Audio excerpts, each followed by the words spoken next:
Young Chen Fan transmigrated and accidentally acquired a system, thinking he had hit the jackpot, only to find it useless for 10 years while he remained unable to cultivate, unaware that he had been secretly buffed to be the most powerful being on the server.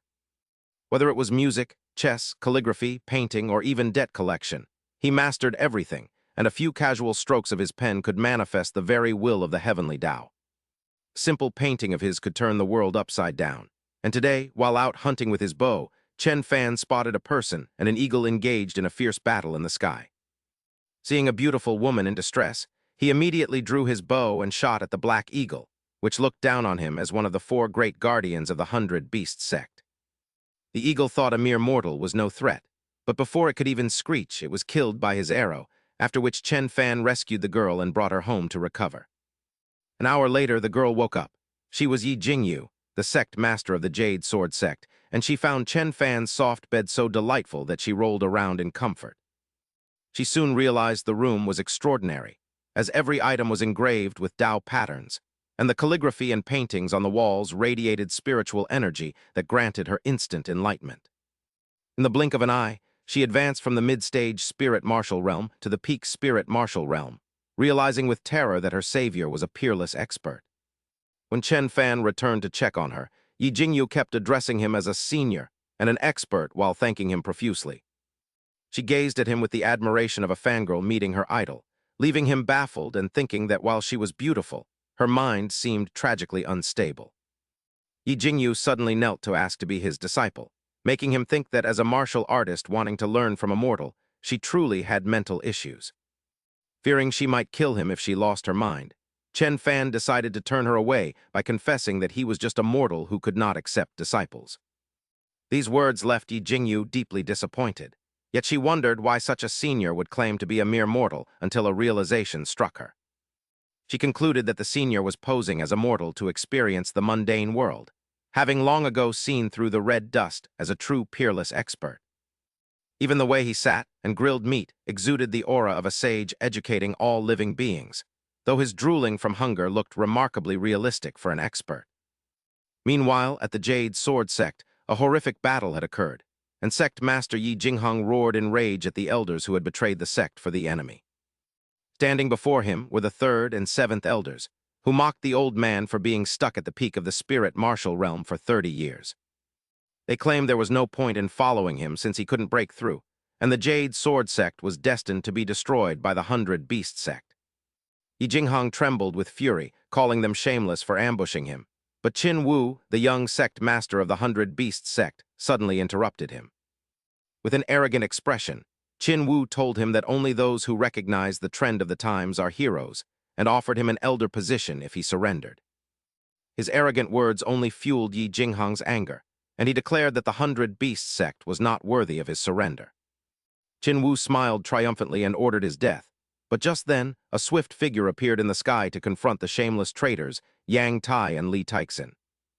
Yi Jingyu was beyond furious as she pointed her blade at the traitors, declaring she would personally purge the sect today, while the 2 traitors just laughed. They mocked her, saying they thought the beauty had fled, but were surprised she had returned just to seek her own death. Yi Jingheng was shocked to see his daughter and urgently told her to flee immediately. She told her father to leave the enemies to her, but Yi Jingheng immediately shielded her and told her not to talk such nonsense. He warned her that Qin Wu was at the peak spirit martial realm and she was no match, urging her to run while he held them back. Qin Wu, having overheard their conversation, curled his lips into a contemptuous smile and mocked the idea of her escaping as a mere dream. He wasted no more time and ordered his traitorous subordinates to kill Yi Jingheng and capture Yi Jingyu alive. The 2 traitors obeyed with cruel eyes, but to Yi Jingheng's absolute astonishment, his daughter suddenly charged forward with eyes burning with resentment. She commanded the ungrateful traitors to prepare for death as she unleashed her power. Faced with her sudden explosion of strength, the 2 traitors were terrified to realize she had reached the peak spirit martial realm. Before they could react, Yi Jingyu swung her sword like a storm, her sharp sword chi striking like lightning to end their lives on the spot. Witnessing this horrific scene, Qin Wu broke into a cold sweat, his face turning white with fear at the sight of her power. He couldn't believe that she had managed to break through 3 levels in a single day, as she was only at the early spirit martial realm before. Yi Jinghong, watching his daughter's every move, was wide-eyed with shock and speechless, thinking, Jingyu, my child. With a proud demeanor, Yi Jingyu pointed her sharp blade decisively at Qin Wu and declared boldly, Qin Wu, it is your turn now. He was now completely panicked and immediately ordered his remaining subordinates to retreat at once, and the cowardly group fled with Qin Wu while shouting, You guys just wait. The Cloud Sword sect will surely be destroyed. The cries of the 100 beast sects retreat faded away, leaving every member of the sect behind. Everyone erupted in joy upon seeing the enemy scatter in flight, cheering, We won, we have protected our sect. While cheers resounded everywhere, Yi Jinghong remained pensive as he approached his daughter and spoke sternly. Jingyu, what actually happened? It was known that Wuhua Island is located in the East Sea archipelago under the Chilean Kingdom's rule. 3 powerful sects reside on this island, the 100 Beast sect, the Cloud Sword sect, and the Chengyan Valley, with an anonymous mountain to the east. At this moment, Yi Jingyu recounted the entire incident to her father, and Yi Jinghong listened thoughtfully before speaking about her claims. He remarked that if that senior truly came from Earth, a forbidden place, she was overestimating herself by dreaming of becoming his disciple. He noted it was fortunate the senior was generous and did not take offense at her naivety, but Yi Jingyu suddenly felt puzzled and looked up to ask her father. But father, why didn't we just fly up there? Yi Jinghong clenched his fists in anger, asking her what she knew. He explained that only walking could show their absolute respect for the senior, before producing a shimmering piece of jade. Later, present this Cloud Sword jade butterfly to him to repay him for saving your life, he said, though the daughter felt a bit anxious. She noted that although the Cloud Sword jade butterfly was their sect's ancestral treasure, she feared the senior might not even value it. Yi Jinghong looked at the jade pendant with determination, admitting that while it might be worthless to the senior, they must offer it. He added that they must show sincerity to cling to the senior's support, as the 100 Beast sect would not let them off easily. Yi Jingyu happily pointed to a distant house, saying they were almost there, while Yi Jinghong was terrified and his eyes widened when he saw the scene. His arms trembled as he touched the railing, noticing strange characters on the bridge known as Tao patterns while the water below was steaming. That steam was pure spiritual energy from the water. The house before them looked ordinary but contained countless mysterious Tao patterns and celestial aura. He suddenly spotted vines wrapped around a tree trunk, recognizing them as the legendary ancestor of vines, the dragon-binding vine. He also saw the legendary ancestor of white wood, the heaven-measuring tree, and a flaming black bird caught his attention.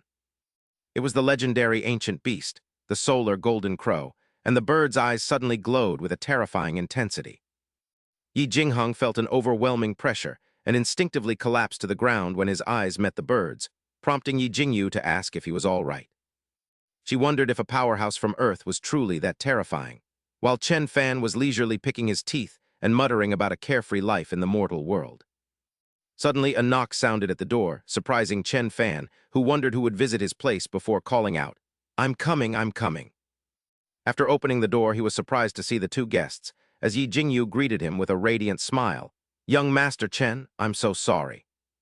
We've come to disturb you again, she said, while Chen Fan was a bit confused by their appearance and asked why she was there with her father. She explained that her father wanted to thank him for saving her, and Chen Fan looked at Yi Jinghong's timid expression. He secretly guessed that this large man's legs were weak, assuming he was just an ordinary mortal. He figured the man had been frightened while riding on his flying sword, but Yi Jinghong was terrified by the intricate Tao patterns on the toothpick. He thought it was a high-grade, profound tool, realizing his sect's treasure was only mid-grade, just as Chen Fan spat the toothpick onto the ground. He told himself it was rude to pick his teeth while receiving guests, but to Yi Jinghong, it looked like a high-grade, profound treasure was being discarded. Chen Fan smiled and invited them in for tea, calling them Jingyu and Old Uncle, which made Yi Jinghong feel slightly more at ease. Yi Jinghong replied while trying to stay calm, as Chen Fan called out to Xiao Bai to put the toothpick in the trash where it belonged. The scenery within Chen Fan's estate was an eye-opening experience for Yi Jinghong, who was inwardly stunned, wondering if these were truly exquisite spirit flowers. Good heavens, this pond is filled entirely with spiritual springs. The garden's layout follows the number of great derivation, harmonizing perfectly with the way of Zen. Could this be the legendary divine deduction array? Meanwhile, Chen Fan simply thought this was the result of his renovations after becoming the god of architecture and sculpture. He suddenly turned to ask Yi Jinghang, "Old Yi, you're knowledgeable about architecture and gardens, right? What do you think of my little garden's arrangement?" Chen Fan's question threw Yi Jinghang into a panic, as he quickly reasoned that the expert preferred to live disguised as an ordinary mortal. Therefore, he had to play his part. Overpraising might actually displease the expert. He gestured around, attempting to maintain a casual demeanor while offering praise. "This house is well built, the pavilion is lovely, and this tree is perfectly placed." Chen Fan smiled awkwardly at the man's timid behavior. "Haha, please come inside for some tea." Chen Fan thought Old Yi was just an ordinary farmer and wondered why he had expected anything profound. Inside the house, Chen Fan served them hot tea, casually reminding them to drink slowly so they wouldn't choke. After finishing his cup, Yi Jinghang was struck with awe, thinking that the spiritual energy contained within the tea was truly terrifying. Furthermore, a unique power surged through his meridians, even managing to heal the persistent old injuries he had carried for years. This was far more potent than any miraculous elixir. Jinghang's eyes widened as his face filled with absolute astonishment. He couldn't stop praising the hot tea in his hands, saying, "Young Master Chen, your tea is truly a supreme delicacy, incredibly delicious." At the same time, Yi Jingyu seemed captivated by an irresistible charm emanating from Chen Fan. Subconsciously, she sensed a change. A powerful transformation occurred within her body. Could Xiao Yu's expression be due to tea intoxication? These 2 cups had helped her reach the 3rd level of the Jade Tree Heart Sutra. With every such breakthrough, one's 7 emotions and 6 desires would erupt intensely. She felt a strange energy surging through her. Noticing Jingyu seemed unwell, Chen Fan scratched his head in confusion, then remembered something he wanted to ask her. "By the way, Xiao Yu, I wonder if you have a soul-testing stone to check for a martial soul." Upon hearing his words, Jingyu suddenly clutched her chest, her breathing becoming rapid. A wave of profound regret washed over her. She had nearly behaved disrespectfully toward an expert, which was truly unforgivable. Fortunately, the expert had snapped her out of it in time. He truly lived up to his reputation, identifying the flaw in her cultivation with just a glance. Immediately after, the jade ring on Jingyu's arm emitted a soft glow, proving that the rumors were indeed true. It was true that warriors possess storage artifacts capable of holding mountains and seas. From the ring, a soul-testing stone appeared.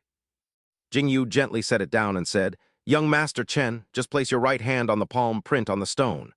Chen Fan did as she instructed. Placing his hand on the cold surface of the soul-testing stone, he felt hopeful, thinking that if he had a martial soul, he could join a sect. He could then roam the world freely and ascend to the peak of the martial path. However, after waiting for quite some time, long enough to have finished a cup of tea, the soul-testing stone remained silent without any reaction.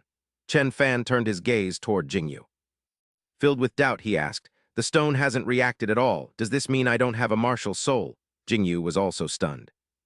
What was happening? Had the world gone mad? How could such an expert not possess a martial soul? She wondered in shock.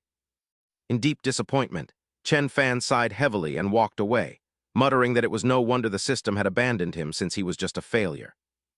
The father and daughter began to whisper. Jingyu asked, "Father, why doesn't the expert have a martial soul?" Jinghang shook his head knowingly. How could an expert not have a martial soul? He must have used some divine method to render the soul-testing stone ineffective. He truly is an expert. Jingyu listened, her mind filled with confusion as she struggled to understand his reasoning. But why would he pretend to have no martial soul and be unable to cultivate? "What do you know?" Jinghang replied smugly.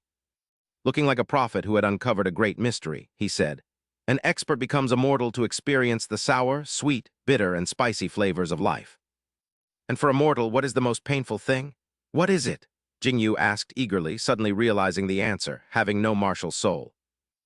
"Being unable to become a martial artist makes one a member of the lowest class, a lowly creature on the martial god continent, which is why the expert suppressed his own martial soul to experience the agony and despair of being powerless." Jinghang offered a crucial suggestion to his daughter Jing Wu, telling her that this was a magnificent opportunity for her, to which she asked what he meant. "You should pretend to comfort the expert so he can feel the warmth of the mortal world, which will assist his spiritual cultivation and ensure he remembers you." At that moment, Chen Fan was outside with tears of regret streaming down his face. as he had originally believed the system would allow him to do whatever he pleased. He thought he could easily reach the peak, but instead he pointed at the sky in anger, his heart filled with resentment as he even began to curse the heavens. "Why must you toy with me like this?" he cried, before Jing Hong gently placed a hand on Chen Fan's shoulder to comfort him, asking if young Master Chen was all right and mentioning the soul-testing stone he brought. Perhaps something went wrong with it, but even if you cannot become a martial artist, being an ordinary person has its own unique joys. Chen Fan looked up and softly thanked the young lady for her kindness, after which Jing Wu produced an exquisite jade pendant. "Young Master Chen, my father said this is a Yi family heirloom, and since you saved Jing Wu's life, please accept this cloud sword butterfly jade." Chen Fan looked at the jade pendant with suspicion, thinking it was a token of affection. While the jade was of good quality, the carving was poor, so he decided to accept it, assuming it wasn't very valuable. Jing Hong observed the expression on Chen Fan's face and thought to himself that, judging by the expert's reaction, this butterfly jade was indeed just a trivial item to him. Jing Wu cheerfully said it was getting late and they should take their leave, to which Chen Fan offered to see them out, while Jing Hong clapped his hands and shyly asked if he could help take out the trash. Chen Fan looked at him with doubt, thinking that such an honest old farmer must have endured much hardship to support Xiao Wu's cultivation. He then pointed to a box on the table and replied that it was fine, adding that the black eagle meat tasted decent and was quite nutritious. "Although there isn't much left, it makes for a good snack, so you might as well take it," he said, prompting Jing Hong to joyfully remark on young Master Chen's kindness. Once everything was settled, the three waved goodbye, and Chen Fan invited Xiao Wu and her father to visit again whenever they had time. Jing Wu and Jing Hong promised they would, as the scene shifted to the Grand Hall of the 100 Beast Sect, where Qin Wu was respectfully reporting to the sect leader, Qin Bang. Previously, Jing Wu was only at the early stage of the spirit martial realm, but within half a day, she had continuously broken through to the peak of the spirit martial realm. This was truly unbelievable, and he suspected that the wench had obtained a massive opportunity, while Qin Bang, the man with the red horns characteristic of the 100 Beasts sect leader, listened. He remarked that the two of them had to rely on bestowed spirit pills to reach the peak of the spirit martial realm and the early stage of the martial soul realm. Yet Jing Wu managed to break through 3 levels of power consecutively, which was inexplicable, so he had temporarily retreated to wait for his father's decision. He turned to a man in a black robe standing nearby and asked for the High Envoy's opinion on the matter. In a low voice, the man replied that on Wuhua Island, only the legendary treasure of the Fire Cloud Taoist could cause such a terrifying change, causing Qin Wu to grit his teeth in anger and greed at the thought of such an opportunity. No one had found it for hundreds of years, and if the 100 Beast sect could seize this chance, Qin Wu bowed with clasped hands and pleaded with Qin Bang. He begged his father to give the order, as he was willing to lead the sect's elites to raise the Cloud Sword sect and seize the Fire Cloud Taoist's treasure. This was truly a once-in-a-millennium opportunity, but the High Envoy suddenly intervened, telling them there was no need to rush. He suggested spreading the news that the Cloud Sword sect had stolen the Fire Cloud Taoist's treasure, leading Qin Wu to ask if the High Envoy intended to let others fight amongst themselves, as he smiled smugly. They only needed to sit back and wait to reap the rewards, a devious plan that left both Qin Bang and Qin Wu feeling extremely satisfied.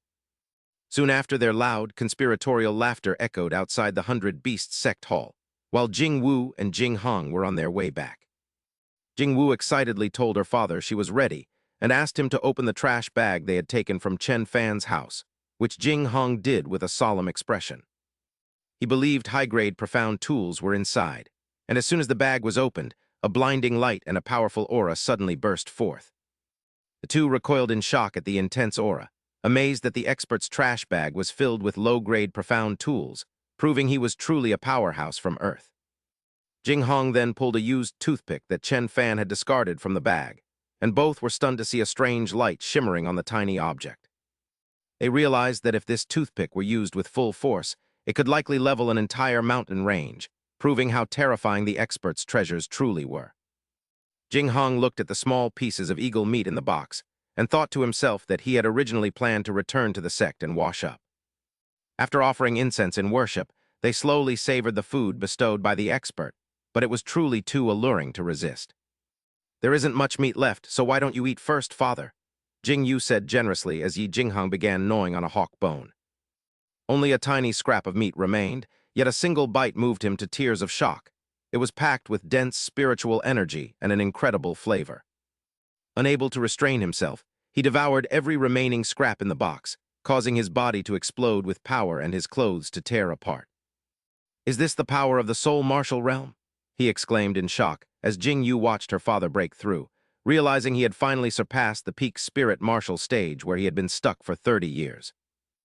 Just a few scraps of meat from the expert had completely altered her father's destiny, leaving Yi Jinghang bowing repeatedly to heaven and earth in gratitude. "I thank the expert for his assistance. Yi Jinghang will remember this immense kindness in his heart forever," he vowed as Jing Yu lowered her head. She felt a deep sense of regret, realizing that if she had accepted the expert's previous invitation to stay for a meal, she wouldn't have missed such a rare opportunity. Wondering when she might taste the expert's delicacies again, the next morning arrived in a peaceful setting filled with bright sunshine. A tiny ant was fast asleep inside a hollow branch while in the distance, Xiao Bai, the playful little dog, was busy. He was chasing a black crow that had landed in the yard while Chen Fan, their master, sighed with regret as he inventoried the items in his system. "It's a pity. If I had a storage ring, I could have carried more things," he said with a gentle smile while stroking the soft feathers of the bird on his shoulder. "All right, I'm descending the mountain this time to seek out new opportunities, hoping to find the soul-testing stones of other major sects. It's not convenient to bring you along," he said, waving goodbye to his two pets with a bright smile. "Xiao Bai, Xiao Wu, look after the house until I return." The two pets watched their master disappear into the distance and obeyed his command, but as soon as Chen Fan was out of sight, they reverted to their true forms. One was a radiant solar golden crow, and the other a majestic howling celestial hound. The golden crow immediately boasted that the master had called its name first. "No, the master definitely called my name first," the howling celestial hound growled in response, insisting it was the one who held the top spot in their master's heart. Hidden in the shadows, the ancient demon ant sighed and lamented that this was the 1086th time the master had completely ignored its existence. The nearby dragon-binding vine swayed slightly and remarked indifferently that their master was once again playing the role of a weakling to seek the truth through hardship. Xiao Bai's reminder infuriated the ancient demon ant, as the dog pointed out that the master didn't even know it existed, yet the ant argued that he had never driven it away. "That proves he has accepted me," the ancient demon ant argued resentfully, though Xiao Bai bluntly stated it was only because the master had never actually seen it. After Xiao Bai exposed the truth, the ancient demon ant wept to the nearby Azure Heaven staff, insisting that the master had not abandoned it. "Fine, the more of us there are, the stronger we'll be. We must protect this home for the master," they agreed as the scene shifted to the bustling Kinxy town. The townspeople were joyfully welcoming Chen Fan, with one friendly voice calling out, "Good morning, young Master Chen. Are you bringing something interesting to sell at the market today, young Master Chen?" another asked, just as a beautiful girl whispered seductively into his ear. "Young Master Chen, I've been waiting here for you since the afternoon," she teased, causing the romantically inexperienced young man to recoil in panic and tell her to stay back. She laughed gracefully at his reaction, telling him not to be afraid because she wasn't going to eat him, even as her playful invitation made him want to bolt. "Besides, I won't even charge you," she added, but he firmly declined and continued on his way, saying he had no need for such things. Soon after, a kind-faced, middle-aged man suddenly grabbed his arm and urged, "Young Master Chen, please come inside and sit for a while." He respectfully led him into the Faiyuan Inn to try some new dishes, prompting Chen Fan to remark that old Wang's business seemed to be doing quite well. "It's all thanks to your guidance that the Faiyuan Inn is so lively today," old Wang replied gratefully as he led Chen Fan toward the upper floor. He explained that Kinxy Town had recently become unusually crowded with martial artists who occupied the second floor, asking if young Master Chen would mind sitting on the first floor instead. Chen Fan realized that old Wang was worried he would be uncomfortable around the martial artists, given the vast difference between them and mortals, but he knew they weren't man-eaters. "What is there to fear?" he thought with a confident smile, telling old Wang it was fine to go upstairs since the first floor was already completely full. "Then please follow me to the second floor," old Wang said, but as soon as Chen Fan stepped up, a teacup suddenly shattered right in front of him. He saw a man brutally trampling a young waiter, and wondered if this was Lin Xyoan, the former top genius of the Lin family. How could he have fallen so low as to become an errand boy for an inn? The onlookers began whispering as they overheard the conversation about Lin Xyoan, the genius who entered the path of martial arts at 8 and reached the peak origin martial realm at 9. Unfortunately, his true essence vanished completely at age 10. He turned into a useless loser and was expelled from the Lin family. Xyoan bowed his head in humiliation, carefully cleaning the broken dishes while screaming internally. If that old monster inside me hadn't devoured all my true chi, I wouldn't be in this state. Lin Dong looked down at him with a face full of contempt. He slammed a gold coin onto the ground and told him to kowtow 3 times to earn it. Pushed to the brink of humiliation, Xyoan clenched his fists. He angrily told Lin Dong to stop his excessive bullying since he had already left the family, but Lin Dong aggressively ordered him to stay put. The young man ignored the threats and continued walking, his voice carrying a warning for Lin Dong not to underestimate him. Old Wang whispered to Chen Fan that the boy often muttered to himself, explaining Xyoan's strange and incomprehensible words. He lamented that if his cultivation hadn't been drained, he wouldn't have been kicked out of his clan or had his engagement broken by his fiancée. Chen Fan frowned and wondered if the boy was mentally ill, but as Xyoan passed him, a sudden chill erupted along with flashes of lightning. Immediately after, an old man surged out of the young man's body, turned into smoke, and fled through the window in a state of total panic. The old man seemed to sense something terrifying and fled, leaving Xyoan to realize that the creature devouring his true chi was finally gone. Young Xyoan collapsed to his knees in joy, thanking the heavens that the old man had fled and he no longer had to live as a servant. Chen Fan helped the boy up while privately wondering why he was laughing and crying at the same time, concluding he must have mental issues.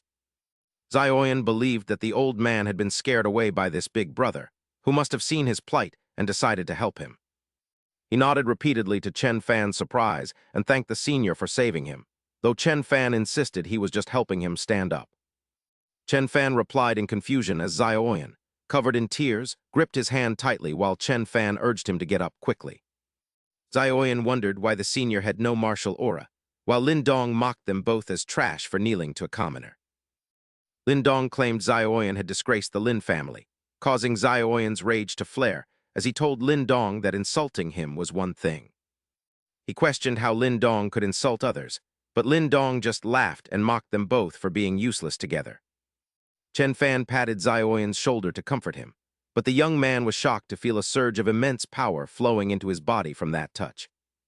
He realized the senior's pat had channeled a terrifying current of energy into him, causing his true chi to rapidly return to full strength. Powerful green energy erupted around Xyoan as he pointed at Lin Dong, declaring that his former defeat would be repeated and he would remain underfoot. Lin Dong's face turned purple with rage as he clenched his glowing fists and prepared to launch a lethal attack. The two clashed with fiery punches, and Lin Dong was horrified to realize Xyoan had reached the peak true martial realm before being struck down. He was sent flying and smashed a wooden table, leaving Chen Fan stunned by the incredible strength the young man displayed. Chen Fan wondered if the boy was just playing dumb, while Xyoan rejoiced that his long-lost power had finally returned to him. Xyoan kowtowed to Chen Fan in gratitude for bestowing cultivation upon him, making Chen Fan wonder if the boy was actually mocking him. Chen Fan pointed to his head and asked if the boy had gone crazy, reiterating that he was just an ordinary mortal. He asked how he could possibly grant cultivation, leaving Xyoan bewildered as to why the senior would call himself a mortal.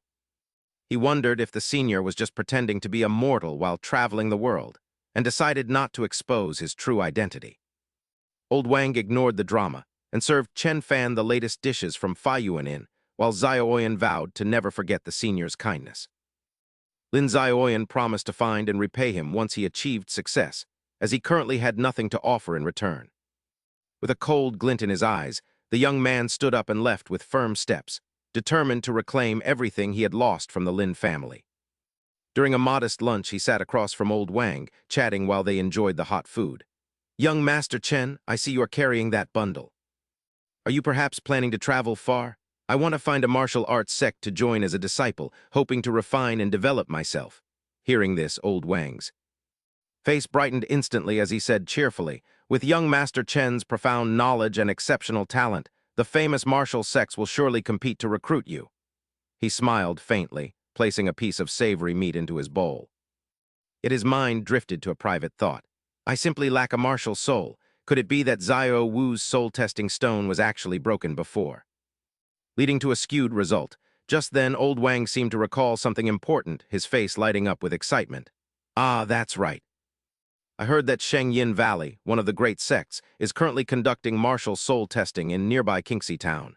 If you meet their requirements, you could be directly recruited into Shengyin Valley for cultivation. Young Master Chen, you should definitely go there and try your luck. Upon hearing this news, he couldn't contain his excitement. A loud thud echoed as he slammed his hand onto the table, his eyes shining brightly. Is that true? Shengyin Valley, one of the 3 largest sects on Wuhua Island. Those who manage to enter Shengyin Valley will surely experience a meteoric rise. Their future will be brilliant. Allow me to congratulate young Master Chen in advance. With burning hope, he quickly finished the remaining food on the table. Shengyin Valley's soul-testing stone must be the finest and most precise on Wuhua Island. Perhaps I still have one final opportunity. After finishing his meal, he didn't hesitate to place several shiny gold coins on the table and stood up abruptly. Seeing his hurried departure, old Wang called out in a panic. Young Master Chen, did you pay too much? Please take it back. But he had already rushed out the door, his voice echoing back with excitement. I'm heading to Shengyin Valley for the test. Soon, he arrived at the central square where the testing event was in full swing. Suddenly, he ran into De Zhuang. The town's robust blacksmith was standing amidst the crowd. Young Master Chen, are you also here for the martial soul test? De Zhuang greeted him. Zhao Xiaochao and the other nearby residents were overjoyed to see him and offered their greetings. Young Master Chen, please go ahead of us, with your profound knowledge and handsome appearance. You will surely pass the test and join Shengyin Valley. He gently shook his head and humbly replied, that's not necessary. His modesty sparked a wave of admiration among the crowd. Young Master Chen is truly a good man, both polite and kind, another person added gratefully. Indeed, if young Master Chen hadn't helped my smithy, I fear it would have gone bankrupt long ago. Old Wang, who had just eaten with him, chimed in, my cooking skills, Physician Chen's medical expertise, and even my hunting techniques were all taught to us by young Master Chen. How many of us here have received his favors? He then approached Xiaochao. He whispered, there are quite a lot of people here, aren't there? Xiaochao replied with a mischievous glint in his eyes, of course, even if one doesn't manifest a martial soul. Just catching a glimpse of the fairy is a great blessing. His eyes widened in astonishment as a stunning figure appeared. To him, the girl looked like a perfect painting. She was truly beautiful. Her beauty was the kind that made one want to protect and conquer. On the high railing of the testing platform sat a girl with an ethereal grace. She was Qin Yin, the daughter of the Shengyin Valley's pavilion master. He had also caught her attention. She thought to herself, this young man possesses quite a heroic aura. He is handsome and clearly respected by the many people surrounding him. He must be someone extraordinary. Suddenly, their eyes met. His face immediately flushed red. She curled her lips slightly and pointed at him amidst the dense crowd, commanding, you come up first. Everyone around was thrilled and excited to see him personally chosen by the fairy. Me? He asked in surprise. A man cheered out loud. It's young Master Chen, right? I never expected the fairy to pick him from this crowd. He truly is remarkable. I am deeply impressed. Everyone cheered together, urging him to step forward. Young Master Chen is the most outstanding person in Kinxy town. Someone as capable as him will definitely become a martial artist. Good luck, young Master Chen. He stepped forward, but an inexplicable sense of unease rose within him. This soul-testing stone looked quite similar to Xiao Wu's. But since Shengyin Valley was a major sect, their soul-testing stone shouldn't have any issues, right? The girl coldly instructed, place your hand on the soul-testing stone's palm print. He placed all his hopes on this gamble, slowly resting his hand on the stone. A stick of incense's time passed in tense silence, yet the stone showed no reaction at all. Finally, a cold voice broke the silence. The atmosphere shattered as she spoke. It seems this young master possesses no martial soul and cannot become a martial artist. Please leave. He froze, his heart feeling as though it were being squeezed. Was he destined to live a mediocre life after all? Qin Yin watched his dejected figure depart, feeling a strange sense of regret. What a pity, I thought he was a hidden genius. As he descended from the platform, the people noticed his sadness and rushed over to comfort him. Young Master Chen, it's all right. So what if you don't have a martial soul? A man patted his shoulder. With your profound knowledge, you'll excel wherever you go. It's fine not being a martial artist. You can stay in our town. There are still many things we need to learn from you. We haven't gathered in a long time, and there's some fragrant osmanthus wine nearby. Let's drink until we're drunk tonight. Meanwhile, in the solemn main hall of the Unmatched sect, a worried-looking bald old man was pacing back and forth in front of Jing Hong. With heavy steps, he repeatedly questioned him. Brother Yi, things have come to this and you still won't tell the truth? Jing Hong, with a calm expression, patiently replied, Brother Qin, everything I've said is the truth. Why won't you believe me? The old man was so furious that the veins on his forehead bulged as he shouted, Then why are you lying to me, Brother Yi? Can calligraphy help break through a martial soul? Can eating demon beast meat directly elevate someone to the soul martial realm? Brother Yi, do you think anyone would believe such things? Jing Hong seemed unwilling to explain any further to him. But what I have said is the truth. Old man Qin Potion, however, continued his assault. Our Shengyan Valley and the Unmatched sect have always been on good terms, and I once considered you a brother. I never expected the sect leader to hide the truth from me. It is truly disheartening, Qin Potion said, causing Jing Hong to sigh. Attempting to explain the situation more clearly, Jing Hong said, Brother Qin, my meeting with that great expert was only possible thanks to Xiao's destiny, since the expert is currently traveling through the mortal realm. It is naturally impossible for us to disturb him. Qin Potion refused to let the matter go, his expression growing increasingly fierce. Does Brother Yi know about the rumor that has been circulating lately? He asked through gritted teeth. Word is that the burial site of the heavenly martial realm's Huoyun Taoist is located right here on our Wuhua Island. Perhaps Brother Yi was lucky enough to claim the treasures he left behind. Hearing Qin Potion's blatant slander, Jing Hong grew furious, his gaze as sharp as a sword. Brother Qin, what exactly is the meaning of those words? Qin Potion gave a cold laugh. Nothing at all. I simply intend to inform the major sects so they can come and congratulate Brother Yi. Things had escalated too far, leaving Jing Hong deeply anxious. He thought to himself that if Qin Potion intentionally spread rumors about him obtaining Huoyun Taoist's treasure, the Unmatched sect would surely become a target for everyone. Must he really disturb that great expert once more? After a moment of internal struggle, Jing Hong stood up and made a difficult decision.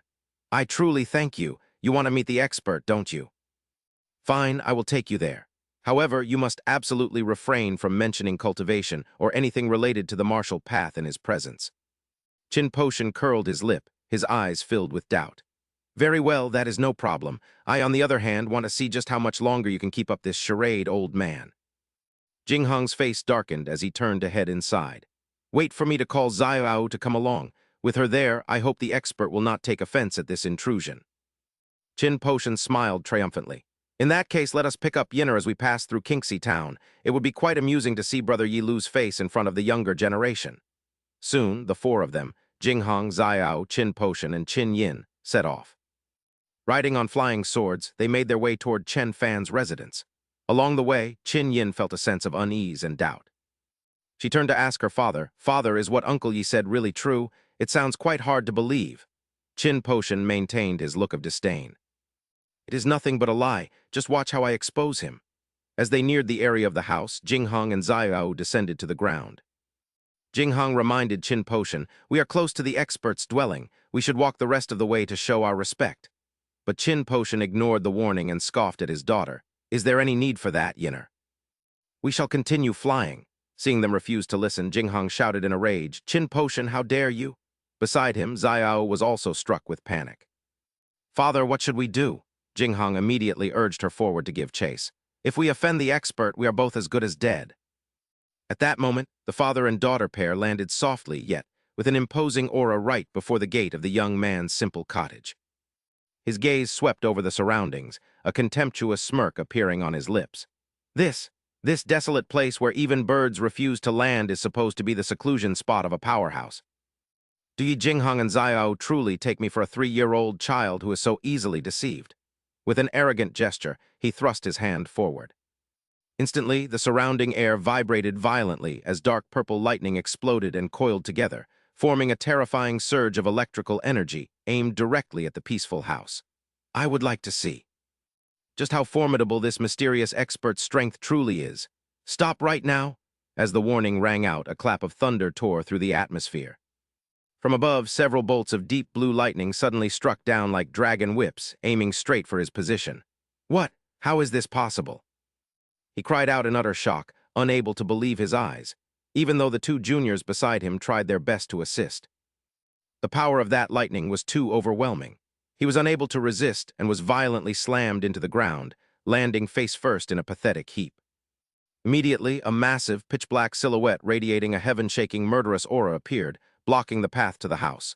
It was the ancient demon ant. With blood-red eyes and menacingly sharp teeth, it growled, "Mere lowly ants, you dare show such disrespect to my master's residence. Do you seek death?" Its voice rumbled like thunder, causing the very air to go still. The sudden appearance of the demon ant left him completely frozen. His pupils constricted and a chill ran down his spine as beads of sweat rolled down his forehead. An ancient beast, the ancient demon ant. His face turned deathly pale with terror. He hurriedly turned back and pleaded in desperation, "Brother Yi, save me." Witnessing this horrific scene, the father and daughter of the Yi family were scared out of their wits. They quickly fell to their knees, kowtowing repeatedly as they begged, "Great One, we are close friends of the expert. We have absolutely no intention of being disrespectful. Please, Great One, show mercy and spare us." The demon ant, however, remained consumed by rage. Opening its massive maw as if to swallow him whole, the ant growled that he didn't look like a visitor at all, until a steady voice rang out, "Giant Hua, stop." Qingdai appeared with the Azure Heaven staff and a resolute gaze, while the ant demon growled in lingering fury, "Qingdai, these pests clearly trespassed upon our master's home." The four of them, including the old man, were utterly stunned by the conversation between these two legendary monsters of the martial god continent. Throughout history, only one person was worthy of the title Qingdai, a peerless figure from ancient times who established his own path and ascended to the throne. Since Qingdai passed away 90,000 years ago, they wondered if this person simply shared the same name as doubts, terror, and amazement swirled within their minds. Qing Tian struggled to restrain the ant demon's brutality, stating, "Let the master decide the fate of these offenders himself when he returns." "But these ants should be slaughtered immediately. Why let them offend the master's eyes? Don't you dare drag me down with you," the ant demon argued stubbornly. Instantly, vibrant green vines coiled tightly around the ant demon's mouth as he struggled violently against the magical restraints, desperately trying to break free. "Ant demon, cease this at once. Our master is merciful and dislikes the needless slaughter of the innocent," Qing Tian warned, but the demon argued he was only clearing away eyesores. The ant demon continued to growl defiantly, so Qing Tian delivered a powerful blow that sent the massive creature tumbling backward. Qing Tian issued a chilling ultimatum, "If you do not stop, I will personally dispose of you first," a threat that struck terror into the heart of the ant demon. No matter how fierce he was, he couldn't help but tremble in fear and begrudgingly obeyed Qing Tian's command to wait for their master's return. "If you dare cause more trouble, I'll devour every single one of you," the ant demon hissed at the shivering crowd before shrinking down and hiding in a corner. "Why didn't I listen to old Yi?" the man lamented inwardly, his face still pale with lingering shock. Meanwhile, at the blacksmith shop in the small Kinxy town, Chen Fan sat alone, sipping wine to soothe the deep frustrations weighing on his heart. "Regardless of whether you can cultivate, you are already the most respected person in this town, young Master Chen," his close friend De Zhuang offered comfortingly. "To stand above geniuses, rival ancient emperors, and be pursued by countless beauties, it turned out those were nothing more than fleeting illusions." He sighed dejectedly while staring at his reflection in the wine, but De Zhuang's enthusiastic encouragement began to stir a spark of motivation within him. "Your talents could still make you famous throughout the world, young Master Chen." "You're right," Chen Fan replied. "Heaven surely granted me a purpose. Excellence in any of the 360 trades can lead to greatness." "Exactly, you can certainly achieve it." Chen Fan burst into laughter as his mood brightened, and the two friends switched from small cups to large bowls, the rhythmic clinking of their vessels echoing through the room. "To young Master Chen and to our bright future." He took a long draught and looked up at the night sky through the window. "Is it already dark? I should head back." De Zhuang made a kind suggestion, but Chen Fan immediately declined. "Why not stay at my place tonight?" "No, there will be plenty of other days." They ended their drinking session and prepared to head home. "Then let me walk you part of the way." De Zhuang's eyes widened in surprise when he spotted a white horse ahead brazenly chewing on the dried meat hanging outside. Where did this horse come from? How dare you sneak in and steal my precious sausages? Instead of being frightened, the horse insolently snapped back. You're the horse. Your whole family are horses. I am the dragon prince of the East Sea, you blind fool.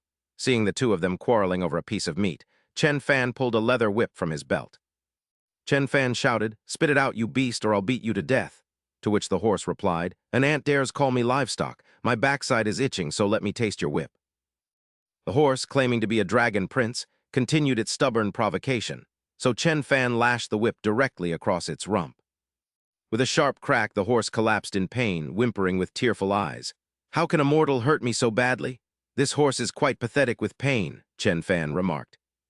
De Zhuang happily suggested, "I think there's a certain fate between you and this horse. Why don't you ride it home? Consider it taking him in. That way you can feed him properly so the poor thing doesn't have to steal from others anymore." "That works too," Chen Fan agreed with a nod. Despite its agony, the horse looked absolutely livid. "Get lost," it growled, but De Zhuang cheerfully explained, "Look, it's thanking you. It probably wants you to adopt it." "Is that so? It really is fate then. I suppose I can reluctantly take him in," Chen Fan replied, unaware of the horse's true intent to buck him off. "Let's see if I don't kick you away," the horse thought, but suddenly an invisible power locked its body, leaving it frozen as Chen Fan climbed onto its back and commanded, "Now fly up." "How is this possible? Why won't my legs obey me, and why does it feel like my entire body is being crushed by Mount Tai?" The horse screamed internally in terror, weeping bitterly as his whip struck its rump again. "Let's go, big strong." "Travel safely, young Master Chen. A gentleman's revenge is never too late, even after 10 years. Once I recover, I'll dye this entire sea red with blood." The horse ground its teeth and swore an oath in its heart. On the way home, he sat leisurely on the horse's back, roaming and humming self-composed verses as the withered vines rustled over the small bridge leading home. The horse beneath him was drenched in sweat, its eyes welling with tears of resentment. Why did he feel heavier and heavier? He completely ignored its exhaustion. He continued humming his own poem. "West wind and horse, the evening sun in the west is so gentle. I want to go home." The horse growled in despair. He suddenly saw someone at his front door. "Oh, do I have guests?" Everyone was horrified to see Qin Potion suddenly cough up a large amount of blood. "Brother Qin, what's wrong?" Yi Jingheng asked worriedly. "It feels like my internal organs are ruptured," Qin Potion replied weakly. "The expert's poem was just a whim. He is expressing his displeasure because we exposed his identity." "Hurry up and stand, don't just sit there," Yi Jingwu warned in fear. The four of them quickly approached and bowed to greet him. "Young Master Chen." Qin Yin was incredibly surprised to see him here again. How is it him?" He smiled happily and approached to greet them warmly. "Old Yi, little Wu, why are you all here?" "Young Master Chen, we've come to trouble you again," Yi Jingheng replied respectfully. He was also quite surprised to see the beautiful girl standing behind them. "Isn't this the fairy from Holy Sound Valley?" They greeted each other awkwardly. "Hello, young Master Chen, why are you here?" He asked Qin Yin. "She is a good friend of mine," Yi Jingwu explained. "Qin Yin learned that young Master Chen saved me, so everyone came to thank you for your kindness." Qin Potion smiled awkwardly in embarrassment as she introduced him. "This is Qin Yin's father, Qin Potion." He wondered about the man's pale complexion. "Why does this old gentleman look so unwell? Is he sick?" "The expert called me an old gentleman. Is he being sarcastic? How should I respond? I'm so confused," Qin Potion thought to himself. His head was spinning. Yi Jingheng also spoke up to the two of them. "Young Master Chen can just call him Old Qin. Old Qin is just tired from climbing the mountain. He'll be fine after a short rest. All right then, quickly help this old gentleman inside to rest." Noticing everyone had entered, the horse suddenly had a bold idea. "While that fool isn't looking, I must hurry back to the stable," it told itself. However, its plan to escape was quickly crushed when vines suddenly wrapped tightly around its body. "Do you want to run away? Then I'll tie you up," a threatening voice rang out. The horse realized with horror what those terrifying vines were.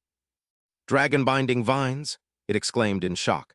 Before it could recover, its jaw dropped in terror as the demon ant suddenly appeared and intimidated it. "I just lost a delicious meal, and now I have some dessert." The horse realized it was an ancient demon ant and asked in shock, "An ancient demon ant? Why are you here?" The demon ant, with its wide mouth full of jagged, sharp teeth, looked as if it wanted to swallow the horse whole. "The master is here, don't be unruly," the demon ant growled. Immediately, Tian Qing stood in the middle, blocking the demon ant's violence. "I advise you to behave otherwise," Tian Qing warned coldly. The horse, now completely stunned, recognized Tian Qing and wondered, "The sky-propping pillar, what kind of hellish place is this?" The poor horse lay on the ground, fainting from tears after the series of events. "How can there be so many powerful beings here?"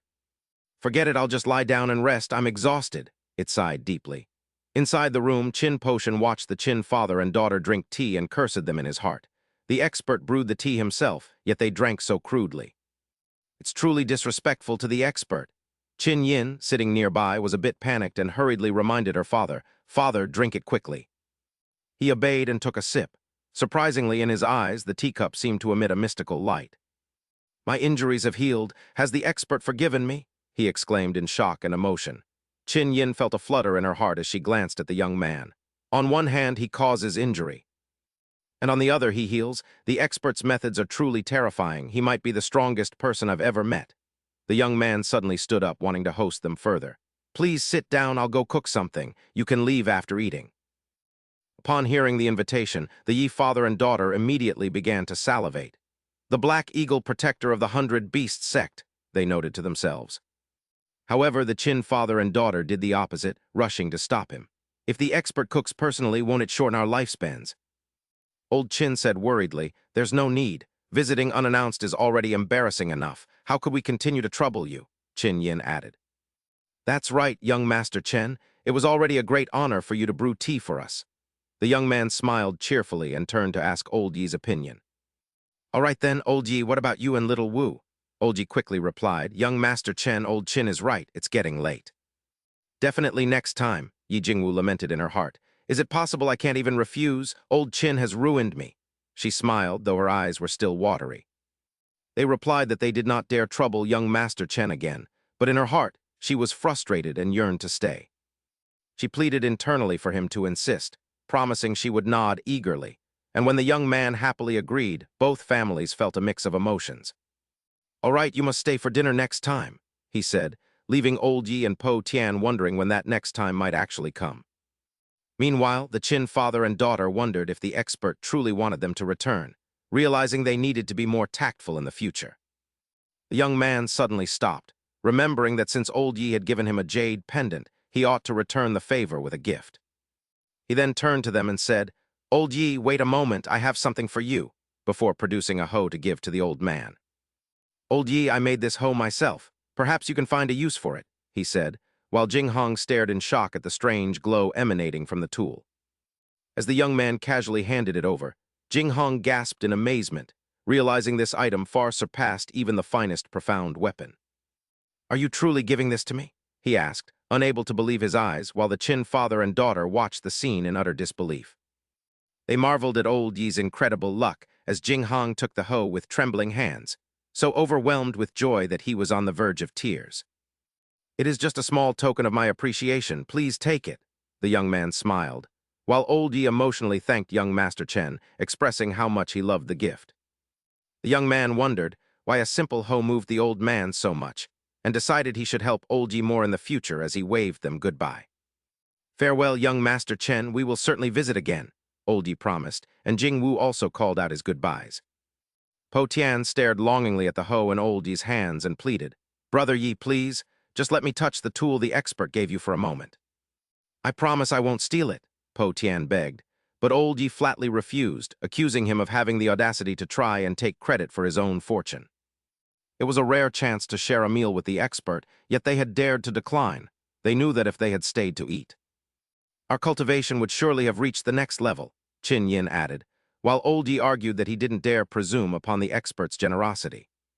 Qin Yin was deeply moved by the recent events, realizing that a single cup of tea could cleanse the soul and one painting could break through 3 realms. A mere bone could defy fate and aid in soul martial entry, but she wondered about the expert's feelings toward Jing Wu and if she still had a chance. "Old Yi, is there any meat left?" Po Tian asked, but Old Yi replied it was gone as the 4 of them chatted animatedly on their journey home. Po Tian urged them for more stories about the expert, while Qin Yin curiously asked Jing Wu if he was married, just as they arrived at the Cloud Sword sect to find Qin Wu waiting. He had bound everyone in the sect, and as they landed, Qin Wu spoke with a triumphant sneer, "Jing Hong, you have finally returned." Jing Hong was consumed with rage at what Qin Wu had done to his sect. his body erupting with a brilliant, radiant green light. Ignoring Jing Wu's pleas, he lunged at Qin Wu, roaring that he would take the man's life while Jing Wu cried out in worry for his father. Qin Wu smirked at the old man's fury and mocked his death wish before suddenly summoning a massive eagle to launch an attack. The eagle's powerful strike wounded Jing Wu, and Qin Wu stood holding his iron fan, gazing down at the two of them with utter contempt. "You are no match for me, so kneel and submit," he commanded, but in desperation, Jing Hong challenged him and threw the toothpick he had scavenged earlier. Qin Wu scoffed as the toothpick flew toward him like an arrow, asking Jing Hong if he had truly lost his mind to use such a thing. He sneered at the idea of being killed by a toothpick, but as it drew closer, he suddenly realized that something was terribly wrong. "There are Dao patterns on this toothpick. It is a high-grade, profound weapon," he cried out in terror as the sliver of wood pierced straight through the giant eagle. Qin Wu screamed in disbelief as the toothpick continued its path, tearing through his body and ending his life with a single blow. Seeing Po Tian's shock, the old man smiled proudly while Po Tian curiously asked where the toothpick had come from, and if it was also from the expert. Suddenly, a dark figure hovering behind them spoke, claiming the Cloud Sword Sect had indeed found the Fire Cloud Taoist's treasure, as everyone felt a chill from his terrifying aura. They wondered in terror who this peak soul martial expert could be as his dark hands glowed with a menacing red light, while he growled for them to submit or die. Jing Hong launched the toothpick at him again, declaring that the Cloud Sword Sect would never coexist with the mastermind behind the 100 Beast Sect. "How could I ever submit to you?" he declared boldly, easily shattering the toothpick with a simple yet powerful sword strike. The toothpick, once the old man's Dharma treasure, was reduced to fragments as a contemptuous shout made both elders tremble. Their faces paled in terror at the fearsome power he displayed, as the old man stammered that it was a top-tier profound tool. "We are doomed, Elder Yi," he cried in despair, just as Jing Hong desperately pulled out the hoe he had recently acquired.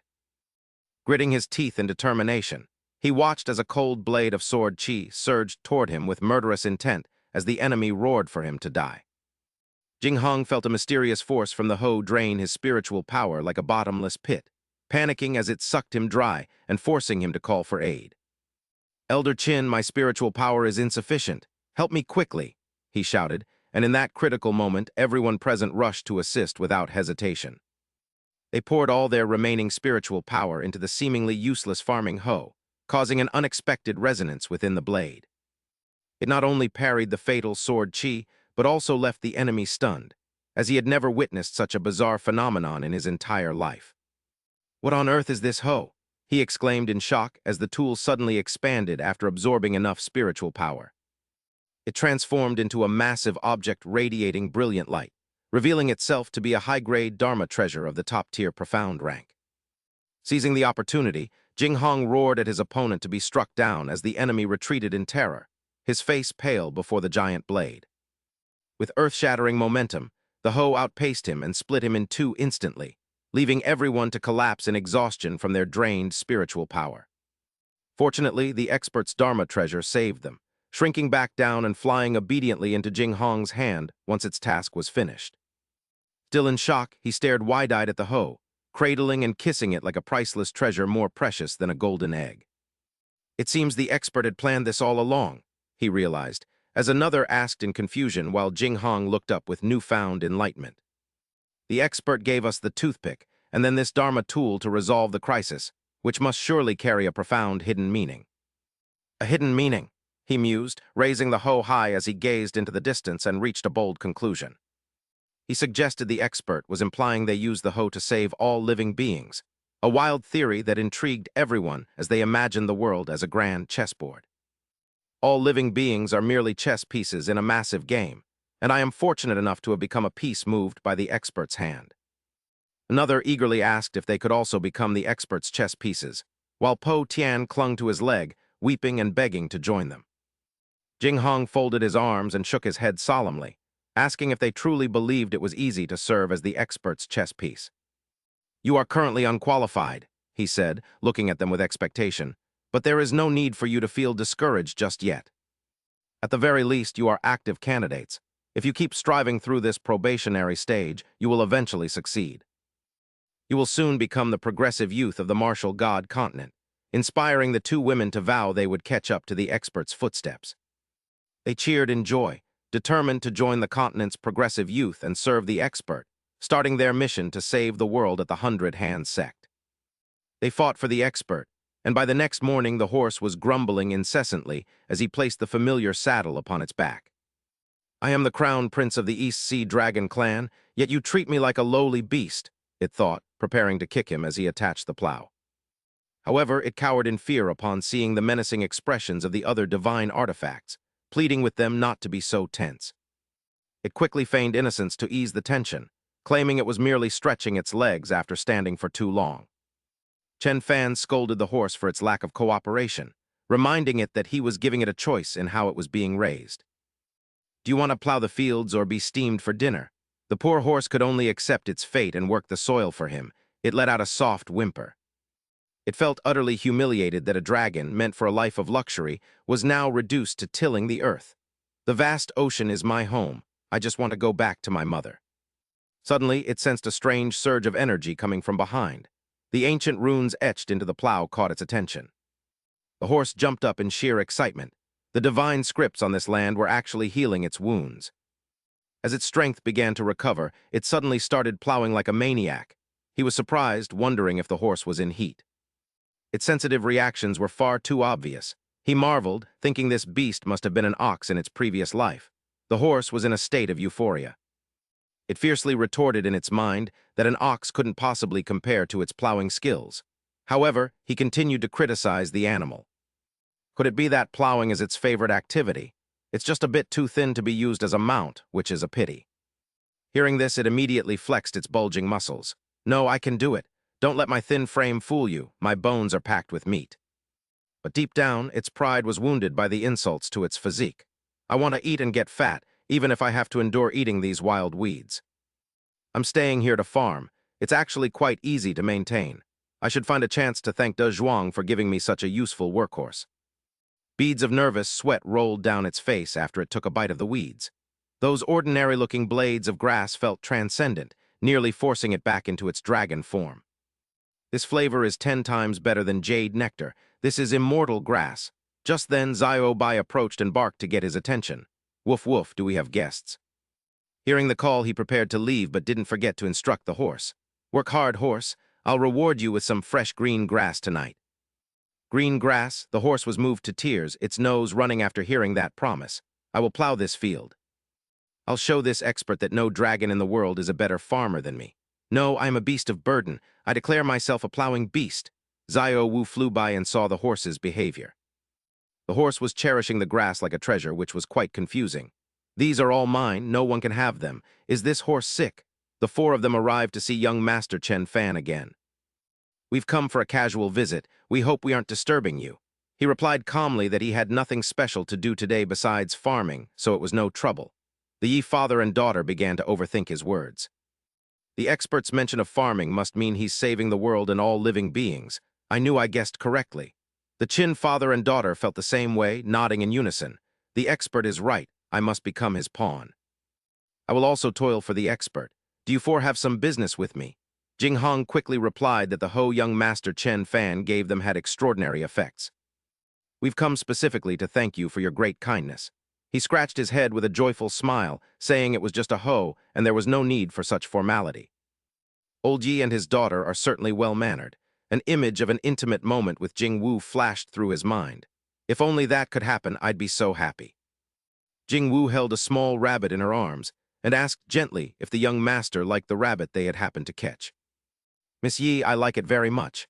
He looked at the tiny rabbit in his hands with great interest, wondering which dish would be most suitable. Braised rabbit head would definitely be delicious.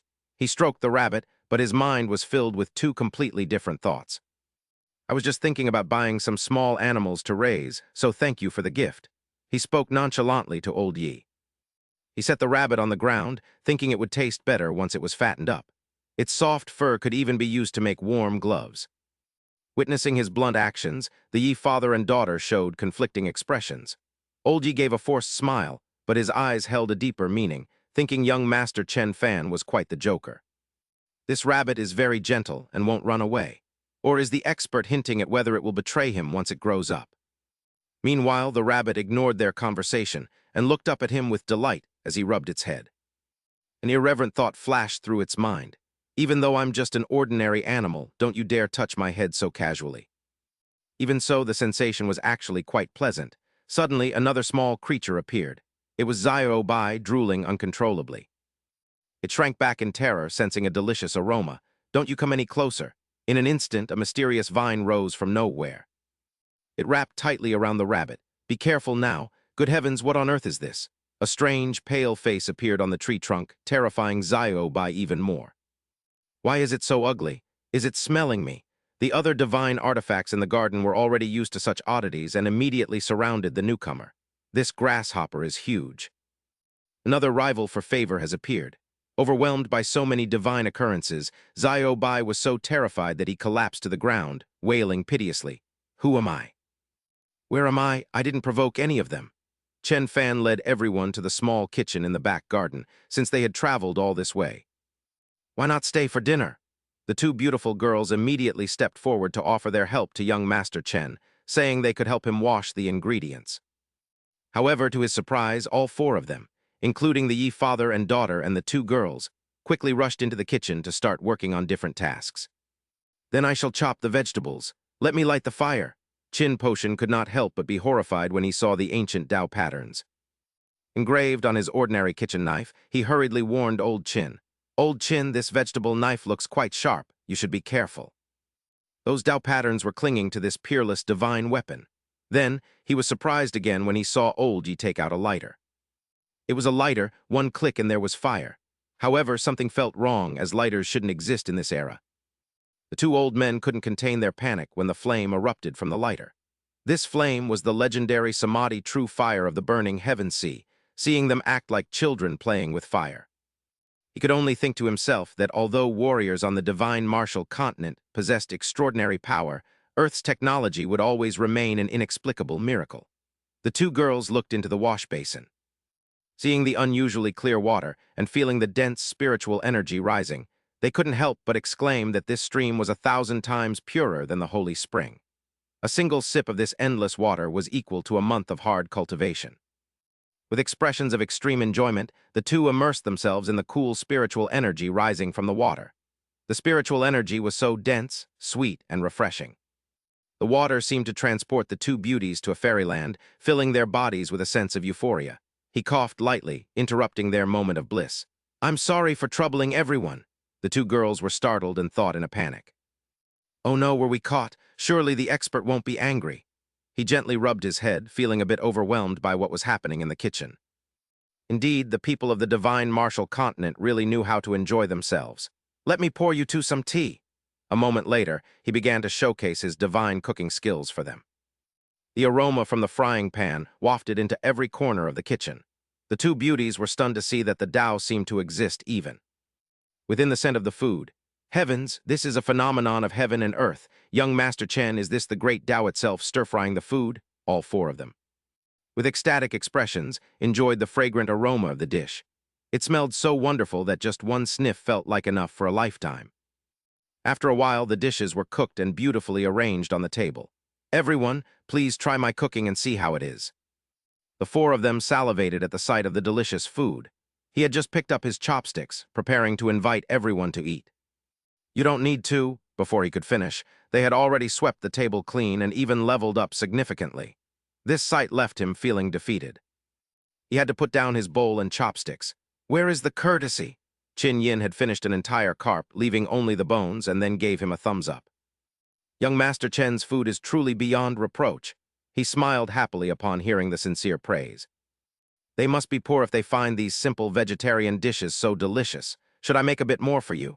Jing Yu was the first to politely decline. There's no need. How could we trouble young Master Chen any further? I'll go wash the dishes right now.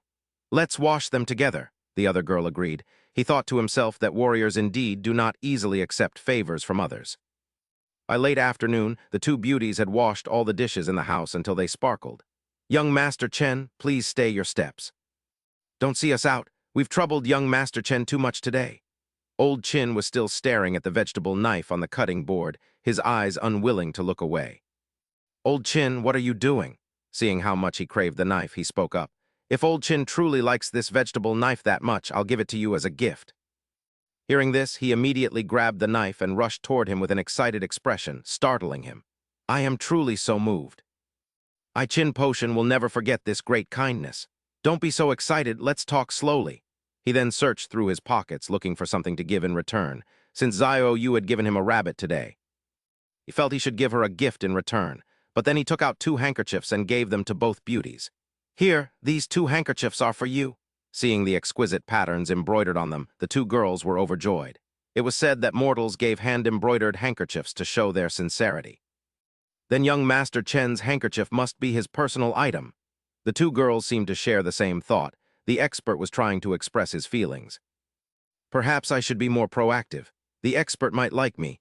Even if it's just a little bit of affection, I will absolutely not give up. His simple gift made both girls extremely excited. Thank you, young master. I happen to be in need of a handkerchief. This one is beautiful. I love it. After seeing them off, he felt a bit of pity for the 2 beauties, recalling their innocent expressions when they received the handkerchiefs. They must have endured much hardship, for even as martial artists, they didn't even possess a single handkerchief. In the courtyard, while the rabbit from this morning was still nursing its pain, a glowing butterfly fluttered toward it. Already timid by nature, it grew even more terrified, scurrying around the yard while sobbing piteously, desperate to flee the area immediately. In its state of panic, it accidentally collided with his leg, and upon seeing him, it reacted as if it had seen a ghost, frantically digging a hole to hide in out of sheer terror. Boo-hoo, I cannot stay here any longer or those people will surely eat me. Noticing its extreme state of alarm, he reached down and scooped it up. Is there something wrong with this rabbit's head? Please don't act like that. Seeing it weeping so miserably, he felt a pang of pity, though he noted they hadn't eaten yet. Perhaps I should turn you into spicy stir-fried rabbit to go with our rice. Little rabbit, do you have any final words to share? His remark only served to deepen its horror. Great expert, I beg for your mercy, for I am merely an ordinary and harmless rabbit. Has this creature become a spirit? It even knows how to plead for its life. He was taken aback when it clung tightly to his arm, putting on a pitiful expression to win his sympathy. Why did it suddenly become so adorable? I simply can't resist this. He then brought it inside and retrieved a first aid kit, warning that he wouldn't be so lenient if it tried to harm itself again. The rabbit marveled silently as he bandaged its wounds, realizing it had fully recovered and that the expert was truly formidable. Once the bandaging was complete, he gave its head a few pats before departing, mentioning he needed to check on the horse. The rabbit watched his retreating figure until he vanished from sight. Suddenly, its entire body erupted in a brilliant glow as it wondered if its mother in heaven had blessed it to meet this expert, before transforming into a naked little girl sobbing for her mother, Xiao Qi. At that moment, Chen Fan was stunned to find his vast fields had been entirely plowed, wondering if the horse had been given some sort of stimulant. All 100 mu of land were finished, but the horse's belly was so bloated it panted like a balloon about to pop, eventually collapsing motionless onto the lush green grass. It had consumed so much grass that its body could no longer endure the strain, yet a single determined thought remained fixed in its mind.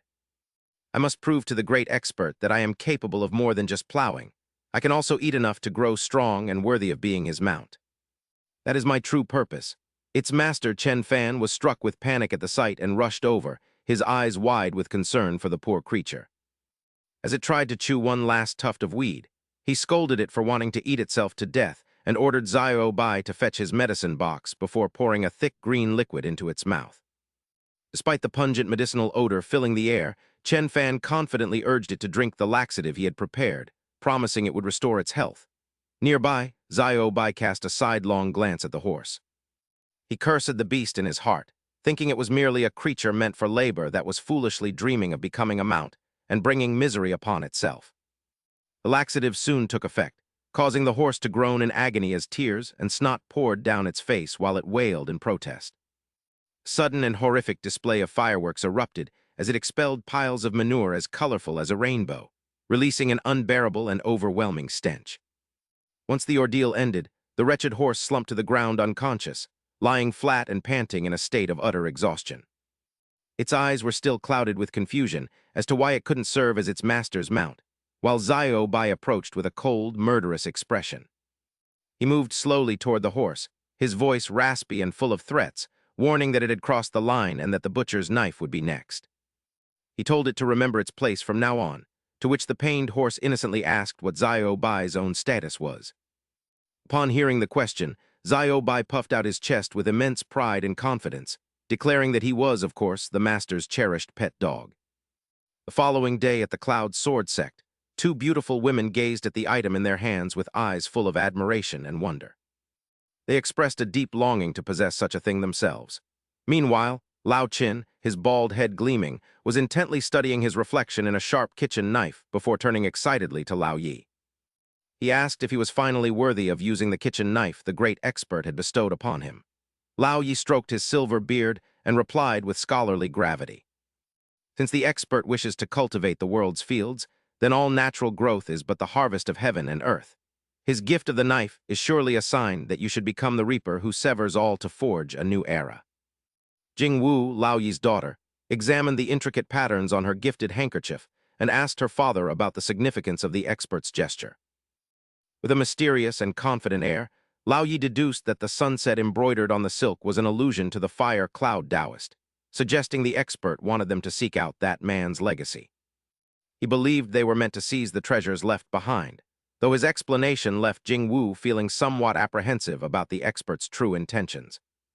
She wondered why such a transcendent being would care for the fire cloud Taoist's treasures, prompting Lao Yi to point at her and bark that she was being ignorant. Naturally, the expert has no interest in the Yun Taoist's treasure. This is merely a trial for you, and failing it proves you are unworthy of being his chess piece. After receiving a lecture from her father, Jing Yu's resolve surged as she stood tall and declared her determination to prove herself a worthy pawn for the expert. I will certainly locate the Yun Taoist's legacy and seize the treasure, she vowed, earning a satisfied nod from Old Yi before the scene shifted to Qin Yin. Another young woman was lost in the soothing melody emanating from the intricately embroidered handkerchief she had received, wondering what hidden message the expert intended to convey. She fantasized about a harmonious life as a devoted couple, until a messenger suddenly arrived to interrupt her romantic reverie with an urgent report.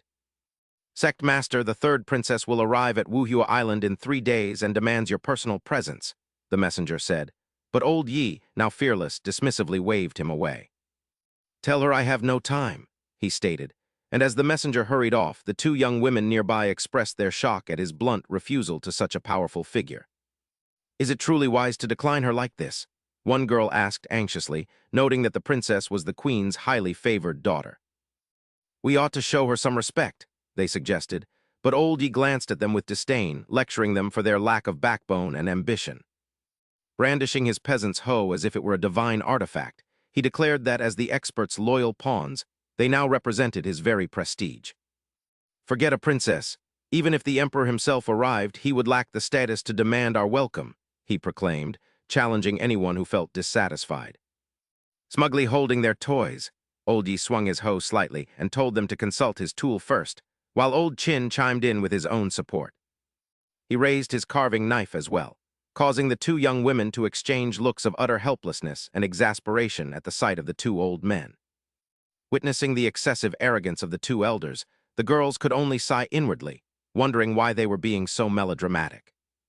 In the backyard of Chen Fan's residence, the pungent stench of horse manure lingered as he walked in carrying a first aid kit. Suddenly, his eyes fell upon a shocking sight on the ground, a small, battered young girl lying there in a dead faint. Whose child is this?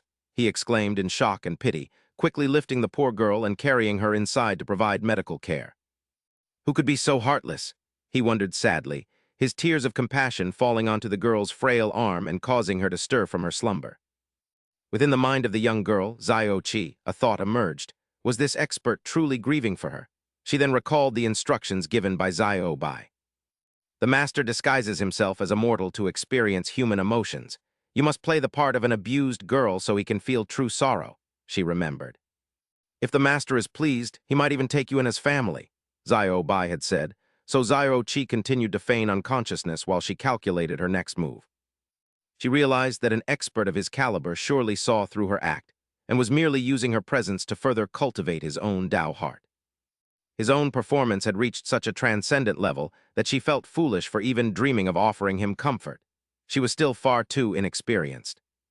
Chen Fan stepped outside and wiped the lingering tears from his cheeks, his heart heavy with profound sympathy for the young girl.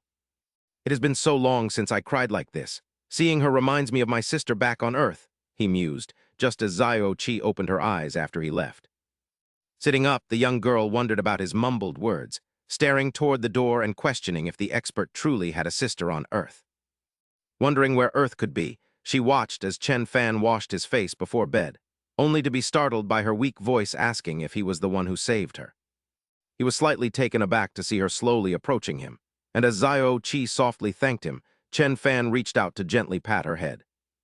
"Little sister, you're awake? Are you still in pain?" he asked tenderly, and Zio Chi felt a surge of joy at his warm, affectionate gesture. "I am fine, thank you, big brother," she replied, maintaining her innocent facade as he asked for her name and why she was wandering alone. Seeking to learn more about her situation, Chen Fan listened as she nervously explained that her name was Zio Chi and that human traffickers had sold her to Kinxy town. "I managed to escape when they weren't looking and ran toward the house I saw on this mountain before collapsing," she said, prompting him to ask about her family. "Where are your relatives?" he asked, to which Zio Chi dejectedly replied that her mother had passed away and she had never even met her father. Chen Fan gently comforted her after hearing her tragic story, realizing that in this world, the young girl was just as solitary as he was. His expression suddenly brightened as a thought occurred to him, and he looked at Zio Chi with a look of sincere hope and a new proposal. "Zio Chi, if you have no family to care for you, would you like to stay here as my younger sister?" Chen Fan's words caught her completely by surprise. She thought to herself that she had succeeded and immediately threw herself into his arms. She hugged him tightly, overwhelmed with joy. "This is wonderful. Zio Chi finally has a big brother. No one will ever dare to bully me again." Chen Fan felt a wave of warmth and happiness from her embrace. He gently patted her back and said, "Zio Chi, stay right here, don't move. I'm going to get some fabric to sew you a new set of clothes." To craft a simple outfit, the young man utilized two extraordinary divine skills: divine embroidery and divine tailoring. The threads seemed to thread the needles automatically, and the fabric transformed at his will, creating a mystical spectacle. "Watch closely," he said with eyes full of confidence. Zio Chi watched in awe, her mouth agape at his skillful movements that were both lightning-fast and artistic. She wondered if anyone else in the world could sew like this, as even the most advanced sewing machine would struggle to keep up. In an instant, a complete, exquisite outfit and matching shoes were in his hands. He smiled teasingly. "Don't be too quick to judge your brother's handiwork." Zio Chi was stunned by the speed. She whispered with admiration, "Senior, though you are still playing a role, I am deeply grateful to you for creating the world's most powerful divine armor for me." The finished outfit was not only beautiful, but also allowed Zio Chi to perfectly transform into a Sailor Moon-like character with its unique and intricate design. "These shoes are truly one of a kind. I've never seen them before." The senior calls them sneakers. Zio Chi thought to herself as she slipped them on. A massive surge of spiritual energy began to flow continuously into her body, making manual cultivation unnecessary. She felt an incredible surge of energy throughout her entire being. He gently stroked her head and asked in a warm voice, "Do you like them, Zio Chi?" "I do. Aside from my mother, you are the only person who has ever made clothes for me. Thank you so much, big brother," Zio Chi replied, her eyes sparkling with gratitude. Her tragic circumstances once again led him into deep reflection. Zio Chi must have endured immense suffering after being sold. To think a single set of new clothes could move her this much. From now on, I must treat her with twice as much kindness. He vowed to himself, filled with pity and resolve. Meanwhile, beneath the shadow of a massive pile of dragon dung, Zio Bai and the horse were having a lively conversation. "You, a mere beast fit only for plowing fields, actually dare to dream of being a mount. Do you not know your place?" Zio Bai said arrogantly, acting superior. The horse trembled and immediately bowed its head, begging Zio Bai for guidance.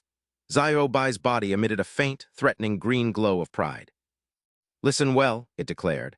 "I am the master's most beloved pet. Jin Wu is just a bird for entertainment, and the sky-blue tree is merely a decorative plant. The dragon-binding vine is used as a swing, and the ancestral ant is nothing more than a common pest." These contemptuous words infuriated the giant Ma hiding nearby. "I am not a pest. I can help the master with the farm."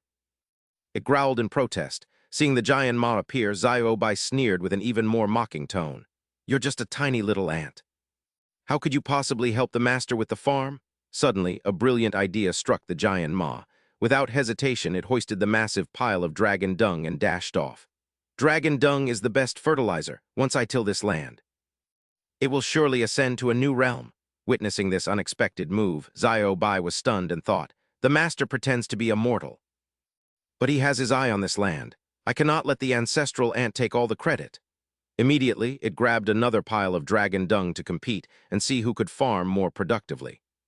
You shameless dog, do you have no ethics? Are you trying to steal my credit? The giant maw roared in anger. Shut up, let's see whose speed is superior. Xiao Bai barked back defiantly.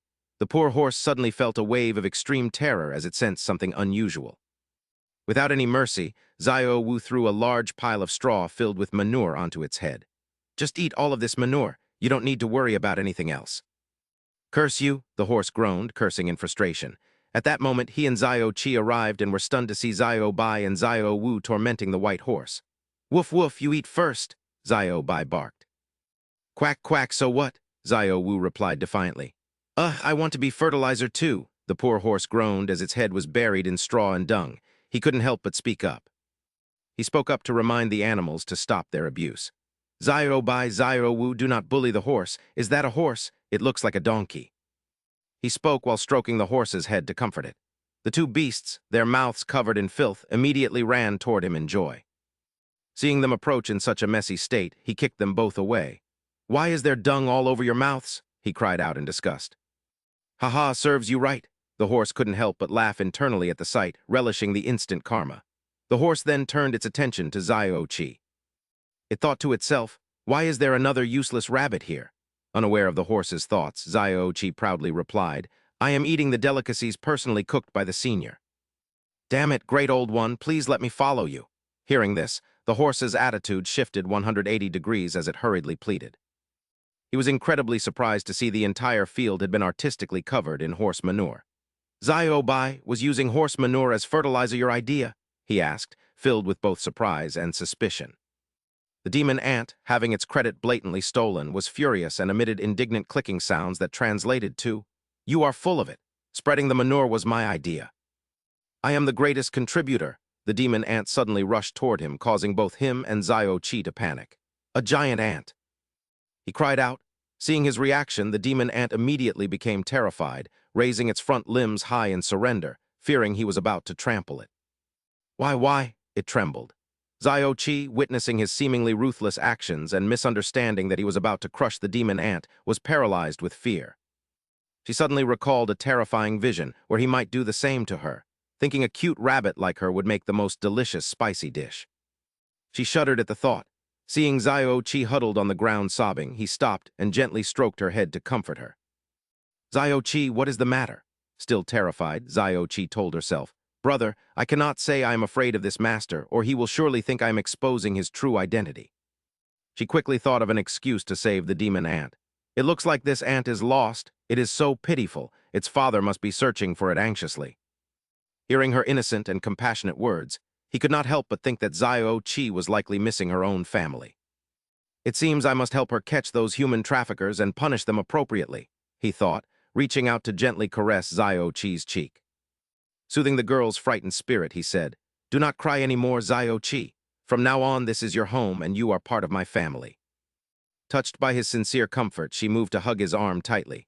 Xiao Qi will not cry any more. You are my true elder brother. The following days were a series of endless torments for the divine creatures at the hands of Xiao Qi.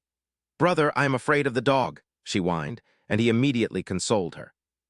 Do not be afraid, Xiao Bai is very obedient. If he misbehaves, I will turn him into a Beijing dog meat dish. Brother, the little bird's feathers are so beautiful. Making a shuttlecock out of them would be so much fun, Xiao Qi schemed again. Brother, I am a bit tired and want to sit on the swing, she continued to request. All right, I will push you, he replied dotingly. Meanwhile, Xiao Wu sat under the sun, weeping bitterly because all his feathers had been plucked, looking utterly miserable. Xiao Qi, let us go eat, he said. As he carried her away, Xiao Qi did not forget to turn back and stick her tongue out to mock the divine creatures. One of them sighed. We should never have taught her how to act to beg the master to take her in. Now she has become a major disaster. The reproachful glares of the other divine creatures shifted toward Xiao Bai, who immediately realized he had spoken out of turn. Without hesitation, the group swarmed and gave Xiao a brutal beating to vent their anger. "So it was your fault? Die!" they growled. They rained painful blows down upon the poor dog. Meanwhile, at the Unmatched sect, a disciple reported, "Sect Master, the third princess has arrived at Wuhua Island. Because we did not go to receive her, she is furious and is heading straight for the Unmatched sect," the disciple reported breathlessly. "Ignore her," the sect master dismissed with a cold tone. Then another person entered the hall. Reporting to Old Yi, the fifth prince of the Jiao kingdom requests an audience. "The fifth prince of the Jiao kingdom? What is he doing here?" Sect master Jing Hong stroked his mustache, his face full of questions. Wuhua Island was located on the border between the Chilean kingdom and the Jiao kingdom. These two nations were often in conflict. Could he be plotting to seize Wuhua Island? He speculated silently, his gaze sharp. Suddenly, a heavy object slammed into the ground behind him. Creating a loud crash, fifth Prince Liang Kang and the evil Qi Xinghai appeared. "Sect Master Yi, you are quite bold to delay welcoming this prince. You killed my people from the Jiao kingdom. Now give me a proper explanation," Liang Kang declared arrogantly. His words surprised Old Yi. "Could it be that you are the ones behind the 100 Beasts sect?" Liang Kang did not deny the accusation. The 100 Beasts sect was a force nurtured by my Jiao kingdom for many years. Now that it has been destroyed by your Unmatched sect, you must pay the price.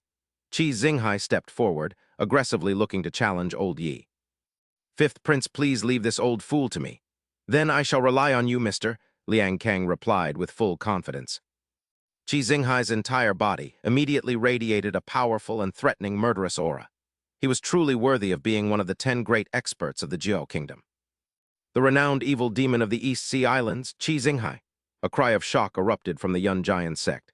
Just then, his eyes widened as a kitchen knife whistled past his face. A thunderous roar shattered the silence. "You damn demon, Qi Xinghai, come out and fight me!" Old Qin shouted with overwhelming momentum.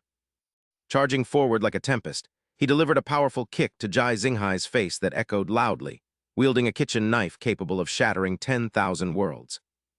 A trail of blood and lightning followed as Qin Potion declared himself their superior, just as the third princess, Zhao Lingjai, arrived with her subordinate. Exuding a regal aura despite her stunning beauty, she stood before the sect gates with her loyal aide, Yan Zhu, frowning and speaking coldly at the sight of the shut entrance. "I have arrived at the sect, yet Yi Jinghong still hasn't come to welcome me. It seems the Yunjian sect truly has turned traitor." Yan Zhu, a beautiful woman with a piercing gaze, stepped forward with murderous intent, requesting permission to ascend the mountain and purge these traitors for the Chilean kingdom.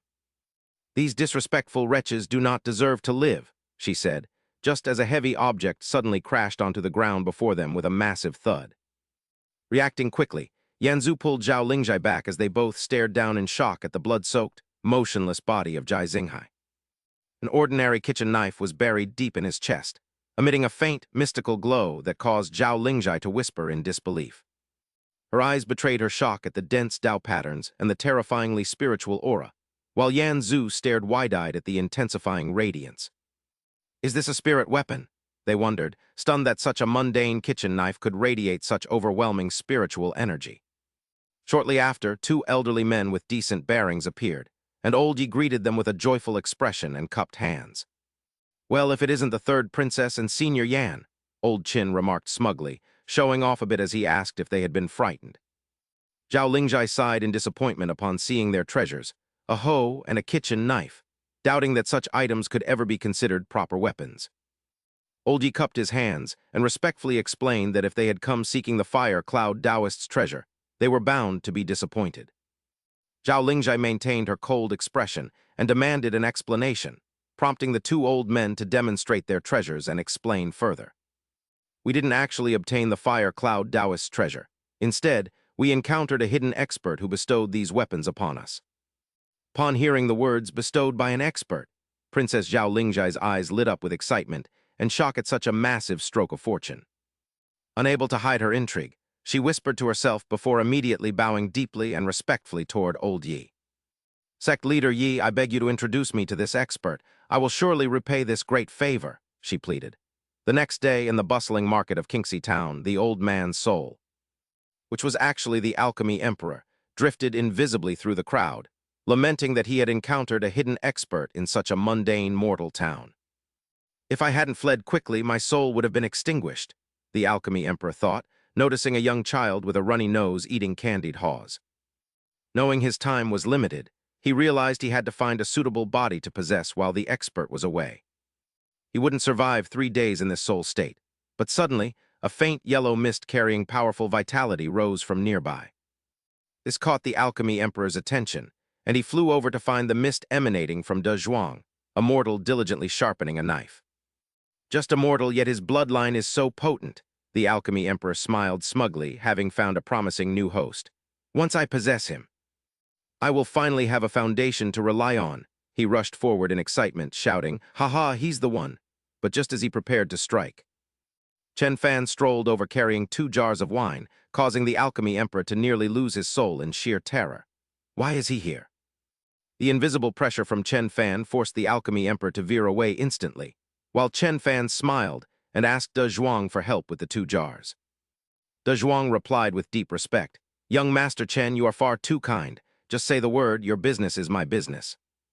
Meanwhile, the alchemy emperor hastily entered something on the ground nearby, a single cunning eye peeking out to watch Chen Fan and De Zhuang's conversation. "A group of human traffickers recently arrived in Kinxy town. Can you find out who they are? It would be best if we could capture them," Chen Fan said. "Rest assured, young Master Chen, leave this to me," De Zhuang promised. Chen Fan smiled and thanked him, but at that moment, Chen Fan noticed De Zhuang preparing something and asked what he was doing. De Zhuang replied, "You've arrived just in time. I'm about to castrate De Shan." Chen Fan frowned, asking how he could bear to do that after De Shan had been with him for so long, just as the alchemy emperor made a shocking realization. He had possessed the body of a tightly bound camel. The alchemy emperor was now trapped inside the beast known as De Shan. Terrified, he screamed that he was not a camel but the dignified medicine sovereign, demanding to be released, while De Zhuang explained with a gentle gaze fixed on the beast. "Isn't it because it is sick? It is painful to watch, so we might as well slaughter it for meat to end its suffering," he said comfortingly. "I will give you a peaceful end, De Shan." Inside the camel, the medicine sovereign was paralyzed with terror, unable to eject his soul, lamenting that he was being castrated again. SOS Chen Fan approached and looked at De Zhuang with confusion before prying the camel's eyes open for an exam, a faint halo of light suddenly appearing above his head. He utilized his divine veterinarian skills to diagnose the ailment, an action that left De Zhuang scratching his head in confusion, wondering if he had been mistaken before. Chen Fan smiled and told him to let it go since he clearly couldn't bear to kill it. Having escaped death, De Shan repeatedly kowtowed to express deep gratitude to the master for his help. "Please accept my bow," the camel seemed to say, leaving the 2 men stunned as it appeared to transform into a spirit, while De Zhuang explained it was thanking him for saving its life. Chen Fan wondered if De Shan would become a spirit after the founding of the nation, and seeing the camel's sincerity, De Zhuang suggested that young Master Chen take the animal with him, leaving Chen Fan in deep thought. "I did come down the mountain to find a beast to serve as a mount, but this camel seems useless," he said, prompting De Shan to nip at his leg for attention, its face full of confidence and a desire to be chosen. "Look at me, master. I am far superior to ordinary mounts," the camel seemed to boast as Chen Fan patted its head, thinking that De Shan did indeed look quite sturdy. However, he worried that riding a camel might be too conspicuous, but De Shan immediately prostrated itself on the ground to show its sincerity, inviting him to climb onto its back. "Come quickly, master. Do not pity me just because I am a camel," it seemed to urge, while De Zhuang noted that De Shan had proactively laid down upon hearing he wanted a mount. Chen Fan smiled and accepted De Shan, promising to bring 2 jars of fine wine next time before mounting the camel and riding proudly through the town. Feeling the strength and stability beneath him, he realized this plump yet sturdy camel was much better to ride than a horse, just as a young girl named Fang Ling appeared. A disciple of the Xyoan Ying sect, she was delighted to see him on the camel and asked, "Big brother, may I please have a ride on it for a moment?" "The master wouldn't let anyone else ride me, right?"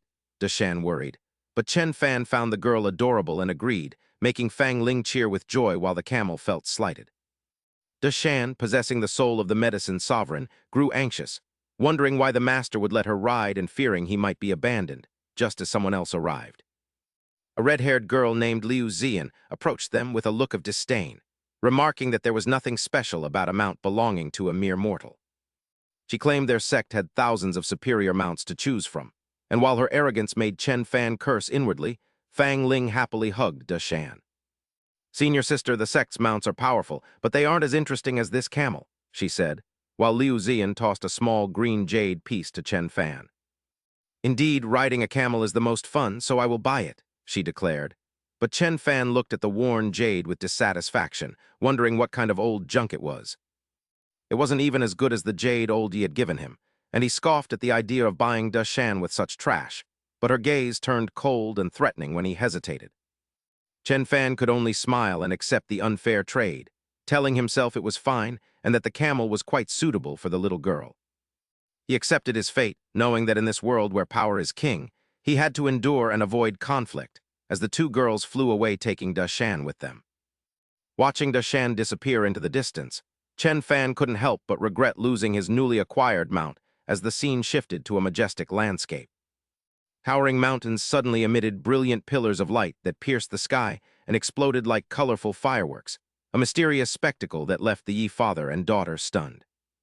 Yi Jingheng and Yi Yu looked extremely tense as the elder stared at the beams, noting that the fire cloud Taoist's treasure had finally appeared, though a sense of unease filled his heart.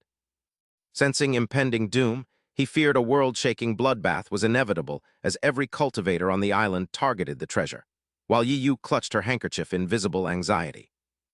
She wondered if she could successfully complete the task assigned by the master, just as Ling Zhai and Yin Zhu approached Old Yi.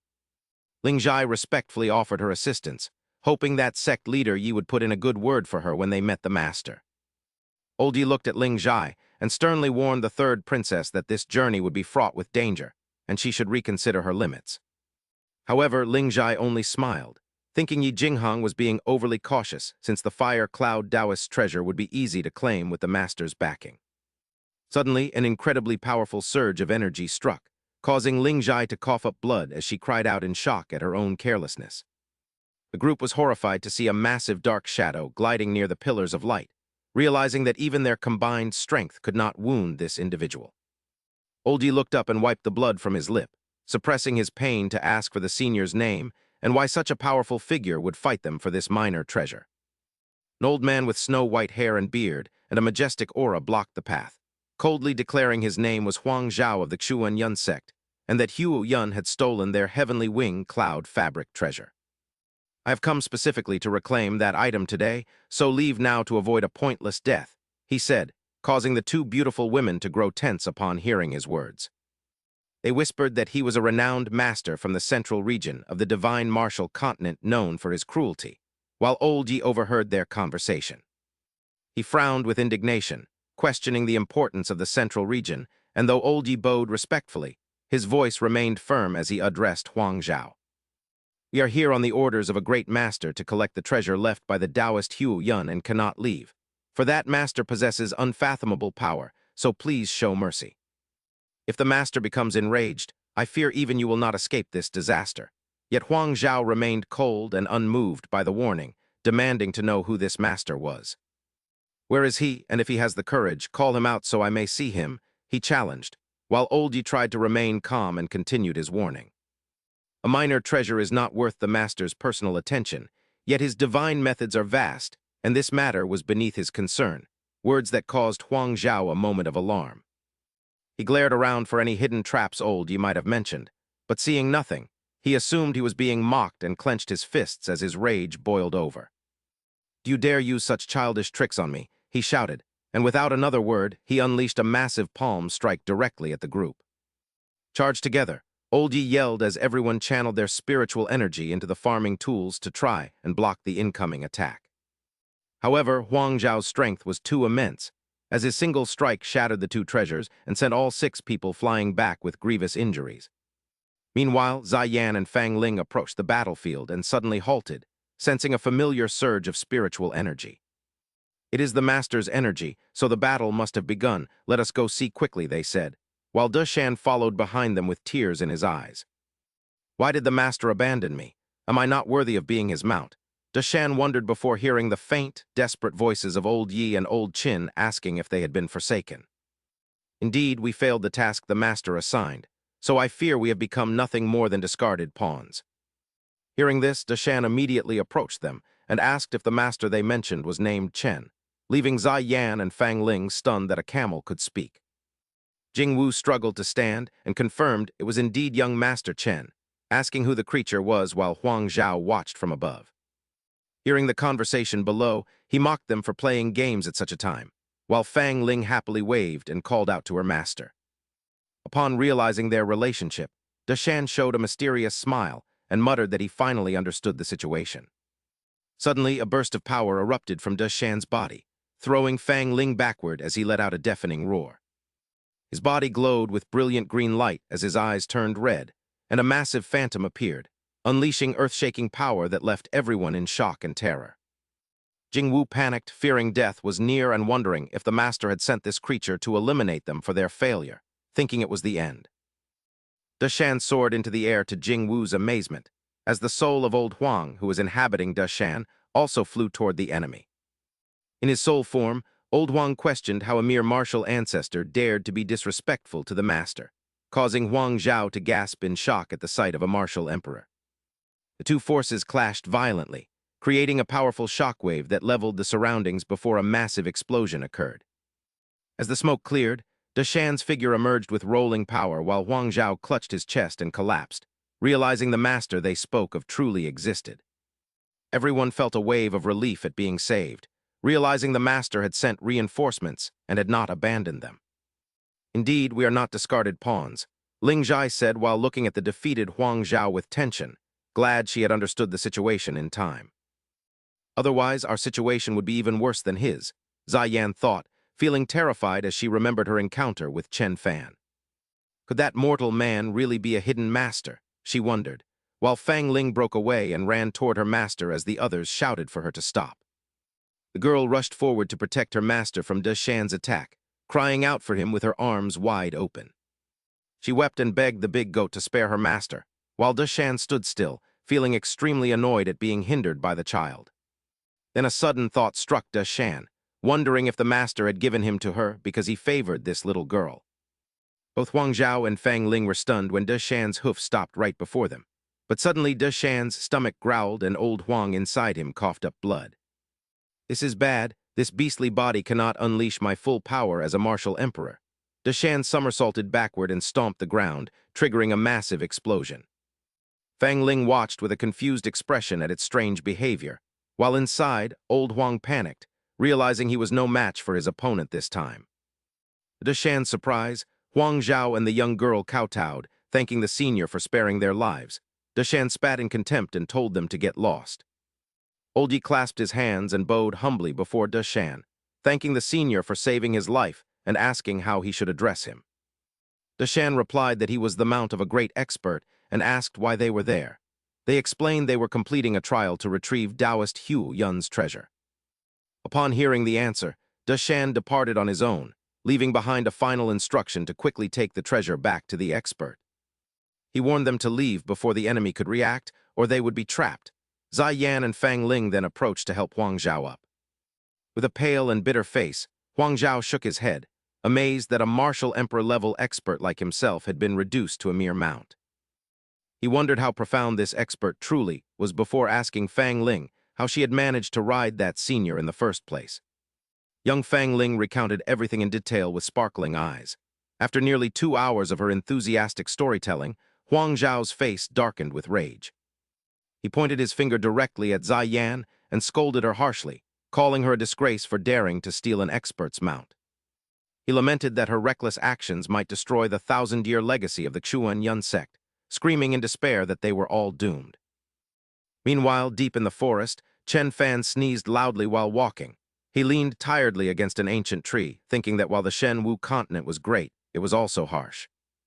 He felt it was too cruel for a mortal like him, especially since the mount he had finally obtained had been stolen away. Looking up at the shimmering sky through the leaves, he muttered to himself that if he couldn't cultivate, he should just let it go. He decided it was time to find a different path for himself, just as a thunderous roar suddenly echoed from behind him. Chen Fan was startled, his eyes widening in shock as he saw Deshan racing toward him, having completed its task. It leaped into his arms, making Chen Fan overjoyed as he praised the camel for its intelligence in finding its way back home.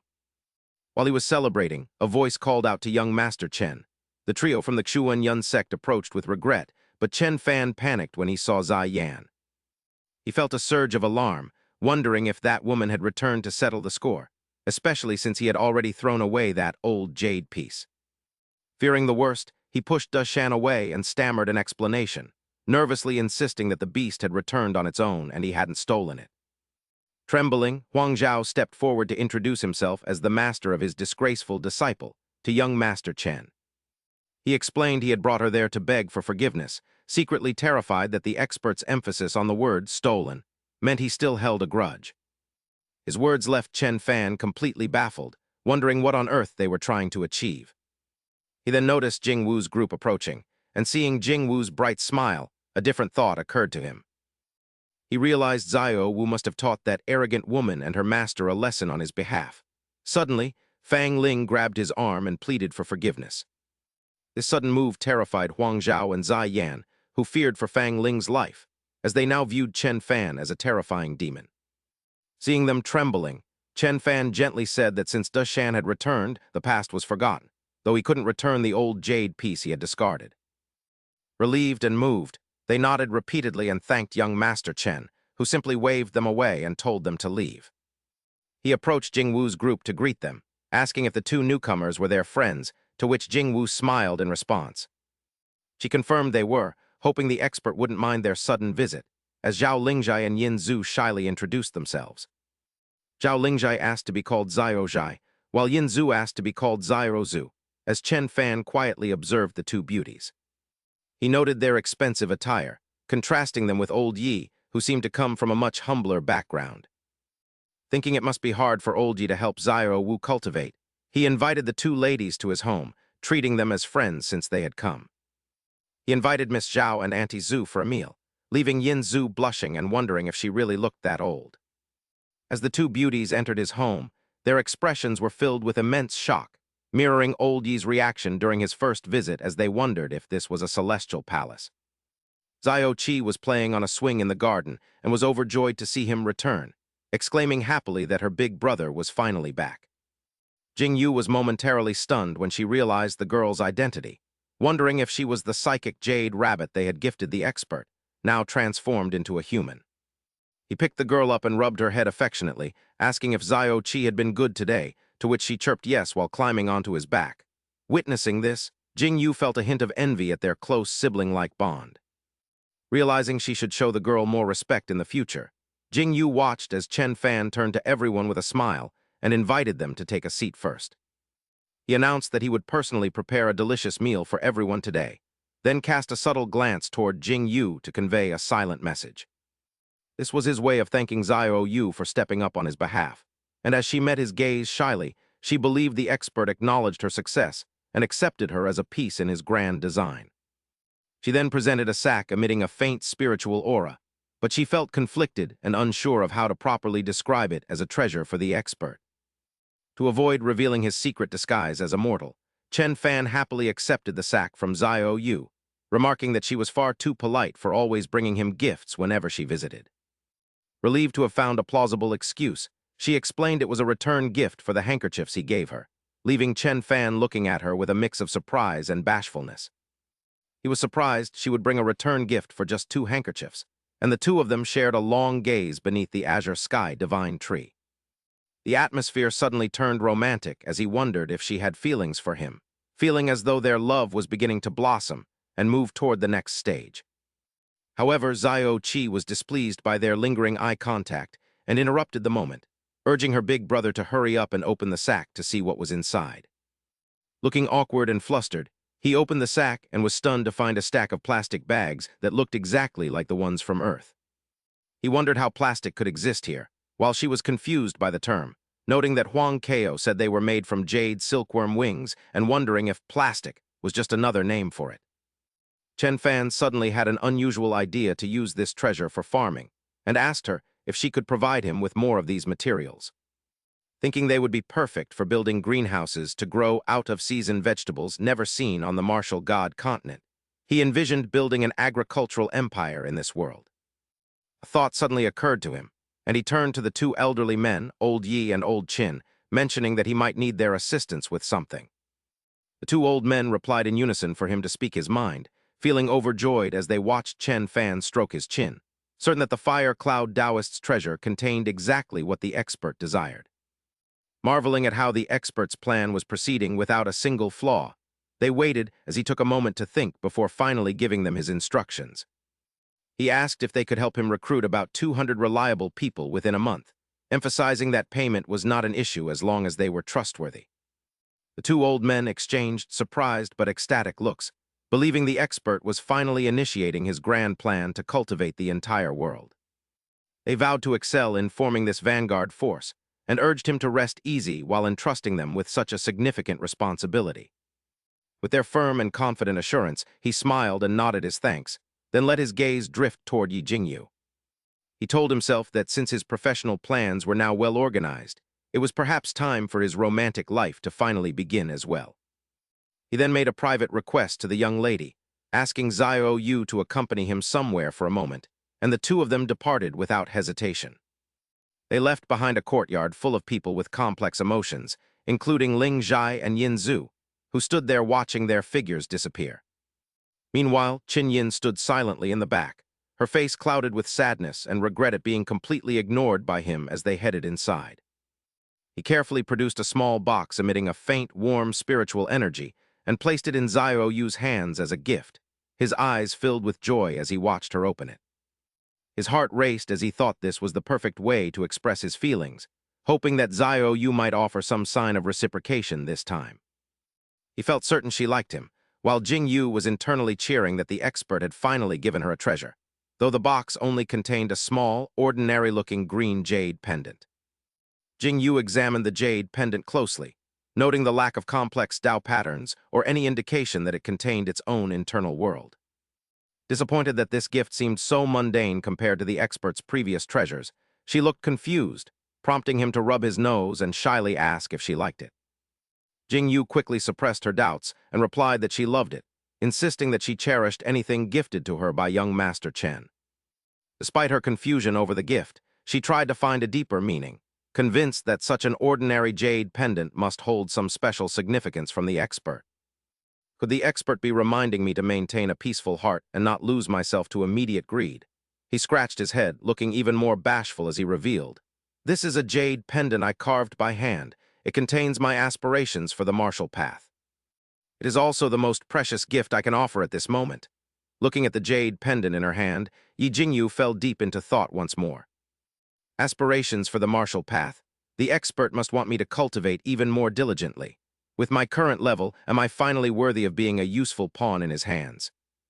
Her face suddenly darkened, which surprised him slightly, but she felt she was still unworthy of receiving a true Dharma treasure from the expert. Seeing her head bowed, he reached out to gently pat her head and teased, "Xiao Yu, are you blushing?" His sudden gesture left Jingyu feeling bashful, thinking perhaps this gift wasn't enough to fully follow the expert's teachings. "I will certainly take this to heart." She looked up with a determined gaze. "I understand, young Master Chen. I will always keep this jade pendant with me." Meanwhile, images of her in skimpy clothing flashed through his mind. He couldn't help but praise her beauty, thinking she was stunning. Outside in the courtyard, Deshan was leisurely grazing on grass, feeling quite smug. "I am the expert's favorite mount." Suddenly, a white horse appeared and blocked Deshan's path. "But this is my territory," Deshan asserted without flinching, his eyes turning a fiery red. Filled with killing intent, he continued, "You might have arrived first, but I can certainly do the same." He curled his lip in further provocation.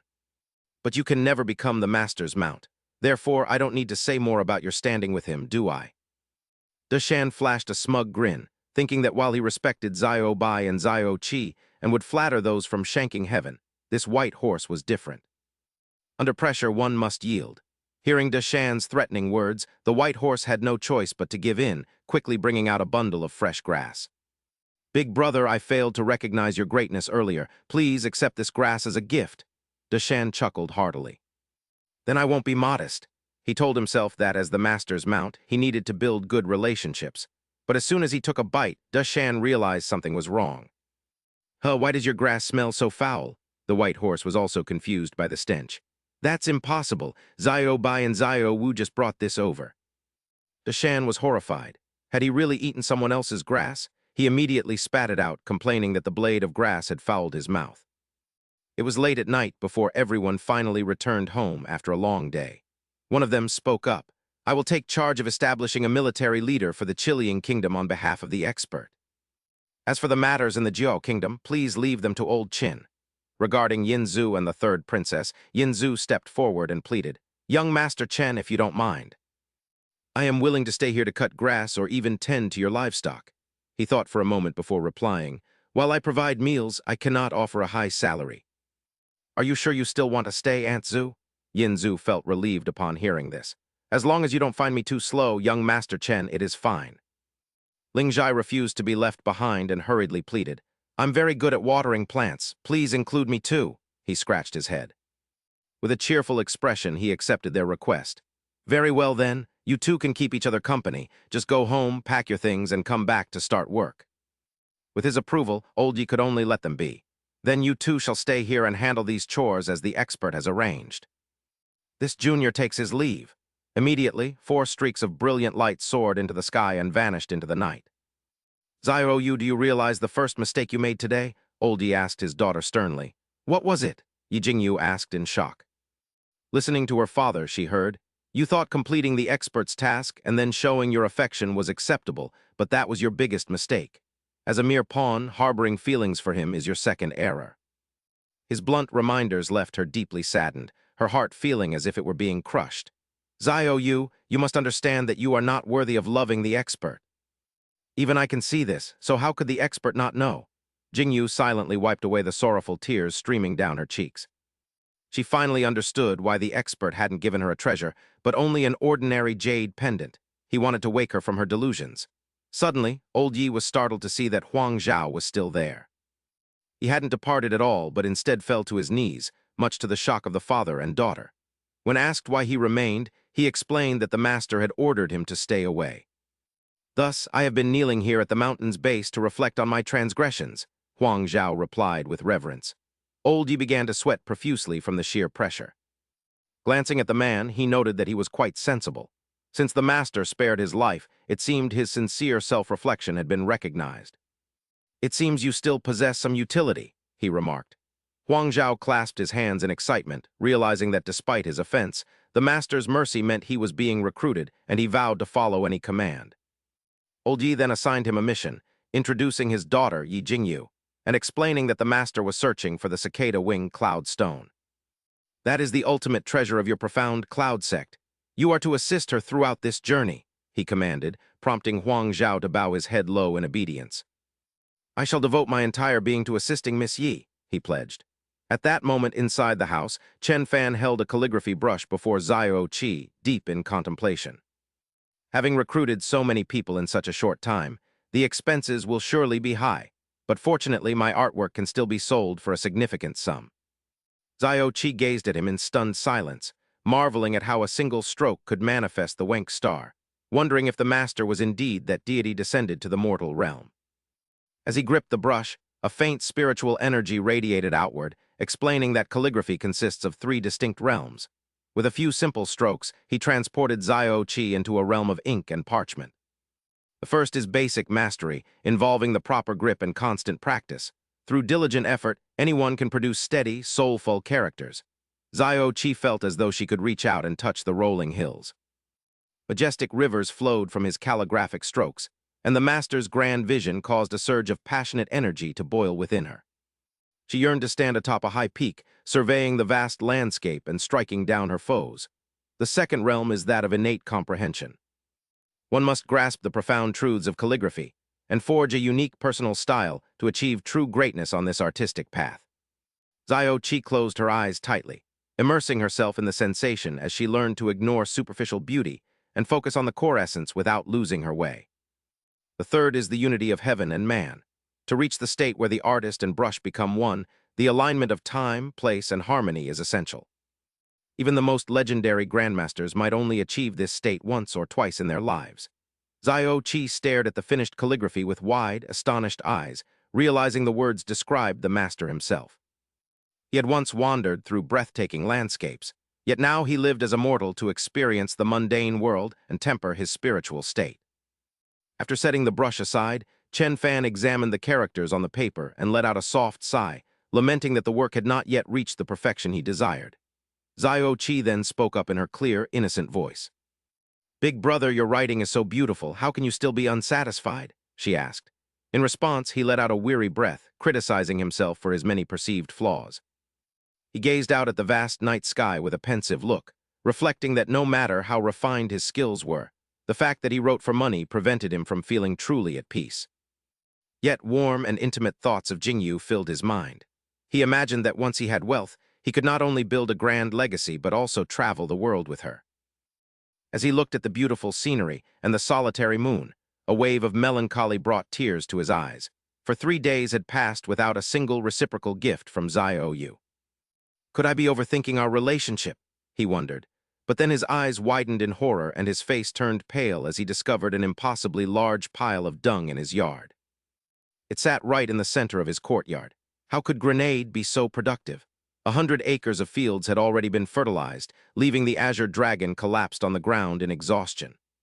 I can still eat and pull the wagon, but perhaps the previous laxative wasn't enough, he mused as he approached the creature to inspect its condition. Strangely, he was unable to diagnose the cause of the ailment, concluding that the illness must be so advanced that it defied his identification. Perhaps it's time to slaughter it for meat, he remarked, a cruel suggestion that sent the surrounding divine beasts into a state of absolute panic, fearing their ultimate demise. Even Xiao Qi, watching from inside, was gripped by terror. As the azure dragon watched him walk away, he lamented his wretched fate, never imagining the third prince of the dragon clan would end up like this. The divine beast, the little azure dragon, had finally reached such a miserable conclusion. Xiao Qi approached him with eyes full of sympathy, offering gentle words of comfort. You have worked tirelessly for the master lately, and we all recognize your efforts. If you wish to survive, I have a potential solution for you to try. Using the last of his strength, the azure dragon prostrated himself and pleaded, "Great ancestress, please show me the way." Xiao Qi then pointed toward the massive pile of dung. She proposed an unexpected solution, noting that while he had plowed the fields and used his dragon dung as fertilizer, he had missed the most crucial step, tilling the soil. The dragon dung must be tilled deep into the earth to decompose properly for maximum effectiveness, she explained. At that moment, Chen Fan emerged from the house carrying a butcher knife. Xiao Qi, why have you come outside? He asked. Big brother, the horse is plowing the fields again. It's quite a sight, she replied. He then took a branch from the heavenly azure staff and carefully placed it into his gourd. Forget it, I shouldn't do it. Xiao Qi likes this horse so much that she would be devastated if I killed it. A fragrant aroma wafted from the gourd, making the nearby divine beast salivate. Brother, what is this? She asked. Chen Fan pried open the azure dragon's mouth and poured the medicine in. It's just some nerve medicine I give to horses. Let's see how it works. After it consumed his strange concoction. Veins bulged and muscles rippled across the azure dragon's entire body. In an instant, its strength surged as it began to plow through everything in a frenzy. He scratched his head in confusion, having never witnessed such a bizarre sight before. This horse? Oh well, just let it be. Xiao Qi, I'll take you down the mountain tomorrow. What for? To sell paintings. The next morning in Kinxy town, a man was yawning sleepily. A man with disheveled hair and a massive sword on his back named Yan Xiao Feng thought to himself. I am the greatest genius of the Azure Sword Palace, yet I must hide my strength and travel the world to seek a breakthrough in my state of mind. However, it had already been over a year. Suddenly, an inn emitting a powerful surge of spiritual energy caught his eye. O Sword Dao, when will I finally comprehend your ultimate truth? What could be causing such a terrifying aura? He was surprised to see a crowd gathered around a painting. As expected of young Master Chen's work, it truly is a masterpiece of exquisite beauty. Everyone gazed excitedly and mesmerized at the painting, which radiated the flow of Dao markings. Old Wang, would you be willing to sell this painting to me? Wealthy merchants continuously raised their bids, desperate to obtain the painting at any cost. I'll pay double, sell it to me? Yan Xiao Feng's eyes widened in shock as he watched a group of mortals treat such a supreme treasure this way. He was nearly blown back by the powerful pressure emanating from the figure in the painting. Amidst the crashing waves, the gaze of the expert standing on the cliffside seemed to pierce right through him. Realizing the painting's extraordinary power, he struggled to crawl forward. Sword intent? So the pinnacle of the Sword Dao is actually sword intent. With a look of sheer panic, he grabbed Old Wang's shoulder. Shopkeeper, how much for this painting? Please sell it to me. Who do you think you are? How could it possibly be your turn? I was here first. Only then did the young man manage to regain his composure. My apologies, you mentioned this was the work of young Master Chen. May I ask where he is now? He just headed off in that direction. Yan Xiaofeng immediately dashed out of old Wang's inn. The person who painted this must be a transcendent being of the highest order. A painting king, or even a painting emperor, is rare on the martial god continent. But why would such a figure sell his own work to mere mortals? Meanwhile, Chen Fan was cheerfully greeting the townspeople. Greetings, young Master Chen. Xiao Qi, perched on his shoulder, pointed toward a candied haw stall. Brother, I want to eat that. As I thought, young Master Chen must be like me, disguising himself as a mortal to travel the world. He is also seeking a breakthrough in his state of mind. Xiao Qi and he were slightly surprised to hear someone calling out, Young Master Chen, please wait. Are you calling for me? With a panicked expression, the man cupped his hands in greeting. I am Yan Xiaofeng. I just saw the swordsman painting created by young Master Chen at the Shaiyuan Inn, so I hurried after you to ask if you could paint one for me. Please forgive my sudden intrusion. He looked down at Yan Xiaofeng's feet and thought to himself, he doesn't just look like a fanatic swordsman, but also someone who loves art. Oh well, I'll grant his request. He pulled out a scroll and handed it to Yan Xiaofeng. Very well, it's 10 coins per painting. I only sell my paintings to those I share a destiny with. Meeting in this crowd must be fate, so I'll sell it to you. It's a fair trade.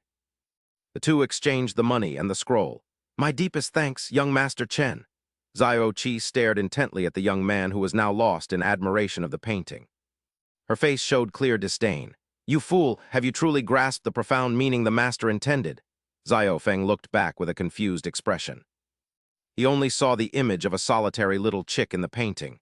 What profound meaning could there be? However, in the very next instant, the little chick suddenly transformed into a brilliant fire phoenix, leaving the young man trembling in shock. A phoenix nirvana. The phoenix was the auspicious guardian of the Fengaming kingdom, yet it had failed its nirvana and turned into a chick. He carefully rolled the painting back up. He finally understood the profound message the expert wanted to convey. The master was implying that the Fengaming kingdom was facing a great catastrophe, and he wants me to head there to offer my assistance. Meanwhile, deep within a secret chamber in the Xiling Kingdom's palace, a man sat on a boat with a distant gaze. Lingzhi was shocked by the sight and hurriedly asked, Mother, what has happened to father? The queen sobbed as she recounted the entire situation to the princess.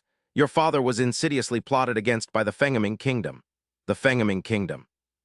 Lingzhi's eyes widened in surprise as she thought to herself, Isn't that the place Sect Master Yi intended to visit? She then turned to look at her parents. She asserted firmly, Father, Mother, please do not worry too much. I have recently had the fortune of meeting a great master. Fengaming Kingdom will surely be destroyed soon. Upon hearing this, the emperor's expression immediately darkened. He glared at his daughter with a stern gaze. Why do you say that? Lingzhi replied without hesitation. There is something you do not know, father. The master has dispatched sect leader Yi Jinghang of the Yunjian sect from Wuhua Island to conquer Fengaming Kingdom. Is that so? Fine. The emperor was then helped up by the empress and walked toward her. I have decided to pass the throne to your fifth brother from now on. You must devote all your strength to assisting him. You must never harbor thoughts of competing for the throne again. The empress also gently advised her. Jia, you should listen to your father. Lingzhi bowed politely, but her words took both parents by surprise. Under the master's guidance, Yi Jinghang has now reached the immortal cultivation realm. The master even bestowed a spirit-grade treasure upon him. Therefore, destroying Fengaming Kingdom will be as easy as turning over one's hand. Her next words left the two elders even more terrified. I have more good news for you, father. I have become the master's maidservant. In the future, I will stay by his side to tend to his flowers and plants. Hearing this, her father was so enraged he nearly spat blood. Her parents were furious at the news. What master? You are talking nonsense. You are a princess of a nation. How could you humble yourself to be someone's flower-watering maid? Lingzhi then displayed her power to prove it to them. Never mind, words are useless. Father, mother, please look at this. I have just broken through 3 levels in a row. The two of them gasped in shock. She immediately explained, it is not just me. Even Yan Zhu has broken through to the mid-stage heaven martial realm. Rumors say the master comes from the legendary forbidden land known as Earth. The two elders stared in wide-eyed amazement after hearing these absurd words. Earth? Does the divine martial continent really have such a master? What do you think, Your Majesty? The Empress asked. That master might be a peak martial ancestor, but not to the point where Zhir must be his servant. We should go pay him a visit together. If it is true, we will invite him to become the national preceptor. Meanwhile, De Zhuang had been patiently waiting for young Master Chen to return. Young Master Chen is finally back. Last time you told me to catch the human traffickers, and I have caught them. Oh, really? How did you catch them? He puffed out his chest confidently. Today, I went out and met two people who kept babbling about me having some noble bloodline, trying to trick me into following them. But those deceptive tricks could not fool me. Remembering what young Master Chen entrusted to me, I immediately captured both of them. The two people De Zhuang had captured immediately kowtowed, pleading, "Young Master Chen, please judge fairly. We are truly not human traffickers. Hu De Zhuang has misunderstood us. Go over there and see if they are the traffickers who kidnapped you," he said, then turned to ask De Zhuang. "Who caused the injuries on their bodies? Who else but Zyro Bai?" He smiled happily and leaned down to pat the dog's head. "Zyro Bai, how did you know they were bad people?" "Master praised me, hee, Zyro Bai thought proudly. Zio Chi observed the two and thought to herself, I must learn from the master and not be arrogant.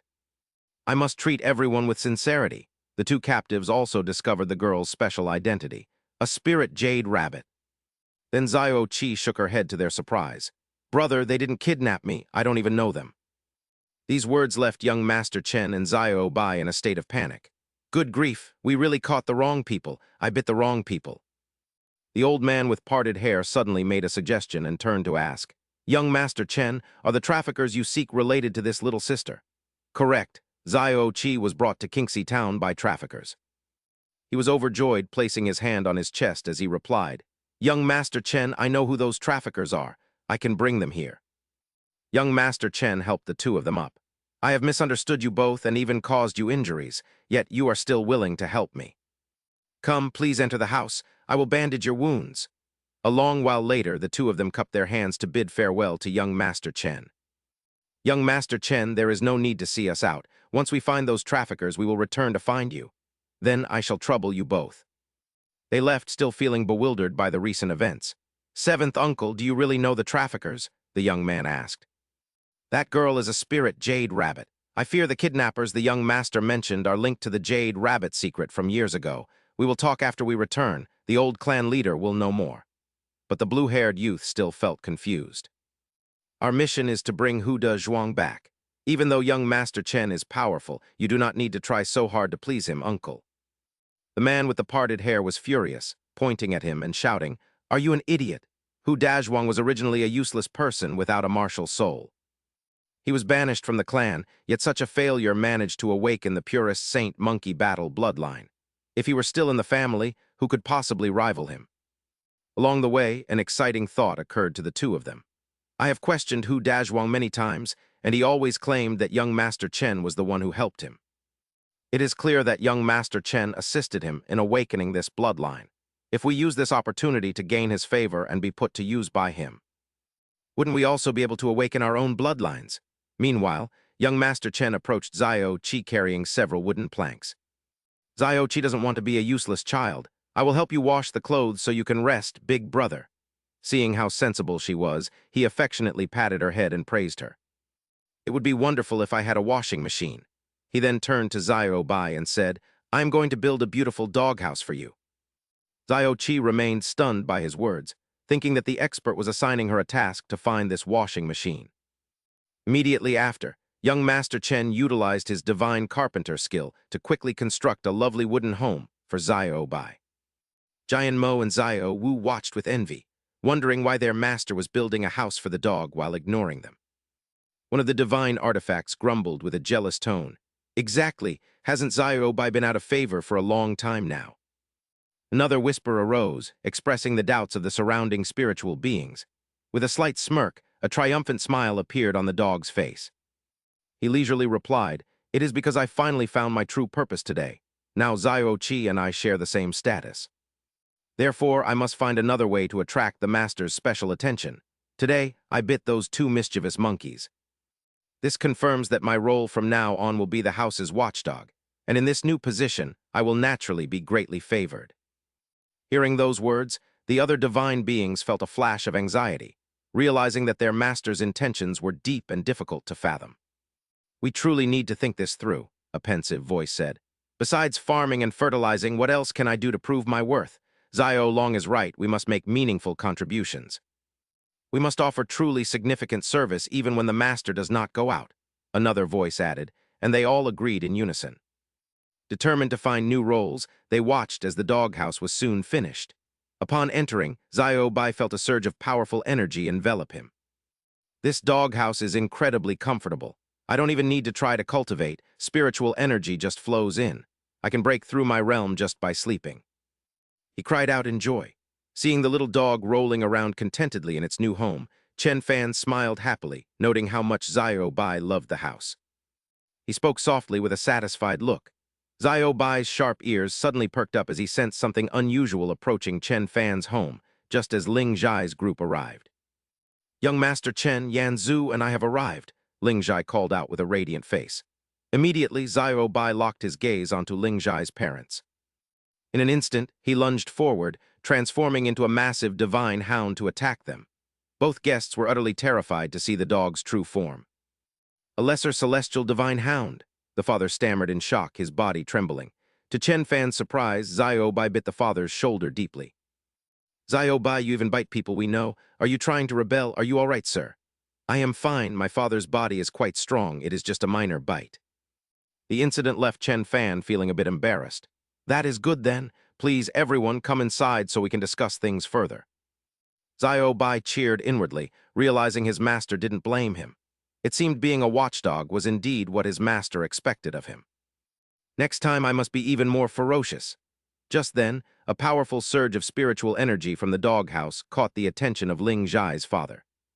"Is that actually a doghouse?" His face suddenly filled with an unusual ambition as he stared at the structure with intense longing, unable to look away. He desperately wished he could sleep in it just once. "Your Majesty, please remain calm," Yan Zhu whispered, worried by his behavior. At that moment, Chen Fan cheerfully invited everyone for tea.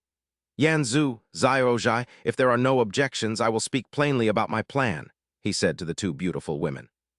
"From now on, the two of you will be responsible for tending to all the animals here. The salary is 3,500 coins a month, including room and board. What do you think?" "No problem," Ling Zhai and Yan Zhu replied together, seemingly pleased. With just one sip of the pure tea, the dantian of Ling Zhai's father suddenly glowed brightly. "This tea is truly miraculous. My wound has completely healed and my cultivation has even reached a new realm," he exclaimed in astonishment. Feeling the surge of power, Chen Fan handed each of the two women a small sickle, explaining that they were grass cutters for them to use. Ling Zhai looked at Chen Fan with a bashful smile and said that since her home was far from the nameless mountain, she would return to work after taking her parents back. Chen Fan gently told her it was fine, while Ling Zhai's parents were bewildered by their daughter's haste, asking why she was in such a rush to take them home. Her mother softly asked if they could at least have a meal first, but Ling Zhai angrily snapped at her father, asking if he still had something to say. She blamed them for the expert's anger, though her mother tried to reason that he had given her a precious treasure and kept her for work, so he could not be mad. Ling Zhai argued that the expert had previously assigned her the elegant task of watering flowers. Yet today he made her tend to livestock, and while Aunt Zhu's sickle was a sharp spirit weapon, hers was merely an ordinary profound tool. She sobbed uncontrollably, feeling deeply wronged and certain that this was a sign of his displeasure. Her father tried to explain that they had always shown the expert the utmost respect, and should not be blamed even if he were angry. Ling Zhai grew even more furious, accusing them of only showing respect on the surface while lacking true reverence in their hearts. Her parents asked skeptically how the expert could possibly know their inner thoughts unless he possessed the ability to read minds. She passionately retorted that every word and action of the expert held profound meaning, and their behavior had truly disappointed her. Her mother comforted her, suggesting that if the expert still kept her for work, he was not truly angry but was likely using the opportunity to warn them. Ling Zhai looked up hopefully, asking if her mother had realized something, noting that the few small animals at the expert's house did not actually require two people to care for them. Her mother concluded that the expert wanted them to find rare divine beasts as atonement for their mistakes, meaning they would have to journey to the boundless sea. Meanwhile, Chen Fan and Xiao Qi were happily playing on a swing while a newly sprouted grapevine, sensing his intent, rejoiced at the honor of becoming what its master desired. Chen Fan sighed gloomily, wondering why Xiao Yu had not sent a return gift even after 21 days. He felt a wave of disappointment, thinking she had rejected him, when he suddenly noticed a massive cloud of dust billowing in the distance. He was shocked to see a large crowd running toward his house and cried out in disbelief, wondering what on earth was happening. Old Qin arrived with the crowd and respectfully explained that these were the servants he had helped find for the young master. He added that everyone was eager to help, and Chen Fan was very pleased with Old Qin's efficiency in recruiting so many people so quickly. He invited everyone inside to assign their specific tasks and then approached Ling Zhai, who was currently wiping sweat from her face. He called Xiao Zhai and Aunt Zhu over, handing them a watering can and a broom, explaining that the new arrivals would handle the livestock while they tended to the garden. The two women stood dazed with their new tools as Chen Fan walked away, thinking that with enough help, the women should not have to do the heavy labor anymore. The girls were overjoyed, and Ling Zhai excitedly remarked that the expert must have great expectations for them to assign such a task. Aunt Zhu looked at Ling Zhai with a different perspective, thinking of the phrase watering the mountains and rivers and the nurturing of all things. She whispered to Ling Zhai that only the mistress of the world would be worthy of such a noble and grand responsibility. She suggested the expert was confessing his love, causing Ling Zhai to blush and protest against such talk. Chen Fan's sentient artifacts overheard and immediately came forward to greet her as their mistress, bringing a radiant smile to her face. However, she cautioned Xiao Bai that they should keep this between themselves and not make a scene in front of the expert. In Ling Zhai's mind, a romantic vision appeared of her and Chen Fan standing side by side, gazing at the night sky together. She imagined Chen Fan's voice telling her that she was the only woman capable of standing as his equal. She ambitiously believed she could hold the entire world in her hands, destined not to be a servant, but to rule over all creation alongside the expert. She felt that only supreme power could match her nobility, but her ambitious thoughts were interrupted when Chen Fan called out to her. He asked her to join him in the study for an important lesson, causing Ling Zhai's face to light up with pure joy. She hurriedly replied, "I'm coming," as a bold thought crossed her mind, causing her cheeks to flush. Being alone with him in the study, could it be?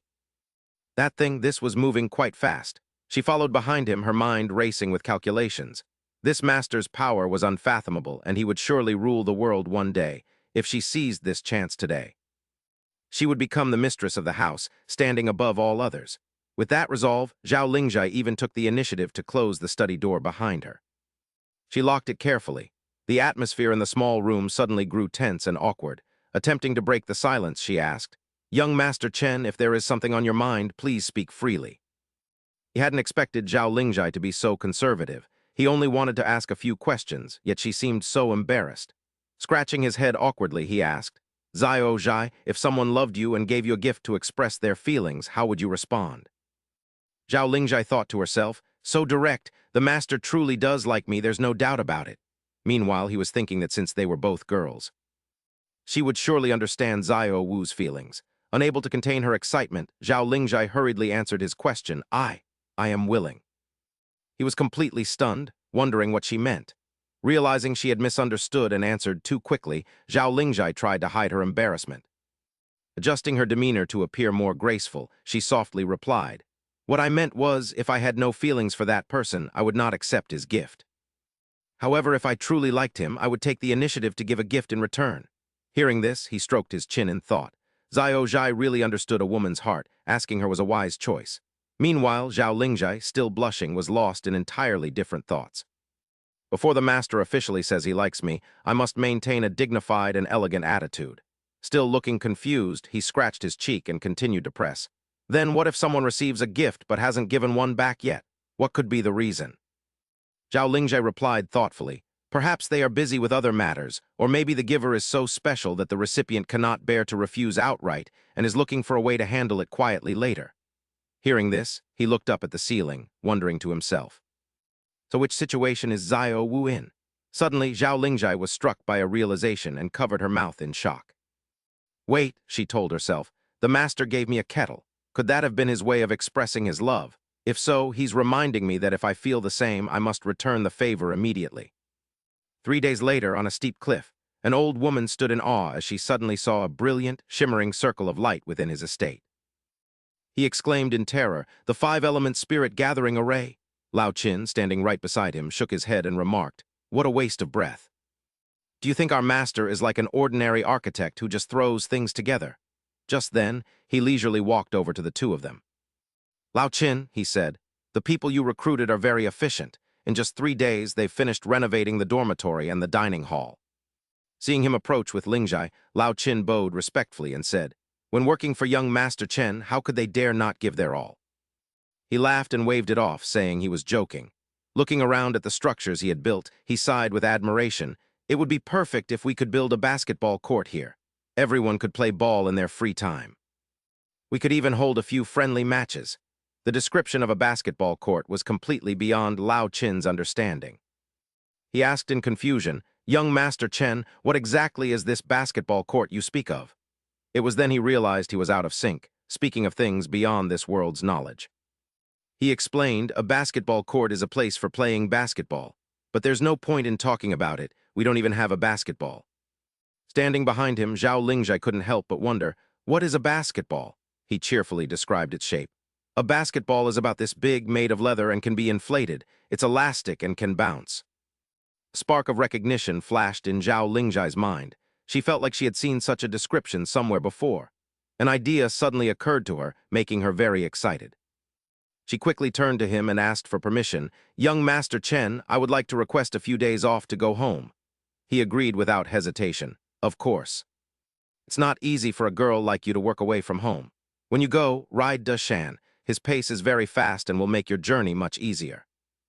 After instructing Lingjai, he turned back to continue his pleasant conversation with Lao Qin. "I will arrange some tasks for you all in the near future." With a look of confidence and determination, Zhao Lingjai watched his retreating figure. She vowed to herself that she would find that basketball to give as a return gift and express her affection for the master. The scene shifted to the livestock pen, where Dashan and Qing Long were kneeling on the ground, pleading with Zhao Lingjai, "Mistress, please give us some guidance. We also want to be loved by the master just like Xiao Bai." Not wanting to see the two beasts kneeling before her, Zhao Lingjai waved her hand for them to stand. She smiled at Dashan and said, "I've looked after you for a few days, so we have some bond. Of course, I don't want to see the master abandon you. Dashan, the master told you to wait for me to leave." "Do you understand the hidden meaning in those words?" Dashan immediately bowed his head. "I will certainly do my best to support the mistress." Then Zhao Lingjai turned to Qing Long and asked in an inquiring tone, "The master has ordered me to find a treasure. Based on the description, it seems to be the legendary spirit water pearl. As an ancient divine beast, you surely know where it is, right?" Upon hearing the mention of the spirit water pearl, Qing Long grew immensely excited and responded enthusiastically that it was the ultimate treasure of the Xyoan Wu clan.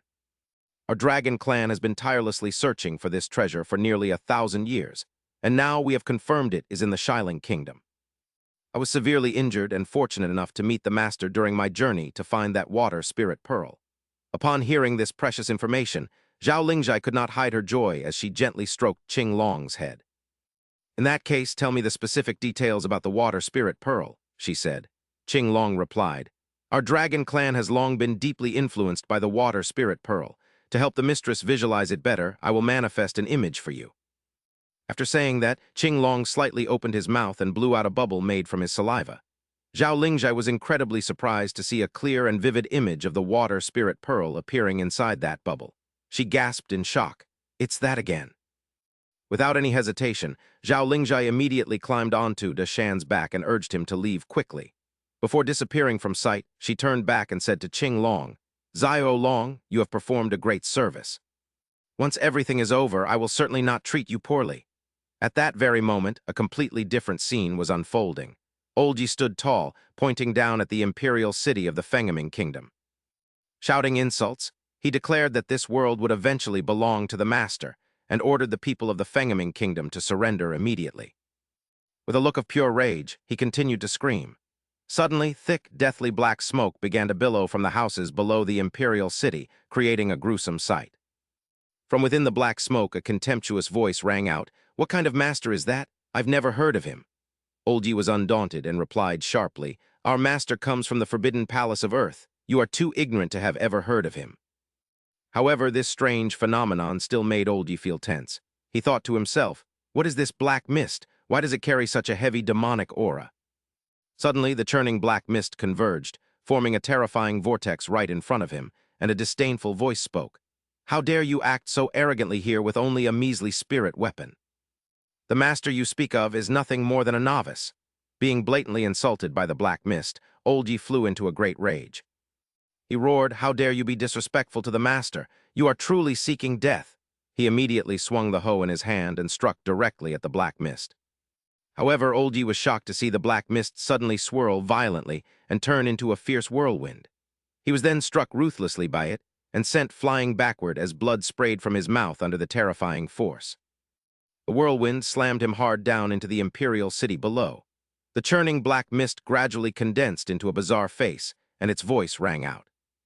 Gloomy and cold as if echoing from the realm of the dead, it said, "Submit to the Xyoan palace and you shall live." Facing the threat, Old Yi appeared unusually calm.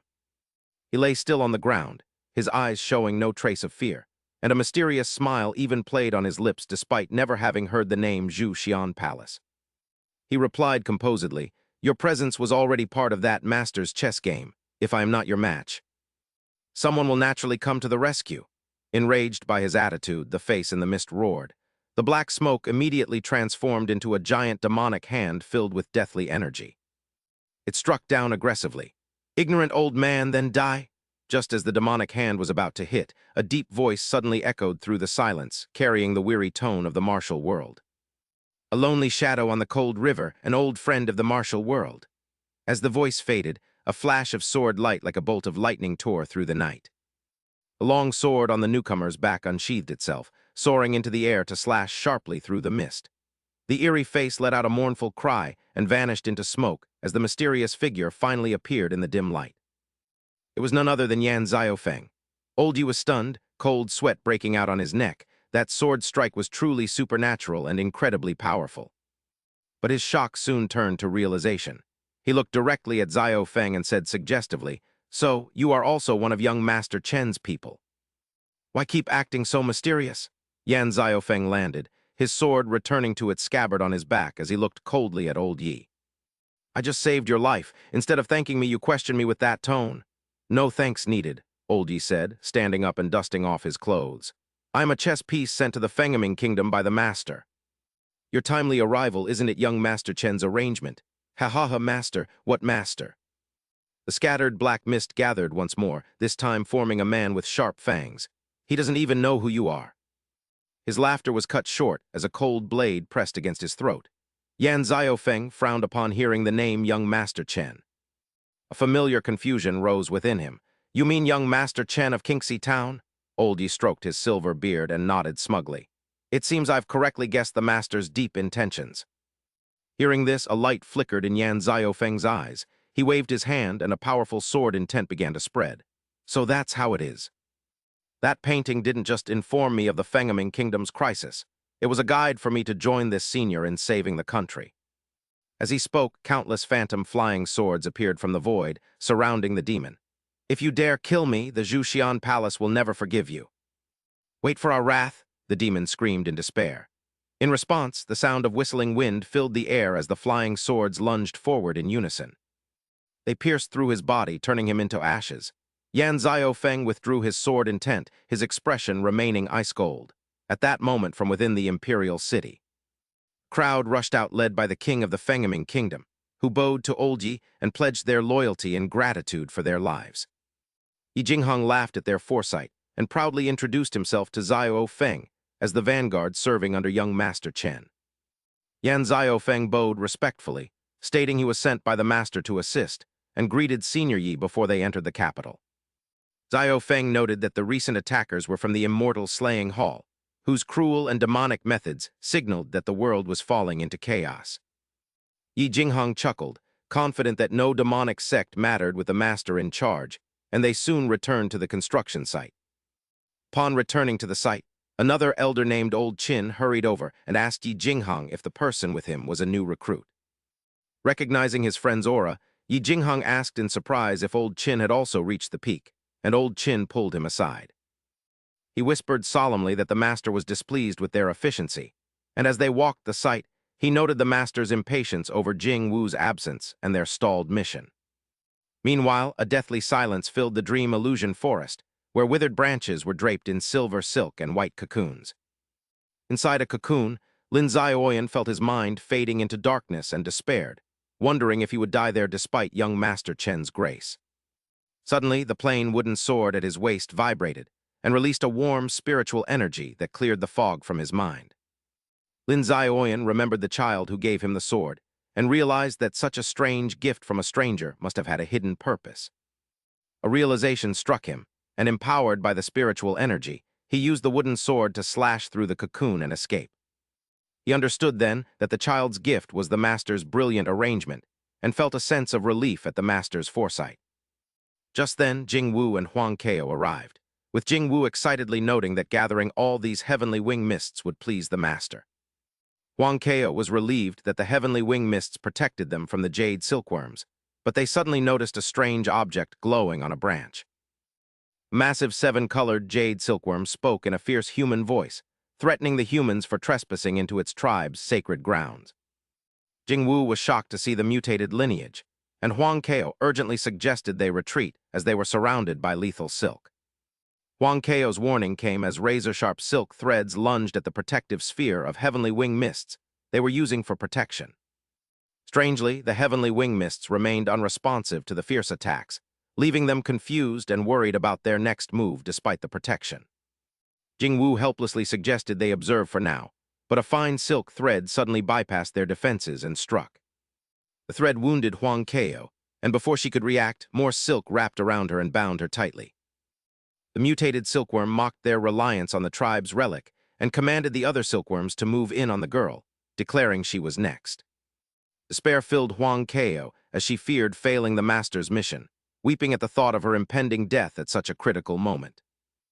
Lin Xyoan appeared like a god, swinging his wooden sword to slaughter the surrounding insects with lightning-fast strikes while rebuking the beasts. He warned them not to harm anyone, leaving the mutated silkworm terrified that such a small wooden sword could deliver such powerful blows. It was horrified to see its seven-colored silk severed and recognized the sword as divine cold iron wood as Xyoan shielded Huang Kao. Xyoan told Missy not to fear, explaining he was sent by the master with a divine weapon that would protect them from the jade silkworm tribe.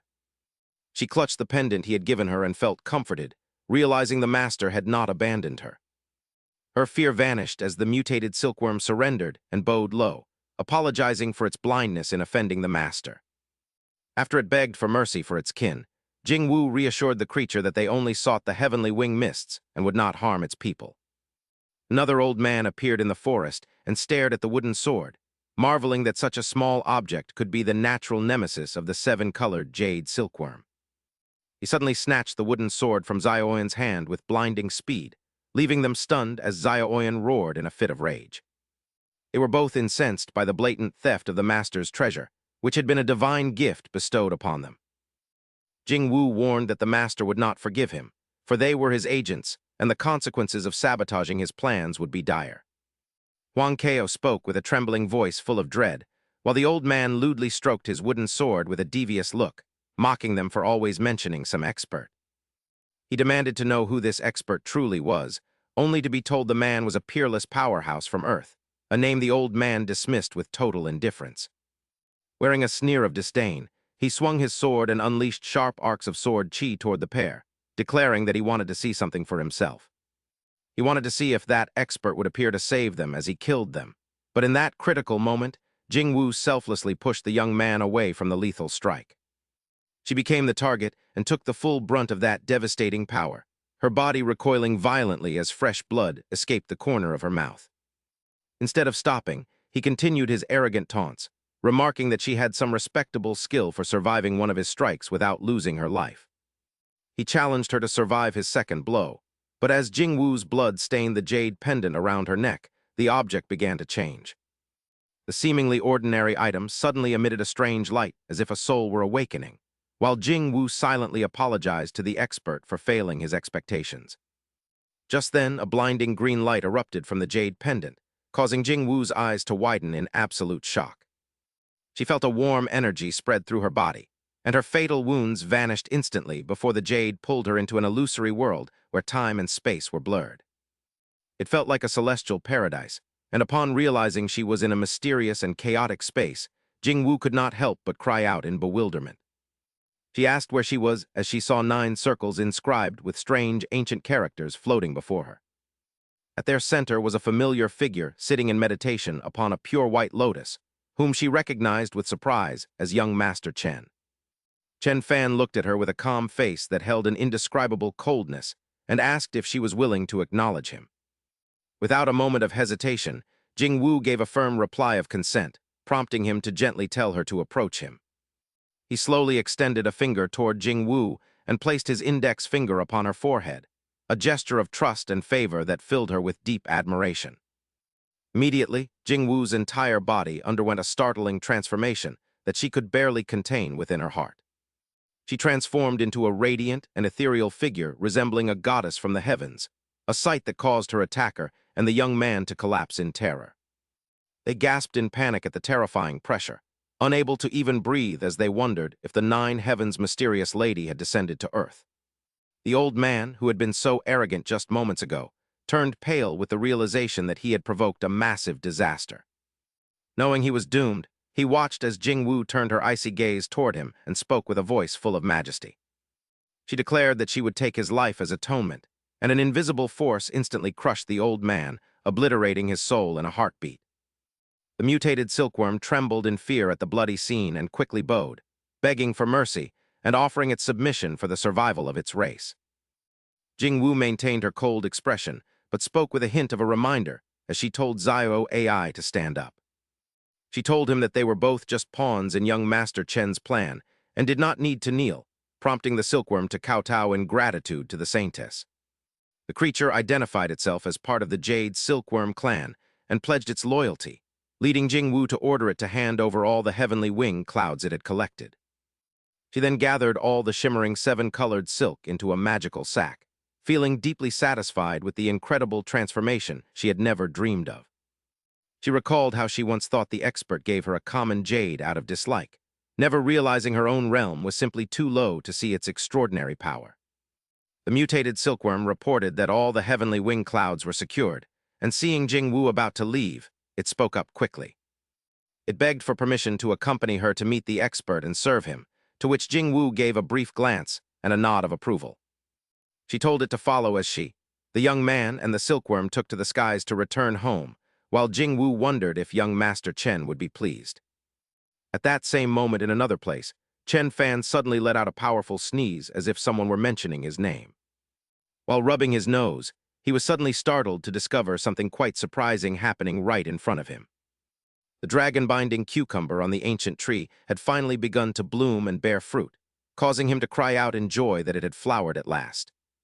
Happy to see his farming efforts finally pay off, he continued to water the plant while looking contentedly at the ladle in his hand. He began calculating for the future, thinking that such a massive vine would surely produce more fruit than they could consume, allowing him to sell the rest.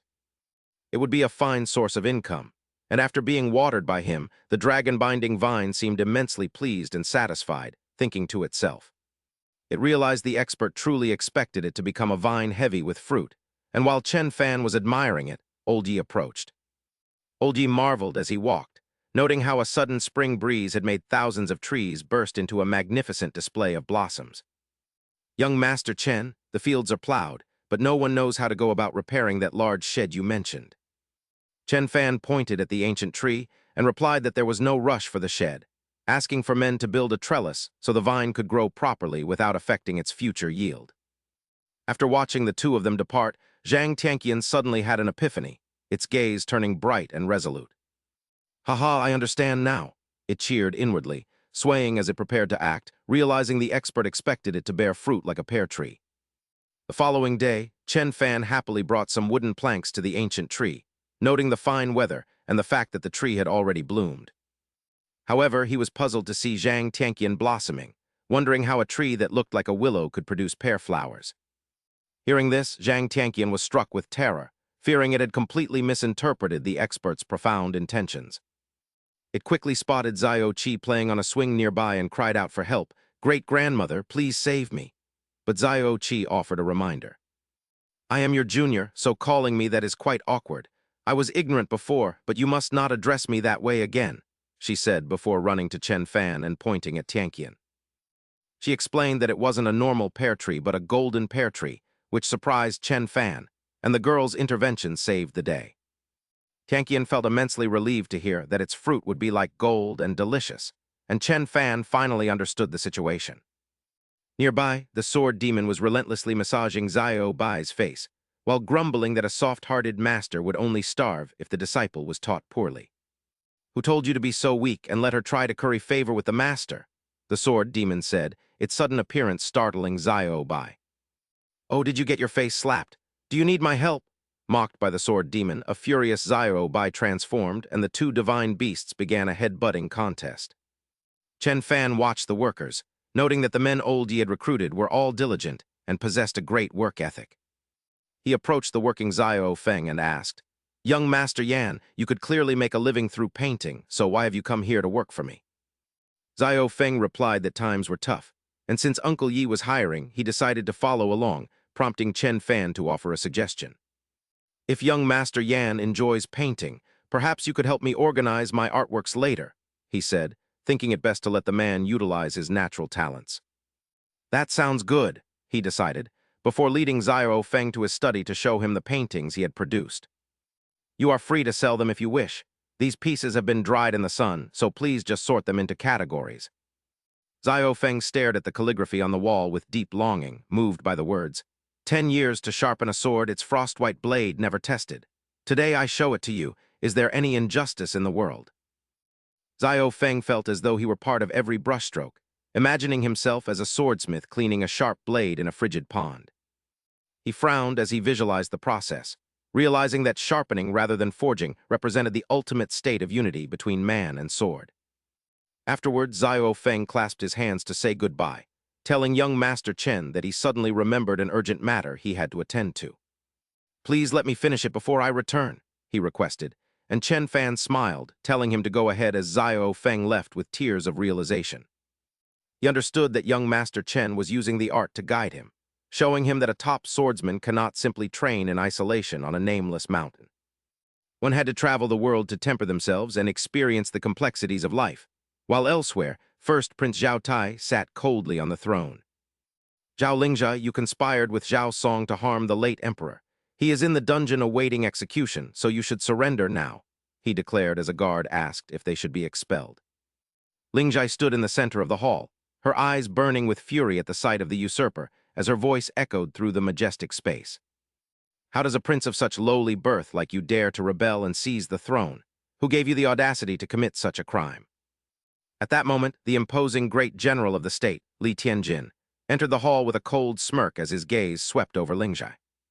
Before her gaze settled on the man upon the throne, the third princess, whom he hadn't seen in a long time, wondered how a useless person like Zhao Tai could have ascended to the throne on his own, realizing it was all General Li's manipulation. Lingzhai's sarcastic words cut through the man's pride like a knife. He turned purple with rage and growled, "Insolent! You should address me as the Prince Regent."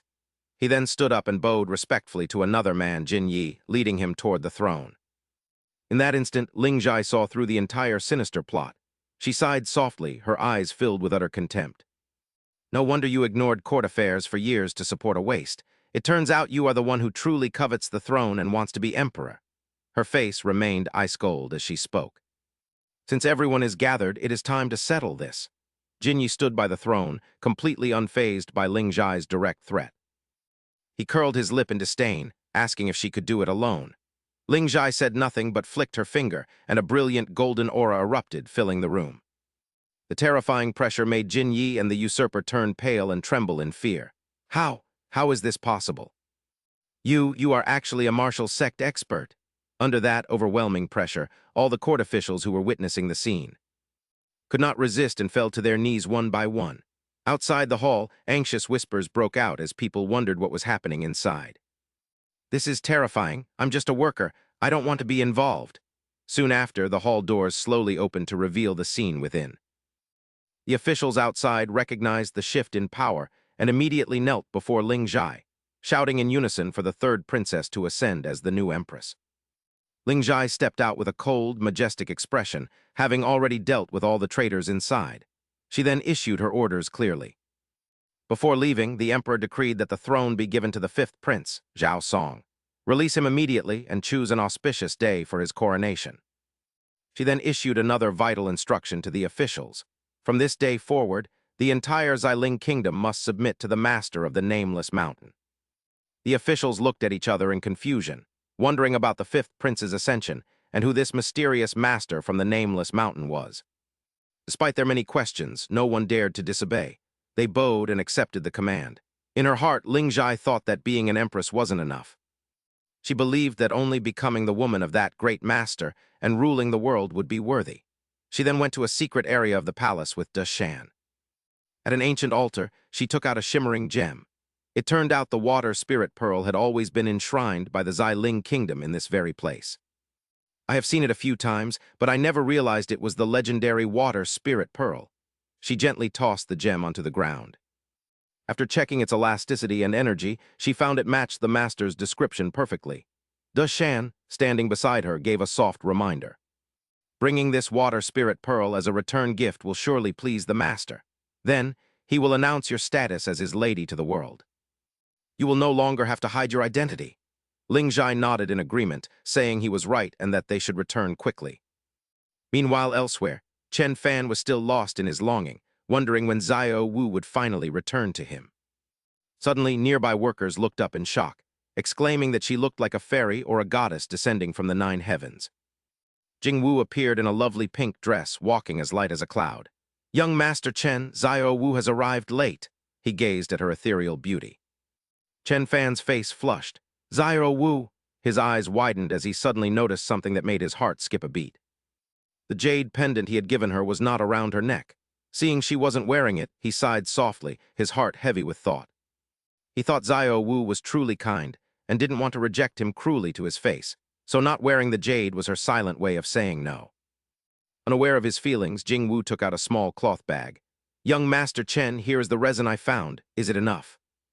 Chen Fan took the bag and turned away coldly. "It's enough. You must be tired from your journey. Please go inside first." His abruptness surprised Jing Wu, who wondered why he wasn't happy despite her bringing the cloud heaven wings.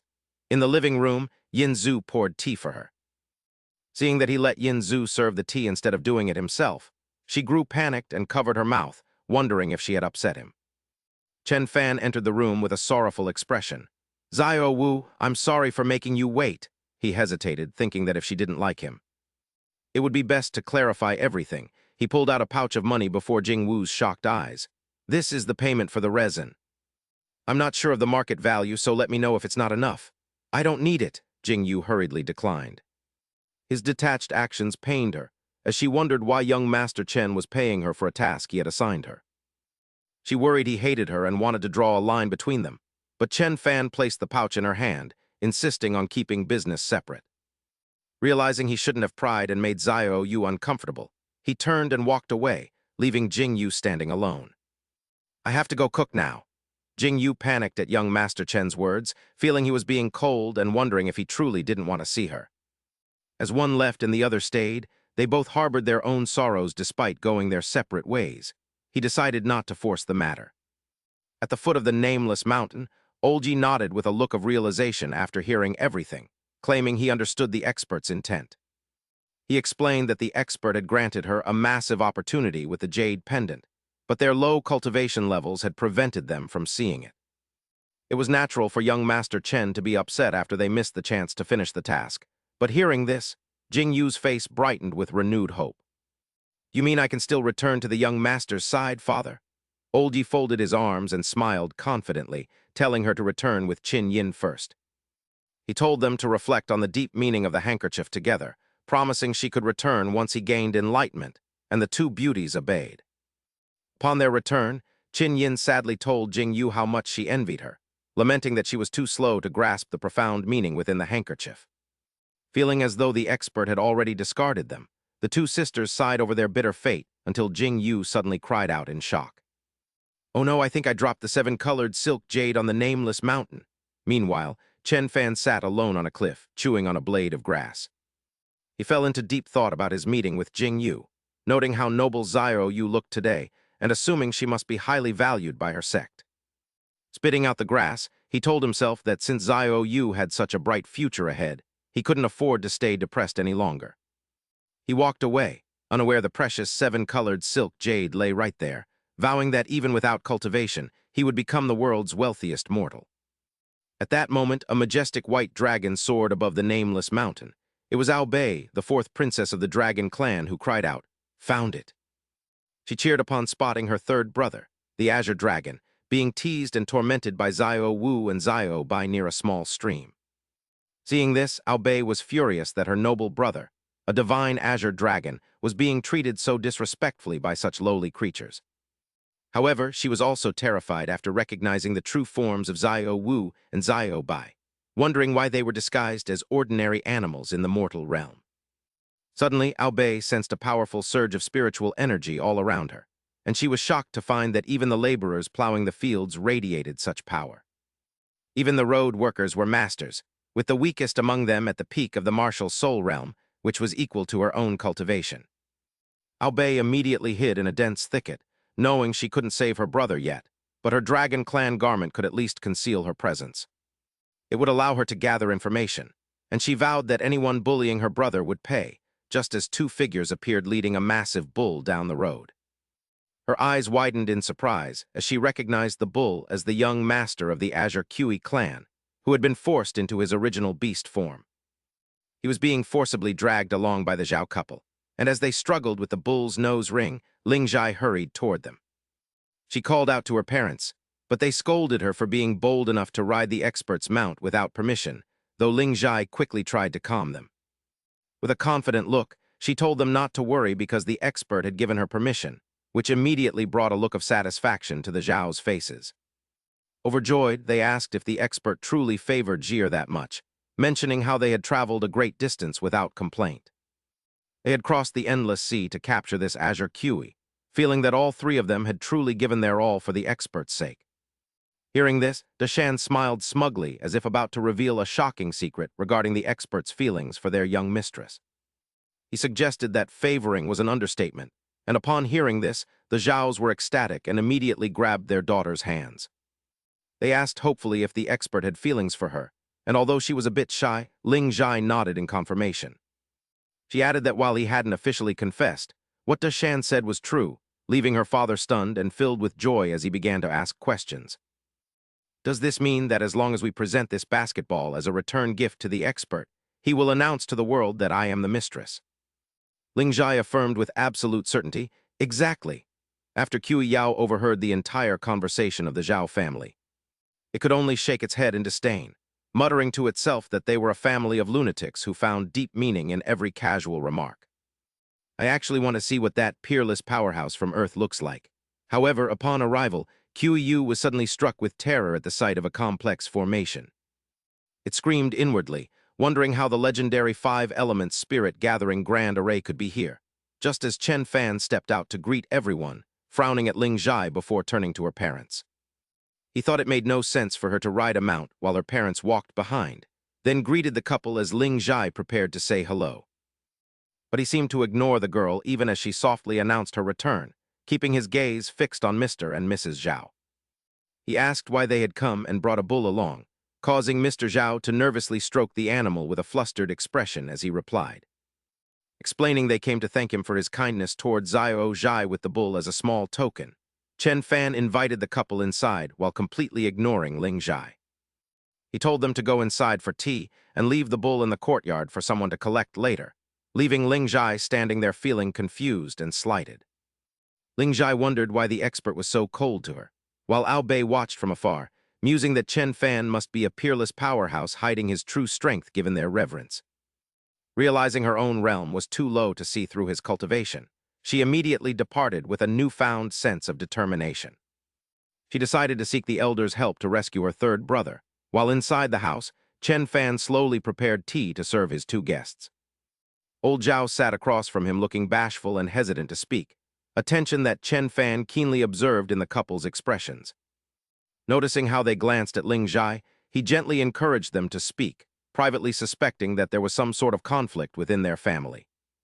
He figured that was why Ling Zhai rode the mountain beast ahead without waiting for her parents, just as old Zhao looked at him and made a respectful request. When the couple asked to work for him, Chen Fan nodded gently and told them it was no problem, advising them to get some good rest first. He instructed them to find Yi Jinghang in the backyard later for their assignments, but old Zhao immediately raised his hands to show his sincerity. Insisting they wanted to start immediately, the Zhao couple bowed gratefully and expressed that being able to serve the young master was their greatest honor. Watching them leave, Chen Fan vowed to help such honest people, but Ling Zhai quickly called out to stop him as he prepared to turn away. Calling out to young Master Chen, she quickly pulled a water spirit pearl from her bag and offered it as a gift, suggesting he use it to play basketball. Chen Fan was momentarily surprised by the glowing orb, wondering if basketball even existed on the martial god continent, before quickly setting it down on the table. He gently informed Xiao Zhai that she no longer needed to tend to the plants in the yard every day, deciding to change her duties starting today. He told her to follow Old Yi and do whatever he assigned, words that struck Ling Zhai like a bucket of cold water and shattered her dreams. She cried out internally, fearing the expert was stripping away her status as the mistress of the land just to make her Yi Jinghang's servant. Chen Fan walked away without looking back, leaving the tearful girl behind as she desperately wondered why this was happening.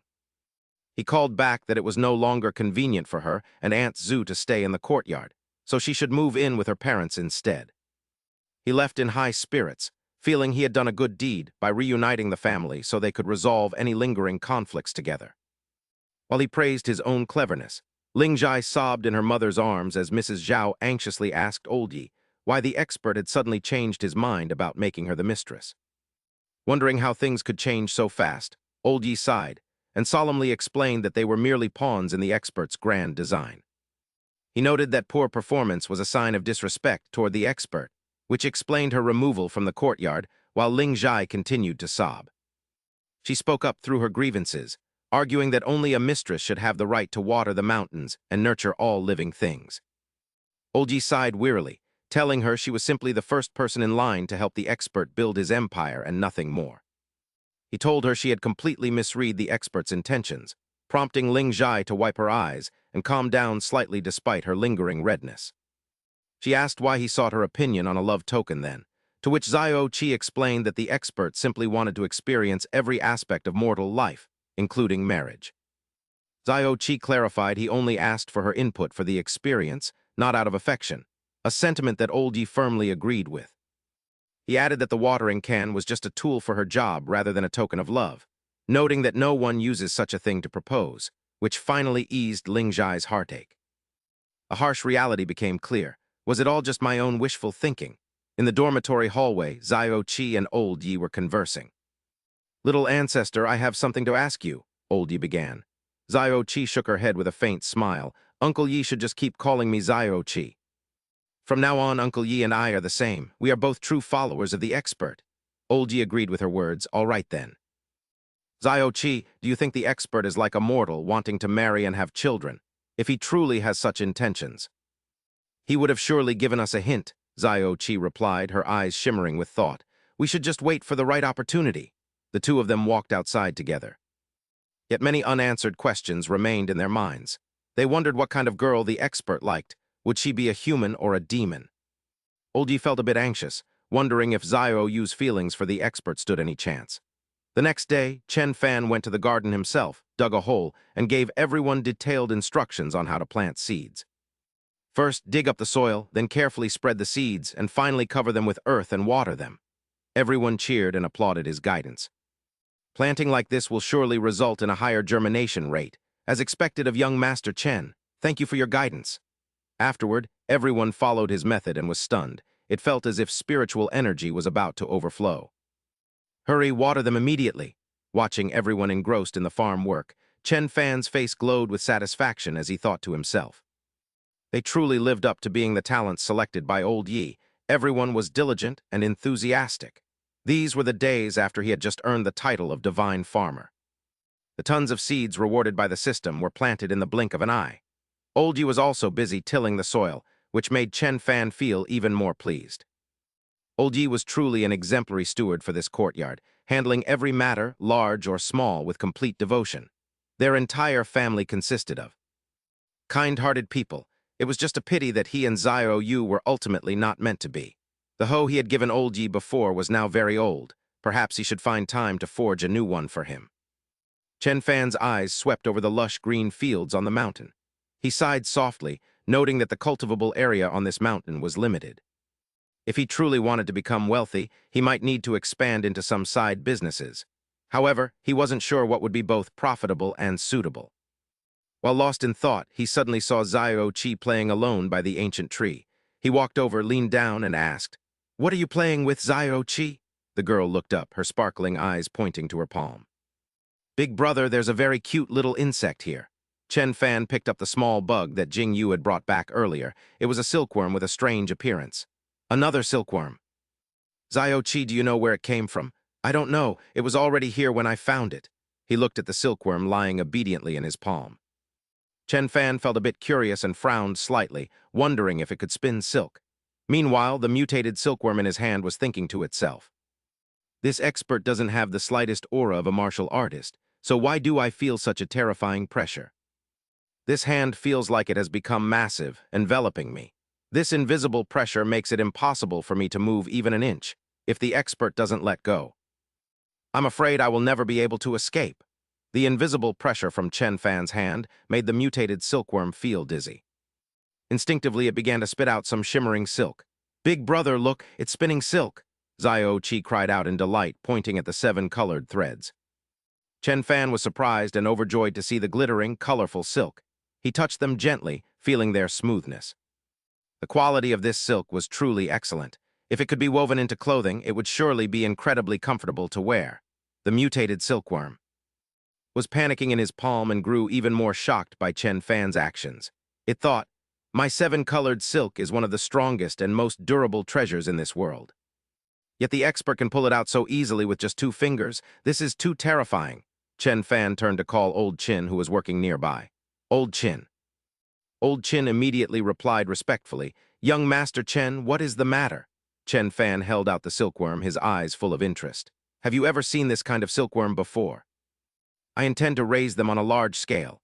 Old Qin looked closely and then said in shock, "Reporting to young master, this is a 7-colored silkworm. It's an extremely rare mutation of the jade silkworm. However, normal jade silkworms are quite common, although their silk can't compare to the 7-colored variety. It is still very valuable." Hearing this, Chen Fan smiled brightly as a new plan formed in his mind. He tasked Old Qin, "Is that so? Then please help me buy a few jade silkworms. Follow me, I'll give you the money." Xiao Qi happily placed the mutated silkworm back on a leaf. She patted its head and said, "Little silkworm, grow up quickly." The silkworm was overjoyed to feast on the leaves in Chen Fan's courtyard. It marveled to itself, "Truly delicious. Every leaf here contains spiritual energy like an elixir. No wonder the saint didn't hesitate to execute that old man in green. Yet spared my tribe's lives. It turns out everything was part of this expert's grand design." Meanwhile, elsewhere, Qin Yin and Jing Yu sat together with sorrowful faces and red eyes. "Xiao Wu, I still cannot grasp the hidden meaning within those handkerchiefs, and now the expert will not even offer me a hint. Our fate as sisters is truly miserable." But just then, Old Qin and Old Yi rushed in with news that the expert had found a jade silkworm and wanted more. Jing Wu was stunned by this news and immediately wondered if young Master Chen's search for the jade silkworm clan held a deeper meaning. It is no wonder young Master Chen was displeased with me, as his true intent for sending me to the Dream Illusion Forest was to bring the jade silkworm clan here. Old Yi was initially confused by Jing Wu's theory, but he soon realized the expert needed the jade silkworms to produce silk for weaving. Both old men reached a startling realization about women, leading Old Yi to bashfully conclude that the expert's true aim was to recruit female pawns. She marveled at his brilliance before mentioning that the Weaver Palace, which consisted entirely of women, was located within 100 miles of the forest. Every member there follows the path of weaving, which must be what the expert intended, prompting Old Qin to depart immediately to fulfill his mission. Old Qin prepared to head to the Weaver Palace, but Old Yi stopped him, suggesting he take Xiao Wu and Xiao Yin along for the task. Old Yi wanted to give them a chance to prove themselves, remembering how the expert had previously discussed marriage matters with Zhao Lingjai. Since Old Qin was being sent to recruit female pawns, he decided to help Xiao Wu seize this opportunity for herself. This might also soothe her heartache. Meanwhile, a thick shroud of black smoke suddenly began to gather across the horizon. The dark, swirling mist engulfed a flock of crows, instantly withering them into skeletal remains that plummeted to the earth. A group of menacing figures emerged from the dense fog, and one of them remarked in a raspy, sinister tone that the reports were accurate. Half of the masters from the East Sea Islands have gathered here, yet another man noted with a frown that the mountain seemed unremarkable. Their leader, a man sporting 2 sharp horns, gave a smug smirk as he wondered why they had all chosen this specific location to congregate. Since He Gui was slain in the Kai Ling Kingdom, it is clear a master has already claimed the East Sea Islands and might be hiding on this very mountain. He licked his lips with a savage glint in his eyes, declaring that they would capture everyone in a single sweep today. In the courtyard, Xiao Bai, Xiao Qi, and Xiao Wu were salivating at the aroma of Zhen Fan's barbecue as he warned Xiao Qi not to eat the undercooked meat. As Zhen Fan flipped the meat and cautioned the girl, both Xiao Bai and Xiao Qi suddenly sensed a strange and powerful presence drawing near. Everyone in the courtyard looked up in terror at a massive black cloud approaching, prompting Ru Zhu to cry out in shock at the sight. Old Yi's expression darkened as he realized that the thick mist was actually the combined aura of numerous approaching masters. He warned the others that such intense bloodlust could only come from the Chu Xian Hall and urged them to prepare for battle. They all vowed not to let these demonic invaders disturb the expert while he enjoyed his meal and shouted their agreement in unison. Without a moment's delay, they soared into the sky to defend the expert and repel the demon cult, gathering in the air to face the enemy. They demanded the intruders leave for daring to disturb the expert's meal, but the demon leader only responded with a derisive laugh. He raised his hand to unleash his power, challenging them to call out their so-called expert so they could all perish together. Eerie red smoke erupted from his hand and engulfed Old Yi, causing Lingjai to cry out in fear as she realized their foe was a martial venerable. Since their strongest member was only a martial ancestor, they were helpless against a martial venerable who continued to unleash waves of crimson energy. As the energy ensnared the others, he taunted them to call for help before it was too late to even recover their remains. Everyone was completely immobilized by the red mist, and as they struggled, Lingjai desperately hoped the expert would not let them be slaughtered. Lingjai cried out in agony while Old Yi remained silent in despair, realizing that despite the expert's gifts, they were still powerless. Lingjai lamented that since they couldn't even handle these intruders, they had no right to beg for the expert's intervention. Old Yi felt a wave of hopelessness, questioning why the expert would bother to save them given their pathetic lack of strength. Back at the courtyard, Xiao Bai, Xiao Qi, and Xiao Wu watched the black clouds as Xiao Bai wondered why the expert, who saw all his ants, hadn't saved them. "Do you really expect him to concern himself with the lives of mere ants?" Xiao Wu replied pensively, while Chen Fan remained completely oblivious to the events unfolding outside. He was happily seasoning the sizzling grilled meat, calling out, "Xiao Qi, it's almost ready to eat." Just then, a sudden gust of wind blew the pepper directly into his nose, causing Chen Fan to let out a massive sneeze. With that single, incredibly powerful sneeze, the very fabric of space seemed to tremble as countless mystical runes erupted from his body. They formed a massive shockwave that swept away the dark clouds and the enemies hovering in the sky, leaving those who had been bound in utter shock as they were freed from the red mist's control. The demon leader and his subordinates didn't even have time to process what was happening before they were disintegrated into nothingness by the force of that sneeze. "How is this possible?" wondered Xiao Bai, Xiao Qi, and Xiao Wu from below. They were absolutely stunned by this transcendent display, wondering if he was a supreme master and just how terrifyingly high his cultivation realm truly was. They whispered in awe and terror while high above the clouds. Ao Bei and his 2 brothers, Ao Dong and Ao Nan, watched everything unfold. Ao Dong and Ao Nan were visibly shaken by the unbelievable sight they had just witnessed, prompting Ao Bei to turn to them with a mix of excitement and profound admiration. "Big brother, second brother, do you believe me now?" Ao Dong, his eyes still wide with shock, exclaimed that a mere sneeze had wiped out hundreds of lives. "Even our imperial father would struggle to perform such an extraordinary feat, wouldn't he?" Immediately after, a wave of intense fear washed over them, urging the three to make a hasty retreat. "We need to leave immediately," Aonan urged, fearing that if the master mistook them for allies of the annihilated demon race, they would surely face certain death. The dragon-binding goat, another divine beast, was also stunned by the master's overwhelming power, realizing that while he rarely acted, his strikes were world-shaking when he did. Meanwhile, Tianqing kept his eyes tightly shut in fear, trying to compose himself as he asked the seven-horned Azure Emperor if he could finally discern the master's true cultivation level. The seven-horned Azure Emperor replied with a mix of helplessness and reverence, stating that even though the master had acted, his true strength and realm remained completely unfathomable to him. Overwhelmed by dread, Tianqing added thoughtfully that the display of power they had witnessed today only served to prove one thing. It didn't even amount to a billionth of his true strength. Kui Niu, with cold sweat pouring down his forehead, resolved to cling to this powerful benefactor, knowing it was a once-in-a-millennium opportunity. At the majestic Zhu Xian Hall, the soul jade slips suddenly vibrated violently before exploding into fragments, leaving the two elders present in total shock, as they realized the soul tablets had all been destroyed simultaneously. Could someone have wiped out all of our Shura guardians with a single strike? The sect master of Zhu Xian Hall mused from his noble throne. With a pensive expression, he spoke, noting that while the East Sea Islands were currently considered weak, rumors suggested they were the focal point of a coming cosmic upheaval. We established Zhu Xian Hall here specifically to control this vital region, yet it seems someone has managed to beat us to it. After a moment's reflection, the sect master issued a firm command to the two elders, admitting his oversight and addressing Elder Zhu Zai and Elder Bai Hu. "You two shall personally lead the forces. We must reclaim control of the East Sea Islands for our Zhu Xian Hall." Elsewhere, two authoritative elderly men were approaching De Zhuang. One of them introduced Sun Wu Fan as the head of their Sun clan, who immediately asked if De Zhuang had found any leads on the human traffickers young Master Chen had ordered him to track down. Sun Wu Fan pointed a finger, emitting a strange light toward De Zhuang, and said, "There is no rush. First, let us reveal the truth about your real heritage," an unexpected move that left De Zhuang utterly stunned. Sun Wu Fan placed his finger on the young man's forehead, and instantly, a flood of past memories came rushing back into De Zhuang's mind.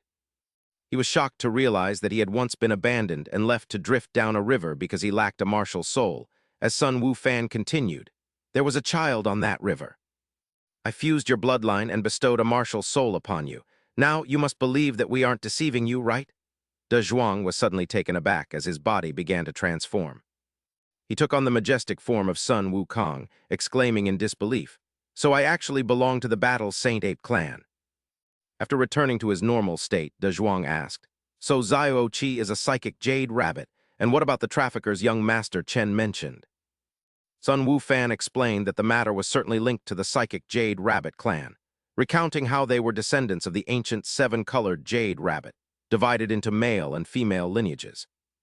While the female lineage only produced females, the head of the male lineage, Gong Lin Xyoan, had devised a plan 3,000 years ago to resurrect their ancestor. This plan required the sacrifice of those from the direct female bloodline, but when it came to Mu Tongdan, Xiao Qi's mother, she refused to accept such a fate. She even boldly claimed that there was no need to revive the ancestor because she would surpass them herself, words that deeply infuriated Gong Lin Xyoan. This led to the destruction of the female lineage. Though Mu Tongdan fled with Xiao Qi, she was unfortunately killed along the way, leaving De Zhuang furious upon hearing the story. "Xiao Qi is now young Master Chen's sister, so we must avenge her."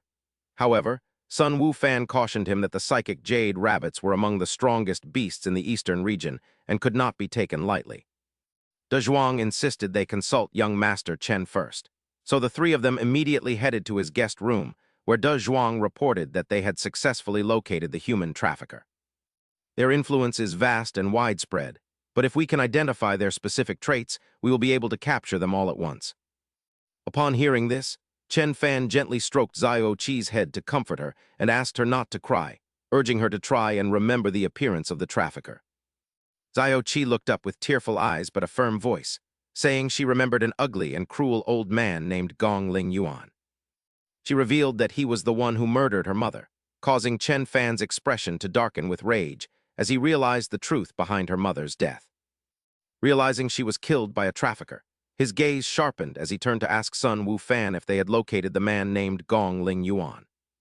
Sun Wufan quickly reassured him that they had found the man, causing a chilling aura of killing intent to radiate from Chen Fan's body. He declared he would accompany them to personally execute that beast, then turned to place his hand on the sword resting on the table, lamenting his inability to cultivate. Though he could not act as a hero for justice, Chen Fan drew his sword from its sheath, triggering a terrifying and sudden phenomenon. He vowed to use the blade to eradicate evil, as a massive surge of power erupted from the sword into the sky, forming swirling thunderclouds that terrified the three onlookers. In Kinxy town, the thunderclouds converged upon the sword Xiao Feng was sharpening, reflecting his terrified expression on its polished surface. Elsewhere on Monster Beast Island, similar thunderclouds appeared and struck a tree near where Xiao Yan was standing. Simultaneously, the army of Zhu Xian Temple witnessed these anomalies, as Bai Hu and Zhu Que cried out in shock, urging everyone to flee from the terrifying celestial event. Deep within the Dragon Palace, the Dragon King sensed the disturbance and worriedly muttered that the world was changing, while Chen Fan simply smiled with satisfaction. Caressing the blade, he remarked that it was his finest work, though he had once considered it a mere ornament since he was not a martial artist. He was surprised to find it useful now, but puzzled to see the three men kneeling and trembling in fear, prompting a nervous Sun Wufan to try and explain. Sun Wufan claimed he was just being emotional due to his age, and insisted that a high-status person like Chen Fan should not have to personally deal with a mere trafficker. De Zhuang added that executing Gong Lin Xyoan was the Sun family's duty, and that it would be inappropriate for an esteemed figure like Chen Fan to intervene. He worried they would seem incompetent otherwise, while a sorrowful Xiao Qi also pleaded with Chen Fan not to put himself in danger for her sake. Chen Fan sighed as he looked at Xiao Qi, wondering if they feared he would be a burden since he wasn't a martial artist, feeling guilty for causing her concern. He then handed his sword to De Zhuang, instructing him to use the weapon to capture the enemy and exact their revenge. Xiao Qi looked up and begged him to let her personally avenge her mother by dealing with the man who killed her. Sun Wufan firmly promised to bring Xiao Qi back safely, to which Chen Fan agreed, telling them to return quickly and ensure her protection. As the group departed with Xiao Qi, Chen Fan remained behind and called out to her to stay safe. Sun Wufan and De Zhuang promised to keep her safe, while Xiao Qi waved a final goodbye to her brother. While Mother Zhao was still present, Chen Fan suddenly remembered something and asked her about the small ox that had been brought over previously. He asked if it was male or female, leaving Mother Zhao surprised as she thought about the nature of the little azure sky Kiwi ox. She wondered why such a powerful expert would ask about its gender, suspecting there was a hidden meaning behind his inquiry. Chen Fan was actually just hoping it was a female so Xiao Qi could have fresh milk daily, while the Kiwi ox, hiding nearby, overheard him. Hearing Chen Fan mention, it caused the Kiwi ox to tremble in fear, as it suddenly realized the weight of the situation. It worried that being a male would prevent it from fulfilling the expert's wishes, yet it soon regained a sense of arrogant determination. It boastfully told the Qing Long that its time for a transformation had arrived, but the dragon just looked at it with disdain and mocked its claim. The dragon mocked that the expert wanted a female, not a male, prompting the Kiwi ox to immediately begin circulating its internal energy. A sharp, cold blade manifested between its powerful horns, as it resolved to complete the expert's mission at any cost. Vowing to become a female for the expert, it tossed the blade into the air and let it fall, resulting in a scream of agonizing pain mixed with a strange sense of relief. The sound echoed through the area as Kiwi Niu lost his most vital male organ. Ah, how refreshing! This bizarre cry left both Mother Zhao and Chen Fan stunned. What was that? Qing Long was completely bewildered by Kiwi Niu's insane actions. Are you crazy? Even if you castrate yourself, you'll just be a freakish half-male, half-female ox. The supreme technique of our Azure Sky Kiwi Niu clan is called the Yin-Yang Reversal Great Art, Kiwi Niu declared, as his body began to transform under the influence of the skill. This art could reverse yin and yang to transform the body, and he successfully changed his gender right before Qing Long's eyes. Seeing Kiwi Niu in a pool of blood, a shocked Chen Fan asked what happened and immediately struck the nearby Qing Long on the head. You horse, why are you bullying the dairy cow? Chen Fan scolded. This is so unfair, Qing Long cried out. He then turned to give Mother Zhao instructions. Mother Zhao, please have someone build another cowshed. You will be in charge of caring for this little dairy cow from now on. Mother Zhao smiled and replied, No problem, young Master Chen. Qinglong watched Kui Niu with an expression of pure disbelief.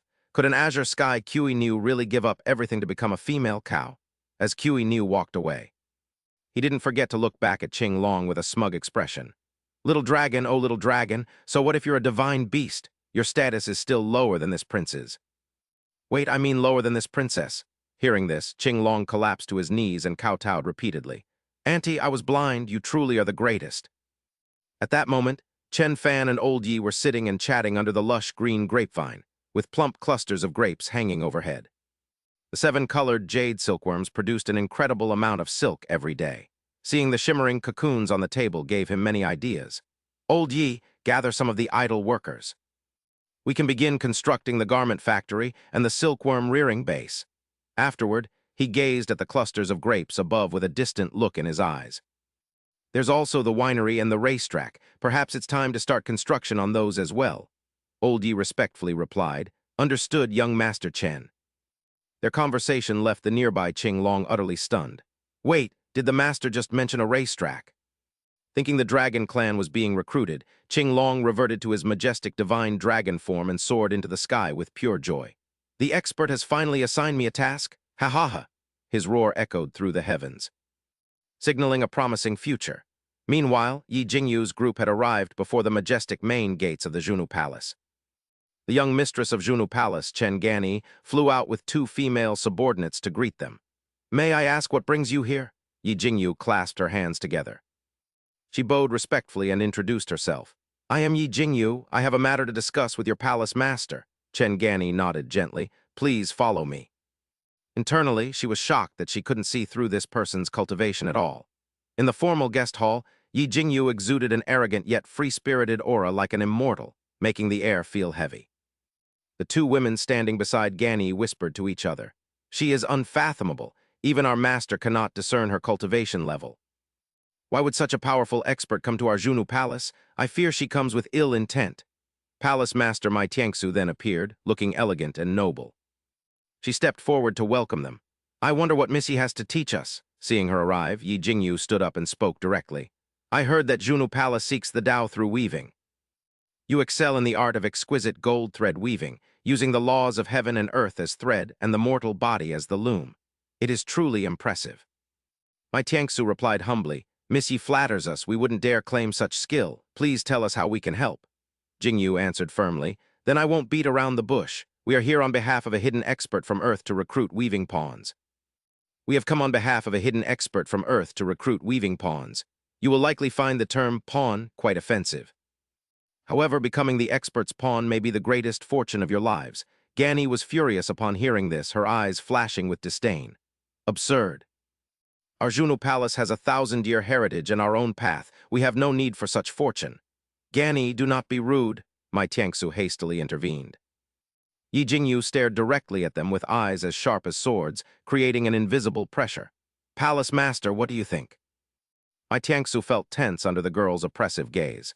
Miss Yi, your talent is peerless and your beauty is world-shaking. Your cultivation is even beyond my comprehension. Suddenly, Yi Jingyu's entire body erupted with a violent, brilliant light, filling the space before them with immense power. It served as a silent yet persuasive display of dominance. After the show of force, she continued cheerfully, her tone slightly mocking yet heavy with significance. Even someone as talented as I am is merely a discarded pawn to the expert. To be chosen by him is a great honor, and therefore. What is your answer?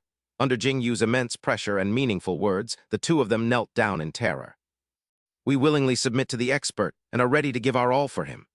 Elsewhere, Zhu Kui and Bai Hu knelt in a dark room filled with a heavy atmosphere, begging the hall master for punishment due to their failure. Zhu Kui remained terrifyingly calm before them, his gaze sharp as he told them to rise, not blaming them, for he could feel that oppressive sword intent from afar, likely belonging to an ultimate weapon.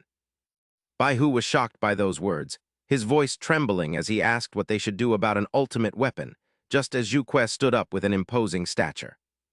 There is no need for fear. Once we find the demon race's supreme treasure, the heavenly demon zither, even an ultimate weapon will be nothing, he said, walking over to place a hand on Bai Hu's shoulder. Not long after you left, scouts reported sensing the aura of the heavenly demon Zither at the Gale Ocean. Could the dragon clan there have it? He patted Bai Hu's shoulder firmly, placing all his expectations on his subordinate as his voice echoed through the room, carrying his boundless ambition for expansion. This time we will go all out, and not even the dragon clan can stop my reign. A few days later, Old Yi rushed to inform Chen Fan with a bright face. Young Master Chen, the first batch of vegetables in the baskets is ready. Please come see. So soon? Chen Fan exclaimed in surprise as Old Yi pulled out a basket overflowing with freshly harvested green onions, looking vibrant and crisp. Look at this, Old Yi said with satisfaction as Chen Fan watched the harvesters working diligently. As expected of the immortal seeds granted by the expert, they have grown into top-grade spirit medicines. Every single one is a priceless rarity. Chen Fan picked up a few stalks to examine them, his hand gently stroking them before he suddenly noticed something unusual. Old Yi, something isn't right.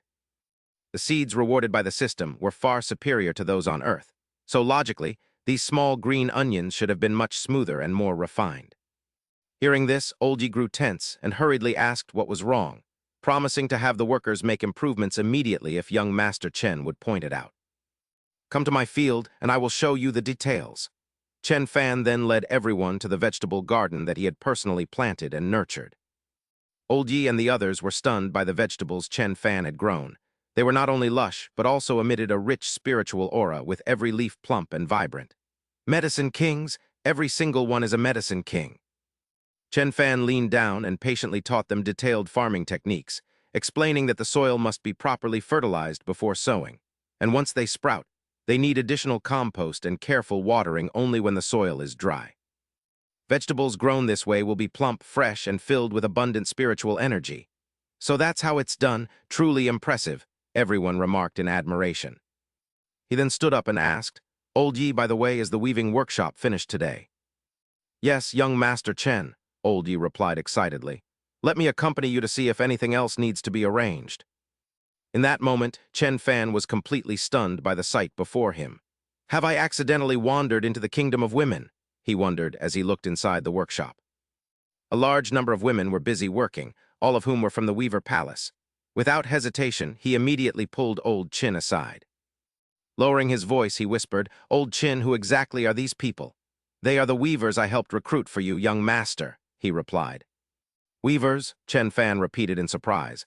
Old Chin pointed toward the exquisite weaving machines and said proudly, Yes, young Master Chen, look at this. They even brought their own looms. They certainly won't disappoint you. Feeling extremely satisfied, Chen Fan smiled and praised him. Old Chin, my workshop was just finished, and you've already recruited such talented weavers. You truly understand my needs. You flatter me, young Master Chen, Old Chin replied, casting a silent, grateful glance at Old Yi. Next, Chen Fan assigned another task to Old Yi. Arrange for someone to take the jade silkworms to the breeding base, and as for the weavers, set up their living quarters right here at the workshop.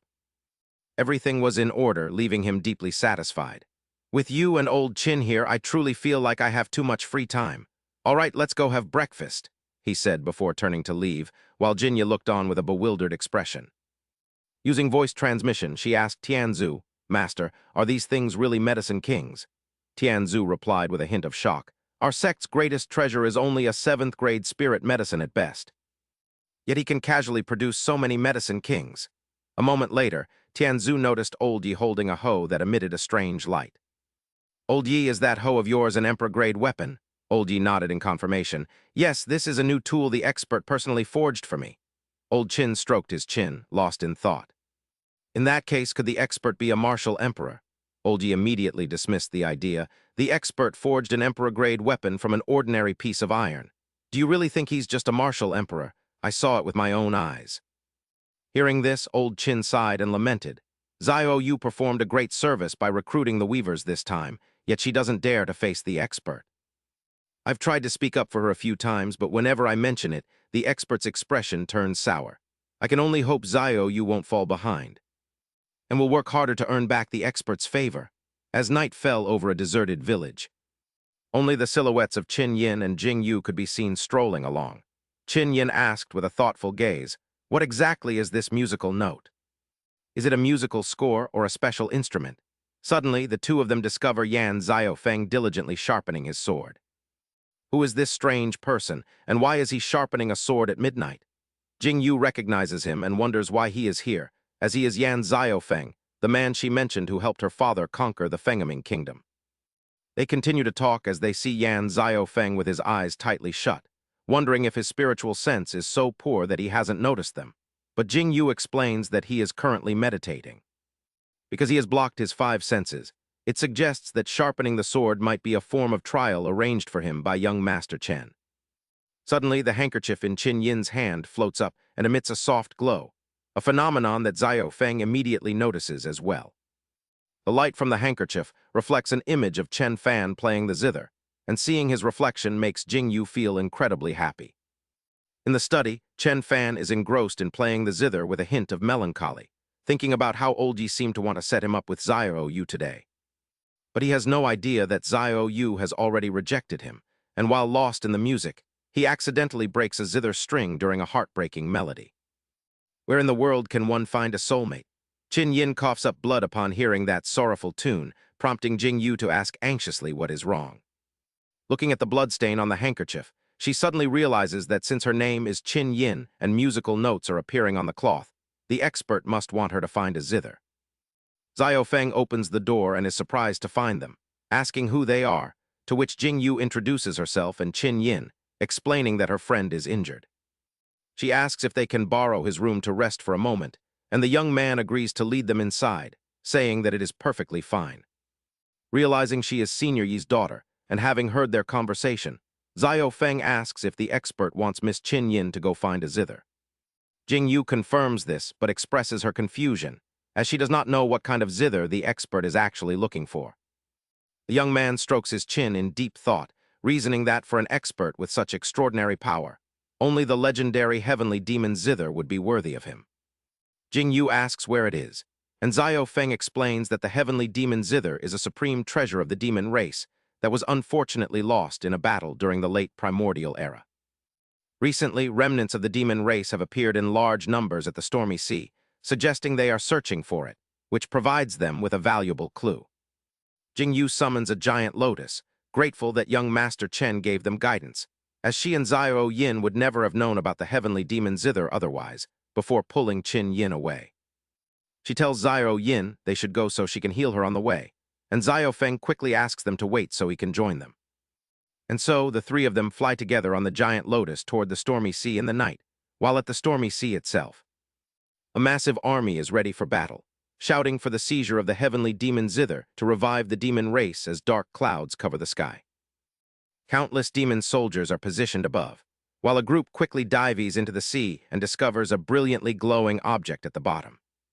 The scout's report was correct, as the heavenly demon zither is indeed there, and an excited Bai Hu rushes toward the hall master to share the news.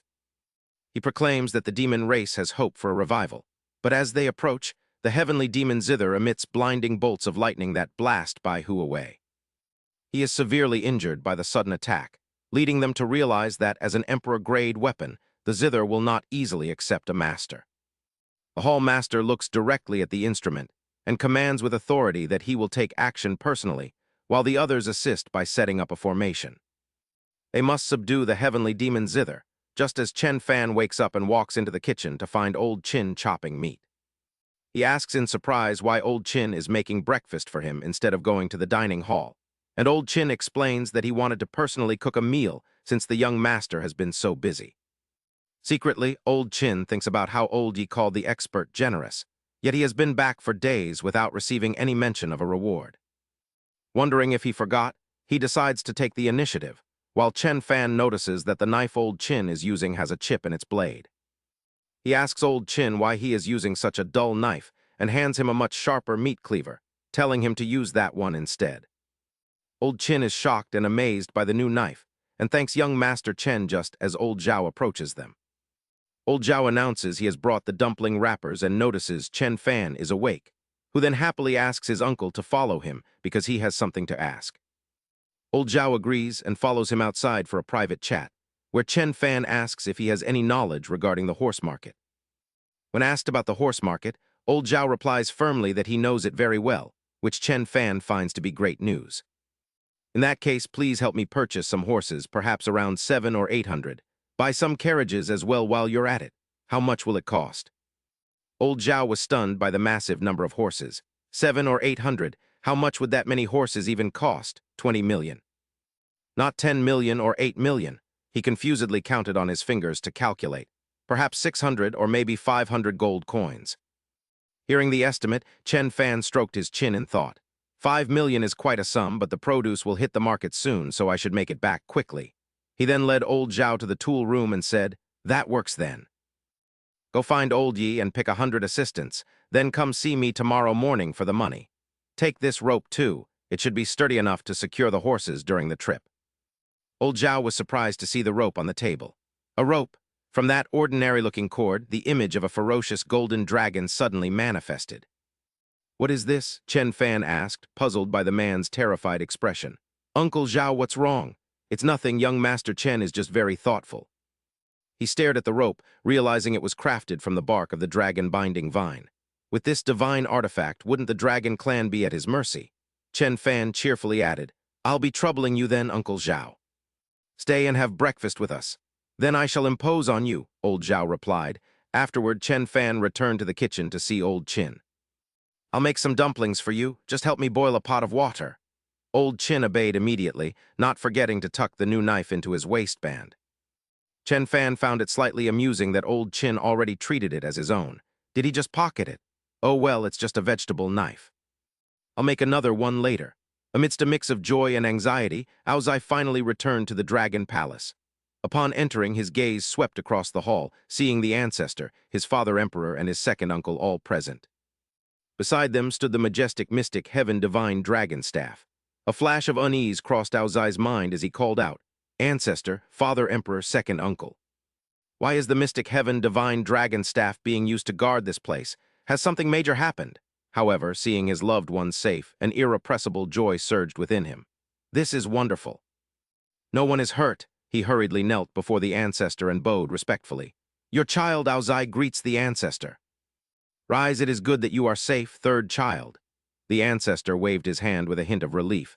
Aozai stood tall, his face full of confidence and excitement. "Ancestor, please quickly gather all experts above the martial soul realm to come with me. This time I have brought an unprecedented opportunity for the Dragon Clan." "What kind of opportunity?" The ancestor narrowed his eyes, clearly skeptical. Without hesitation, Aozai excitedly recounted the story. "I was fortunate enough to serve a transcendent expert from Earth, for whom I have volunteered to be a hardworking plow horse. That expert is currently building a grand racecourse. Everyone, follow me quickly. If we hesitate, this golden opportunity might fall into someone else's hands." Before Aozai could finish, a sharp slap rang out. A powerful hand struck his cheek, making him stumble. "Shut up!" the ancestor shouted, his face flushed with rage, his voice shaking the entire hall. "Xiao Bei told us everything, and it seems he was right. You possess the noble azure dragon bloodline. How could you willingly become someone's mount?" Aozai clutched his cheek, stunned by the ancestor's violent reaction. "Xiao Bei saw it too? Then you should believe me even more. The place that expert is building is the legendary spirit gathering grand array. And the pets he keeps are all famous ancient ferocious beasts. Enough! Guards, lock him up." The ancestor refused to let Aozai say another word. He gave the order decisively. As the Dragon Clan soldiers seized him, Aozai's eyes were filled with confusion. The ancestor watched him being dragged away and spoke coldly. "Ancient ferocious beasts have always lived independently. They would never coexist in one place. Furthermore, the things you describe defy the laws of heaven and earth. You and Xiao Bei have clearly been deceived by an illusion. But my cultivation level is real, isn't it?" Aozai struggled against the soldiers, trying to ask. The ancestor sighed and explained. "The purest azure dragon blood flows through your veins, so rapid cultivation is only natural. What does that have to do with your so-called expert? The Dragon Clan is currently facing many headaches. A few days ago, a world-shaking sword intent appeared. Until we confirm it's safe, you will stay in the Dragon Palace and not take a single step outside." Aozai was startled by those words. World-shaking sword intent? That's right, that was the sword intent the expert drew from the nameless mountain. Even the mystic heaven divine dragon staff was disturbed by it. Could that also be an illusion? The ancestor remained indifferent to Aozai's pleas. "The sword intent is real, but there is no way it was drawn by your so-called expert. For now, stay in the dungeon and reflect on your actions." The ancestor then turned to Elder Gui with a pensive look. Lately, a large number of demons have been flocking to the stormy sea. I fear this is related to a great change in the world. To ensure our safety, I will enter secluded cultivation. Once I emerge, I will personally take Aozai to the nameless mountain to shatter that illusion. Meanwhile, across the vast sea, a wounded young man was flying low. It was Xyoan Wu, his voice filled with resentment. Just you wait, softshell turtle clan. Xyoan Wu will definitely return for revenge.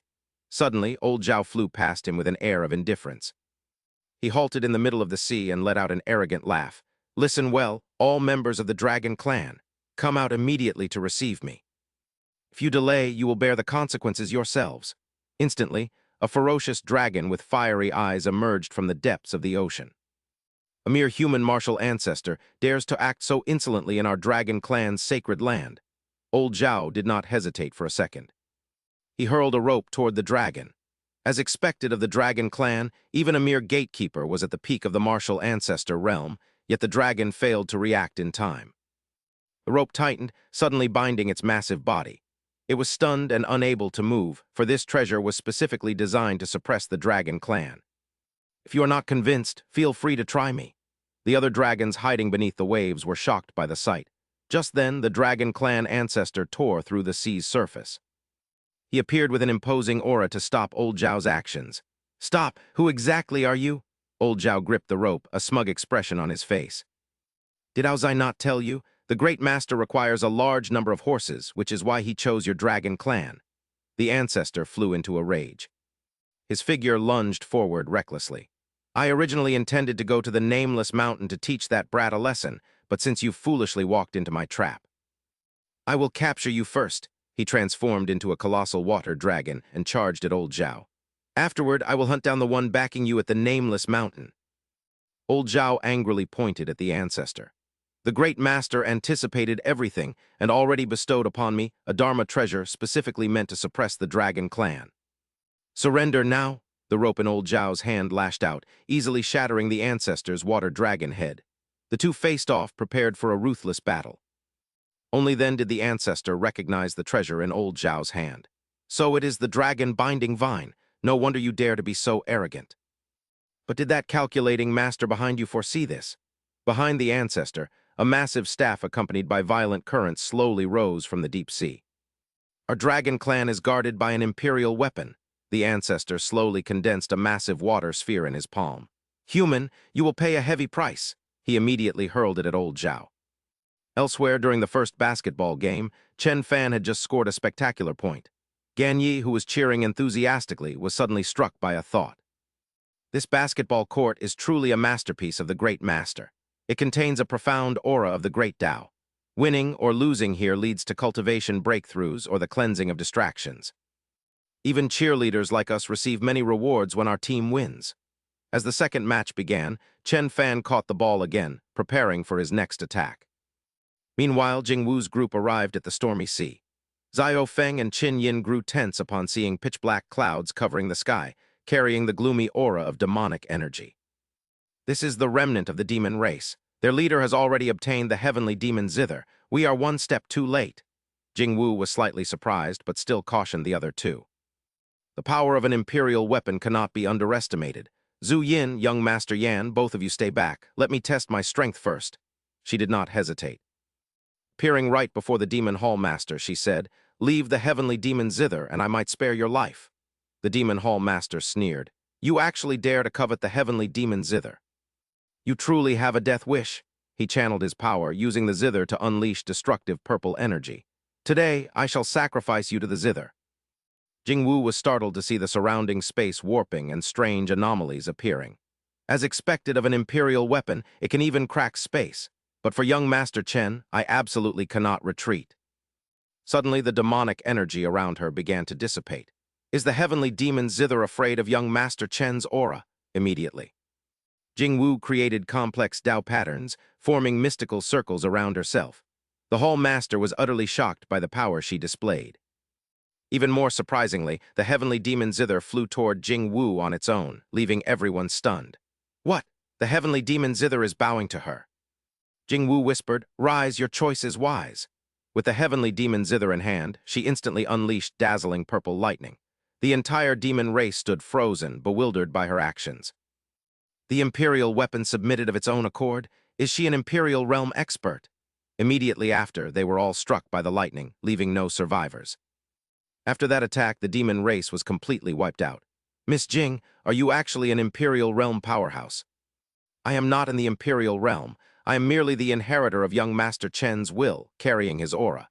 This heavenly demon zither has truly submitted to young Master Chen, Jing Wu explained. The other three were astonished to see the heavenly demon zither automatically create a protective shield. This was the residual might of an Imperial weapon. In another dramatic turn of events, old Zhao's situation was becoming dire, pushing him to the brink of defeat. Nevertheless, he remained resolute and threatened. "Ha ha! If you dare kill me, you will officially earn the enmity of a transcendent great master. I want to see if that so-called master of yours dares to come to my dragon clan to seek justice for you after I take your life today."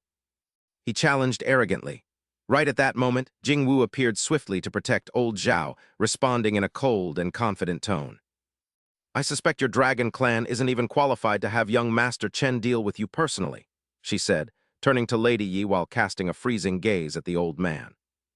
"A sentient weapon is far more intelligent and precious than your entire race, so what will your decision be?" The dragon ancestor broke into a cold sweat at those commanding words, his face filled with terror upon seeing the heavenly demon zither. "Our dragon clan is willing to offer a precious spirit pearl and an ancient war chariot to prove our sincere submission," he declared, prompting her to stroke her hair with a confident smile. Having secured 2 divine artifacts, Xiao Wu now possessed 2 Emperor-grade weapons and finally felt bold enough to go meet him. In another location, a young man with azure hair touched down on the mainland, feeling the sharp sting of his injuries. "Curse it, this injury is quite severe. I need to find a secluded spot to recover immediately," he thought, before suddenly sensing a unique aura emanating nearby. "Is that the aura of the water spirit pearl coming from below?" he wondered, looking down to see a crowd playing basketball and questioning why mortals without any cultivation were there. Shouts erupted as people yelled to block him and stay in position, leaving the newcomer confused about what was happening. Enraged by the sight, the young man dove down, furious that they would dare to treat the water spirit pearl with such disrespect by tossing it around. "A mere group of mortals dares to insult the sacred relic of my Xuan Wu clan. They must be seeking death," he snarled, just as a strange barrier suddenly enveloped him. He was transformed into a massive turtle and realized he couldn't maintain his human form any longer, while a man drinking tea nearby watched in shock as the creature crashed down behind him. "What is happening? My cultivation is being suppressed and I've been turned into a mortal. Could I have stumbled into the legendary spirit gathering grand array?" he wondered. While everyone else continued to play enthusiastically, the turtle remained in a state of utter confusion as several people began to approach it. He felt he had to escape this perilous place immediately, but the arrival of Jing Wu and Qin Yin carrying powerful artifacts only intensified the turtle's terror. "Should we drive this Xuan Wu creature away? If young Master Chen hasn't expressed any concern, we might as well just ignore its presence." Qin Yin presented the newly acquired heavenly demon zither to him, saying, "Young Master Chen, I heard your instrument was damaged, so I found a superior replacement for you." She asked if he liked it, but his gaze was fixed solely on Jing Wu as he replied that he did, prompting Qin Yin to playfully nudge Jing Wu toward him.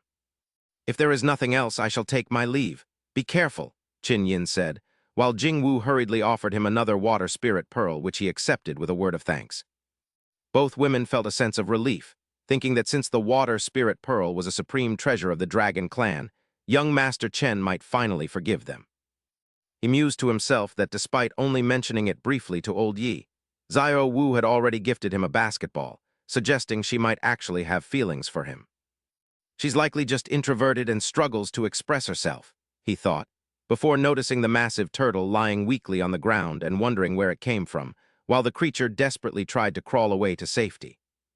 As the turtle frantically kowtowed for mercy, he suggested stewing it for a nutritious soup that evening, prompting the creature to beg for its life, while Jing Wu sent it a telepathic warning. "Simply begging is pointless. Young Master Chen has no use for those who offer no value," she warned, to which the turtle replied with gratitude for the guidance. It immediately leaped up to intercept the ball from the others, shouting for them to watch its skills, which left the onlookers baffled as to why a turtle was playing. The turtle began performing for him, skillfully spinning the ball on its head, which earned a round of enthusiastic applause from the delighted young man. This turtle is quite entertaining, especially the way it uses its head to play. I'll spare its life and keep it around for amusement instead, he decided. Bai immediately ceased his self-destructive behavior upon hearing this, realizing that playing ball was enough to stay safe, and rushed forward to snatch the ball from the turtle. Determined to prove his own worth, Bai's actions infuriated the turtle, who responded by biting down hard on the dog's tail. "Don't think being the howling celestial dog gives you the right to steal my credit," the turtle thought, before flipping onto its back to play with the ball, releasing the mystical blue energy of the water spirit pearl. "You don't know this technique, do you, you filthy dog?" the turtle mocked, while old Yi pulled Jingwu aside to whisper his suspicion that the expert might have feelings for her.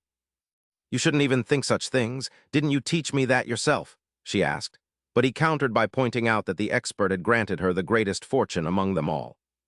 "Even if there are no romantic feelings, it proves he values you above everyone else," he argued, as the two began to discuss the possibility of a future marriage.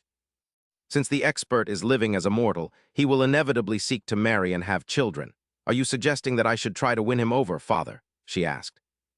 He then produced a book, noting that while the expert often spoke of taking risks to gain wealth, he also seemed to adhere to a very specific set of ideals. "These are the 1,000 rules of mortals I have studied from the words and observations of the expert. Take them and contemplate." She immediately held the book like a precious treasure. "You must perform well and seize the chance with the expert." "I understand, thank you, father." Meanwhile, on the coast near the nameless mountain, several figures with distinctive turtle shells were gazing toward a strange light. It was the aura of the Xuanwu and the water spirit pearl. "Elder, could it be that the traitor who escaped us has now found the water spirit pearl?" An old man with a unique mark on his head, the patriarch of the Jin Mai clan, spoke up. "Then it is perfect. All of you come with me. We must eradicate the last of the Xuanwu bloodline and seize the water spirit pearl." His subordinates immediately obeyed upon hearing this. They leaped into the sky together, flying swiftly forward. Elsewhere, Wu Fan had led Chi to the central hall of the Jade Rabbit clan. Patriarch Gong Honggu glanced at the two of them with an unfriendly smile. "Chi, you have finally returned. We have been very worried about you all these years. Please come inside, our ancestor is waiting." Wu Fan turned his head, wanting to ask Chi if they should take action. "No rush, let's see what tricks they are playing." The two figures seated on the throne spoke up. "Welcome back, Chi. It is rare for us to meet again, but you do not seem very happy after all these years. Are you still holding a grudge against us?" The old man speaking was ancestor Gong Lingyuan. In truth, the matter regarding Mu Tongdan was entirely a misunderstanding. She sacrificed herself to save the progenitor, and that death was an honor. "However, we are not unreasonable people. Just state what compensation you desire, and we will surely satisfy you." Hearing this, Chi stated her terms for compensation. "Is that so? Then I want the three of you to kneel before my mother's grave in repentance, and then end your own lives." Lingyuan was somewhat surprised by the girl's words. "You are only 8 years old, yet have reached the martial king realm. Perhaps you have encountered some great fortune. But if you think you can threaten us with just that, you are still far from qualified." The young girl gently wagged her finger to indicate that he was mistaken. "Coercion? No, you are mistaken. This is not coercion. It is an order." He became furious upon hearing this. "Do you think having the Sun family's backing gives you the right to command me?" "Not at all. You can just treat me as if I am not here."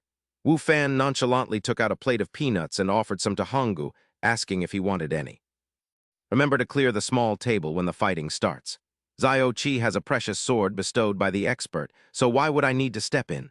Immediately, the three of them charged forward to attack her. "How hateful, let us charge together and capture this traitor." Chi remained undaunted by their rapid onslaught. "Heh, you want to capture me?" All three of them were blocked by an invisible shield. "You think you can stop me?" Lingyuan gnashed his teeth in anger at the girl's startling power. "This might is truly formidable. I cannot advance even an inch." Two circles on the tree ahead suddenly began to glow. "Damn it, white moon disk, come to me." He was extremely smug as he held the Dharma treasure in his hand. "Look at this. My treasure will surely leave you utterly astonished." Suddenly, the treasure shattered instantly, leaving him in a state of panic. Chi then used her sword to easily strike down the three of them. Killing you would only soil the expert's blade. Wu Fan was stunned to see the three of them defeated so easily. As Xiao Qi departed, she did not forget to mention that she had already crippled their cultivation. Please, Grandpa-son, take them with you to offer as sacrifices at my mother's grave. Meanwhile, at the free medical clinic in Kinxy town, a hand was being forcibly placed onto a girl's chest. Harassment, harassment. Chen Fan was utterly shocked by the ugly woman's shameless behavior. Young Master Chen, my chest feels so uncomfortable. Please feel it and check for me. Do not cause a scene while I am seeing patients. There is absolutely nothing wrong with you. The girl cried piteously at his cold rejection. Who said that? I am clearly suffering from lovesickness. Suddenly, a panicked mother carrying a young girl rushed in, pushing the woman aside. Young Master Chen, I beg you to save my daughter. Ouch, my chest. The little girl's face had turned pale blue as she struggled to breathe. I can tell at a glance that she has been poisoned, but I must check her pulse to identify the specific toxin. Suddenly, someone spoke up to stop him. Do not touch her. She has been afflicted by the red-crowned green silk poison. What? To identify the condition with just a glance, could there be an expert here? A drunken old beggar approached. If you cannot cure her, then leave it to me. A beggar? The old beggar raised his hand and gave instructions. Place this little girl on the chair and hold her steady. Do not let her move around. He then took a swig of wine before taking action. Immediately, he delivered a powerful palm strike to the young girl's back. After spitting out a mouthful of black blood, the little girl finally regained consciousness. Making the mother weep with joy, the snake venom in her body has been removed. It's fortunate you found it in time. Otherwise, with the toxicity of the red-crowned green vine, even gods couldn't save her if you were any later. Nini can speak now. That's wonderful. Truly impressive, the environment forced the poison out, unless this is the legendary technique of using inner energy to expel toxins. Immediately after, he raised his hand to control the rising blood poison. The extracted toxicity is dangerous, so I will handle it for you. There, it's done. The old man waved and departed, leaving the rest to them. I must go search for the serpent. Farewell, nothing can go wrong here. Expelling poison with energy and moving objects through the air, who knew the beggar often lying by the road was a hidden master? Immediately, he ran after the old man. Senior, are you going to slay demons? May this junior accompany you. You treat the townspeople for free, so you clearly have a kind heart. Of course you may. Hearing his agreement made him very happy. My name is Chen Fan. You can call me Xiao Chen, Senior. May I know how to address you? Just call me Old Zhang. He followed the old man to the yard of a small farmhouse. Elder, what exactly is the red-crowned green vine? It is a venomous snake that lives in extremely cold places. It is highly toxic when young and transforms into a terrifying demon beast once it matures. Should we catch it quickly then? He suddenly covered his nose, smelling a pungent stench ahead. Why wasn't I aware of this? The red-crowned green vine is elusive. Otherwise, I wouldn't be searching so exhaustedly. With such a stench, is old Zhang still pretending not to notice? Then he picked up a leaf covered in black liquid. This caused old Zhang to spit out his drink in shock. Do you think this is the venom of the red-crowned green vine? Immediately, old Zhang struck the leaf away and quickly tapped his pressure points. Let go of it quickly. The toxins of the red-crowned green vine spread through the density of the air. Doing that will get you poisoned. He didn't forget to neutralize the poison on the leaf. I didn't expect this venomous creature to be so cunning. Luckily, I noticed in time. Xiao Chen, find a place to rest and wait for me. He checked his fingernails and rejoiced inwardly. Great, my nails haven't changed color, so I'm not poisoned. What? He wore a smug smile, thinking he had silently neutralized the poison he contracted. Old Zhang, do you still claim you aren't a hidden master? However, the old man had other thoughts. Is he really not poisoned? Could he have accidentally taken some kind of antidote? He was surprised to see a black snake ahead and spotted it. Old Zhang was delighted, casting a brilliant golden light toward the snake. Old Zhang, is that the snake? That's the one, capture. He even held the snake in his hand to show off to him. Can I take a look at it? Take it, I have already sealed it. It cannot harm anyone now. The snake's current appearance made him a bit curious. So this is what its true form looks like? Suddenly, the snake transformed into a giant right before him. The seal has been broken. Terrified, he threw it into the sky and a massive explosion occurred. Xiao Chen, don't be afraid, wait for me to use my power. He felt relieved after realizing the snake was dead. You scared me to death, old Zhang. Luckily, you acted quickly. But he was utterly shocked by this sight. I haven't even made a move yet. How did this red-crowned green vine die? Old Zhang couldn't help but think in fear that he was clearly just a mortal. Yet this mortal found the poison before he did. He even guided me to find the venomous snake and managed to kill the red-crowned green vine. It seems this kid is just like me, pretending to be a mortal. It seems I must find a way to expose you. The two sat by the fence and chatted. Are you thirsty? Have a drink, thank you, senior. Old Zhang watched him drink his wine and thought that his homemade brew was extremely potent. Just one gulp would be enough to overwhelm you. He took a sip of the wine and immediately spat it out. Old Zhang, your wine really tastes terrible. Hearing this, he became very angry. He snatched the wine bottle back and said, Nonsense, I'll show you. He thought to himself that perhaps the boy saw something unusual about this wine. So he intentionally said it tasted bad to refuse me. This kid is quite sharp. Then he extended another invitation. Old Zhang, why don't you come to my house? I'll let you taste the wine I brewed myself. Lead the way. By this time, the two had almost arrived. He pointed toward his house. It's not far. I live halfway up that slope. That house appearing and disappearing is mine. Strange, with my cultivation, I can't see the scenery on this mountain clearly. As old Zhang moved forward, he sensed a rich fragrance, the breath of a medicine king, and many rare ninth-grade spiritual herbs. At that moment, he also met Xiao Qi's group returning from their mission. Brother, Xiao Qi joyfully jumped off Dai Shan's back and rushed toward him. Brother, you're back, I'm back. Old Zhang's eyes widened in shock when he realized Xiao Qi's identity. He smiled happily and stroked Xiao Qi's head. Have you finished your revenge? I have. I used Brother's sword to slay that villain. It's just a pity that my mother cannot be brought back to life. Seeing everyone return safely made him very happy. Old son, Dai Zhuang, thank you both. It was our duty, young Master Chen. You are always looking for people. Old Zhang wondered if his son family was worthy, considering his sister was a martial king, and they relied on the holy fighting macaque tribe. Yet he still questioned Chen Fan's true origins until De Shan spat on the ground and told him to stop dazing off. Is this the voice of a divine medicine? How did you end up in such a state? De Shan remarked before walking away, casting a contemptuous glance back at old Zhang. Vile people never have anything good to say. This isn't a downfall, but a great opportunity, and being chosen by a master is a fortune you shouldn't be ungrateful for. Regardless of who this master is, I, Zhang Yinzi, have dominated my whole life, so why should I submit to anyone? Old Zhang thought, deciding to investigate further tonight. He looked around and noticed the old man was missing, asking if anyone had seen him, but no one had, as old Zhang kept his thoughts to himself. You will regret this eventually. As a peaceful afternoon passed, Chen Fan sat relaxed by a still pond, fishing as if time itself had stopped. From a distance, old Qin and old Yi, along with the ancient black tortoise, watched him curiously as old Qin frowned and spoke pensively. There isn't a single fish in this small river, let alone a frog or a crab, so what exactly is this master trying to catch? Old Yi replied thoughtfully that the master might be fishing for all living beings, just as Jing Wu approached and placed a plate of fresh fruit beside him. Young Master Chen, she called out, gracefully feeding him a piece of fruit as they shared the sweet snacks like a pair of devoted lovers. Please have some fruit, she said, and he accepted with a warm smile and a thank you to Jing Wu, who suddenly looked up at the sky. Her eyes filled with surprise as unusual golden clouds began to roll in, signaling that something strange was happening in the heavens.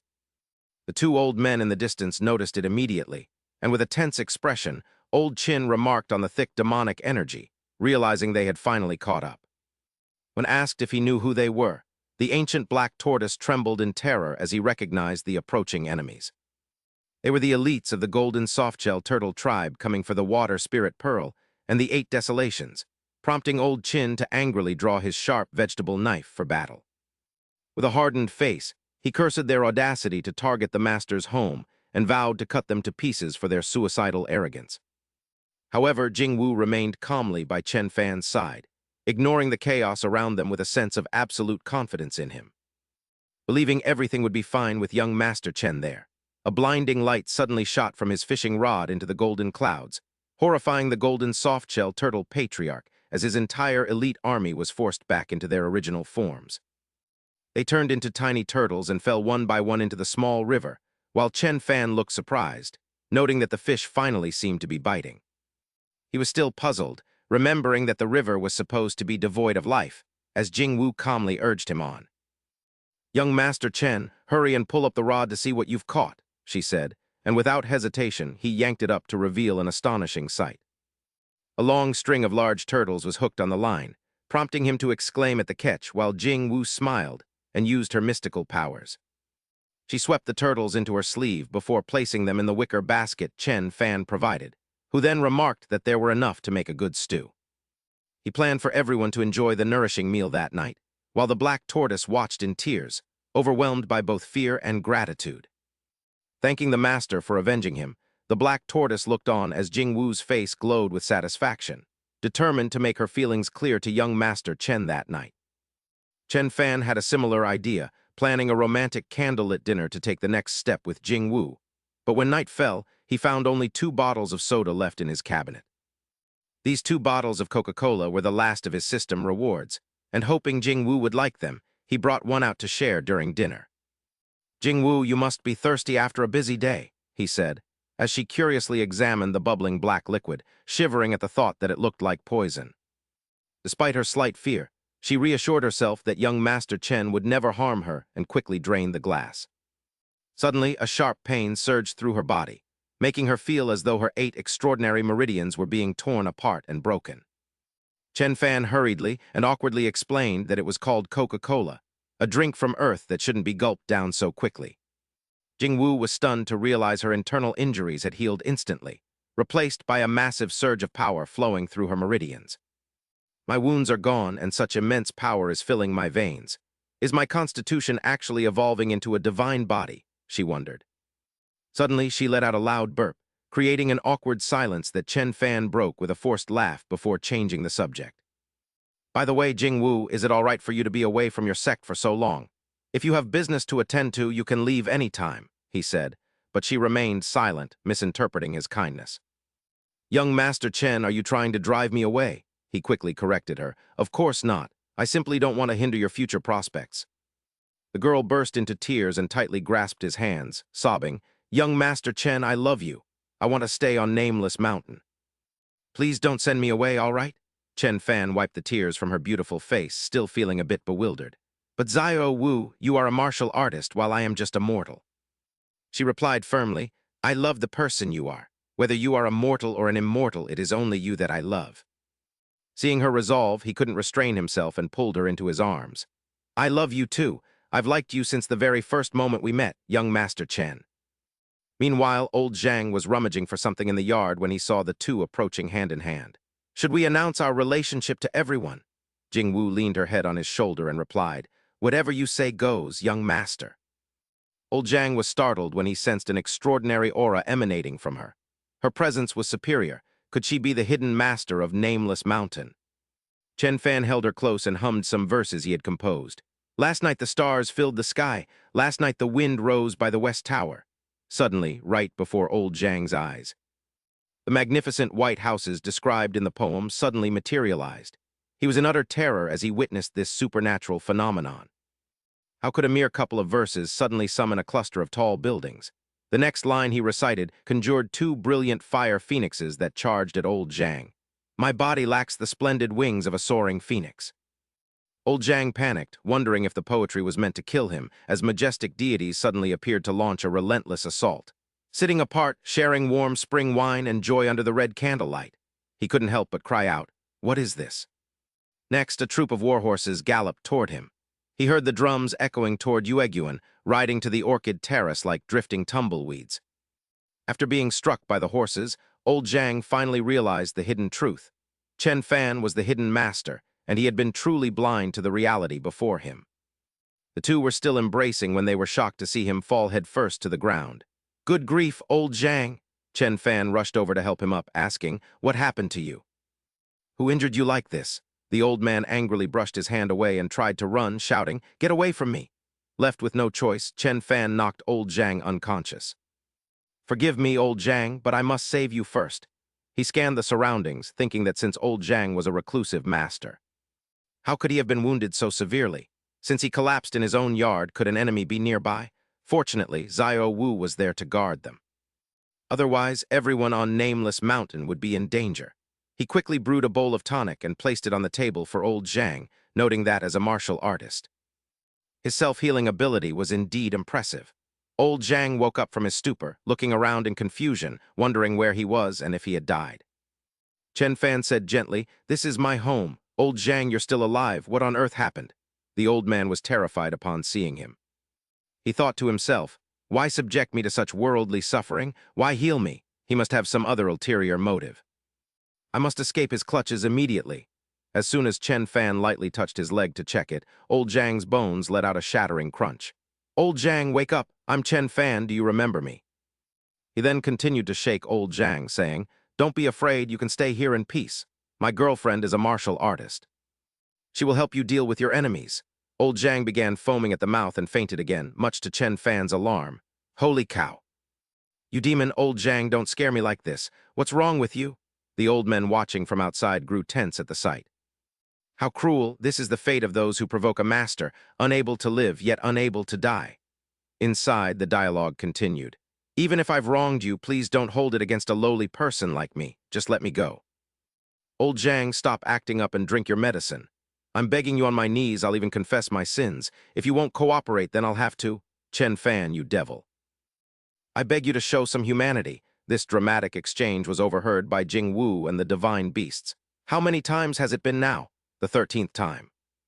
I'd rather die than be tormented in this hellish way. One of the divine beasts mused, but in the hands of someone as capable as young Master Chen, death is a luxury. Suddenly, he opened the door to find Jing Wu waiting outside. She pulled out a shimmering soul-testing stone to break the awkward silence. Young Master Chen, here is the soul-testing stone you mentioned this morning. I happen to have it with me, so I brought it for you. Thank you, Xiao Wu. She nodded slightly and hurried away, saying, I'll be going then. All right. At that moment, the adorable and curious Xiao Qi ran over to him. Big brother, what are you doing? Is this a soul-testing stone? She wondered. The master is currently disguised as a mortal. If my martial soul is detected, won't I be sent away to a martial arts sect? Chen Fan was delighted to see Xiao Qi. Xiao Qi, I found this decorative stone outside. Come help me move it into the study. He thought it was a good chance to test her. If she had a martial soul, she could learn martial arts. Xiao Qi happily agreed to help him carry the soul-testing stone. This stone is so shiny and beautiful. Xiao Qi, help me steady it, just don't let it fall, she whispered to herself. Fortunately, I have a secret mental technique to conceal my martial soul. Chen Fan was slightly surprised to see that the stone didn't react at all when Xiao Qi touched it. Nothing happened, there was no reaction whatsoever. It seems Xiao Qi is just an ordinary person like me. Holding her hand, he asked gently, Xiao Qi, would you like to learn things like music, chess, poetry, or painting? Of course I would, she replied. That's great, let's head to Kinxy Town to buy the necessary supplies. Inside a painting shop in Kinxy Town. A white-haired man named Tang Beihu stood there with an arrogant expression. I am the painting emperor of the martial god continent. If I hadn't followed that heaven-shaking sword intent, I would never have entered a mortal's shop. He wondered how Brother Zai and his disciple Yan Xiaofeng were doing. Meanwhile, Chen Fan and Xiao Qi were also in the shop. Brother, this inkstone is so lovely. Chen Fan looked at it and shook his head slightly. Though finely crafted, it lacks a certain sense of elegance. Tang Beihu stepped forward, acting as if he were instructing them. Young man, if you're looking for an inkstone here, I'm afraid you won't find anything better than this. Xiao Qi immediately retorted, her eyes flashing with indignation. Mind your own business. Do you really think my brother knows less than you do? He scratched his head in embarrassment and explained, My sister is still young. Please don't take offense, sir. Tang Beihu carefully observed the two siblings. He thought to himself, this girl carries an emperor-grade weapon. She must be a young lady from a top-tier sect, yet her brother is just an ordinary mortal. Then, Tang Beihu irritably pointed his fan at Chen Fan. He challenged them, since your sister has such faith in your judgment, let's have a contest. If you can pick out the best inkstone in this shop, I will cover all your expenses here today. Chen Fan agreed to the challenge, thinking to himself, since he's offering, I might as well accept. It's a good way to save some money. In that case, I'll choose this white jade inkstone. Tang Beihu felt contempt, thinking he was clearly an amateur who didn't understand true value. They both brought their chosen inkstones to the shopkeeper. Since you've made your choices, let the manager decide.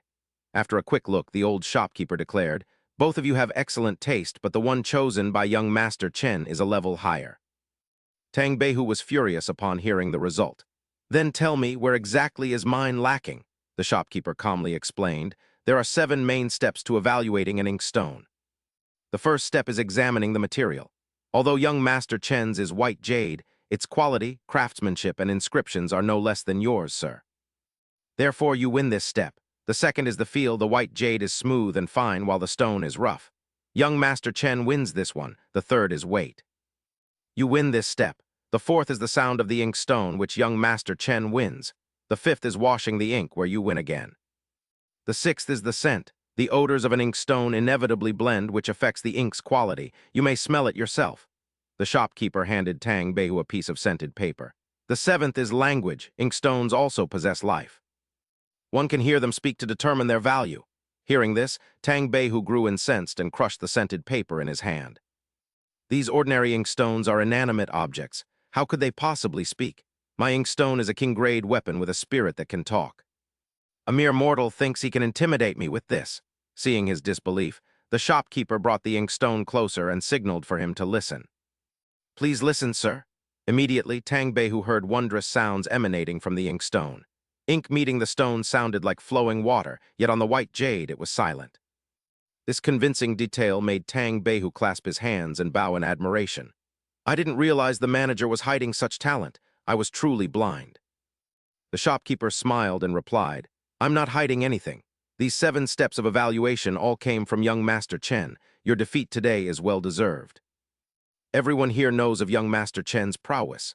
Suddenly, Tang Beihu asked excitedly, May I ask, young Master Chen, do you live on the Nameless Mountain? Yes, I do live on the Nameless Mountain. Why do you ask? Upon hearing this, Tang Beihu immediately coughed up blood, thinking in utter terror. He is the expert who released that heaven-shaking sword intent. I actually offended such a master. Even death wouldn't atone for my sin. He then hurriedly took out a precious painting scroll to apologize. I am Tang Beihu. I have long heard of your great name and came specifically to visit you today. Since you won, please accept this small gift. Chen Fan smiled and waved his hand. You're being too polite. How about I give you a piece of calligraphy instead? Tang Beihu was overjoyed to hear this. Thank you, young Master Chen. He was then struck with awe as he witnessed Chen Fan's artistic talent. In Peach Blossom City stands the Peach Blossom Nunnery. Within it resides the Peach Blossom Immortal. He plants the peach trees and picks the blossoms to trade for wine. He could feel the profound meaning within every line. Others laugh at my madness. I laugh at others for failing to understand. Do you not see the graves of the heroes at the 5 tombs? Without flowers or wine, they are but dust. This exquisite poem has brought me enlightenment. His cultivation soared from the peak of the martial king realm to the mid-stage of the martial emperor realm. Chen Fan calmly placed the finished work on the table and gave it to him. It is finished. Thank you for the gift, young master. Tang Beihu was ecstatic to receive such a treasure. Ha ha ha, I've struck it rich. Chen Fan shook his head, thinking Baihu was a fool.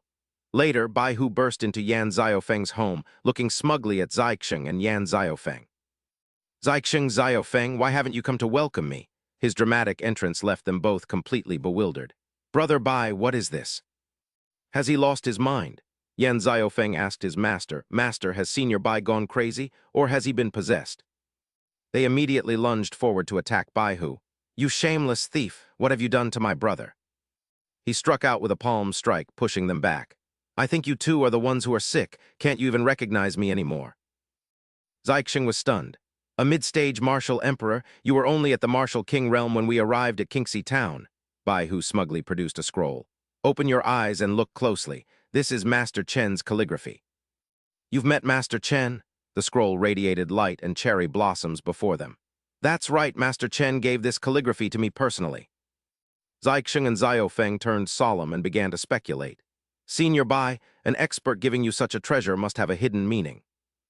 Xiaofeng had finished several tasks and knew he should listen. This poem mentions a peach tree. He's likely hinting for you to find one. Only the flat peach of the Holy Land would be worthy of his notice. Baihu immediately prepared to leave. Mission accepted, off to the central continent. I'll bring back that peach tree and make their saintess wash the expert's laundry. Zixing sighed in exasperation. This man is truly beyond help. Meanwhile, strange green mists drifted toward the farmhouse in the forest. A bald man with a cold gaze, known as the Poison King, appeared. Finally, I've arrived. He hid in the dense brush, watching Chen Fan and Xiaoqi talk. Brother, besides music, chess, and painting, can I learn embroidery? Chen Fan smiled. Of course, but you must learn to read first. Yes, I will study hard, the Poison King whispered. Mortals? The exquisite clothing Xiaoqi wore caught his attention. Her headband and robes are all imperial-grade artifacts. Is that girl's entire outfit made of imperial-grade items? He scattered pink dust into the air, thinking confidently, I've hit the jackpot today. I'll be taking these treasures for myself. Chen Fan waved his hand, blowing the dust back at him. Who's spraying insect repellent around here?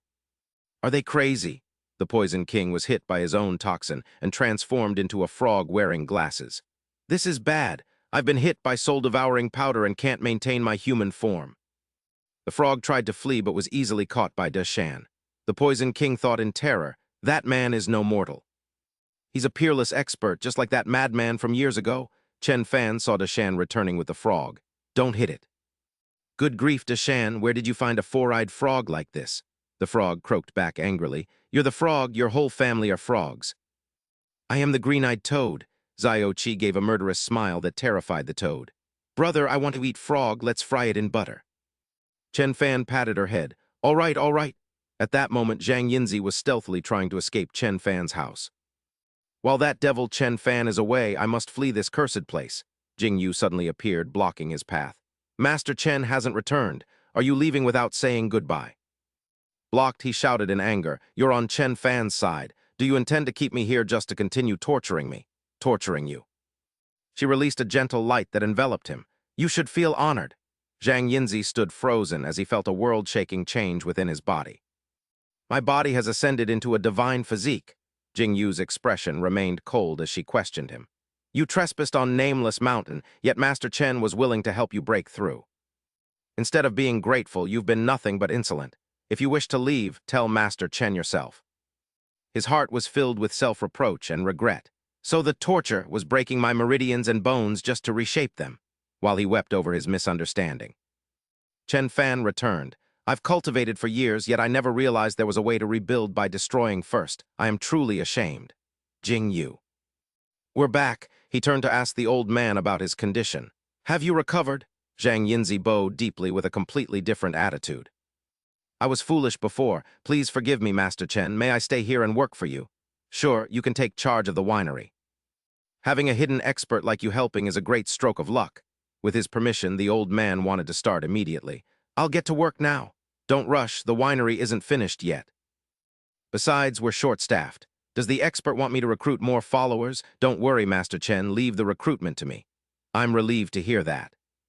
But there's no need to rush the recruitment today. Zio Chi then handed him the frog they had just caught. You've just recovered from your illness. Later, we'll stew this four-eyed frog to help you regain your strength. Zhang Yinzi shuddered. A green-eyed toad? How ruthless.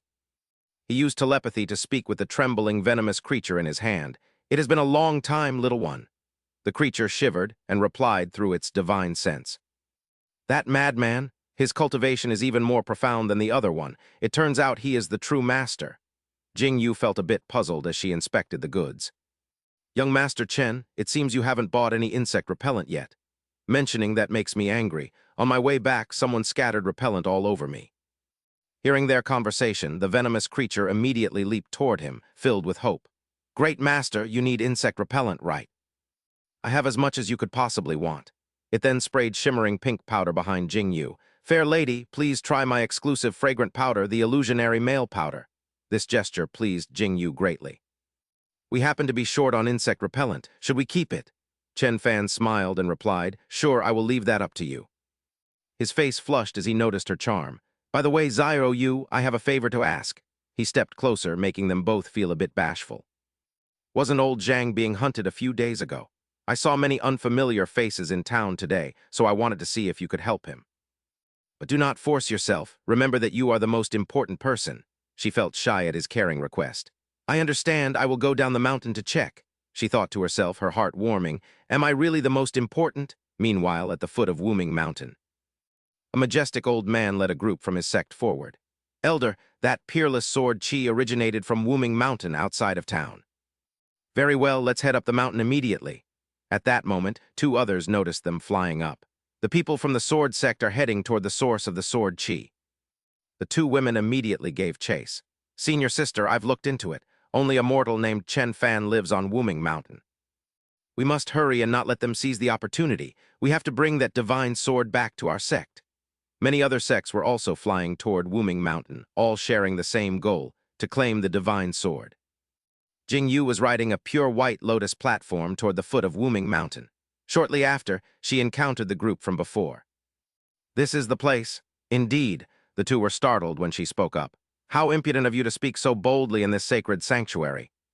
Her entire body radiated a powerful aura and terrifying pressure, pinning them down so they could not move. "Kneel before me. This pressure is so intense, I can't even stand up." One girl signaled the old man beside her. "Why don't we temporarily join forces to kill this woman first?" The old man nodded. "Fine. Once we're on the mountain, whoever gets the divine sword will depend on their own skill. On their own abilities." Jingyu proceeded to manifest a sword of light and an energy halo preparing to strike. She thought to herself, "I must not underestimate the master." Her aura exploded as she easily defeated them all. "Die!"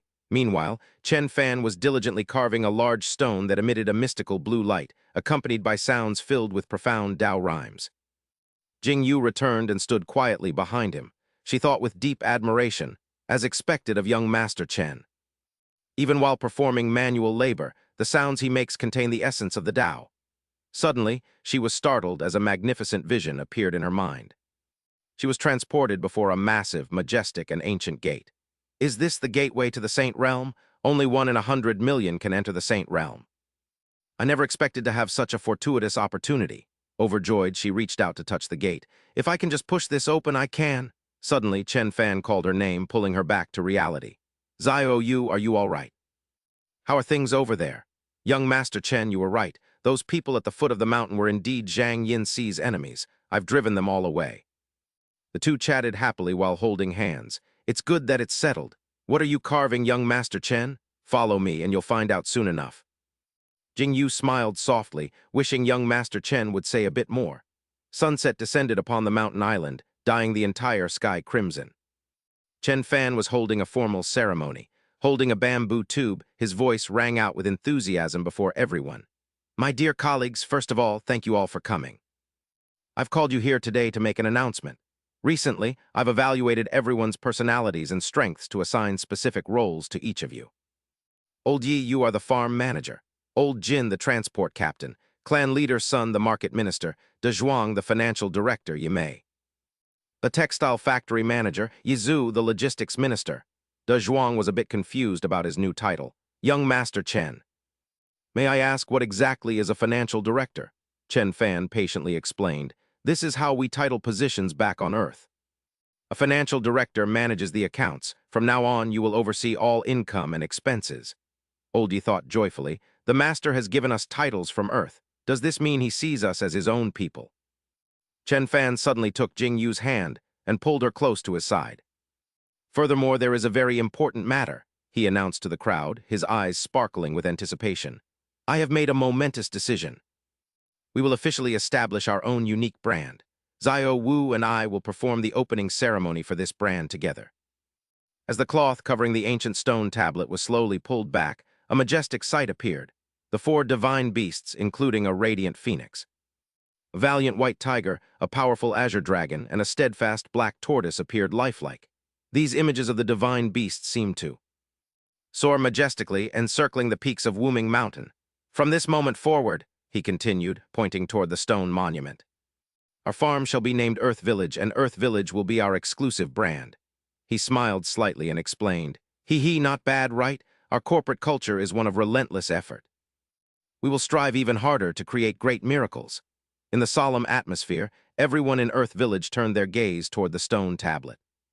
As if peering through time and space, they could behold the mysterious essence of Earth itself. That is the forbidden zone from ancient times, Earth." Someone whispered, their voice trembling. "The pressure is terrifyingly powerful. It seems countless hidden masters still reside on Earth. It is truly an unbelievable existence." In another corner, Tian Qing was deep in conversation with Kong Longtang, surrounded by surging divine power. "Such peerless spirit, it truly lives up to the name of Earth," Tian Qing exclaimed, his eyes full of awe. "No wonder I could never find a trace of it in my entire life." Kong Longtang frowned and asked, "Azure Emperor, are you truly the only remaining Emperor-level powerhouse from the end of the primordial era?" Hearing this, Tian Qing's gaze drifted as if lost in memory. "I only recall seeing the Yellow River's waters surging down from the heavens, a grand spectacle with divine beasts spanning 10,000 miles of land." I did indeed once steal a glimpse of Earth, but the shock I felt then cannot compare to the greatness this master has shown us today. Witnessing that scene, everyone trembled in fear and wonder while observing the image of Earth. Even from 10,000 miles away, one can still feel Earth's terrifying might, someone muttered. According to the Azure Emperor, that might be where the true immortals reside, another affirmed. Thunderous applause erupted to celebrate Chen Fan's brilliant success, making him feel quite pleased. Slogans have indeed been effective since ancient times, he thought. He cleared his throat a few times to regain their attention and continued his speech. Thank you all for your support and warm applause. As a brand new team, we will face new opportunities, arduous challenges, and fresh missions together.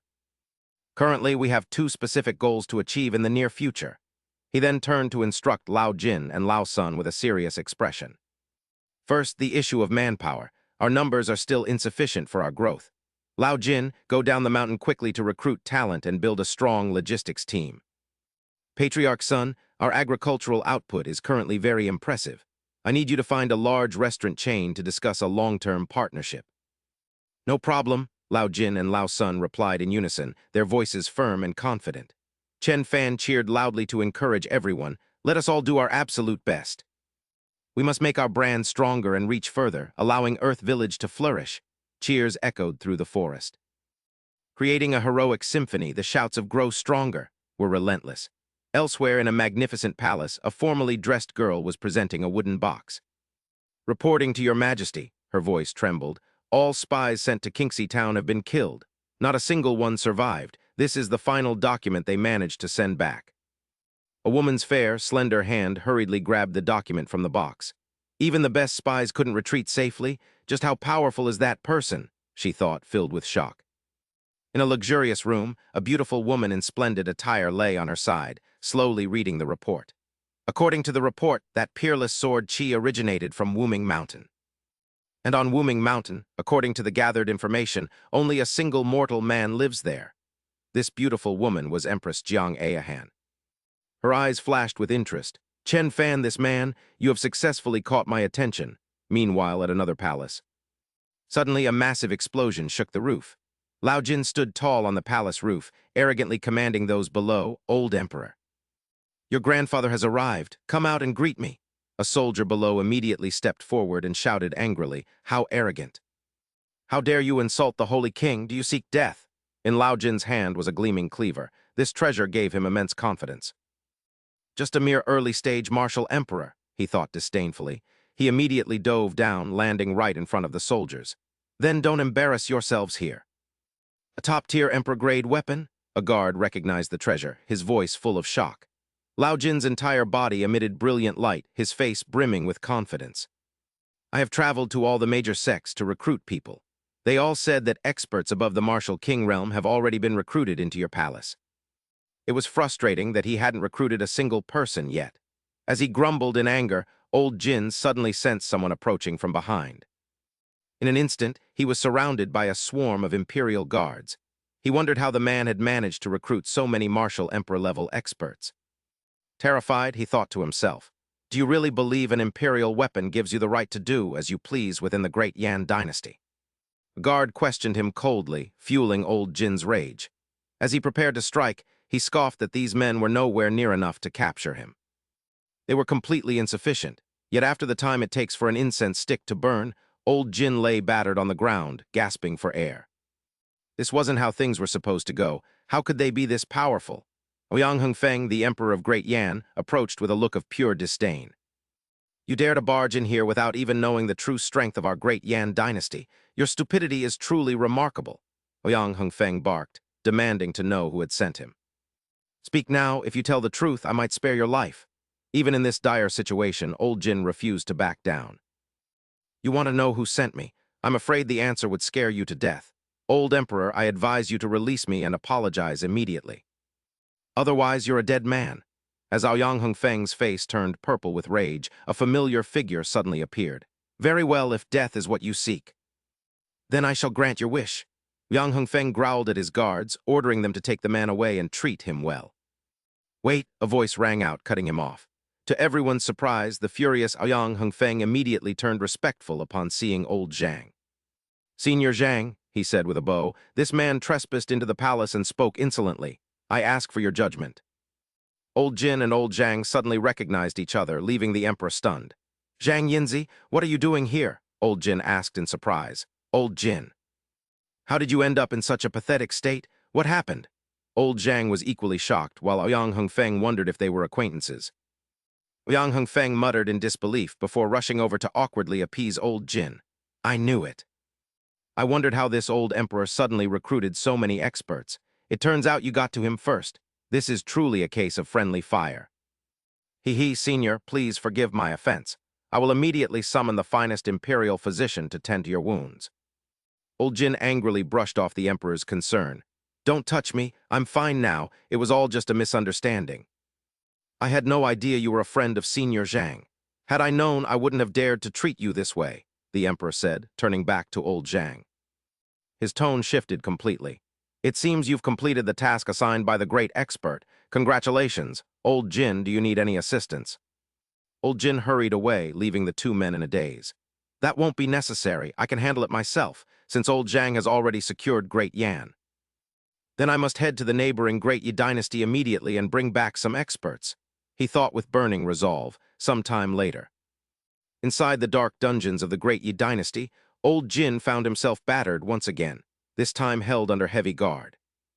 "So you are the empress of the Great Yi dynasty?" old Jin asked, his voice fearless despite his ragged state. Jiang Ayahan sat across from him, questioning him with a majestic air. "Save your breath. With your level of cultivation, you'll never escape those bindings. Now tell me who sent you here and what is your objective?" Unfazed, old Jin countered with a question of his own. "I assume you have plenty of spies stationed within the Great Yan dynasty, don't you? Then you must know that Ouyang Hengfeng summoned everyone above the martial king realm in Great Yan, only for them to vanish shortly after." Jiang Ayahan looked surprised at his words. "So you know the truth behind it," old Jin continued, his tone growing more triumphant. "I'll have you know they were chosen to serve a great expert in a place called Earth Village. If you continue to hesitate, the balance of the three Eastern region nations will shift, leaving only a dominant Great Yan." Her face filled with shock as she listened. "Why should I believe a word you say? For all I know, Ouyang Hengfeng sent you to lure our experts into a trap." She frowned deep in thought. Earth Village, what a strange name. However, old Jin's next words forced her to listen in stunned silence. Her entire body shook. "That peerless sword intent from not long ago, have you encountered it? It originated from the great expert in Earth Village." Jiang Ayahan trembled with fear at his words. "So the expert he's talking about is Chen Fan," she thought. She stood up, her eyes filled with calculation and newfound resolve. "Fine," she declared firmly, her gaze filled with absolute confidence. "I have made my final decision. I shall personally accompany you to Earth Village. If you utter a single lie, it will be considered treason, and you know the consequences." Meanwhile, Chen Fan was teaching Xiao Qi how to write. "Practicing calligraphy is practicing the mind," he explained gently. "Your heart must be still to balance the brush, and your posture must be upright just like this." "I understand," Xiao Qi replied obediently. Nearby, Jing Yu was focused on her sword practice, her sharp strike slicing through falling leaves. She glanced at him and wiped the sweat from her brow with her sleeve. "Are you finished teaching, young Master Chen?" she asked softly. "I am," he replied. "Jing Yu, may I borrow your sword for a moment?"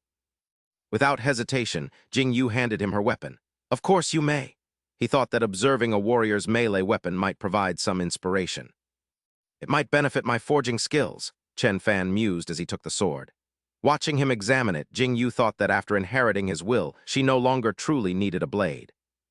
"Yet I still forged it into a supreme weapon so my path would not be wasted." He found it strange, as the blade appeared to be nothing more than an ordinary sword. "It is not even as good as the ones I forge," he thought. Then he turned to her. "Jing Yu, do you usually use this sword to slay your enemies?" "I do," she replied simply. "Is there a problem?" she asked. Chen Fan returned the sword to her. "No problem at all. Perhaps I was mistaken. This sword is actually quite decent." "I apologize for interrupting your practice." "You are too kind, young Master Chen," Jing Yu replied with a humble bow. "To receive your praise is an honor for both this blade and myself." However, the moment he handed the sword back, it suddenly chipped in half. "Did I just break her sword?" Chen Fan thought in a panic. Jing Yu stared at the deep fracture on the blade in shock. Her face was filled with astonishment and grief. Why did young Master Chen break my sword? Did I do something to offend him? She wondered in despair. Chen Fan grew frantic when he saw that she was on the verge of tears. Oh no, Jing Yu looks devastated. Could this sword have held a very special meaning for her? He immediately took her hand and led her away. Jing Yu, come with me. He retrieved a divine sword from the living room. This blade had once represented his grand aspirations for the martial world. Since I lack the talent for cultivation, I might as well give it to her, just like the jade pendant. Jing Yu was stunned when he offered her the sword. Jing Yu, I accidentally broke your sword, so please take this as compensation, he said. This is far too valuable, I cannot accept it, she declined. He did not waver and firmly handed her the sword. What is mine is yours, there is no reason to refuse, I only hope you do not find it lacking. From outside, Xiao Qi teased them. Big brother is so kind to sister Jing Yu. Will I be having a nephew or niece soon? Flustered and blushing furiously, Jing Yu hurried away. Xiao Qi, stop talking nonsense. By then, the sun had begun to sink below the horizon. In her room, Jing Yu admired the sword Chen Fan had given her. As she drew it from its scabbard, a terrifyingly powerful surge of spiritual energy erupted, filling the entire room. She felt an immense pressure and grew incredibly tense while gazing at the blade. It truly is a divine weapon crafted by young Master Chen. The power contained within almost consumed me. Suddenly, a blinding light flared up, obscuring her vision completely. In an instant, Jing Yu was astonished to find herself standing before a colossal, towering gate, which she recognized as the gate to the Saint Realm. This was a once-in-a-millennium opportunity. Without hesitation, she stepped inside. At that moment, Chen Fan was carrying a basin of water for a foot soak. He remained completely oblivious to the violent disturbances in the sky. Tian Qing was also stunned by the phenomenon, realizing it was the Six Paths world-ending tribulation. Even the dragon was panicked that someone was breaking through to the Saint Realm after 10,000 years. This had triggered the terrifying Saint Tribulation of legend. Standing in the distance, Old Yi watched with a worried expression and tearful eyes. Jing Yu, you must stay safe. By now, Chen Fan had noticed the strange transformation in the sky. Why did the weather change so suddenly? He wondered, though he didn't pay it much mind. He continued to empty the basin, thinking the weather was truly bizarre. Suddenly, the lightning bolts in the sky began to dissipate. A single remark had caused the heavenly tribulation to vanish, leaving everyone in utter shock. Old Yi was so terrified that his knees buckled and his entire body trembled. To make it disappear with just a word, the expert's power truly surpasses the heavenly Tao. Unconcerned by any of this, Chen Fan simply headed back to his bedroom. The next morning, 3 figures approached. Old Zhang, who was leisurely picking grapes, heard their call. Old Jin, why did you only bring 2 people back? Old Zhang asked in surprise. Old Jin appeared somewhat tense and replied quickly. Say no more, Old Zhang. Last night I witnessed a heavenly tribulation appearing in the sky. Who on earth is undergoing this tribulation? Furthermore, it was so brief, vanishing into thin air in an instant. Old Zhang replied that it was the Six Paths world-ending tribulation triggered by Miss Yi. Yet it vanished submissively after the master spoke a single word. Despite the life and death stakes, Miss Yi didn't endure a single bolt of lightning and has now ascended to the Saint Realm. Jiang Ayahan found Old Zhang's words hard to believe, as a heavenly tribulation must manifest upon a person's physical body. Old Zhang countered that this proves the master surpasses the heavenly Tao itself, noting the sudden surge in spiritual qi since last night. Stroking his long beard, Old Zhang explained that the ancient war long ago damaged the world's harmony, causing the Shenwu continent to be suppressed into a Dharma-ending age. With just one sentence, the master lifted that suppression, allowing the spiritual essence of the Shenwu continent to be fully restored. Jiang Ayahan was stunned, recalling the overwhelming power of earth she had glimpsed through the stone tablet earlier. She wondered why this mysterious Chen Fan would come to the Shenwu continent if he truly hailed from the Holy Palace, realizing he wanted everyone here to become emperors. Filled with sudden confidence, she charged inside, ignoring Old Qin's frantic attempts to stop her. She admired his noble spirit, thinking he was truly the man she had set her sights on, while Old Qin shouted for her not to trespass. Old Qin's cries continued as Chen Fan walked by carrying a fruit plate, offering some pears to Old Zhang for his break. She accidentally collided with him, spilling the fruit, and yelled, "Insolent!" while clutching her chest in anger as Chen Fan looked at the stranger in confusion. He politely asked who she was looking for, to which she grandly declared she was the emperor seeking young Master Chen, but he replied that he was Chen Fan. He suspected she was an empress who had heard of his reputation in Kinxy town and wanted to recruit him from his seclusion. Jiang Ahan was surprised by his ordinary appearance, wondering if he was still putting on an act, yet found him to be an intriguing man. Deciding to play along, she asked why he would call her an emperor and questioned his words. She intentionally denied her status, leaving Chen Fan bewildered since she had just referred to herself with the imperial we. She quickly improvised, claiming he misheard and that she had said Zhenger was here to see him, introducing the young man behind her. She claimed they came to Wuming Mountain seeking work for her cousin, offering their services to Chen Fan as the young man bowed in greeting. Chen Fan remained skeptical, wondering why someone with an entourage would be looking for a simple job. Despite his doubts, he hospitably invited them to stay the night and discuss employment the following day. She accepted the invitation, while Chen Fan mused that her disguise to recruit talent was reminiscent of a legendary tale of sincerity from Earth. Old Qin and Old Zhang watched from afar, with Old Qin breathing a sigh of relief that they weren't in immediate danger. Old Zhang found it strange that the master welcomed Jiang Ahan so warmly instead of being angry, wondering if he had peculiar tastes. Another old man chimed in, suggesting that since Jiang Ahan possessed the heavenly cold divine body, she was a perfect candidate for dual cultivation. The two old men shared a scandalous thought, imagining the master tolerated her arrogance specifically to pursue dual cultivation and transfer his deep power into her body. Old Qin worried about Xiao Wu's position, while Jing Wu, having overheard the conversation, grew furious. She snapped a branch of the heavenly azure tree in her rage, causing the sentient tree to tremble in fear as the scene shifted to the Martial Spirit Association. A luxurious carriage arrived, and Vice President Jin Hongjia stepped out to greet President Lin Xyoan. Jin Hongjia excitedly mentioned they had found a massive opportunity with a man named Sun Wufan who claimed to possess many treasures. Inside a humble eatery, Old Sun sat casually eating hot pot, looking more like a common fishmonger than a wealthy man. Lin Xyoan greeted him respectfully, while Old Sun remained focused on dipping his meat into the pot. Old Sun asked if he was the president of the Martial Spirit Association and invited him to join the meal, which Lin Xyoan did with a forced smile. Lin Xyoan inquired about the 7th grade spiritual medicines Sun Wufan was rumored to have, asking to see a sample while Old Sun continued eating calmly. After swallowing a mouthful, he replied that he truly didn't have any 7th grade spirit medicine. Lin Xyoan felt a surge of irritation at Old Sun's arrogant demeanor, but managed to keep his composure. However, if you want 9th grade spirit medicine, Old Sun continued nonchalantly, I have as much as you could possibly want. Lin Xyoan was at a loss for words, finding it both infuriating and nonsensical that 9th grade items were being treated as less valuable than 7th grade ones. His rage had nearly reached its breaking point, yet he forced a smile to smooth things over. Old Sun remained indifferent to his companion's expression and continued to eat his hot pot leisurely. Manager Lin, Old Sun suddenly spoke up, glancing toward the shop owner. I'm not saying you're the one providing the goods, but your selection is simply unacceptable. One whiff is enough to tell this hasn't been cooked long enough, and more importantly, the quality of the ingredients is abysmal. Old Sun's next words pushed Lin Xyoan's patience to the limit. This is practically inedible. You are supposed to be one of the top powers in the eastern region, yet you don't even have the most basic dipping sauces for the meat. Upon hearing this, Lin Xyoan could no longer restrain himself and slammed his hand onto the table with a deafening crack. If you have no other treasures to show, elder son, then do not blame me for showing you the door.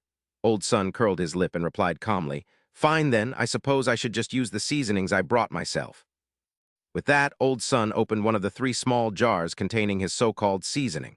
Immediately, thick plumes of spiritual energy billowed out, carrying a fragrance so divine that Lin Xyoan was left speechless.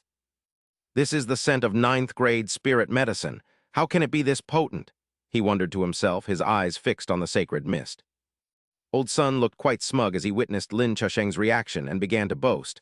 Haha, what 9th grade spirit medicine? This is just a little seasoning for my hot pot. Without a moment's hesitation, he proceeded to empty all 3 jars of precious spirit medicine into his bowl. Lin Xyoan watched the scene in utter shock, exclaiming with deep regret, You're actually eating all that 9th grade medicine. What a waste of heavenly treasures. Be careful or the heavens might strike you down. Old Sun burst into laughter, dismissing the warning. I eat like this every day, and I haven't seen any divine punishment yet. You're drooling all over the floor. Why don't you join me? Before Lin Xyoan could even respond, Old Sun quickly produced a larger bowl. He handed it to him, and Lin Xyoan accepted it instantly. Very well, give me all of that ninth-grade spirit medicine. Old Sun looked at him with a teasing grin. Are you here to eat hot pot or just the seasoning? A short while later, the two had finished all 3 jars, and Lin Xyoan couldn't stop singing its praises. As expected of ninth-grade spirit medicine, it is truly magnificent. After that lavish meal, Lin Xyoan felt a significant breakthrough in his cultivation and spoke honestly. I've been stuck at the peak of the martial emperor realm for nearly a century, but I've finally broken through thanks to you, big brother son. From now on, just give the word. If you tell me to go east, I will never go west. Meanwhile, Old Sun thought to himself, the master didn't give me any treasures this time. Likely as a test of my abilities. It's a good thing I thoroughly investigated Lin Xyoan's background beforehand. This performance was quite convincing. He had easily won over the martial spirit guild. The master had instructed him to descend the mountain to negotiate partnerships with markets and restaurants. Now that the eastern region's largest trading hub, the martial spirit guild, was settled, the next target was the region's premier inn, the drunken immortal abode. Suddenly he slammed his hand on the table, startling Lin Xyoan. Excellent, Manager Lin is indeed a man of action. He clenched his fist, his eyes gleaming with triumph. I'll trouble you to gather all the experts of the martial spirit guild and come with me to take down the drunken immortal abode. Lin Xyoan frowned slightly, feeling a bit bewildered. Why do I feel like I'm being played? The scene then shifted to a bustling marketplace filled with merchants and laborers. Come take a look, don't miss out. Chen Fan and De Zhuang had also arrived at the market. This ironware fair is large, but everything I've seen so far is low-grade junk. Nothing catches my eye, De Zhuang noted as he followed behind. He asked curiously, should we look around to see if there are any better materials, young master? Chen Fan waved his hand dismissively. There's no need, let's just keep moving. If we can't find anything, so be it. Just then, a vendor's shout caught his attention. Mystic iron, come buy some mystic iron. Chen Fan initially seemed indifferent. It's just mystic iron, why make such a fuss? An expert wouldn't care for such things, right? However, in an instant. He rushed forward in a hurry, leaving a stunned De Zhuang behind. I'm coming. De Zhuang watched him go and shook his head slightly. The master is overacting a bit. Meanwhile, a man was displaying a block of mystic iron and promoting it vigorously. Consider yourselves lucky today, everyone. Does anyone know what treasure lies behind me? This is mystic iron, a material only martial artists are worthy of using for forging. Don't pass this up. It can be yours for just 100 gold coins. As soon as Chen Fan arrived, he spoke up generously. I'll buy it. I didn't expect to find mystic iron in a mortal market. It's certainly better than the top-tier fine iron I've seen before. While he was making the purchase, a man approached and spoke with utter disdain. What a bunch of frogs in a well, mistaking such a precious material for mere profound iron, muttered Xizhang and his son, Shikizhai, as they approached Chen Fan with utter contempt. You're just a mortal, so stop embarrassing yourself and get out of the way. Hand it over. Chen Fan clenched his fists in anger, feeling powerless to stop them. Is being a martial artist really that impressive? Does it give you the right to look down on everyone else? Are you truly that powerful? Unable to watch his master be insulted, De Zhuang stepped forward and slapped Shikizhai across the face. Damn you, who do you think you are? Master Chen already paid for this. This profound iron belongs to the young master. Don't you understand how a Q works? Shikizhai clutched his stinging face and stammered. Do you have any idea who I am? I am a powerful legendary martial venerable, yet I was just slapped by a mere mortal. This makes no sense. Chen Fan stepped in to reason with the two men. Old gentleman, snatching away what others desire is hardly the behavior of a gentleman. Chen Fan remained calm, thinking that since even De Zhuang couldn't beat them, they clearly weren't ordinary mortals. Holding the stolen profound iron, she proposed a challenge. Is that so, young man? If you can take this back from my hand, it's yours. Is that a promise? Before she could even react, the profound iron miraculously vanished from his grasp. Chen Fan smiled. Of course, and there's no need for you to pay. Consider it already bought by me. She was left in shock, wondering how the boy had managed to snatch it so quickly. So does this profound iron belong to me now? Chen Fan's actions left she feeling agitated. That didn't count. I was just distracted. Then let's try one more time, shall we? The old man channeled his energy into the iron, making it incredibly heavy. Fine, give it your best shot. Yet Chen Fan retrieved it again as if it weighed nothing at all. "Old gentleman, do you have another excuse this time?" Old She stared at his hands, questioning his very existence. Perhaps this brat is practicing a special mental technique that hides his true cultivation level. I must have underestimated him by treating him like a mortal. I didn't use my full strength and grew careless. Suddenly, a sinister smile crept across his face. What a clever scheme! He pointed a finger at Chen Fan. If you're going to play, you have to accept the rules. The material is yours, but you're a wolf in sheep's clothing. Your tactics are quite underhanded. Do you dare to face me in a fair and honorable fight? Chen Fan shook his head, declining the offer. Old gentleman, everyone dreams of being a martial artist, but it's time you woke up. You should just accept being a mortal and stop going around scamming people. Chen Fan's words infuriated Old She. Brat, I am a renowned artifact refining grandmaster of the divine martial continent. How dare you call me a mortal? There's a limit to how much you can insult someone. Chen Fan replied calmly. I think you're taking this role play a bit too far. You are clearly a mortal, yet you claim I'm insulting you. Suddenly, Old She let out a smug laugh. You're the one pretending to be a mortal, so you think everyone else is one too. He immediately unleashed the ghost shadow claw, sending glowing red palms toward Chen Fan. I think you're the one who's acting. In that case, I'll help you snap out of it. Chen Fan watched the attack and merely frowned. He sure can jump high. Could I have run into a professional scammer? At that moment, a woman named Ao Han was strolling through the market. Taking a walk in a place like this is actually quite interesting, she thought to herself. Her subordinate Liang Yi spoke up to remind her, Your Majesty, there is really no need for you to visit such a lowly place filled with mortals. Ao Han smiled softly. A strategist must know both themselves and their enemy to be victorious in every battle. She then turned to Liang Yi and added, Governing a nation is no different. And conquering a man is exactly the same. Don't you agree, Liang Yi? Liang Yi quickly bowed his head. Your Majesty is wise, I was being foolish. Both of them were suddenly startled by the sound of the crowd cheering nearby. Ha, well done. Ao Han spotted Chen Fan fighting the old man. I found him. Is he still pretending to be a victim? She wondered, a faint smile appearing on her lips. Old Xizhang trembled in fear as Chen Fan easily caught his arm. Impossible. How could you see through my family's ancestral ghost shadow claw? Chen Fan smirked. Ancestral. Does your family survive by pretending to be mortals to scam people for generations? He tightened his grip on Old She's hand, causing the man to cry out in pain. With such skill, how can you claim you aren't a martial artist? Who are you? State your name. Chen Fan let go, causing Old She to collapse to the ground. Chen Fan, he replied with a smug expression, explaining his name. Chen as in aged, and Fan as in mortal. Hearing that simple name, Old She was stunned and thought, such a plain name, yet it carries the essence of returning to one's true nature. He began to kowtow repeatedly. Chen Fan was taken aback. I was blind to your greatness, master. Has he lost his mind? Is he trying to scam me again? Chen Fan wondered. Wait, I didn't even hit him that hard. The two men began to cry and beg for mercy. We were blind to offend a master. Please have mercy on us. As long as the master does not involve my family, I am willing to accept death as an apology, he said. But Chen Fan looked bewildered by these words. You call me a master because you cannot defeat me. Does that mean you still consider yourself a martial artist? Chen Fan asked. What? Lao Shi knelt in terror before Chen Fan, crying, I do not dare. I will never pretend to be a martial artist again. I have seen the light. Please, master, spare me.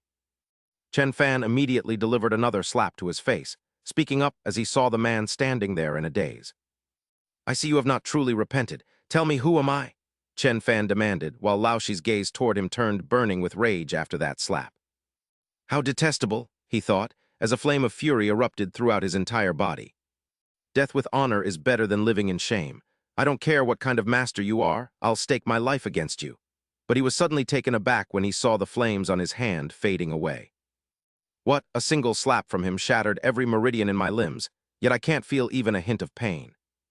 Suddenly he collapsed to the ground as his strength failed him.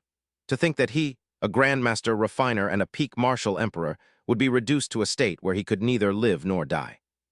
Chen Fan looked at him with pure disgust and asked again, I'll ask you one more time, who am I?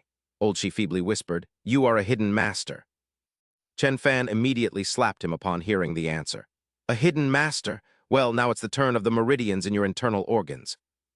Old She looked up at Chen Fan with absolute terror. Heavens, please just let a bolt of lightning strike me dead already. I don't want to deal with this madman anymore. In his eyes, Chen Fan now looked like a demon. Answer me, who am I? With his last bit of strength, old she whimpered, You are Chen Fan. Chen as in ancient, and Fan as in mortal. His answer still failed to satisfy Chen Fan. Why are you so foolish? I'm asking you, am I a mortal or a martial artist? Seeing Chen Fan's hand ready to strike again, old she screamed in terror, A mortal! Unexpectedly, Chen Fan placed his hand on the man's shoulder. He was delighted to hear this answer.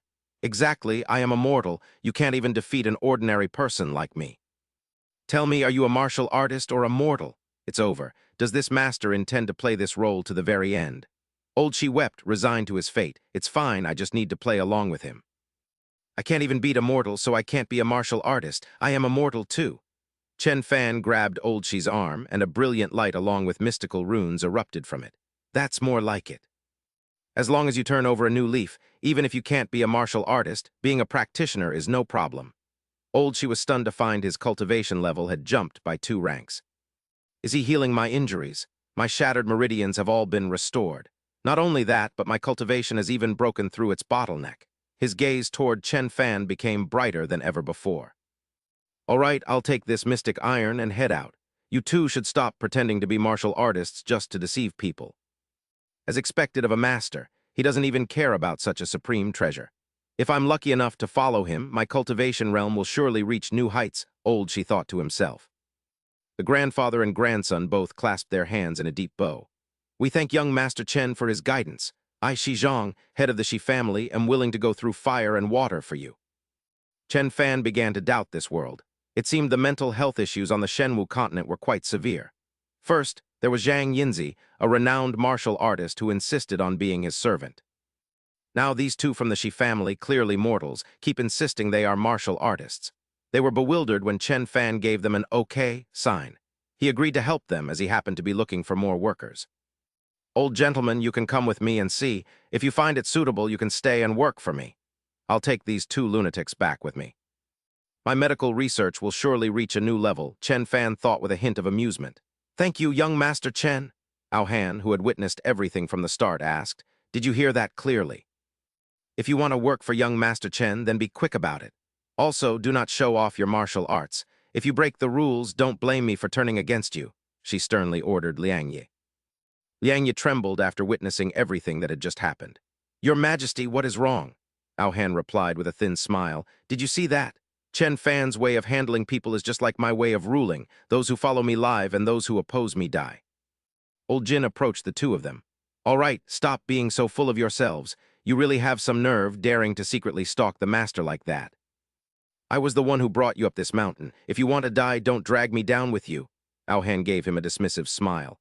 How shallow, with young Master Chen's cultivation. Do you really think he didn't know I was following? Since he's pretending not to notice, it means he's allowing me to observe from the sidelines. Old Jin was stunned. Is that really the case? Does the master truly think that way? The 2 of them then departed, leaving him behind. Let's go, Liang Yi. Let's head back and see what the master is planning. What is he planning to refine with that spirit pearl? Old Jin stood there with a worried expression. Damn it, if she gets to him first. Will we even be able to live well? I must urge Xiao Wu to seal the deal as soon as possible. At this moment, Chen Fan was forging a weapon alongside the grandfather and grandson of the Shi family. Mystic Iron, I'm really looking forward to seeing what kind of weapon can be made from this, he thought. The 2 from the Shi family were stunned to see Chen Fan forging the Mystic Iron so calmly. Grandfather, am I seeing things? No, your eyes aren't deceiving you. They were overjoyed as they felt a golden aura emanating from the Mystic Iron under Chen Fan's hands. It's divine iron, Qizhai cried out in delight. Grandfather, I've broken through. Old Shi also felt his body burning up. My body is so hot. My constitution is being invisibly reforged by the master. Chen Fan looked on with a confused expression as he saw the 2 of them shaking hands in celebration. Grandfather, Qizhai, let's advance together. Chen Fan shook his head silently. These 2 are definitely not right in the head. Just then, Xiao Wu walked in carrying a plate of fruit. Young Master Chen, I have sliced some golden pears. Please take a moment to rest. All right, thank you, Xiao Yu. Everyone has worked hard, so let's eat together. Suddenly, she noticed the object Chen Fan had just forged. It appeared to be a hairpin. She looked at it with a shy expression and thought to herself, unless young Master Chen intends to give it to me. The grandfather and grandson of the Shi family were shocked to see Chen Fan eating the pear slices with such relish. Afterward, he handed the remaining pear slices to the two of them, not forgetting to tell Xiao Yu to handle the dinner preparations. If Lady Zhenger wishes to return, invite her to dine with us. It would be a waste not to finish such a large feast of king herbs. Truly a master, old Shi thought, swallowing hard. Xiao Yu felt a bit dejected after hearing Chen Fan's instructions. Is young Master Chen being so kind to Jiang Ayahan because he truly wants to cultivate with her? De Zhuang followed Miss Yi with a bundle of firewood, offering his help. Xiao Yu looked at the hairpin, a glimmer of hope in her eyes. That pin? Yes, there is still hope. Haha, I must finish moving this profound iron today. Violent lightning suddenly streaked across the sky. Tearing through the heavens, the grandfather and grandson of the Shi family were stunned to see lightning patterns on the ceiling. Grandfather, there are lightning markings. This is the sign of a tribulation. Qi Zhai exclaimed that the artifact forged by the master was not just an imperial weapon, but one that could be upgraded in the future. Chen Fan let out a sigh of relief. After finishing the hairpin, he declared it a success. The grandfather and grandson were so frustrated they nearly spat blood upon realizing he had only been making a hairpin. To think such a thing could summon a heavenly tribulation, yet he says it's barely usable. Does the master even consider our feelings when he says such things? Chen Fan twirled the hairpin in his hand, inadvertently absorbing the remaining lightning cloud patterns. After all, it was just for practice. He hoped to make a breakthrough next time. The lightning clouds had vanished. No, the pressure of the clouds is fading unless the tribulation has changed. The sky began to clear up again. Unbelievable, the aura of the lightning clouds has completely dissipated. A legendary tribulation weapon is truly this elusive. Chen Fan turned to ask the grandfather and grandson what they were babbling about. They replied it was nothing. He looked at the hairpin, still feeling unsatisfied. It's a pity there was only one piece of profound iron. Otherwise, I could have upgraded everyone's farming tools. Old, she spoke up hurriedly. Young Master Chen, my Shi family has some profound iron. I'll go down the mountain to get it right now. Chen Fan stopped him, asking what the rush was since it was almost dinner time, but Old, she ignored him. He dashed off and accidentally bumped into Old Yi's group of three. What are you doing? They asked. Old Shi turned back, shouting loudly. Young Master Chen, wait for my good news. Old Chin picked up a book that had fallen when Old Shi bumped into him. What is this? It wasn't easy to buy these adult pictures, don't ruin them. Old Yi warned Xiao Yu and Old Chin. Uncle Chin, hide that quickly. It would be incredibly embarrassing if young Master Chen saw it. Old Chin made a good point. Even though you are the master's girlfriend now, you haven't become the mistress of the world yet. You should establish your position early. Xiao Yu nodded in agreement. Right, I absolutely cannot let Jiang Ayahan beat me to it. Old Chin even showed off the collection of adult stories hidden in his robe. You just need to read and learn well. I have plenty more once you're done. Xiao Yu blushed. Oh, Uncle Chin. Meanwhile, Chen Fan led Ayahan into the study. Lady Zhenger, please come in. Pardon the intrusion, she said, if the Empress came up the mountain for me. To evaluate my talents, it's better to take the initiative than to just wait, Chen Fan thought. Seeing her looking around his study, he asked. Lady Zhenger, what do you think of my study? Ayahan scanned the room, her heart filled with astonishment. The books and paintings had transformed into divine visions. The poetry radiated a condensed killing intent. Just how powerful is he? She softly replied that it was decent, then Ayahan asked directly. Did young Master Chen invite me tonight just to show me this study? Chen Fan took out a book and replied with a smile. Of course not. Lady Zhenger, you have an extraordinary appearance. Perhaps you harbor great ambitions. This humble one is untalented and wishes to seek Lady Zhenger's guidance on matters of the world. He then continued to take out more books. If my study were compared to a nation, these four walls would represent education, agriculture, industry, and commerce, to prevent this nation from falling. Education, agriculture, industry, and commerce must progress together. Chen Fan smiled slightly, pulling out a few small brushes and skillfully arranging them on the table to form the shape of a house. Imagine that the sturdy central pillar is a powerful monarch, he explained slowly, his eyes sparkling with keen insight. The brushes on either side are like loyal subjects, representing the civil and military officials. The monarch and his ministers must rely on one another. They must borrow each other's strength and share the burden to support the roof of this study. Zhenger listened, her lips curling into an intrigued smile. What a vivid analogy, young Master Chen. So who is the roof? What does it represent? Chen Fan said nothing, only continuing to carefully spread out a few small pieces of paper. Zheng Er truly lives up to her reputation. She understood my intent perfectly. He placed the papers atop the brush structure, completing the roof. Zheng Er watched the scene in shock, her eyes widening in surprise. Naturally, that roof represents the common people of the world, Chen Fan explained softly, his voice filled with depth. Zheng Er's eyes sparkled as she stared intently at the model on the table. In her mind, a majestic tower began to rise, standing tall between heaven and earth. Though the four sides differ, each part contributes to the core essence of the study, only when every official fulfills their duty. Can the study withstand the raging storms? It was unexpected that simple items like books, paper, and brushes could construct such a magnificent palace. What profound level of truth is this? Chen Fan turned to her and asked softly, "Does Lady Zheng Er agree with these crude words?" "Then where are the windows?" Zheng Er immediately inquired, her thoughts racing. "If there are walls, pillars, and bricks, why are there no windows?" "Without windows, the interior would become stifling," Chen Fan replied, his gaze distant. "Just like a nation, if it doesn't expand its diplomatic paths, it will eventually be isolated and discarded." Chen Fan's words were like a bolt of lightning, tearing through the fog in Zheng Er's mind. This caused her to suddenly break through to the peak of the martial limit.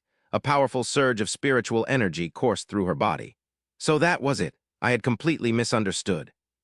Chen Fan's way of the world isn't about pursuing individual strength, but about advancing and retreating together, uniting to create power. Afterward, Chen Fan stood up, leaving Zheng Er alone to sink into her thoughts. "Lady Zheng Er, please wait a moment. I will go brew some tea." "It seems my words have moved the Empress. I believe she will soon be won over. It's only a matter of time." Meanwhile, Zheng Er was still dazed by her recent breakthrough, now just one step away from the Saint Realm. A few words had not only guided her, but also triggered her advancement. As soon as Chen Fan disappeared from sight, something on the table caught her full attention. The hairpin was emitting a strange and mysterious aura. Even an imperial weapon like the heavenly demon Zither would fear this hairpin. She slowly reached out her hand, wanting to touch it. Just what kind of terrifying item is this? The moment her fingertips brushed it, a violent reaction occurred. "What's happening? This hairpin is burning my cultivation." Zheng Er frowned in pain, unable to pull her hand away. "I can't escape it. If this continues, I'll be drained dry." Suddenly, the images of a gold and a green dragon emerged from the hairpin, appearing lifelike before lunging straight into Zheng Er's eyes. She screamed in agony as her eyes turned into brilliant shades of gold and green. Simultaneously, the latent bloodline within her body fully awakened, transforming her into a completely different form. This is. After the dizzying transformation, Zheng Er returned to her normal appearance but felt incredibly exhausted. "This is bad. My body is so hot. Now that my bloodline has awakened, the Heavenly Frost Saint physique is no longer under my control." At the same time, outside, dense clouds of lightning tribulation appeared in the sky. Seeing this, Jing Yu grew worried. Could it be that the young master and Jiang Ahan have? Lao Qin couldn't hide his extreme shock either. "It's over. She still managed to get ahead of us." Tian Qing was also struck by immense fear. Another Saint Realm powerhouse had emerged. Jiang Ahan stepped outside, facing the rolling lightning tribulation above. She joyfully gripped the hairpin in her hand. "To think a tiny hairpin could help me awaken the Heavenly Frost Saint physique. Once I overcome this lightning tribulation, I can break through to the Saint Realm." Chen Fan returned and noticed Zheng Er's flushed face. He asked curiously, "Lady Zheng Er, why is your face so red?" Zheng Er tried to hide her physical discomfort and replied, "It's nothing, the weather is just a bit hot." Ignoring the agonizing fatigue, she prepared to leave immediately. "If there's nothing else, I'll go to my room to change. My Heavenly Frost Saint physique is cold on the outside but burns like fire within. Now that it is fully awakened, my body is truly uncomfortable." Seeing her about to walk away, Chen Fan quickly grabbed her arm. Zheng Er was stunned by this action, thinking her bloodline was being suppressed. However, Chen Fan simply wanted to check her pulse to assess her condition. "There's no problem. Perhaps it's just caused by a sudden surge of emotions," he concluded.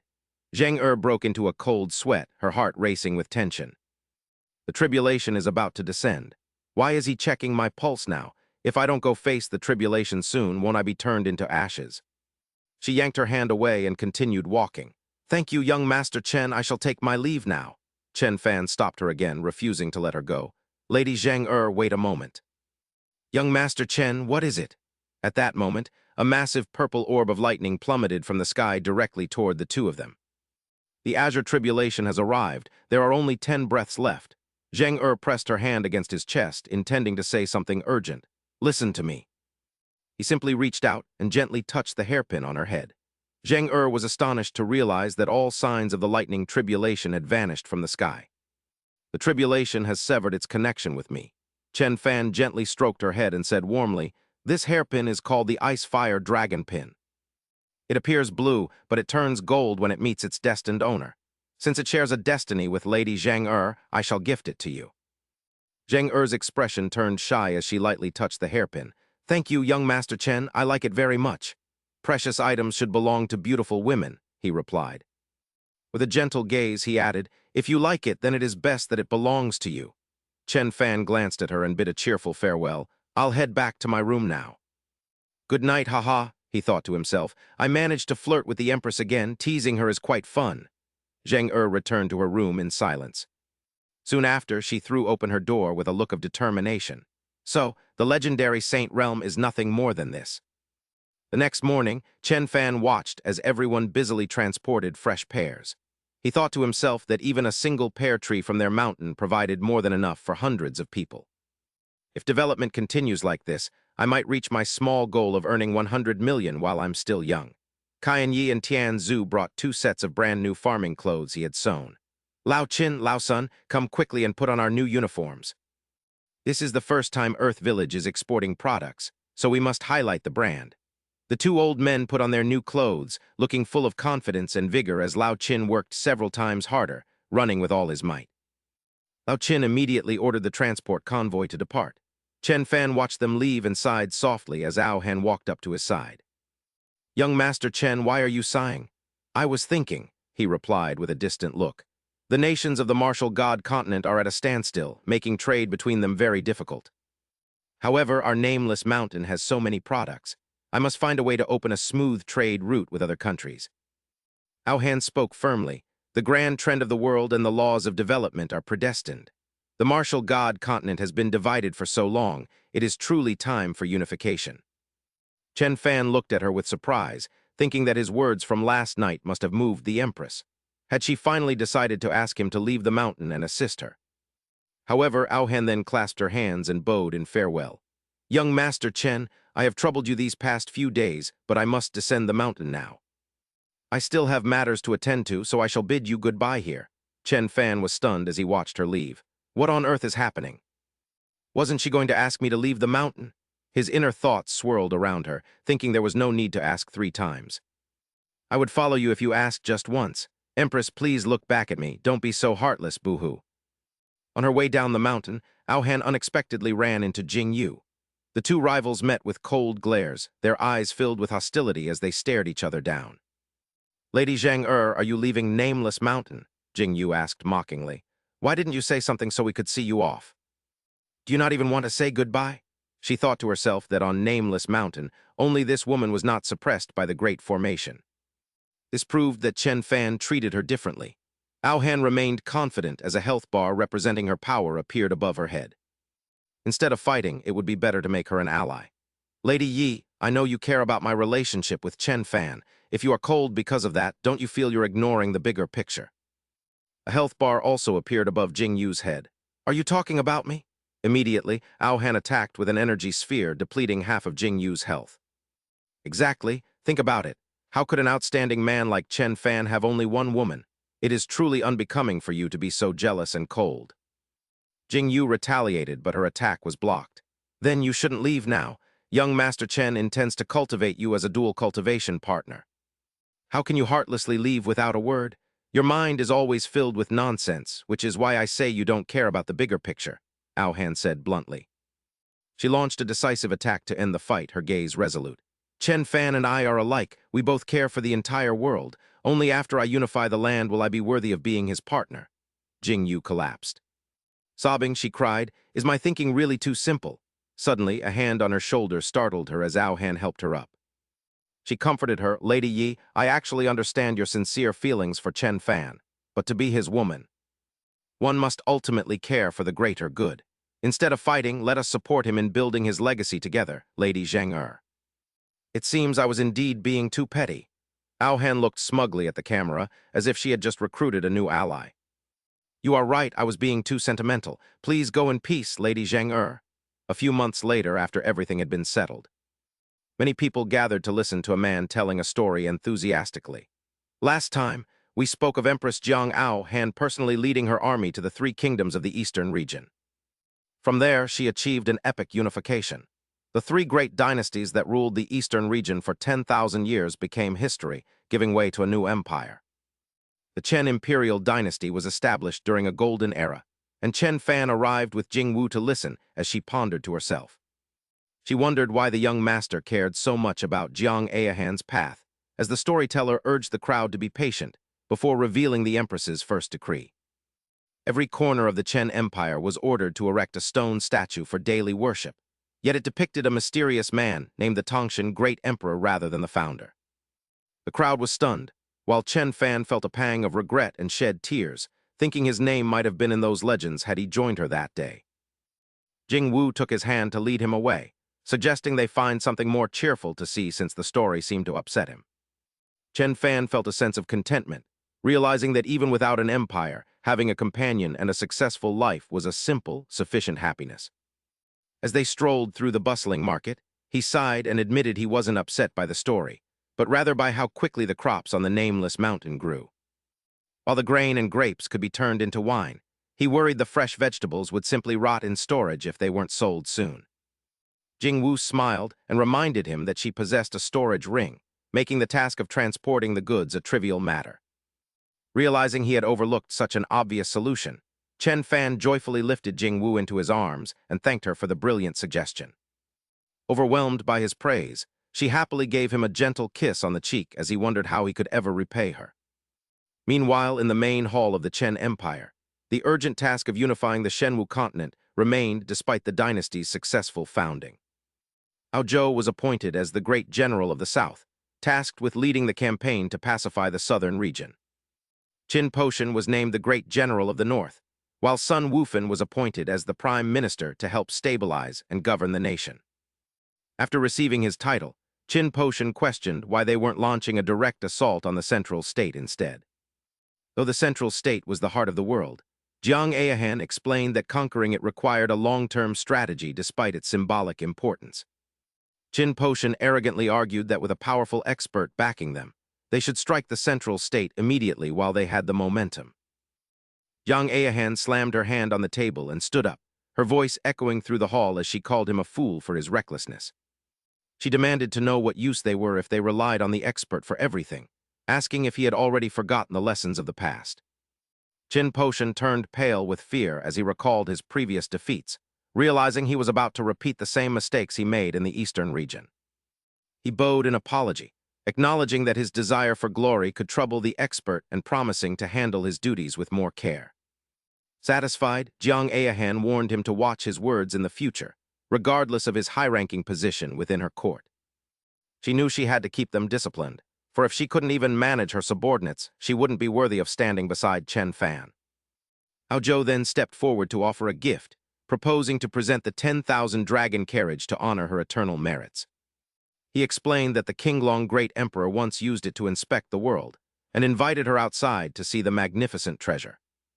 Jiang Aohan accepted the gesture, promising to mention his loyalty to the expert as they walked out to see the radiant, spirit-infused carriage. She was puzzled by the lack of horses, but Ao Zhou laughed and told her to prepare herself for a miraculous sight. Golden dragons suddenly erupted from the vehicle to serve as its steeds, proving she was truly the girl of destiny worthy of such a ride. The display was truly magnificent, living up to the reputation of the Qinglong Great Emperor's legendary carriage and her own royal aura. Delighted, Jiang Aohan boarded the carriage and commanded it to fly, eager for it to witness her expansion of the empire's borders.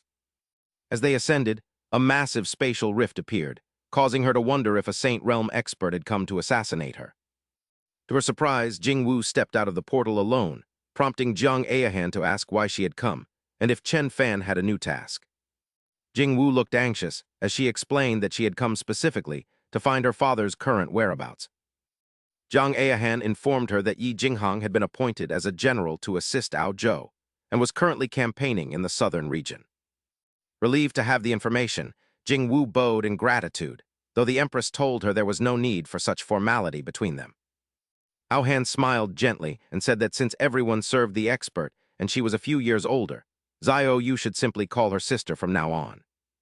Jingyu was overjoyed by the Empress's affection and flew toward Aohan, her sudden movement startling the other woman, though she felt that when it came to age. "I do not think that is quite right," she said, stroking Aohan's chin and making her blush. "It should be decided by who met the expert first." "Miss Yi, you must be joking. Let us discuss this another time," she replied, while elsewhere, Chen Fan stood alone by the vast seashore. His domestic animals stood beside him, glad their master had finally remembered them, as he cleared his throat as if preparing for something. Chen Fan began to sing the song The Sea by Zhang Yusheng, his voice echoing across the silent shore as he sang of a face fading away and the struggle to find words. The three animals groaned in agony at his singing, crying out that their heads were exploding and their hearts were shattering as they tried to endure the pain. "My soul has drifted away with the wind," he sang, completely immersed in the melody as he wandered aimlessly along the shore, watching the rising tide. Turning his longing into waves, he sang of a lost love swept away by the wind, before suddenly turning to wonder where Xiao Yu had gone. "Why have you not returned? I miss you so much," he sighed, while nearby beneath the waves, a mermaid writhed in a transparent bubble, crying out in pain. "Which level of heavenly thunder is this?" wondered Princess Kang Hai Tian Xin of the Sea clan, determined to endure the agony no matter what. For the sake of her people, she had to survive this saint tribulation, but another bolt of lightning soon descended from the sky and shattered her protective bubble. The clan's monsters watched in horror, crying out to the heavens and questioning why fate was being so cruel to the Sea clan and their princess. They despaired that their princess, an ancient emperor, would perish here, while the exhausted Tian Xin could only wait for the end to come. Apologizing for her failure, she suddenly heard Chen Fan's voice echoing from the surface, singing about the sea recalling a love that had passed. "Let me spend my whole life waiting," the voice sang, as a massive whirlpool suddenly formed and began to encircle the mermaid. Tianzin was stunned to realize that the swirling water was shielding her from the lightning, wondering if it was actually protecting her. This strange phenomenon left the Sea clan in awe, as they watched the princess seemingly absorb the full force of the descending lightning. They believed only the sea god could possess such power and must be the one assisting her, and as the tribulation finally ceased. A miracle occurred as Tianzin began to grow legs, and as she celebrated her success, her people bowed before her new form in reverence. They hailed the princess for her successful breakthrough and praised the sea god, while she looked toward the surface with a puzzled expression. When she asked if they heard the singing, her subordinates were confused and Tianzin could only scratch her head, unable to explain what she had heard. She had only caught a few words, yet they filled her with warmth, leading her to wonder if she could possibly be the lover mentioned in the song. Believing he had used the sea's power to save her, she ignored the protests of her people and prepared to leave, determined to find her savior. "I cannot let him wait for me forever. I must find him," she declared, even as the elders urged her to stay for the sake of the clan's future. When they asked what would become of them, Tianzin joyfully explained that the mysterious song had actually lifted the ancient curse from their clan. She told them the heavenly Tao would no longer suppress them, and that everyone could now reach the Saint Realm, marking a new era for the Sea clan. Everyone was stunned as they felt a surge of powerful spiritual energy within themselves, realizing that the curse had indeed been broken. They found it hard to believe and attributed the miracle to the sea god, offering their heartfelt gratitude for being liberated from the curse. Overjoyed, the people bid the princess farewell and urged her to find the benefactor who had saved their entire race. They wished her a safe and successful journey, asking her to repay their immense debt of gratitude on behalf of the entire Sea clan. Deeply moved, the princess promised to do so before bidding them farewell and leaping from the blue depths, her radiant form returning to its original state.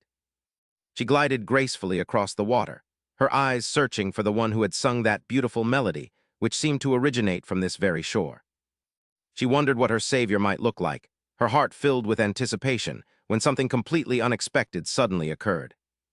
Gloomy purple mist gathered ahead to form a terrifying image, and as a hideous skeletal hand appeared before her, a voice remarked on the presence of a saint-level expert.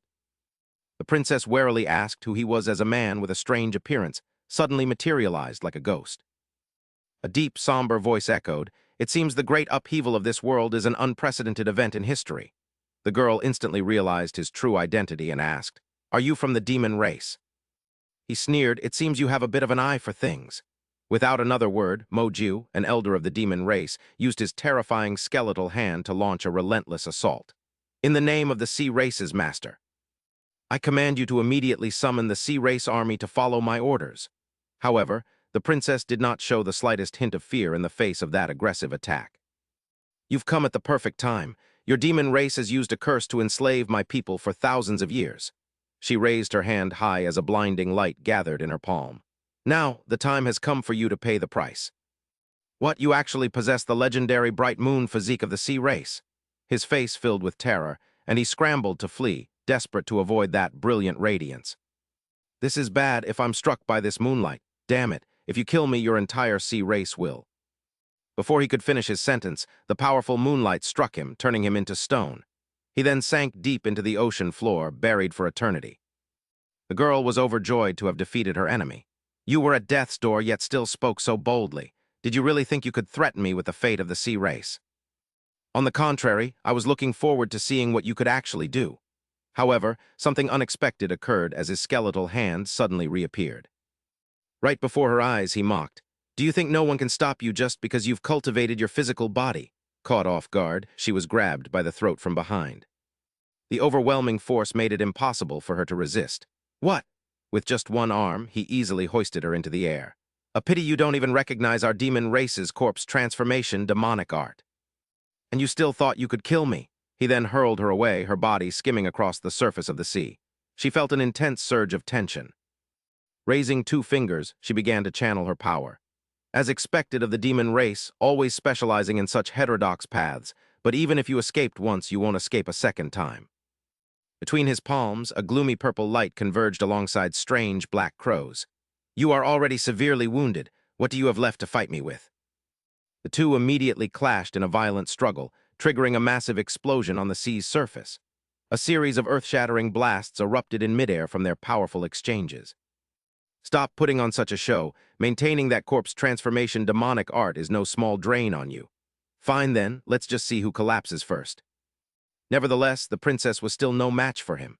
She was brutally knocked down onto the shore, right near where Chen Fan was standing. Hearing the loud explosion behind him, he was completely startled. "So noisy." Meanwhile, Moju pulled out a whip that crackled with terrifying electricity. Preparing to continue his assault, he remarked, "The bright moon physique is indeed formidable, but you are still no match for me." That weapon was a top-tier saint weapon. The girl felt an immense pressure upon seeing such a potent treasure. The power of this top-tier saint weapon was equivalent to a peak saint expert. "Why are you only bringing that out now?" He used the handle of the whip to lift her chin, answering smugly, "Because I wanted to see exactly how strong the bright moon is." "As expected, you didn't disappoint me." He looked at her with a self-satisfied expression. "It's time to end this." His hand formed a purple orb of energy for the final blow. "Goodbye." "Wait a minute." Chen Fan spoke up from behind, questioning him in a furious tone. "Are you even a man? How can you hit a woman in broad daylight?" He was shocked by the injured girl's suggestive posture, which led him to a misunderstanding. "Not only are you hitting a woman, but you're also playing some kind of bondage game. You really are a pervert." He then picked up a small stone, preparing to attack. "Let her go right now, or I won't be so polite." He burst into laughter, his contempt plain to see. "Haha, a mere mortal dares to stand up for someone else. You truly don't know the meaning of death." The girl was horrified by his brave yet reckless actions. "Young master, please leave. I don't need you to save me." "Do you really think he can leave now?"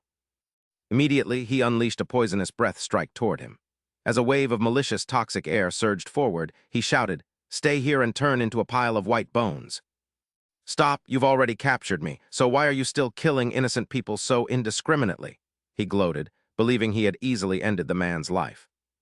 Hey, if you wanted to be a hero, it means you have to die." To his surprise, he remained completely unharmed after that horrific attack. "Are you all right, young master?" Suddenly, he complained, "How long has it been since you last brushed your teeth? The stench coming from you is worse than a pile of filth." "What on earth?" Infuriated, he immediately lashed out at him with his whip. With a face full of rage, he screamed, "You dare insult me? Do you want to die that badly?" However, he easily caught the powerful whip. "Is this the trick of a martial artist?" He then grabbed the whip and yanked him closer. With such pathetic strength, who do you think you're looking down on?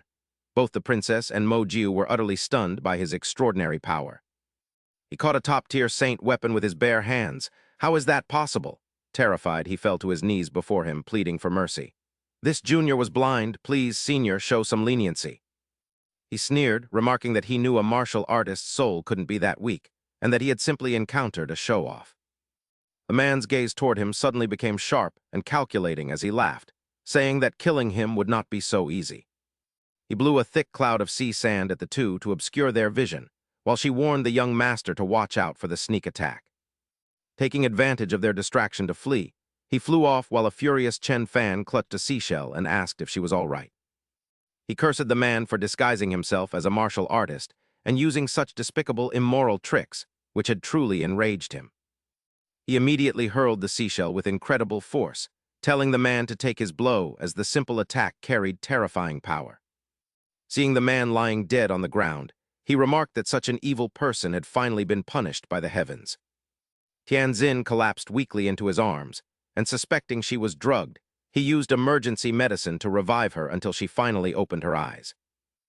Kang Hai Tianzin thanked young Master Chen for saving her, and asked for the expert's name while noting how quickly the miraculous medicine worked. As her wounds and toxins healed rapidly, Chen Fan pointed behind him and gently explained that he lived on the island's nameless mountain. He invited her to his home to treat her severe wounds, but she closed her eyes in gratitude and said she didn't want to trouble him. She explained that she had to find the expert who saved her with his singing first, promising to thank him afterward, which left him confused. Feeling a bit puzzled, he asked how she would find her benefactor and offered to lend her his mount if she needed one. He told her to wait as he looked for the missing Deshan, while she shyly sang a line about waiting a lifetime if the sea recalled past love. She believed that song would lead her to her benefactor, while he wondered how anyone on this continent could know his song, The Great Sea. He squinted one eye and coughed to get her attention, then asked Miss Tianzin to listen and see if the song went like this. He then sang the melody back to her, repeating the lyrics about letting him wait a lifetime if the Great Sea could recall a past love. As he sang about letting the past fly away with the wind, she burst into tears upon hearing his voice and realized the truth. Realizing her benefactor was right there, she wondered how she could ever repay young Master Chen for saving her twice in one day. Chen Fan told Tianzin that he didn't save her for a reward, and suggested she recover on the mountain before deciding anything else. Just then his pets Xiao Bai, Xiao Wu, and Deshan returned from their outing only to be met with a heavy, punishing blow from him. He demanded to know where they had been, while Tianzin marveled that the West truly lived up to its reputation for martial arts mastery. She realized all of young Master Chen's pets were Saint Realm experts as he brought the creatures back and gave them a stern warning. He warned them not to wander off again while she noticed the electric whip on the ground and asked if she could take the ninth demon's sage weapon. He told her to take it since it wasn't his, and as the sun set, she followed him home and asked if he would become the king of her sea race. She confirmed the title of Sea King, which he didn't think was a good name, as the scene shifted to the tense atmosphere at the demon headquarters. Many figures sat around a large table, as a demon elder named Mo-san spoke worriedly about Mo Jiu's soul being shattered. He suspected that Mo Jiu had died in the Endless Sea, and that the region had already become a colony of the Chen clan imperial dynasty. Mo Si slammed the table in a rage, and vowed to conquer the eastern region to avenge Mo Jiu, while Mo tried to calm him down. Mo advised staying calm since other powers were not acting, but Mo Si ignored the advice and left the room in a fury. They continued discussing the search for the heavenly demon loot, while avoiding conflict with the Chen clan, until a contemptuous voice agreed. The voice mocked the small Chen clan dynasty, and boasted about capturing the Tangshan Great Emperor just as an earth-shaking power descended elsewhere. Everyone immediately knelt and begged Holy Maiden Jingwu for mercy, pledging their submission to the Tangshan Great Emperor. Qin Yin then flew over to Xiao Wu and expressed her relief at finally finding her as the two held hands, and she asked for help. She asked how she could win the expert's favor, and Jing Wu replied thoughtfully that she understood her feelings and suggested a plan. I will show you a path. Go find coca, for that is the substance that will grant you a divine body once consumed. Jing Yu was imitating the drink Chen Fan had previously provided. Indeed, the young master said it was a beverage brought from Earth, and only the last bottle remains. Afterward, I went to consult the Azure Emperor. Essentially, it is certain that the coca the young master spoke of is actually the blood of the legendary Qilin. Having received her new mission, Qin Yin departed in high spirits. I understand. I will capture a Qilin so the expert can take its blood. Thank you, Xiao Yu. Have a safe journey. I look forward to your good news. Seeing her enthusiasm and determination, Jing Yu felt very satisfied. Since Qin Yin is putting in so much effort, how could I, as his girlfriend, have any reason to give up? The scene shifts to the skies of the southern region, where Old Yi was on a campaign before being surrounded and bound by three powerful masters. They truly don't know their own limits. The southern region is not as impoverished as the eastern region. How does a mere early-stage saint dare to try and subjugate us? You even have designs on our southern region. We will surely make the Chen imperial dynasty a thing of the past. Old Yi then produced a powerful national heirloom, a formidable treasure, and made a spectacular escape from the encirclement. Behind the Empress stands an omnipotent expert. My Chen imperial dynasty will unify the world, and no one can stop us. A young man drew a sharp sword to block Old Yi's attack. Are you talking about the Tangshan Great Emperor? Great Emperor is a title exclusive to those in the Emperor realm. Is he even worthy? You are like frogs at the bottom of a well. Without the expert, none of you would have ever reached the Saint realm in your entire lives. Hearing this, he was stunned, unable to believe his ears. Our breakthrough to the Saint realm was due to the transformation of heaven and earth and our own growing power. How could it possibly be related to this expert you speak of? Old Yi looked down on the three of them with an arrogant tone. During the final years of the primordial era, because the Shenwu continent's great Tao was damaged. It suffered the suppression of the great Tao and entered the age of Dharma decline. The current transformation and the recovery of spiritual energy are only because the expert lifted that suppression. He received power from two elders and prepared to unleash a final, decisive blow. How ridiculous! Even an Emperor Realm expert cannot manipulate the great Tao. For someone who is an early-stage saint, you certainly are arrogant. He then unleashed a terrifying surge of power from his sword toward Old Yi. Do you even possess the spirit of a martial artist? A violent explosion erupted in midair, shaking the very heavens. Old Yi struggled to stand after that powerful attack. If he were a mere inhabitant of the Shenwu continent, it would indeed be impossible. But the expert comes from the legendary forbidden land known as Earth. To the expert, the trivial heavenly Tao is nothing more than a toy to play with. Upon hearing this, they smiled and dismissed his words with contempt. Believing Old Yi had gone mad, they laughed. It seems this old man's brain was broken by our blows. In that case, we must kill him. Then we will find the Tangshan Great Emperor in the eastern region and deal with him. Suddenly, Jing Yu emerged from a teleportation portal behind the three of them. You three clowns! How dare you act so insolently toward the expert? Her gaze turned cold as powerful spiritual energy erupted around her. Those who disrespect the expert must die with her extraordinary power. She easily defeated the three of them with a single strike. She then went to help Old Yi up. Xiao Yu, why have you come here? Did the expert give you any instructions? No, I came because I have something to ask you, Father, even though the young master and I have shared physical intimacy. Why did he give the opportunity to rule the world to Jiang Ayahan? Her Majesty has experience in governing a nation, so it is naturally most appropriate to entrust it to her. Xiao Yu, do not act on emotion. It will interfere with the expert's plan to unify the world. Old Yi then produced a secret manual titled The Art of Seducing Men. Since you are now the expert's girlfriend, you must fulfill your duties well. I traveled across the southern region to find this book for you. Take it back and study it. Feeling incredibly happy, she hugged the manual tightly. I understand, thank you, Father.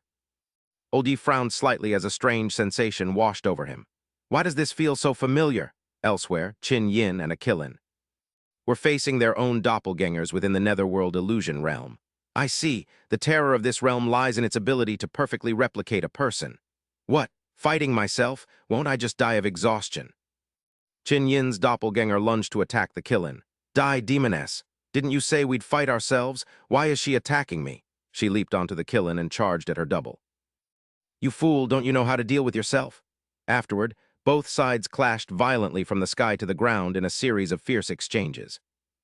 After a period of intense fighting, both were exhausted and leaned against each other, gasping for air. Didn't you say the expert would come to save us? Why isn't he here yet? Shut up, as a divine beast, where is your warrior spirit? Don't just wait for others to rescue you. Qin Yin thought in despair. Despite her words, the expert's attitude toward her had always been cold. Would he really come to her aid? Suddenly, melodious musical notes drifted through the air. They gently lifted Qin Yin's doppelganger. Both doubles were stunned as this strange phenomenon caused them to gradually vanish into the void. Her body was still dissipating, but Qin Yin and the Kilin were overjoyed to hear that familiar voice. The expert was playing the zither. The expert had indeed intervened, and her injuries were completely healed by the miraculous music, causing her face to flush with bashfulness. It turns out the expert has a beauty in his heart. Damn, the expert the witch mentioned actually exists, and the Kilin immediately knelt to plead. "Big sister, please grant me a medicinal pill as well," it begged. She agreed to meet the expert together once her wounds healed and tossed it a green onion. "Take this," she said, leaving the divine Kilin looking bewildered that it could be so humble. Yet the onion was actually at the medicine king grade. It devoured the green onion while explaining that it was merely a distant relative of the ancient Kilin, with no real standing. Later, its bloodline awakened by chance, so it had gained some insights into the art of survival, which might seem amusing to her. She told it not to take it to heart since speaking wasn't easy, and as soon as it recovered, it prepared to take her away. Naturally, thanks to the lady's medicine, its wounds were gone, and it was eager to go and serve the expert. "What's the rush?" she asked as it flew back like a rocket, warning it not to reveal its cultivation or speak in a human tongue upon meeting the expert. Furthermore, it was to be called a Gyula beast instead of a Kilin. It reassured her that from now on, only the Gyula beast would exist in this world. Qin Yin wondered if it was even more of a sycophant than Xiao Bai, while Chen Fan was currently humming a familiar tune. He played the zither with great passion when Tian Xin suddenly approached him with a bashful expression, calling out to young master Chen Fan. He asked Tian Xin why she had come and if her injuries were better. She began to daydream, replying that she was fine thanks to his care. She asked if the love mentioned in the lyrics referred to a lover, a naive question that made him smile awkwardly, thinking she was smitten by his heroic image. Wondering if she intended to repay him with her body, he calmly sipped his tea and explained that the song was actually composed by someone named Zhang Yusheng. He felt he would be doomed if Xiao Yu knew. She realized this love wasn't romantic, but rather the affection between an older brother and a younger sister. She confessed her dream of having an older brother and asked to become his sister. He wiped his mouth and gave her a firm response. He told Tianzin that while he liked her, becoming siblings was a serious matter requiring careful thought, yet she joyfully believed he had consented. Agreeing with him, she decided to go home and tell her family about becoming his sister, certain that they would support her decision. She waved goodbye and left, leaving him relieved that at least she wasn't trying to offer herself to him as repayment. His eyes suddenly widened as he sensed something special, a fragrant aroma wafting into his room. Wondering who was cooking in the courtyard, he saw the noble Empress Jiang Ayahan skillfully preparing vegetables herself. He asked Lady Zhenger why she had returned. She admitted she had missed his cooking ever since that first meal and hoped he wouldn't be angry. Observing her work, he praised her, saying he admired a woman who was capable in both domestic and national affairs even more. Her knife skills were impressive, and he marveled that an empress like her could be so dexterous and skilled in the kitchen. His sincere praise made her blush with embarrassment, and she told him to continue his work while she went outside to clean. Jiang Ayahan's behavior left Chen Fan wondering what the empress was planning, or if she was perhaps role-playing as a mistreated servant for the drama. At nightfall, Jing Yu suddenly heard strange sounds of pleasure coming from Chen Fan's room, with someone moaning about how comfortable it felt. The soft whispers startled her, making her feel she had returned at a bad time as she paced back and forth in the hallway in a daze. She struggled with whether to enter, as this awkward situation wasn't even covered in her precious manual for pursuing scumbags. The sounds of pleasure inside the room suddenly ceased, heightening Jing Yu's suspicion just as Jiang Ayahan stepped out.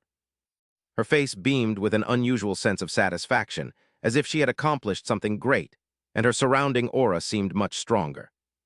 She had broken through to the mid-stage Saint King realm, thinking happily about how incredible young Master Chen Fan's support was. A few more sessions would surely bring her to the peak Saint King realm, but why was Jiang Ayahan here instead of presiding over Jialong City? Could she have used the war in the southern region as a pretext to send me away just so she could come here for something?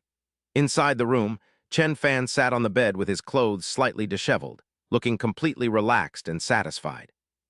Ah, that felt amazing, I never expected Jiang Ayahan's skills to be so superb. Being served like that by an empress is truly the ultimate pleasure. Suddenly, his gaze met a figure standing silently at the doorway. It was Jing Yu, her eyes swollen and her face drenched in tears. Having witnessed the entire scene, her heart was shattered. Seeing her appear at that exact moment, Chen Fan panicked, his face turning as pale as a ghost as Jing Yu stared directly at him. Her eyes were filled with doubt and disappointment. She realized she finally understood everything she saw earlier, while Chen Fan hurriedly tried to explain that it wasn't what she thought. But it was too late. With a broken heart and tears falling like rain, she turned and ran away, saying goodbye as Chen Fan desperately called out to Xiao Yu. He begged her to listen to his explanation, but Jing Yu had already flown into the dark night, leaving his desperate pleas to fade into nothingness. In a desolate forest, the siblings Zun Hua and Xiao Tao huddled together in fear, wondering why a woman's weeping could be heard on such a wild mountain, as Xiao Tao whispered for his master not to scare him. Zun Hua discovered Jing Yu sobbing in a nearby thicket and exclaimed in surprise at finding such a beautiful, pitiful girl in the wilderness, just as Jing Yu noticed someone approaching. "Fair lady," Zun Hua called out, trying to act gallant yet appearing somewhat frivolous as he apologized for his intrusion. He approached with the intent to charm her, asking why she was weeping in such a dangerous place during the long night, introducing himself as a handsome and elegant gentleman.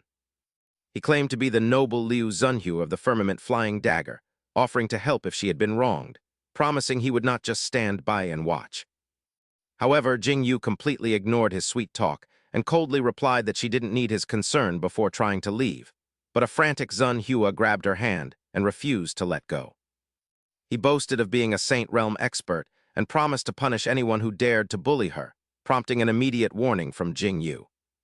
She told him to behave or she wouldn't be polite, just as Chen Fan arrived and punched Zun Hua in the face with Tai Kai grasping the sparrow's tail, sending him flying into a tree. The blow left him in agony and nearly unconscious, as he reeled in shock that a Saint Realm expert's meridians and internal organs could be shattered so easily by such eerie Dao patterns. Realizing no healing method worked on him, he watched as Chen Fan turned to Jing Yu and anxiously asked if the man had harmed her. Old Zhang arrived at that moment and, seeing the chaos, roared at his two rebellious disciples for disrespecting Lord Chen, asking if they had a death wish. He forced his disciples to kneel before Chen Fan, demanding they immediately apologize to Lord Chen and Miss Yi. Zun Hua and Xiao Tao fearfully apologized in unison to Lord Chen and Miss Yi, admitting they were wrong. Curious about their relationship, Chen Fan asked Old Zhang if the two were indeed his disciples. Old Zhang confirmed they were and explained they had come to see him but accidentally offended Chen Fan, pleading for forgiveness as they only intended to watch the excitement. As Old Zhang hurriedly explained, Chen Fan generously decided to let it go for his sake before taking Jing Yu's hand. Before leaving with her, he told Old Zhang that since his disciples had come for him, he would no longer require him to stay. Stunned by Chen Fan's cold words, Old Zhang painfully realized that a master of his caliber truly could not tolerate even the slightest flaw or offense. It was a disaster. Jing Yu was still upset and pointedly avoided his touch as Chen Fan softly called out her name. Her expression darkened as she told him she had seen Jiang Ayahan leaving his room with her clothes in disarray. Chen Fan stammered, trying to come up with a plausible excuse, claiming she had misunderstood and that Jiang Ayahan was only there to help him bathe, or rather, wash his feet. He raised two fingers to the sky and solemnly swore that if he had done anything to betray her, he should be struck dead by heavenly lightning. Hearing this, Jing Yu rushed over to cover his mouth, telling him not to speak such nonsense and that she believed him. Suddenly, they accidentally fell into each other's arms and their lips met, leaving her incredibly embarrassed by the unexpected moment that seemed straight out of a romance guide. They talked in the forest until dawn, when Chen Fan smiled and told Xiao Yu he wanted everyone in Earth Village to take a long vacation. He suggested they go on a trip together, just the two of them, and the next morning at the Imperial Palace of Kowloon City. A grand banquet was held in the magnificent hall where Jiang Ayahan, wearing her crown, proudly declared that the eastern, southern, and northern regions now belonged to her Chen imperial dynasty. She toasted her loyal subjects for their hard work, and the court officials shouted in unison, wishing the Empress eternal victory. "Charge forth and seize the central plains. We beg your majesty to issue the decree. Your subjects are willing to shed their blood in gratitude." seeing the unanimous passion of her ministers. Zhang Ayahan was overjoyed. Very well, since that is the case, reorganize the three armies immediately after this banquet. I intend to lead the campaign personally. Suddenly, a teleportation portal opened and Jing Yu appeared, calling out for them to wait. Zhang Ayahan was surprised. Miss Yi, why have you come here? Jing Yu stepped forward and, representing Chen Fan, bluntly announced, the young master says the harvest has far exceeded his initial expectations. This is enough. Everyone should rest for the time being. What? Zhang Ayahan and the entire court were stunned. Then Jing Yu turned to speak privately to Zhang Ayahan. Furthermore, Zhang Ayahan, I have a few words to say to you in private. Zhang Ayahan was taken aback. With me? Everyone in the great hall clenched their fists, their faces full of excitement. Was this the imposing aura of the primary consort? She could actually completely suppress Her Majesty the Empress. Meanwhile, in the night sky, a mysterious girl stepped into the mouth of a gargantuan demon. Soon after, the faces of the demon and the girl gradually faded away. Xiao Qi collapsed to the ground in despair. Unbelievable, even the heavenly Tao has been conquered. What other surprises does the expert have that I still don't know about? But at this moment, Chen Fan was sound asleep in bed, hugging his pillow. He, more Xiao Yu, he muttered in his dreams. Elsewhere, Xiao Tao was tenderly tending to Zun Hua's wounds.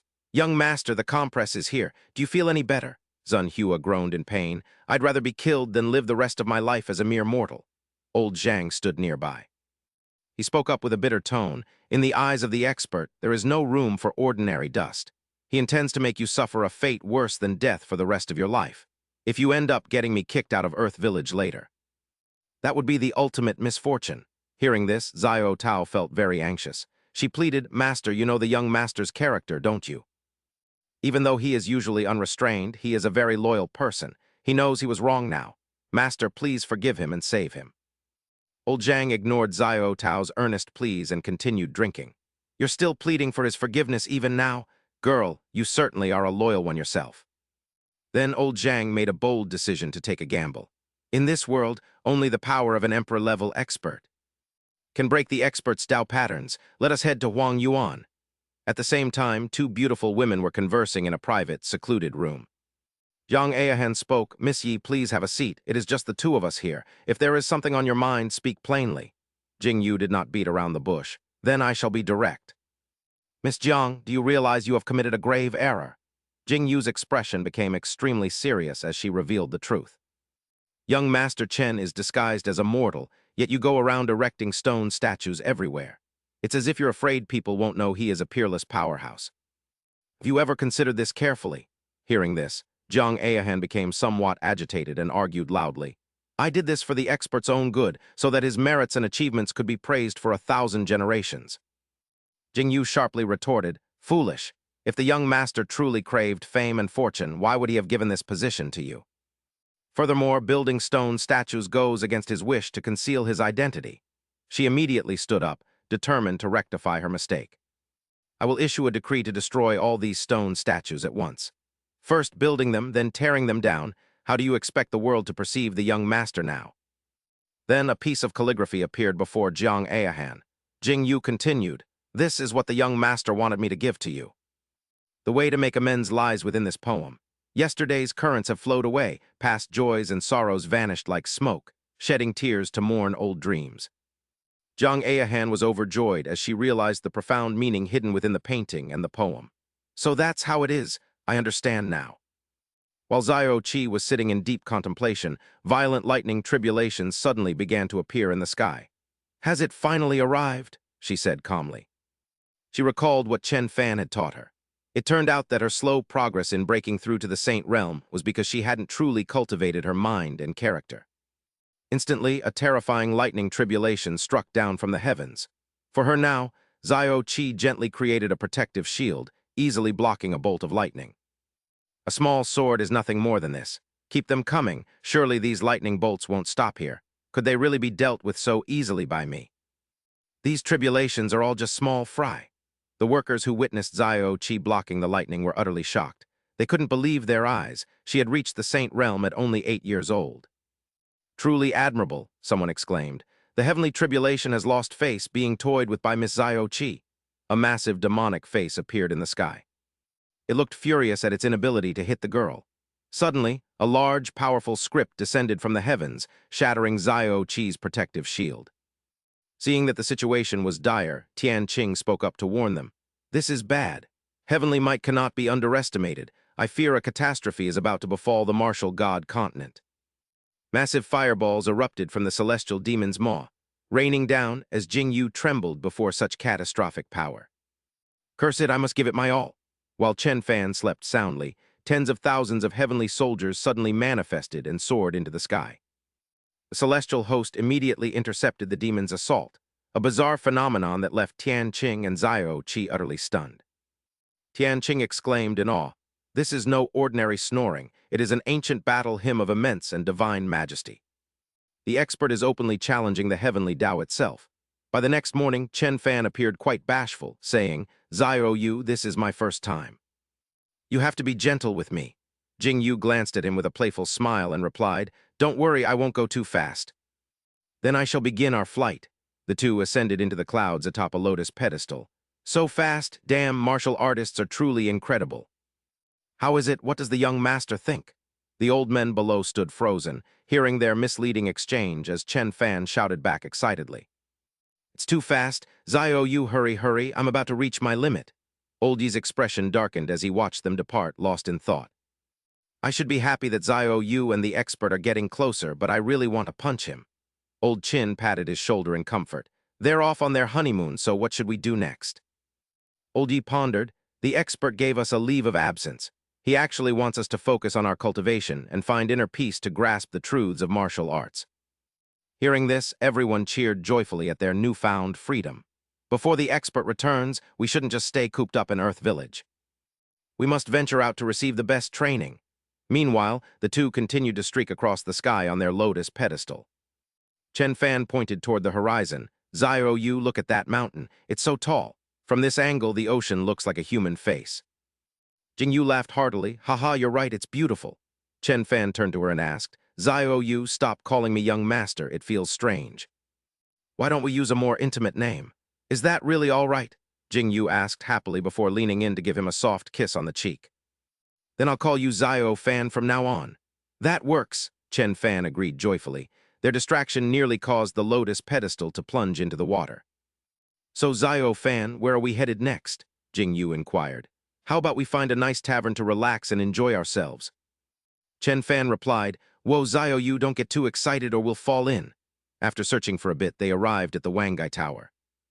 He stepped grandly into the inn. "Waiter, bring us your finest delicacies." The waiter then led the pair further inside. "Please follow me to the upstairs room. Your food will be served shortly." "All right, make it quick, we're famished," Chen Fan urged. A moment later, the waiter returned with a full spread. "Please enjoy your meal, guests." Once he left, Chen Fan eagerly popped a piece of meat into his mouth. "I won't hold back then." Suddenly, his face turned pale with horror. The food was so revolting that he felt a violent surge of nausea. He spat it back into his bowl. "Ugh, what the hell is this?" He began to complain loudly about the dishes that were just served. "Emerald rice cakes? Isn't this just stir-fried chives and sea snails? And it tastes awful. How do you have the nerve to call this green soup sun-drenched white dragon? Ugh, it tastes like garbage." The meal fails to meet his expectations entirely. "This is infuriating. It looks decent, but it tastes even worse than my own cooking." Jing Yu chuckled softly. "Xiao Fan, your standards are simply too high. No one in this world can cook better than you can." He slammed his hand on the table in frustration. "It's nothing but a flashy exterior. Xiao Yu, let's get out of here." "Don't be upset, we can just find another place to eat," Jing Yu consoled him. Chen Fan thought bitterly, "How unlucky. This is the first time I've taken my girlfriend out for a trip." The waiter went inside just as a portly man named Ximen Kingyun walked past. "Here it is. Please wait a moment while I check the bill, guests." Jing Yu's ethereal beauty immediately captivated him. "Damn, this woman is stunning," Ximen Kingyun thought. The waiter's price left Chen Fan stunned. "That will be 13,627 gold coins for the two of you." "What? Is this a scam shop?" "Get your manager out here," Chen Fan roared. Ximen Kingyun watched from the side, thinking disdainfully, "Such a stunning beauty staying with a mere mortal, it truly is a flower stuck in buffalo dung." Another person entered. Warning Chen Fan, he said, "Guest, please mind your tongue." This man was the manager of Wangai Tower, Wang Huan, and this establishment caters specifically to martial artists.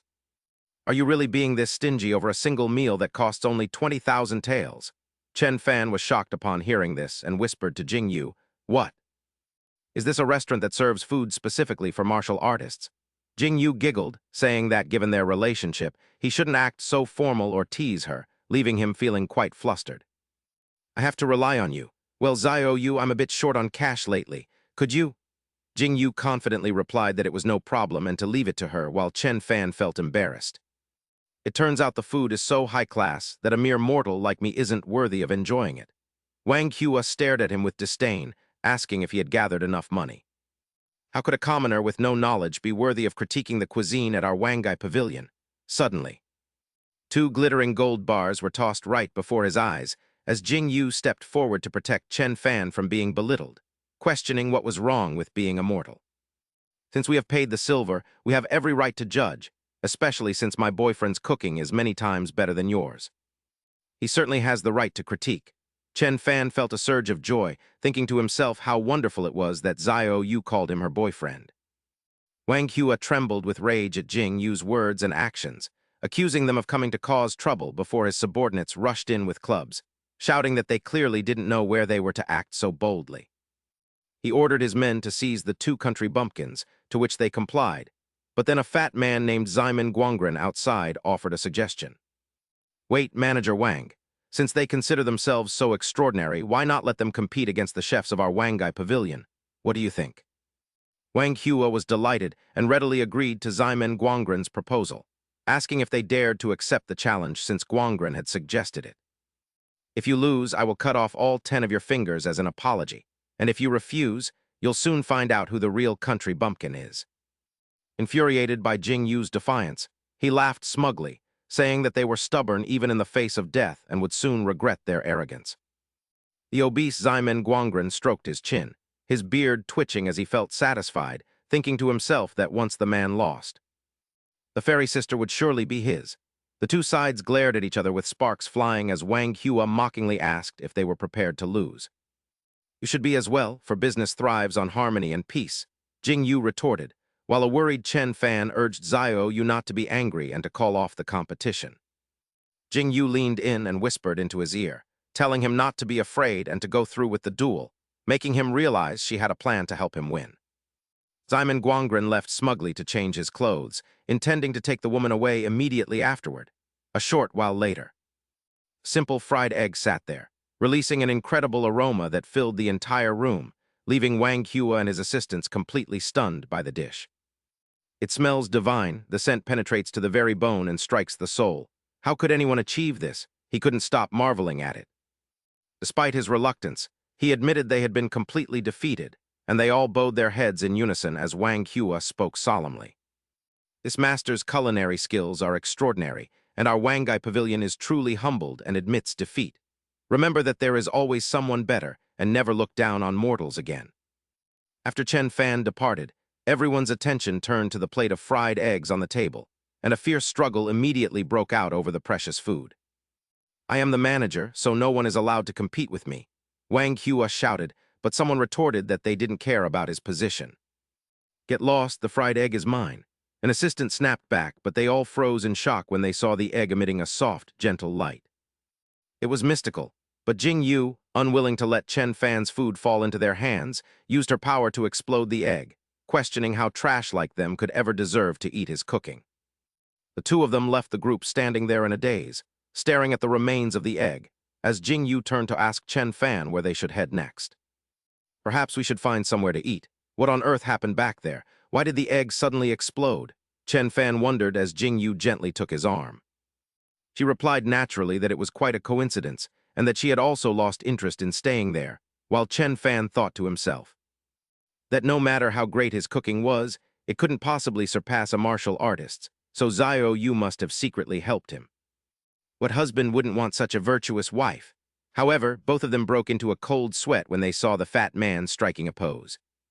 He was acting like a romantic lead in a way that was truly nauseating. It was that same annoying fat man from before, and they wondered what kind of ridiculous game he was playing. Could Wangai Pavilion really not control someone like this? Feeling utterly disgusted by his performance, they immediately turned around to leave. "My eyes must be failing me. It's best to pretend I saw nothing and get out of here quickly, but the shameless man called out for the lady to stop. He continued to pose in his stylish outfit before them, introducing himself as Ximen Qingyun, and telling the lady she could also call him Ximen, the great philanthropist. "May I ask for your name, miss?" Chen Fan immediately stepped forward, shielding his beloved. "I don't care if you're Ximen the Great or Ximen the Small, just get lost right now." Jingwu thought Chen Fan looked so cool protecting her. The fat man showed no fear, arrogantly conjuring a small flame on his fingertips. "How dare a lowly mortal like you speak to me? Scram, or I'll beat you to death." Chen Fan was furious and ready to teach the brat a lesson, but suddenly, Jingwu unleashed a terrifying pressure from behind him. "Fine, let's see who beats whom." Ximen Qingyun was so terrified his soul nearly left his body, and he instantly fell to his knees. He stammered in some incomprehensible language, leaving Chen Fan confused. The couple ignored him and continued on their way. Why was he so panicked? "Chen Fan, don't mind him, he's just mentally unstable. Let's go." No one expected this beauty to possess such profound strength. Ximen Qingyun summoned a bird emitting a bright green light. "I won't give up that easily," he thought as Chen Fan and Jingwu walked away. He released the bird with a message. "Go quickly and bring my martial uncle here. Tell him I've run into urgent trouble and need help." "I wonder if there are any better restaurants on this Tiank Island," Chen Fan asked. "Actually, I think no restaurant food can compare to your own cooking," Jingwu replied. The green bird soared over their heads as they chatted. "Is that so? Then how about we go for a picnic instead?" "I'll do whatever you say," Jingwu replied gently. That evening at the Shanghai Yixil restaurant, Lin Xyoan, an elder of the Wu Tian sect, arrived. "What's so urgent that you summoned me?" "Martial uncle, I was insulted by a lowly mortal today. I simply cannot let this go." Lin Xyoan was baffled. "You were insulted by a mortal. Aren't you supposed to be the genius of the Wu Tian sect?" Qingyun quickly explained. "He has an incredibly powerful female warrior with him. I was no match for her, and he used her strength to bully me." The old man was furious to hear his nephew had been threatened. How could such an absurdity happen? Where are they now? "Right inside this restaurant. I just saw them enter." Without another word, Lin Xyoan stormed inside, his face dark with the intent to settle the score.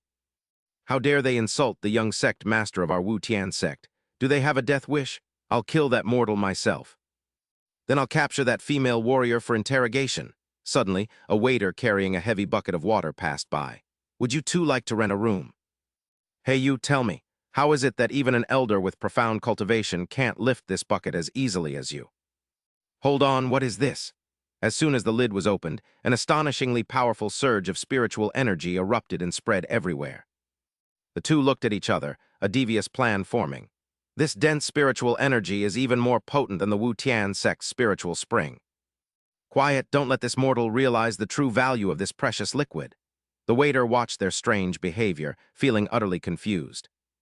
"Where are you taking this? To dump it out, of course." The old man immediately tossed a shiny gold ingot. "I'm buying this water, this is for the room. And here is a tip for you. Remember, don't tell anyone or you'll face the consequences." The waiter watched them rush off, still not understanding what was happening. "Qingyun, let's go enjoy this rare precious liquid immediately." Good grief, are martial artists' tastes really this twisted? Qingyun thought to himself. In their private room, Lin Xyoan sat in meditation, beginning his cultivation to absorb the energy, while the fat Qingyun hurriedly gulped down the entire bucket of water. "In all my life, I've never tasted a precious liquid with such dense spiritual power. This is pure bliss." Qingyun felt incredibly refreshed after finishing the water. "My cultivation is indeed rising rapidly, but why does it taste so strange? Well, as long as it's beneficial, it doesn't matter. I must take advantage of this breakthrough and drink a few more gulps," Lin Xyoan thought. The next day, on a small wooden boat in the East Sea Islands, Chen Fan was telling a story. "It all began with that fateful journey when a poor boy named Irene and a wealthy lady named Mikasa met and fell in love. Aboard the legendary Titanic, Mikasa was captivated by Irene's talent, while Irene understood the deep loneliness within Mikasa's soul. Defying all societal prejudices, they came together.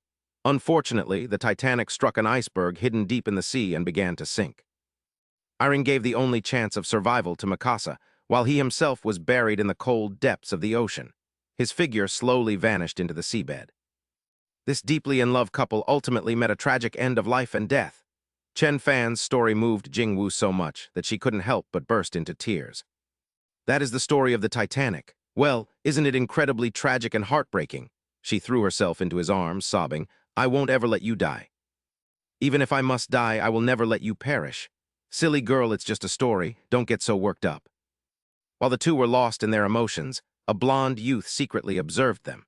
Chen Fan gently embraced Jingwu and whispered that they would face any hardship together, promising they would never be apart. He tearfully glanced at the figure and smiled, admiring the beauty. Then the couple struck the classic, viral pose from the movie Titanic. Now, do you remember Mikasa's lines? Give them a try. All right, Iren, go, go, go. Behind them, the blonde youth diligently sketched this romantic scene with his pencil.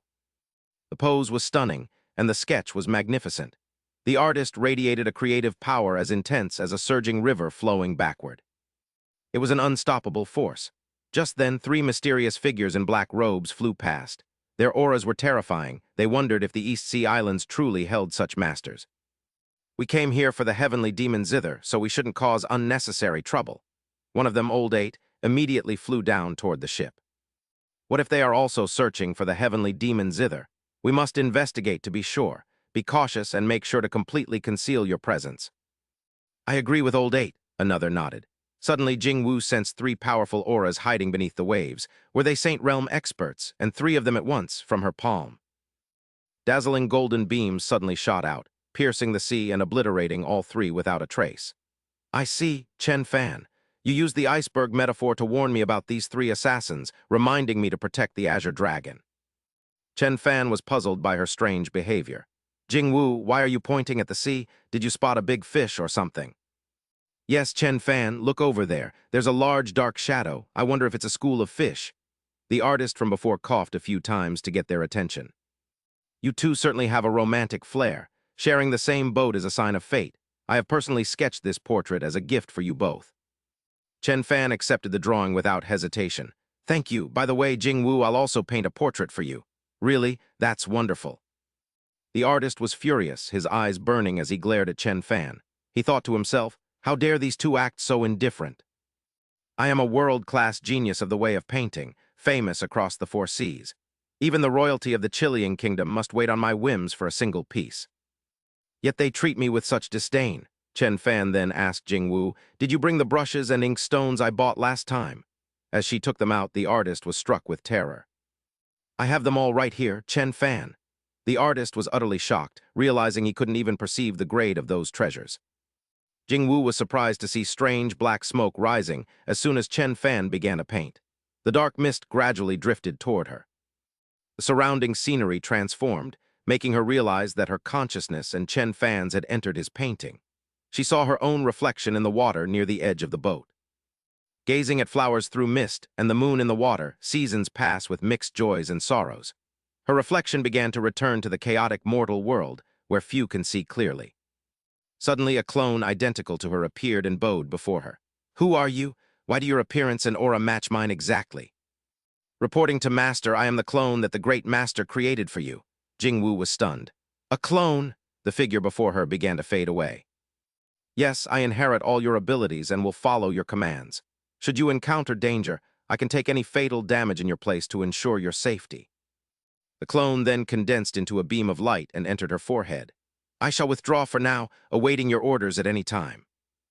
Jingwu was overjoyed that Chen Fan had planned so meticulously for her. She wanted to say something to him, but then heard, Chen Fan, oh please don't come any closer. The artist was weeping bitterly while clutching Chen Fan's pant leg. Great one, you are the true saint of painting. Please take me as your disciple. Good grief, don't pull on my pants like that, Chen Fan exclaimed in embarrassment. What on earth were they doing? That evening they returned to the Shanghai Yixil pavilion. I almost fell flat on my face, Chen Fan grumbled. Are you still laughing? It's because you're usually so serious, Chen Fan. Seeing you look a bit miserable for once is actually quite adorable, Jingwu teased. Xyoan and Yun kept their eyes fixed on the couple, watching their every move.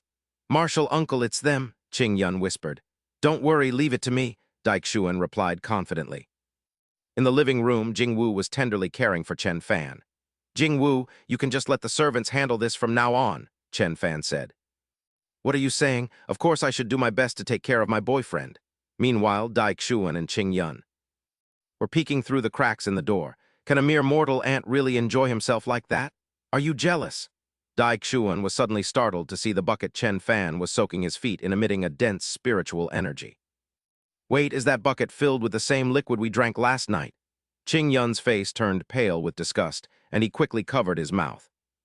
Could it be that what we drank last night caused this? The master and disciple are vomiting violently as Lin Xyoan quickly warns them to clear the distracting thoughts from their minds. Otherwise, you will suffer from qi deviation. Instantly, both of them collapse to the ground in agony as red auras erupt from their entire bodies. This is bad, even I am. Jing Yu is someone making a ruckus outside. Chen Fan asks calmly, do not pay him any mind.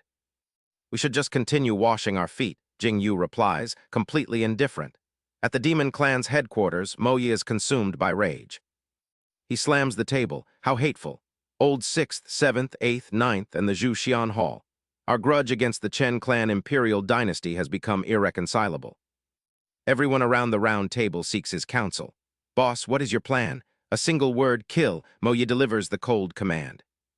Old 3rd, 4th, and 5th, lead your armies and split into 3 routes. Once you reach the borders of the Chen clan imperial dynasty, simply lure the enemy out. You must draw out all of their Saint Realm experts. He stands up and makes a clear declaration to everyone. Finally. Wait until the main forces of the Chen clan imperial dynasty are exhausted from fighting. Then sneak into 9 Dragon City while it is undefended to regroup with us and kill Jiang Ayahan before she can react. By the next morning in the eastern region's seaside city, the 2 of them arrive before a massive statue carved in the likeness of Chen Fan. While it is so tall, he is astonished upon seeing the statue. Is that a man-made stone monument? How can it stand so majestically amidst the clouds? Indeed. We have entered the territory of the Chen clan imperial dynasty. This statue of the Tangshan Great Emperor is the majestic symbol of the entire dynasty. Jing Yu tilts her head to ask him something. But Zio Fan, don't you think you and the Tangshan Great Emperor look somewhat alike? Chen Fan looks at the statue and replies that there is indeed a resemblance. The subject of this statue is rumored to be Jiang Ayahan's deceased lover. To ensure future generations remember his achievements, she commissioned many such statues and required the citizens to offer worship daily. His expression is one of surprise as he strokes his chin thoughtfully. Is that so? Jiang Ayahan is truly a person of deep sentiment. No wonder she acted so strangely back in Earth Village. She must have seen me and been reminded of her lover. He feels amused seeing her slight pout. So, Zio Fan, have you ever felt attracted to Jiang Ayahan? Look at you getting jealous again. I only see her as a friend. How could I be attracted to her? Hearing his answer makes Jing Yu very happy. All right, I believe you. Since you are so interested in the Tangshan Great Emperor, perhaps we should pay our respects as well. Very well. Immediately. The 2 of them fly down to the base of the giant statue. In truth, with Zio Fan's world-shaking cultivation, how could any woman in this world not fall for him? It would be normal if he wanted 3 or 4 concubines, but for now his heart belongs only to me. Jing Yu looks up at the sky. She thinks to herself that as long as she once had Zio Fan's sincere love, it would be enough even if he falls for someone else in the future. What's this? Up in the sky, Mo Si leads his army while observing below. What a strange aura. What are these mortals doing? Reporting to the leader, they seem to be worshipping the statue of the Tangshan Great Emperor. Terrifying purple energy begins to gather in Mo Si's palm. To hell with the Tangshan Great Emperor. Instantly, a pillar of immense power strikes downward. I want to see how you will protect these ants. Everyone at the base of the statue panics as a violent tremor occurs. It's an earthquake. Suddenly, the eyes of the statue begin to glow brilliantly. Blinding beam of light erupts from those eyes, dispersing the dark clouds in the sky. Mo Si and his army scream in pain as they endure the attack. Jing Yu is pleased to see the dark clouds vanish. A single bow bestowed divine power upon the statue. From now on, anyone who dares to disrespect it will be punished. Chen Fan, confused by what just happened, scratches his head. We've finished our bows, let's go. Why did the statue suddenly shake earlier? I thought it was an earthquake. It's a minor matter, don't worry about it, Jing Yu replies with a smile. Currently, Chen Fan walks alone through the bustling shopping district of the Martial Spirit Guild. Should I say it? Fortunately, Earth Village's agriculture developed quickly enough for me to start an industrial reform, tricking Zio Yu into thinking I'm out for market research. A shimmering piece of spirit silver at a stall catches his eye. In any case, I should finish this quickly and return soon to avoid being exposed. He reaches out to touch the spirit silver inside the glass case. 30 million gold coins, it truly lives up to being a martial artist's trading market. But if I grit my teeth, suddenly, an iron fan strikes his hand hard. That hurts. Chen Fan realizes Lu Chenyi was the one who stopped him. What are you doing? You clearly know this is a martial artist's market, yet you still dare to enter. You are truly ruining the Martial Spirit Guild's reputation. The two of them suddenly notice someone else has already snatched the spirit's silver. Whether the guild's reputation is high or not is not for you to decide. Lin Xyoan, the heavenly sword of the Martial Spirit Guild, says while holding the silver. The listed price is right here. If you find it expensive, you can negotiate. Lin Xyoan calls out to the shopkeeper inside, saying he sincerely wishes to purchase this piece of spirit silver. Is 100 gold coins enough? Lin Xyoan, it's been a while and you've grown even more beautiful. You're truly captivating, young miss. The shopkeeper immediately agreed to slash the price by over 99% without hesitation. And after Lin Xyoan's genius bargaining, she generously handed the silver spirit stone to Chen Fan. Consider our debts fully settled. Hey Lin Xyoan, did you enjoy the fruit I sent you a few days ago? Lu Chenyi's incessant babbling annoyed Lin Xyoan greatly, as he mentioned that his grandfather wanted their families to be joined through marriage. As he wondered if they should be together, Lin Xyoan angrily gave him a painful flick, telling the annoying insect to get lost because he was giving her a headache. However, she was quite cheerful when speaking to Chen Fan, asking why he was buying a silver spirit stone since he wasn't a martial artist. He explained he wanted to craft a unique piece of jewelry for someone very important to him, and hearing this, Lin Xyoan immediately led him away, noting the coincidence. She offered to take him to her family's specialized forging room right away, though Chen Fan hesitated, wondering if it was appropriate. 3 days later, at the Martial Spirit Guild's training grounds, Lin Xyoan waited for him to emerge and asked the little prisoner how his work turned out. Chen Fan showed her the exquisitely crafted bracelet, and while Lin Xyoan noted any girl would love it, she felt it was a pity it lacked special properties. As Chen Fan tucked the bracelet into his pocket, he thanked Lin Xyoan for her help and told her not to hesitate to ask if she ever needed anything. She brushed it off as a minor matter while a mysterious man secretly observed them, just as Chen Fan apologized for making a mess of the laboratory. He asked Lin Xyoan if she knew where to find a high-quality musical instrument, and she naturally offered to take him there immediately. The mysterious Lin Xyoan watched them, wondering why the girl was so close to such an expert, and thinking it would be beneficial if she stayed by his side. Meanwhile, Jingwu arrived at the Martial Spirit Guild alone, feeling neglected because Chen Fan had been so busy and distant lately. She wondered if he had already grown tired of her, but her thoughts were interrupted when she saw a crowd gathering to watch a commotion. Determined to find Chen Fan, she approached as he and Lin Xyoan were shouting at the arrogant Lu Chenyi, who was demanding to be treated like a god. Lin Xyoan told Lu Chenyi that if he wanted to act tough, he should go back to the Pixian Pavilion because the Martial Spirit Guild wasn't his territory. Relying on his status and the presence of a hidden expert, Lu Chenyi acted self-righteously and angrily hurled insults back at the two of them. He scoffed at the idea of customers being gods, claiming that treasures possessed spiritual energy that would be tainted if touched by mere mortals.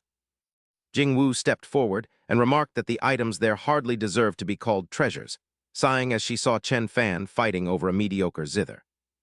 She asked if the instrument Xiao Qin gave him wasn't better, while Lu Chenyi was stunned by Jingwu's transcendent beauty and extraordinary aura. While Lu Chenyi was lost in thought, Chen Fan expressed his satisfaction with the zither, explaining he wanted to use it to give her a surprise.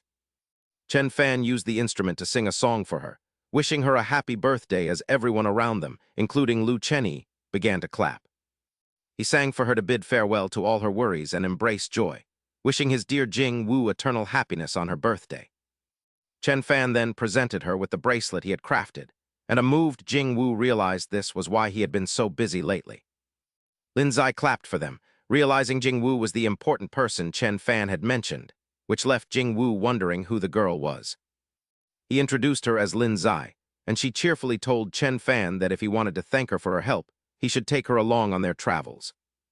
Chen Fan objected to having a third-wheel tag along on his trip with Jing Wu, but Lin Xyoan immediately began to act spoiled to get her way.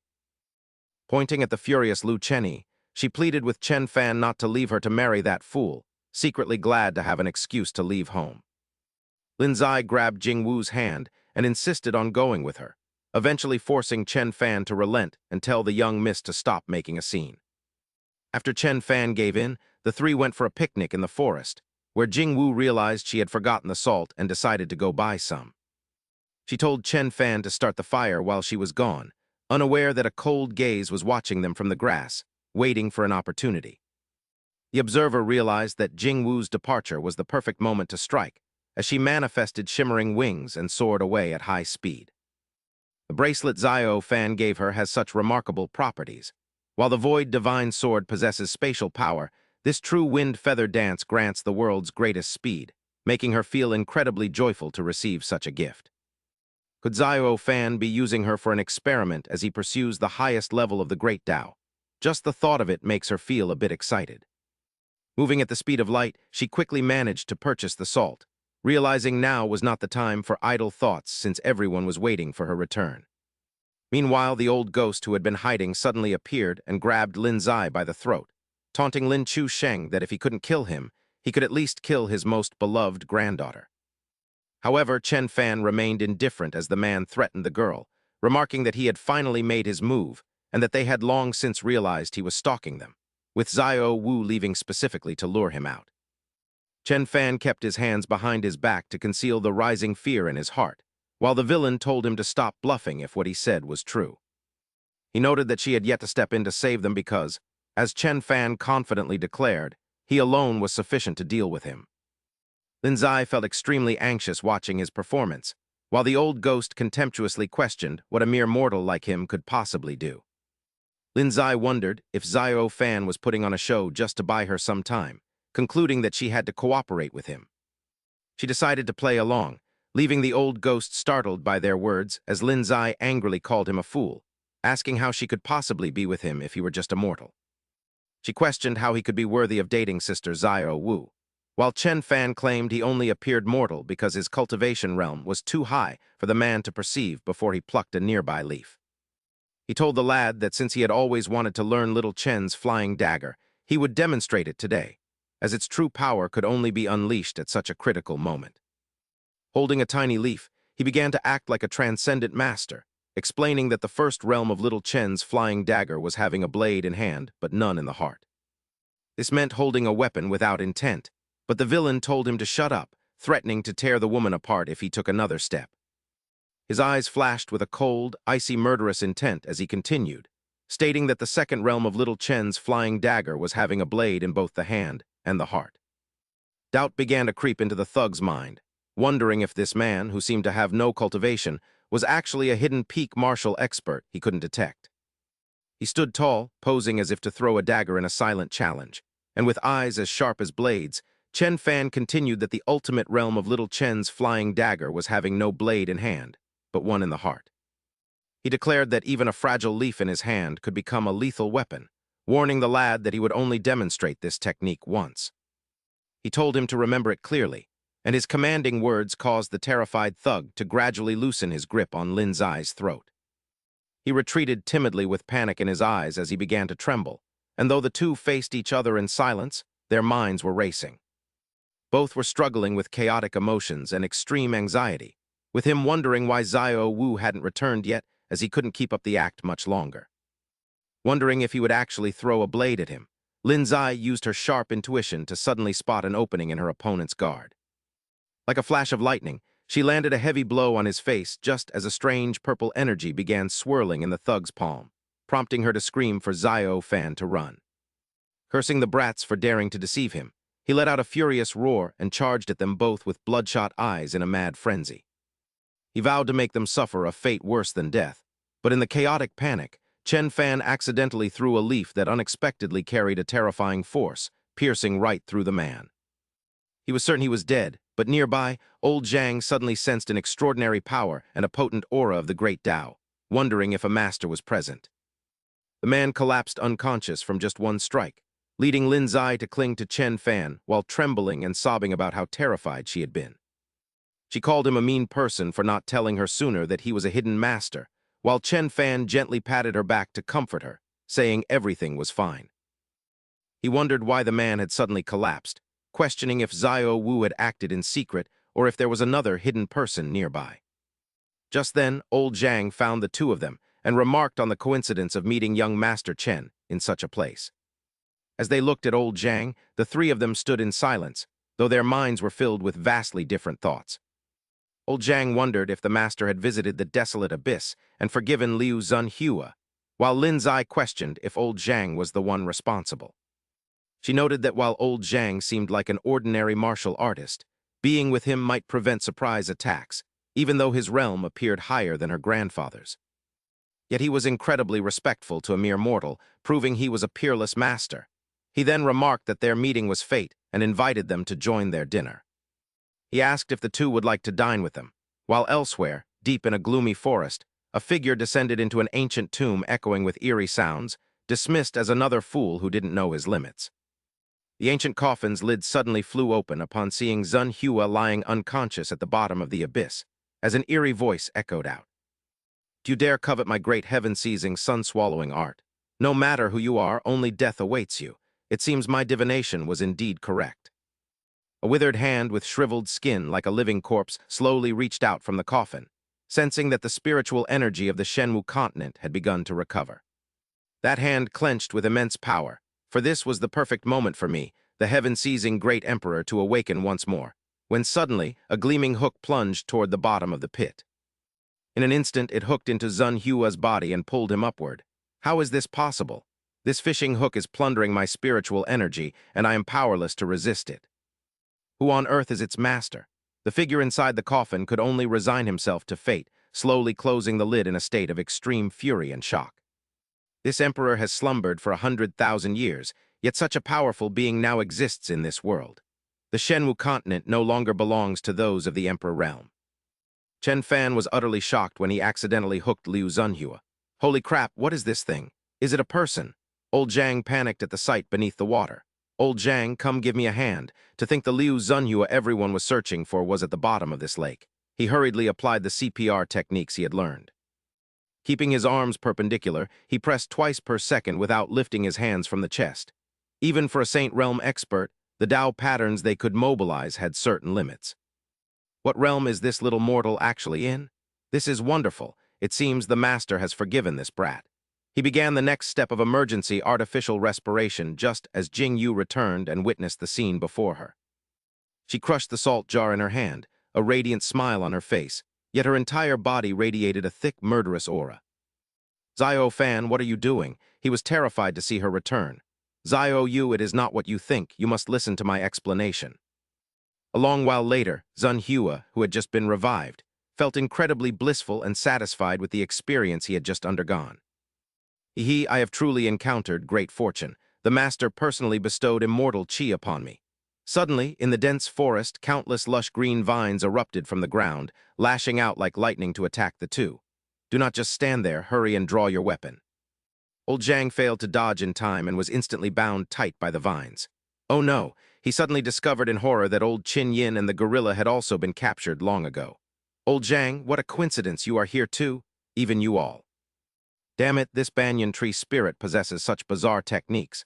The boundary between illusion and reality is so blurred that even I cannot see through it.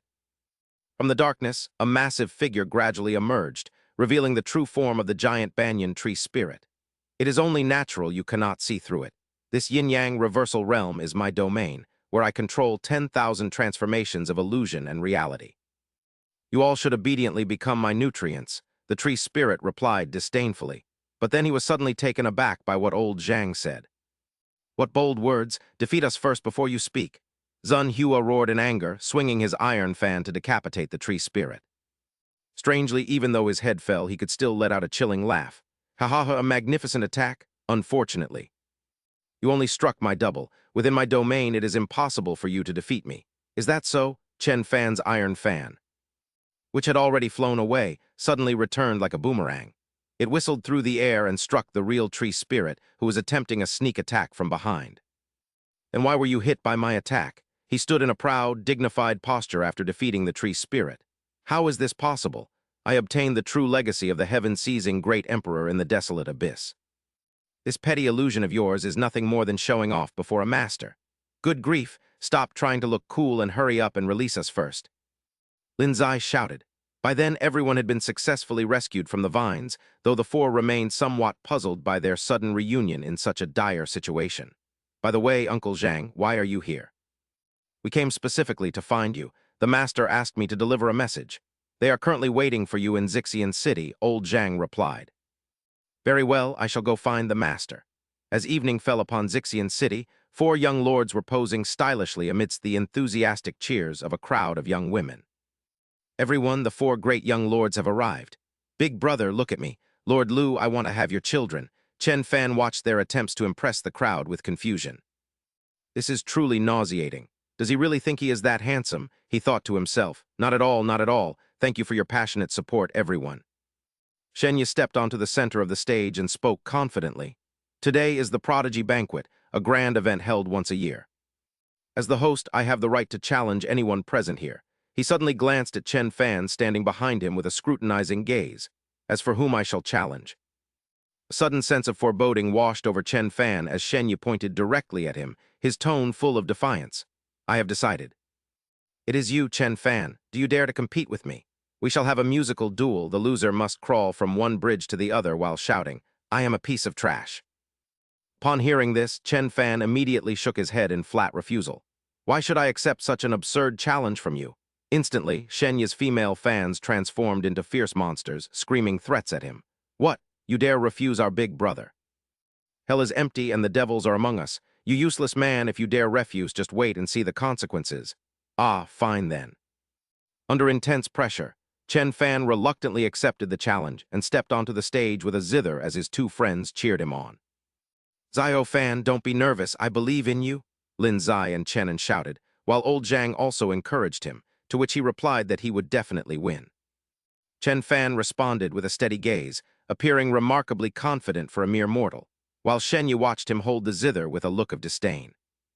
Filled with contempt, he thought that the boy would soon realize the massive gap between a martial artist and a mortal was as vast as that between humans and livestock. He believed that Chen Fan, who could only improvise, stood no chance of winning, while Chen Fan closed his eyes and prepared to sing his song. That previous performance wasn't bad, but a technically perfect piece meant nothing if it was merely an introduction, as the main act had yet to begin. He whispered to himself with a sly smile that the climax was coming next, followed by a decisive and dramatic movement. He began singing Glorious Years by Beyond as his fingers glided across the zither strings, weaving together a powerful and resonant melody. It was captivating, his voice raw yet brimming with boundless enthusiasm and passion as every lyric poured out. As the lyrics spoke of a bell signaling the time to return home, an indescribable regret seemed to intertwine with the notes, revealing a life of many hardships. He created exhilarating riffs like an electric guitar, reflecting the regrets of his life, and being so immersed, he used the zither to play rock music. Singing of freedom amidst the wind and rain, and a life spent struggling with worries, he asked who else could do it as the audience erupted. Enthusiastic cheers echoed everywhere as the song ended, and he maintained a cool rocker pose with his head tilted back. Exuding a captivating, rebellious aura, he firmly declared that mortals also possessed dignity and deserved to be respected.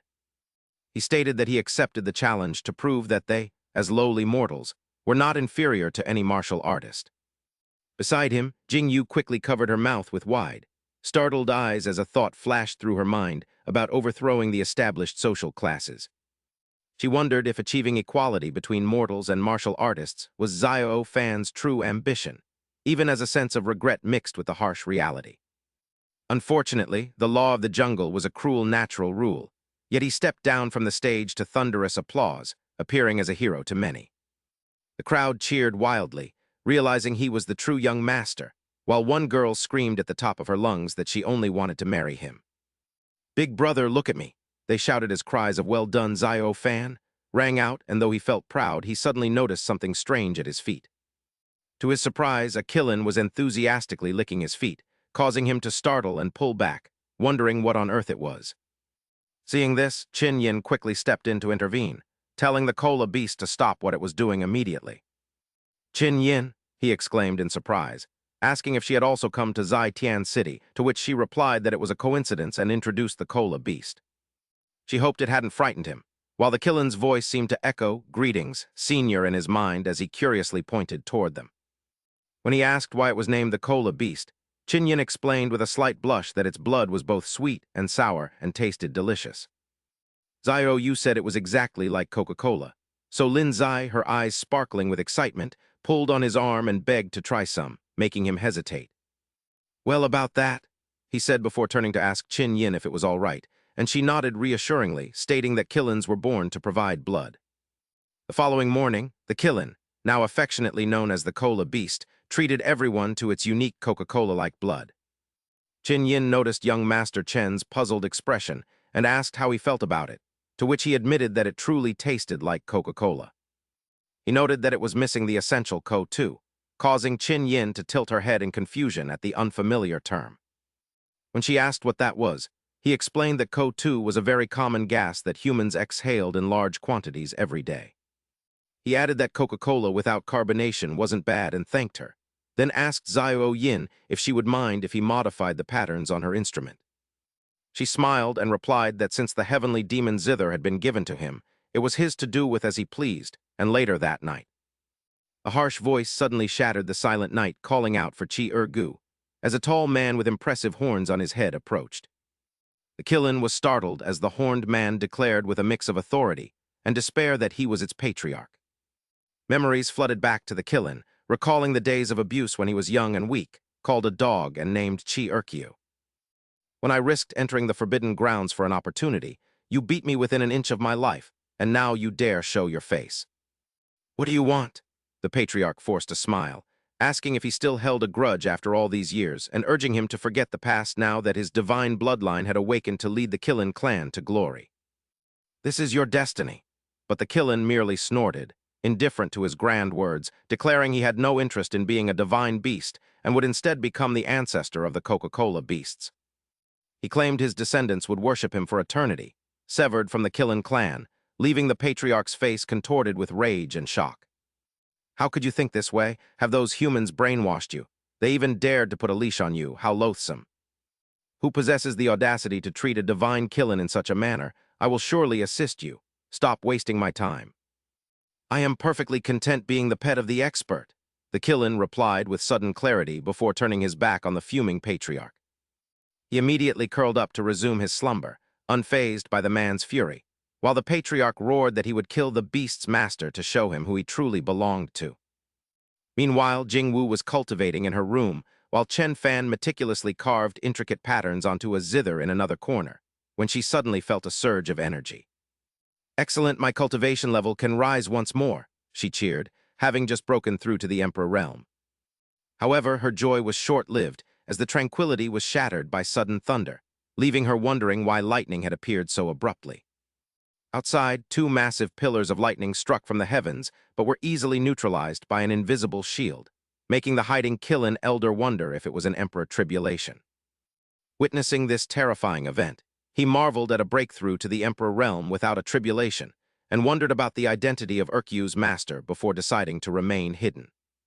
The next morning, an adorable little girl with large, clear eyes playfully tugged on Chin Yin's leg, urging her mother to wake up because the sun had risen. Stirring sleepily, Chin Yin asked where the child had come from and told her not to call her that, leaving the little girl looking genuinely puzzled. "But you gave the heavenly demon zither to the expert, and after he modified it, I was born. Aren't you and the expert my parents?" "What?" Chin Yin exclaimed in utter confusion just as a knock sounded at the door, and a voice asked if she was awake. Realizing it was young Master Chen, Chin Yin panicked as Chin-Er asked to be hidden, and she quickly tucked the girl under the covers. She wondered if he had seen the zither elsewhere, realizing the child carried its aura and that the expert had truly manifested a soul from the instrument. When she finally opened the door, Chen Fan stared at her with wide, shocked eyes and asked what had happened to her. Chin Yin's lips had become swollen overnight, and she blushed deeply with embarrassment, covering her mouth with both hands as he questioned her appearance. She explained that she had tried to blow air into the Killin's blood all night to turn it into Coca-Cola after hearing him mention it. He explained that carbon dioxide is difficult to dissolve in water without a carbonation machine, struggling to suppress his laughter at her confused expression. Confused, she asked what such a machine was, so he suggested they build a carbonation device back at Earth Village if she truly wanted to drink Coca-Cola. He turned to leave, promising to write a list of materials for the machine, thinking that bringing technology to the Shenwu continent might grant him power equal to any martial artist. "Papa," a sweet voice suddenly called out as the adorable girl jumped from behind Qin Yin, catching him completely off guard. "Qin, why did you come out?" Qin Yin hissed in embarrassment, while he stammered with wide eyes, asking if the child belonged to her. Flustered, Qin Yin quickly fabricated an excuse, claiming she had found the child unconscious outside while she was out practicing early that morning. When he asked if the girl was alone without any parents or relatives, Qin Yin stammered and avoided his gaze. With tearful, sparkling eyes, the girl looked up at him and said she wanted her parents, her innocence touching a soft spot in his heart about families staying together. "It seems our Qin has stopped crying, hasn't she?" he asked gently, his voice warming as the girl pleaded for her father and mother never to leave her. He tightened his embrace, looking down at the small being in his arms with complex emotions, pitying such a fragile child. It was a miracle she had survived alone in such a cold, desolate place. He noted that at least Zio Qi still had a mother's embrace. This poor child didn't even have a memory of her parents' faces, while elsewhere the atmosphere was far less warm on the vast plains near Huangyan Lake. 3 dark figures were darting through the air, emitting a thick demonic aura, when a powerful force like a whip suddenly struck from the void. It blocked their path as a cold voice rang out, and Aohan appeared with a gaze as sharp as a blade, saying, "It's you again, you troublesome little brats of the demon race. How dare you approach the borders of the imperial dynasty? Today shall be your end." Seeing her, the 3 demons did not retreat, but instead charged forward. They rushed at her with murderous intent, shouting, "Aohan, you've come at the perfect time. Prepare to die." She merely smirked and formed hand seals to summon 2 radiant light dragons. With a heaven-shaking roar, they lunged forward and easily pierced the chests of the 2 overconfident demons. The remaining demon did not flinch. Instead, he laughed hideously while absorbing the demonic energy from his fallen comrades, tearing off his mask to reveal a bizarre, sinister face. "Ha, the demonic breath bestowed by the Emperor finally has a use." 2 world-shaking powers collided, creating a shockwave that caused the waters of Huangyan Lake to surge violently. "Demon Emperor, you fell 10,000 years ago, so how can you be reborn?" Aohan exclaimed in shock. "If you want to know, ask in the underworld. Even a fragment of an emperor's power cannot be underestimated." Aohan groaned softly as she was knocked back by the force field, blood trickling from her mouth as he sneered. "The methods of an Emperor Realm expert are beyond your imagination." He gave her no room to breathe, lunging for a finishing blow while shouting, "Farewell, Aohan. Your legacy ends here." At that critical moment, a crisp sound echoed as a sword chi as sharp as lightning tore through space, severing the demon emperor's arm. "No wonder Chen Fan wouldn't let us attack the central continent recklessly. A dead emperor can still return," Aohan thought as the demon emperor cried out in horror. "What?" Jing Yu appeared and looked at him coldly, allowing Aohan to seize the opportunity to channel all her strength into a strike that crushed the demonic breath into ashes. "Just a tiny fragment of residual energy, yet you dare to be so arrogant. Miss Yi, was that another finishing blow? Don't tell me this was just a wisp of demonic breath." Jing Yu replied firmly, "Even if the true demon emperor came himself, I would kill him without mercy." Deep beneath the cold lake, an ancient coffin lay silent. The severed demonic arm slowly sank, sending a sensation of pain to the main body as a powerful consciousness stirred slightly. Just as it was about to reach out and absorb the energy, it heard Jing Yu's declaration echoing from the surface about the Emperor Realm experts plotting their rebirth. "They dream of becoming the lords of all creation, but unfortunately, they miscalculated." The powerful consciousness inside the coffin immediately trembled with terror. He hastily suppressed his aura and tightly shut the coffin lid, thinking, "I'll just keep sleeping. The outside world is terrifying now and is no longer our glorious era." As the first rays of dawn filtered through the leaves, Chen Fan encountered a familiar but unwelcome figure in the courtyard. Aohan, looking elegant and ethereal, was focused on pruning a bonsai tree and said, "Good morning, Master Chen." Chen Fan nodded slightly, but inside he sighed wearily, thinking, "What good morning? I worked so hard to see those 2 guests off, yet Zio, you kindly brought Aohan back." His desire for a private world for the 2 of them was proving difficult, so suppressing his annoyance, he decided to speak plainly. "Your Majesty, I've heard the story of you and the heaven-reaching great emperor. He is gone forever, and I am ultimately not him, I think. You should let go of this obsession soon." Hearing this, Aohan's eyes flickered, but her thoughts were entirely different. "Is this expert trying to drive me away? I can't let that happen. Staying by his side is a once-in-a-millennium chance for a breakthrough. I must find a way to stay. In an instant, she projected an air of eternal sorrow, saying, I know you aren't him, but my longing is real. Whenever I see you, Master Chen, I have the illusion that he still exists somewhere in this world. Just thinking that brings some comfort to my heart. Her voice choked up as if she were about to cry, a calculated performance to move his heart. Just give me a little more time to truly say goodbye to the past. Once I can completely let go, I promise I will leave on my own. I will never disturb your life again. Wait, you're taking this too seriously, Chen Fan said, immediately flustered and scratching his head out of habit. This situation left him completely embarrassed, so he added, if you put it that way, then do as you wish. As soon as he finished, Aohan gave a subtle smile. Meanwhile, Chen Fan could only lament inwardly. You're relieved, but what about the happiness of Zyro, you and me? In the deep blue sky above the Phoenix Mountains, a massive cloud vessel glided smoothly, though the atmosphere inside was lively with a card game. A straight, with such a good hand, I only have one card left. Well done, it seems going all in from the start was the right choice. Chen Fan looked at the cards in his hand, screaming internally, why am I sitting here playing cards with the three of them? Someone give me back the sweet honeymoon I was promised. In his frustration, he slammed the game pieces down and shouted for everything to blow up, at which point a distant volcano beneath the ship erupted violently, sending a massive plume of smoke and lava into the sky. The eruption created a world-shaking blast, yet strangely, no one on board seemed surprised by the sight, leaving Chen Fan completely stunned. He wondered if his words had some sort of divine blessing since the explosion happened right as he called for it, just as a calm voice spoke up. The voice told him not to panic because the ship was protected by a defensive array, and a small volcano was nothing to worry about, while little Qin watched the eruption with excitement in her eyes. Deep within Mount Fengyun, where lava flowed like the Earth's lifeblood, an ancient and powerful consciousness was awakened by the chaotic noise.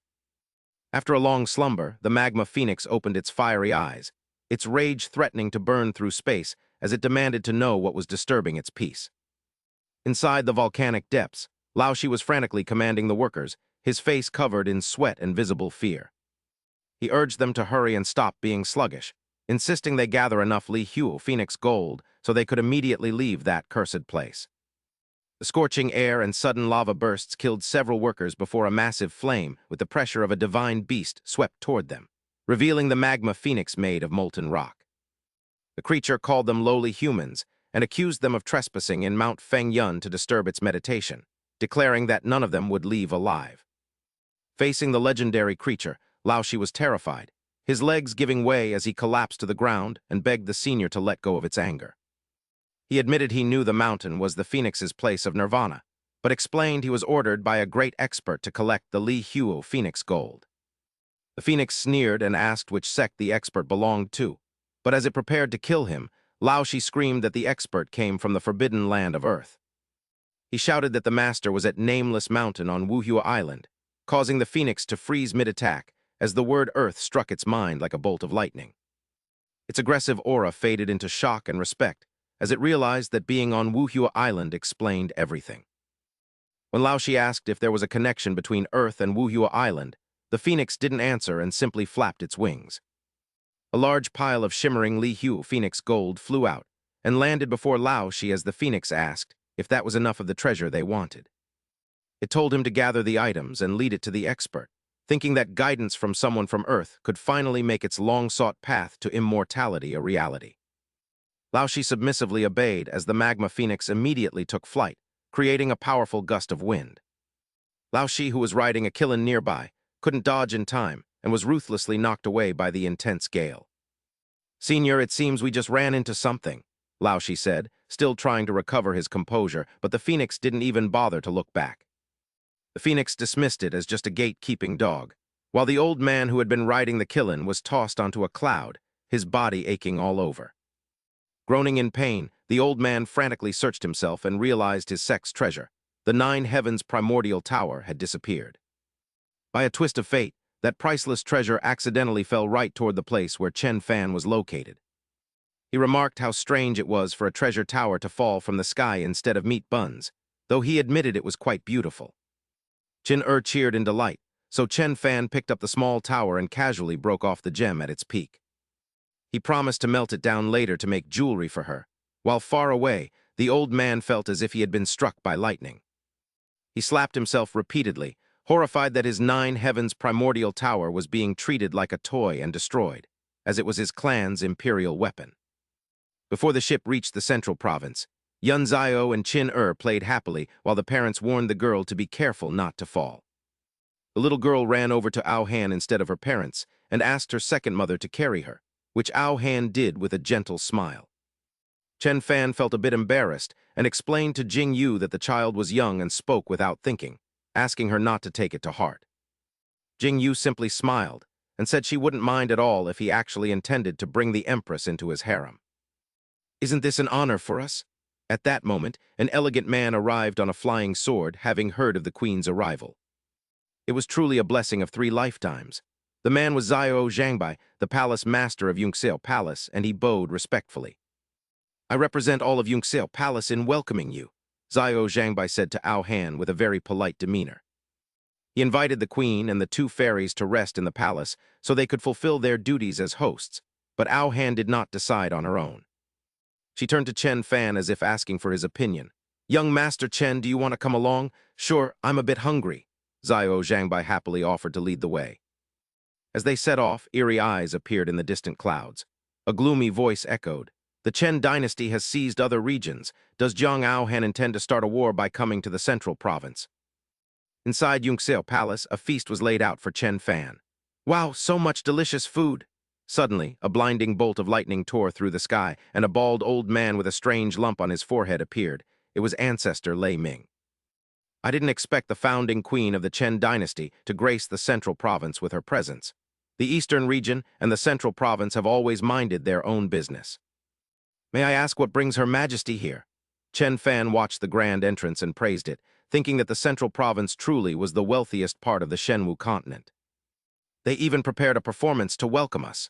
Hearing this, Ao Han realized the expert wanted to maintain his leisurely mood. He didn't want to be bothered by trouble. "A welcoming performance?" She stood up, her imperial aura radiating as she said, "I wouldn't dare claim to offer guidance. But if the powers of the central province sent their ancestor to test the waters, I shall see if your skills make you worthy of speaking with me." Ancestor Lei Ming chuckled and took out a strange musical instrument as a lightning formation formed around him. "Ha ha, take this!" Ao Han gathered her strength.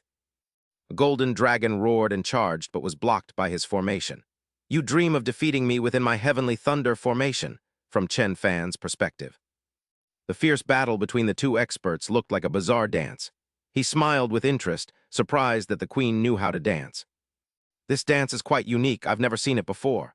"It's so noisy." Chin covered her ears, and Chen Fan nodded in agreement. "Chin is right. Why does this welcome performance use such rustic instruments? It sounds like a funeral." He plucked a leaf and placed it to his lips. He played a simple melody. The clear sound carried no internal energy, yet it contained an irresistible law of the Tao. "Crash, what? My heavenly thunder formation was broken." Ancestor Lei Ming was terrified. Seizing the moment, Ao Han delivered a decisive blow, sending the old man flying. Chen Fan turned to Zio Zhangbai in confusion. "That old man almost broke his back after just a few dance moves, Palace Master Zio. Next time you invite someone, find someone a bit healthier." Yes," Zio Zhangbai replied, breaking into a cold sweat as his mind raced. Who exactly was this person with such terrifying cultivation? Suddenly, he looked closely at Chen Fan's face. "Wait, this face, it can't be. Could he be the legendary Tangshan Great Emperor?" The melody from Chen Fan's leaf not only shattered the formation, but also drifted to a distant secret chamber. There, a white-haired man sat drinking tea. His fingers moved slightly to catch the invisible note. Ancestor Lei Ming's cultivation had been destroyed. It seemed the Chen dynasty's entry into the central province was unstoppable. Everyone else in the room was shocked. "We should unite against the Chen dynasty." "Wait, why hasn't the representative from the Yachi Holy Land arrived?" The white-haired man gripped his teacup, his gaze turning cold. "The Yachi Saintess is in seclusion. She no longer has the right to sit at this table.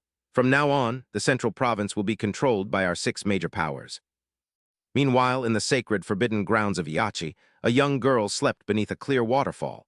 The mysterious melody Chen Fan played gently touched her forehead. Elsewhere, Zio Feng's group was being tormented and ordered around like slaves by a plump girl named Kui Hua. Hurry up, she scolded. You men are weaker than I am. If the expert knew what you've done, all of Yeachi would be buried. How dare you speak so arrogantly? I'll beat you to death, one of Xiao Feng's group protested. It's too heavy, a cry of pain rang out. Suddenly, someone else approached and called out, Kui Hua, what is going on here? At that moment, the beautiful saintess emerged from the waterfall with a radiant expression. Kui Hua explained that these three fools trespassed, demanding to dig up the rare flat peach tree, and even wanted to force the saintess to wash an expert's underwear. The Holy Lord was furious and ordered their arrest. Bai Hu spoke up indignantly, being able to wash clothes for that expert from Earth is actually a tremendous blessing. Upon hearing those words, the beautiful saintess became extremely excited. Where is this expert you speak of? Take me to see him immediately. Bai Hu wore a smug grin, realizing this was the expert's profound plan all along. He had known they couldn't win, so he orchestrated it so the saintess would deliver herself right to his doorstep. This village felt incredibly familiar, and he was determined to find that expert. Several days later, the group arrived back at the vast plaza at the base of the nameless mountain. Although the scenery abroad was enchanting, nothing compared to the comfort of our Earth village. Truly, no gold or silver nest is as cozy as one's own humble abode. Let's disembark, he said. As soon as they stepped off, a long line of beautiful women stood ready, clapping enthusiastically to welcome Master Chen Fan back to Earth Village. This is a bit much, Chen Fan remarked to Jing Yu. Xiao Yu, did you arrange this? Jing Yu gave a mysterious smile and asked him to guess. Qin Yin then approached and respectfully reported that all the items he requested had been purchased. They are currently piled up in the warehouse. You've worked hard, Xiao Yin, he replied. Old Shi then stepped forward with good news that left Chen Fan utterly stunned. Master Chen, I have managed to find 3,000 caddies of rare black iron, and it is all in the warehouse. What? 3,000 caddies? Where on earth did you find that much? Chen Fan exclaimed in shock as Old Shi introduced a stunning young woman. This lady is said to be a phoenix transformed. To be honest, Master, we gathered such a massive amount of black iron thanks to Lady Phoenix here. The girl smiled gently, calling it a small introductory gift. Chen Fan hesitated, thinking he couldn't handle another great beauty. You two have been a massive help. Please, come inside for some tea. Upon entering the courtyard, he was startled once more to see treasures scattered everywhere. What's going on? He stood frozen, his eyes scanning the items, wondering why they were all female belongings. He looked suspicious. Is this a surprise? Did she arrange for them? Jing Yu began to explain her careful reasoning, noting that Qin Yin was Qin Er's mother. Living in the inner courtyard will make it easier for her to provide care. Since Ao Han is a noble empress, she should also stay there to show proper respect. Before Jing Yu could finish, Chen Fan quickly cut her off to voice his concern. Xiao Yu, don't you think it's a bit inappropriate for them to move in here? Most women hate it when their boyfriends have other women around. Only my Xiao Yu has a heart wider than the ocean. Hearing this, Jing Yu shot him a dissatisfied look. What exactly do you mean by that? Are you unhappy with my arrangements? Not at all. Just do whatever you think is best, Chen Fan said, waving his hands dismissively. Panicked and fearful, he bolted away, claiming he needed to inventory the materials in the warehouse. Meanwhile, Qin Yin, Jing Yu, and Ling had changed into vibrant outfits. They raised their glasses and cheered for Master Chen Fan's victory, certain that once he took the court, he would easily score 3-pointers during the basketball game. At that moment, Chen Fan skillfully maneuvered past the opponent's defense. De Zhuang, catch the ball, he shouted. However, Chen Fan failed to catch the incoming pass, perhaps because it was thrown with too much force, and the ball accidentally struck the Saintess of Jade Lake right in the head. The impact knocked her unconscious, sending her sprawling to the ground. Good heavens, the Saintess has been knocked out. Is there going to be a fatality right here? After a tense moment of silence, his expression darkened, and his gaze swept over the crowd as sharp as a blade. Who brought this woman to Earth Village? Immediately, every eye turned toward Bai Hu's group, making them the center of unwanted attention. It was them, a voice confirmed. Bai Hu watched with concern as Chen Fan carefully supported the unconscious system girl. A flicker of doubt crossed his mind. Brother, did we truly misunderstand the expert's profound intentions? We must sincerely ask for his forgiveness. Chen Fan frowned, but then a bright smile suddenly broke across his face, dispelling the previous gloom. No wonder you all vanished without a trace lately. He looked at Bai Hu's group with eyes full of delight and appreciation. I truly appreciate your help. If you don't mind, please stay for a meal. Old Yi, make sure to set aside a few bottles of the latest Moutai for them. Understood, Old Yi replied quickly, seeing the drastic change in his attitude, Bai Hu couldn't help but feel overjoyed. He thought to himself that everything was indeed the expert's brilliant arrangement. They only had to lure the Saintess of Jade Lake here, and he would naturally take her captive. A look of satisfaction spread across his face. Haha, when she wakes up, I must give her a thorough scolding. A short while later, he sat in a small room, patiently waiting for the system girl to regain consciousness. Suddenly, a faint moan escaped her lips, and she slowly opened her eyes. Just as expected, the first thing he did upon her waking was vent his frustration. You damn system, do you have no conscience at all? You promised to teach me cultivation, yet you abandoned me the moment I finished all the missions. However, her reaction caught him completely off guard. She looked at him with a dazed and puzzled expression, asking, Who are you? Why are you yelling at me? Where is this? Her sudden confusion left him utterly speechless, and then she added, And besides, who am I? Do you honestly think this is some melodramatic Korean soap opera with an amnesia plot? He pointed his finger directly at the girl, issuing a command in a resolute tone. May I ask, what is meant by the movement of gears? The girl hesitated for a moment, then a mechanical, emotionless voice emerged from her mouth as she searched for the answer. Gear movement is a mechanism where auxiliary gears transmit and facilitate power. It is a mechanical movement method that is widely applied. The girl looked panicked when she realized she could answer that question. What on earth am I saying? She cried out in shock. This was perfect. She really was the system. A spark of hope flickered in his eyes. Immediately after, he placed his hand over hers, his gaze shining brightly, even though he didn't know why she had lost her memory. It seems the data hasn't been lost yet. So let us join hands and carry out this scientific and technological revolution to the very end together. Outside the room, a group of men were stealthily eavesdropping on their conversation, unable to stop themselves from shuddering. How terrifying, one of them whispered. Is the Master's pursuit actually science and technology, but what exactly is that? Old Yi, who always had unique deductions, spoke up to offer his own theory. I heard the Master mention once that science and technology is a type of dog. Could it be that the Master is actually insulting the heavenly Tao? The following day at the forge, he was diligently crafting a modern weaving machine. Genyi also came to this place to see him. Young Master Chen, were you looking for me? Is something wrong? He turned around with a friendly smile. Indeed, Miss Chen, this is a semi-automatic weaving machine I've just finished. Could you give me some feedback? Ganya felt a bit excited seeing him there. So young Master Chen has been shutting himself in the forge all these days just to research this. You'll only know for sure once you try it out yourself. See if there's anything awkward so I can fix it immediately. Her face suddenly turned pale as she took a closer look at the weaving machine. Anxiety rose within her heart. If this succeeds, will there still be a place for us female workers in Earth Village in the future? As soon as she touched the machine, brilliant pink glows suddenly converged, creating a magical scene. She suddenly noticed the silhouette of someone hovering above the roof. A young woman appeared, leaving her completely terrified. Is that Lady Weaver? How can that be? However, the silhouette of Lady Weaver appeared only for a moment before vanishing. Ganya's eyes brightened as she realized something. Even Lady Weaver descended to bestow her blessing. I understand now. The automatic weaving machine isn't meant to replace our status. On the contrary, it actually improves cultivation efficiency. Seeing the weary expression on Ganya's face, he asked with concern, Miss Chen, are you all right? How did it feel when you tried it? She replied with immense joy. This machine is incredible. If it could be changed to a pedal start, it would be much more convenient. How so? What do you mean? Chen Fan thought to himself that since the system had lost its memory, he could only rely on his impressions to create, but he still needed the opinions of professionals. He then led Ganya to the side and spoke softly. All right, you go back to your work. I'll refine this machine a bit more. Wait a moment. At that moment, Jing Yu arrived and accidentally witnessed this misleading scene. There's something on your face. Let me help you wipe it off. Thank you, he replied just as Jing Yu arrived. Looking flustered and somewhat dejected, she placed the basket of stewed chicken soup on the table and hurried away. Zyro fan, I've stewed some chicken soup for you.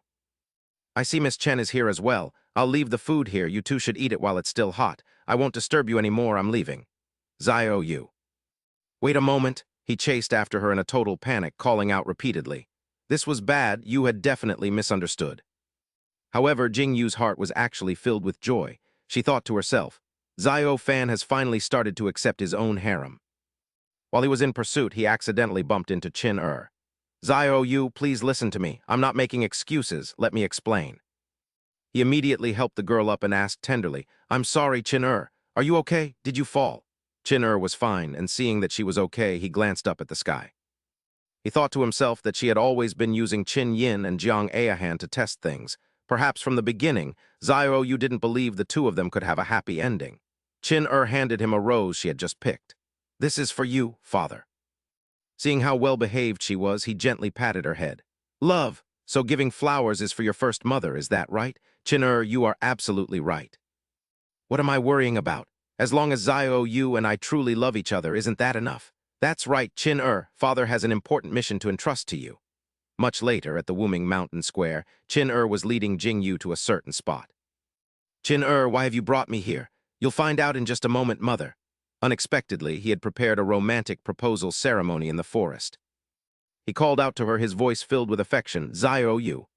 Zio-fan, what are you trying to do?" Jing-yu asked in surprise. The plan was a success, he thought, smiling with deep satisfaction. He produced a sparkling diamond ring to propose. "What is this?" Jing-yu asked, bewildered. "Actually, ever since our trip ended, I've been secretly crafting this ring." He dropped to one knee, performing a romantic proposal just like those on TikTok. "Even though it's a bit sudden, Zio, will you marry me?" I do, Jing-yu choked out, her eyes brimming with tears. Then the two of them shared a passionate kiss beneath the sunlight. As flower petals drifted down to enhance the romantic atmosphere, Bai Hu's group remained hidden in the bushes, observing and talking. "Does the holy maiden of Yaokai still have a chance to ascend? Our mission is complete, so there is no need for concern." Meanwhile, Jiao was lurking behind them. She happened to overhear the entire conversation. Yaokai? That name resonated with her. Looking at the jade pendant in her hand, she realized that Yaokai was indeed her former home. Why did she view Chen Fan as her life-saving benefactor? To avoid being spotted by the two, she quickly ducked behind a large tree. "Let's go, the male and female guests have successfully paired up, so we should disperse." Afterward, she began inscribing words onto the jade pendant. "I am the holy maiden of Yaokai, currently held captive by a thief on Wuhua Island. Come to my rescue immediately." As she was busily writing the message, Chen Fan suddenly approached. "That should do it." His sudden appearance startled her immensely. "What are you doing here, Jiao?" he asked, curious about the tablet in her hand. "What is that you're holding?" "This is," she stammered, trying to fabricate an excuse. To cover her tracks, she said it was a wedding gift for the couple. "Really? Then I thank you." He took the jade pendant, looking impressed. "The craftsmanship is quite exquisite. Does it have any special function?" "I thought I saw you speaking to it earlier. This is a communication jade used for sending messages or talking from a distance. I was just testing it out." He was very pleased with the wedding gift, noting its resemblance to a phone. "Let me see if I can add some video recording or calling features." "What is a phone?" Inside the vast main hall of Yaokai, a wave of fury erupted as a powerful hand clenched tight, crushing the precious jade pendant into fragments. "Wuhua Island, that despicable thief will surely pay a heavy price." With a face full of rage, the holy maiden of Yaokai declared, "How dare anyone lay a hand on my Jiao? To cause trouble in the high priest's domain, you certainly have a lot of nerve. I swear I will level that place and bring Jiao back." Chui Hua looked on with concern as her master summoned the radiant, seven-colored celestial lotus imperial weapon. "Do you truly not require us to accompany you?" The holy maiden replied proudly, her confident tone reassuring her subordinate. "There is no need. With my strength and the support of the seven-colored celestial lotus, who would dare stand in my way?" She frowned in contemplation. "However, Wuhua Island is vast and sparsely populated. How can I locate that farm within such a massive expanse? Only the Chen clan imperial dynasty would have the capability to imprison Jiao. Very well, I shall personally go to deal with Ao Han." Without delay, she immediately flew to the main palace square of Nine Dragon City, where the surrounding scenery left her both surprised and puzzled. This is clearly the capital of a mighty imperial dynasty, yet not even a single defensive formation has been established. How strange. At that moment, Ao Han suddenly appeared with a bright smile to answer her question, stating it was simply unnecessary. "Are you the one who kidnapped my Jiao?" Ao Han smiled smugly, remarking that the holy maiden spoke quite harshly. Jiao is currently a senior manager appointed by that esteemed expert in charge of technological reforms. It is a supreme honor to serve him, so how can you call it kidnapping? Hearing this, the holy maiden of Yao Kai did not hesitate. She drew her lotus imperial weapon and attacked, declaring that Jiao Jiao was their holy maiden and questioning what right they had to appoint her. Aohan remained unfazed by the assault, immediately summoning a massive dragon to counter her. "You are ignorant. With my strength, I am more than qualified." While the two were locked in a fierce battle, a teleportation portal suddenly appeared and blocked both their attacks. From within the portal, a small, green-skinned man stepped out. He stared intently at the holy maiden of Yao Kai, his voice full of interrogation as he asked who she was to trespass into Nine Dragon City. Finally, the teleportation was successful. "Oh, your majesty." He immediately turned to Aohan and bowed respectfully, introducing himself as Pan Tian Lang from the Desolate Abyss. "I hope your majesty can introduce me to the Tong Tian Great Emperor." The holy maiden of Yao Kai looked at the small creature with skepticism and spoke up. "You look like a mere mite, yet you call yourself Pan Tian Lang." She shook her head slightly. Although the Chen clan imperial dynasty was formidable, the Desolate Abyss was another matter. Suddenly, she was startled by the mention of the Tong Tian Great Emperor. "Wait, did you say the Tong Tian Great Emperor?" Those words caught her completely off guard. "What? A cultivator from the ancient era who sealed himself away, waiting for the right moment to reappear. It turns out those mysterious rumors were all true. Unfortunately, this method can only be used a few times." Pan Tian Lang immediately cupped his hands respectfully toward the holy maiden.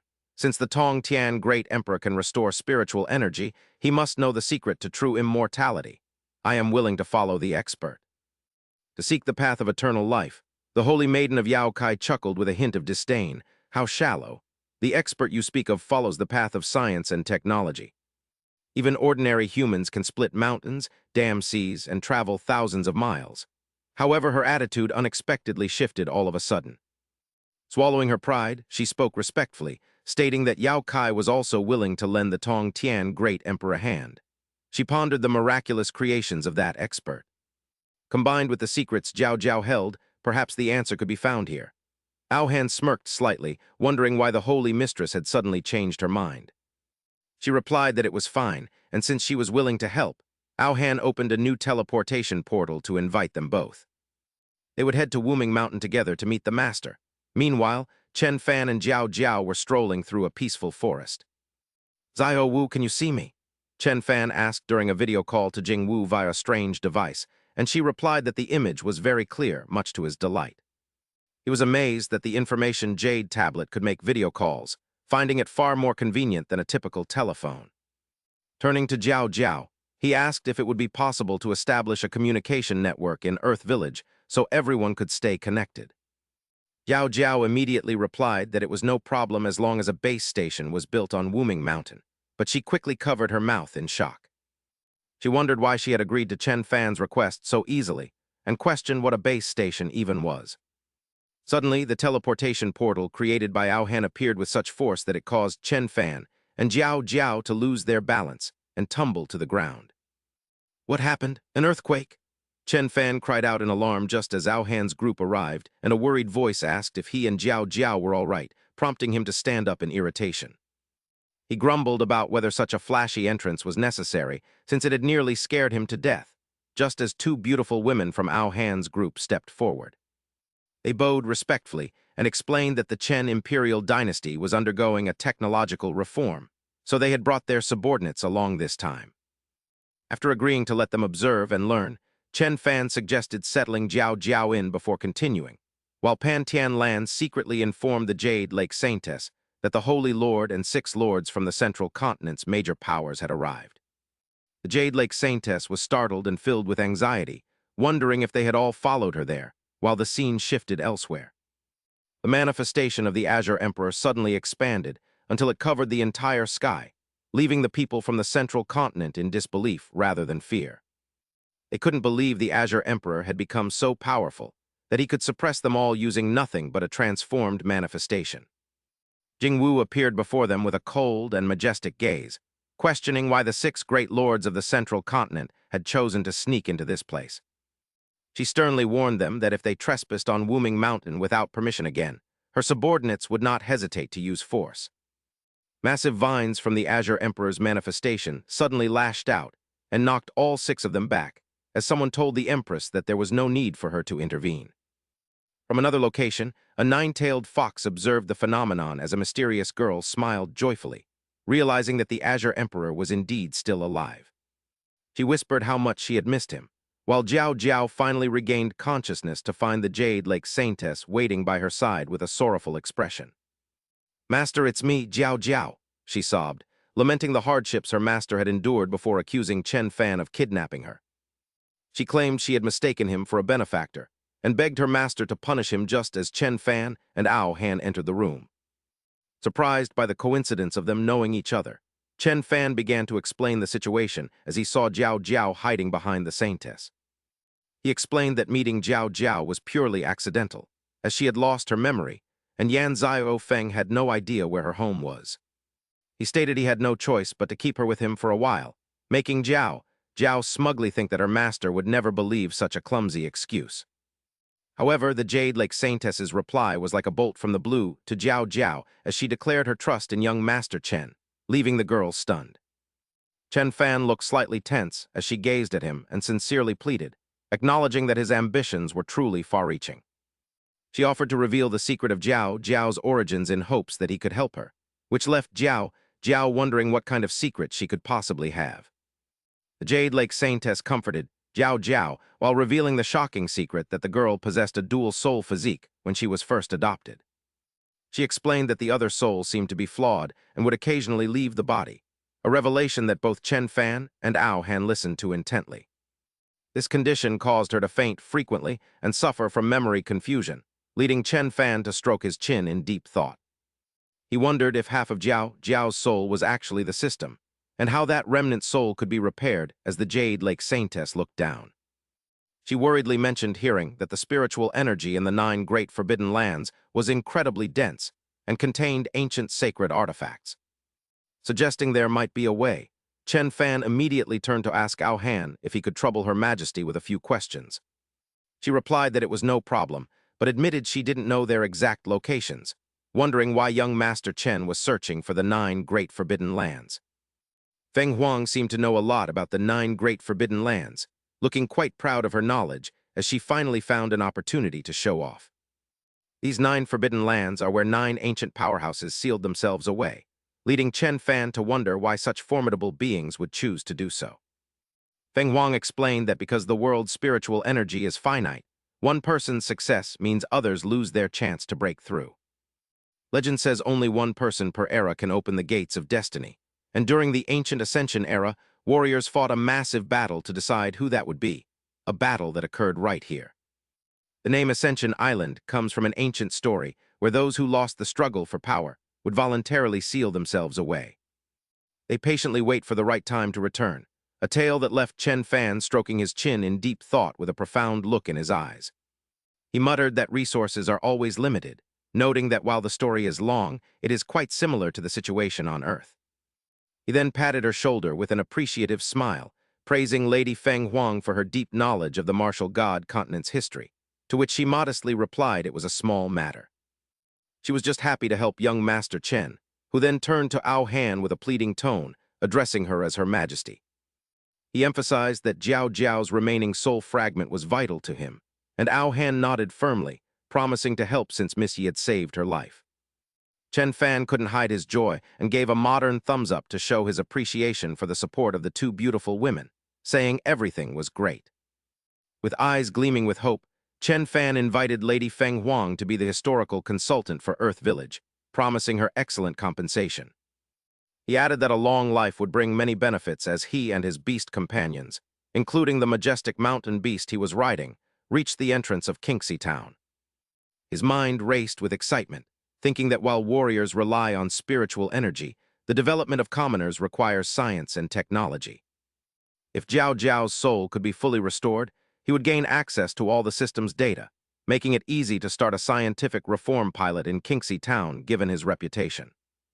However, his joy vanished upon entering the village and seeing piles of dead livestock emitting a foul stench. Realizing that both people and animals seemed to have mutated, he instinctively shuddered as a wave of discomfort and frustration washed over him. Horrified that development might end before it even began, he watched the villagers frantically moving the corpses and shouted to ask what had happened. Upon seeing Chen Fan, the villagers erupted in joy and hope, shouting that young Master Chen had finally arrived. Their cheers quickly turned to concern as they saw the elder's dazed state, who muttered that the recent earthquake had contaminated the little Kinxy stream. The townspeople had fallen gravely ill after drinking the water, and Chen Fan watched in shock as the elder unconsciously shook hands with a bundle of dry straw. The elder spoke of mysterious monsters causing chaos, prompting a moved Chen Fan to grip his hand and vow to resolve the disaster for them. Overjoyed, the elder watched as Chen Fan pulled out his smartphone and ordered Old Yi to bring his team to Kinxy village immediately. An aid team led by Old Yi arrived shortly after, with Chen Fan's people working enthusiastically to assist the villagers. They focused on purifying the water, treating the sick, and repairing homes, confident that the situation would soon be under control. Seeing Jing Yu examining a three-headed chicken, Chen Fan asked what kind of monster had managed to infiltrate Kinxy town. Jing Yu clarified that they weren't monsters but ordinary livestock that had mutated after being possessed by soul fragments. The three of them stared at the three-headed chicken in confusion, realizing that Ascension Island was once an ancient battlefield. These were likely the lingering souls of fallen soldiers, suggesting that not just Kinxy town, but the entire island was in grave danger. She tossed the chicken onto the pile of carcasses and suggested that if Xiao Fan was worried, he should investigate the source of little Kinxy.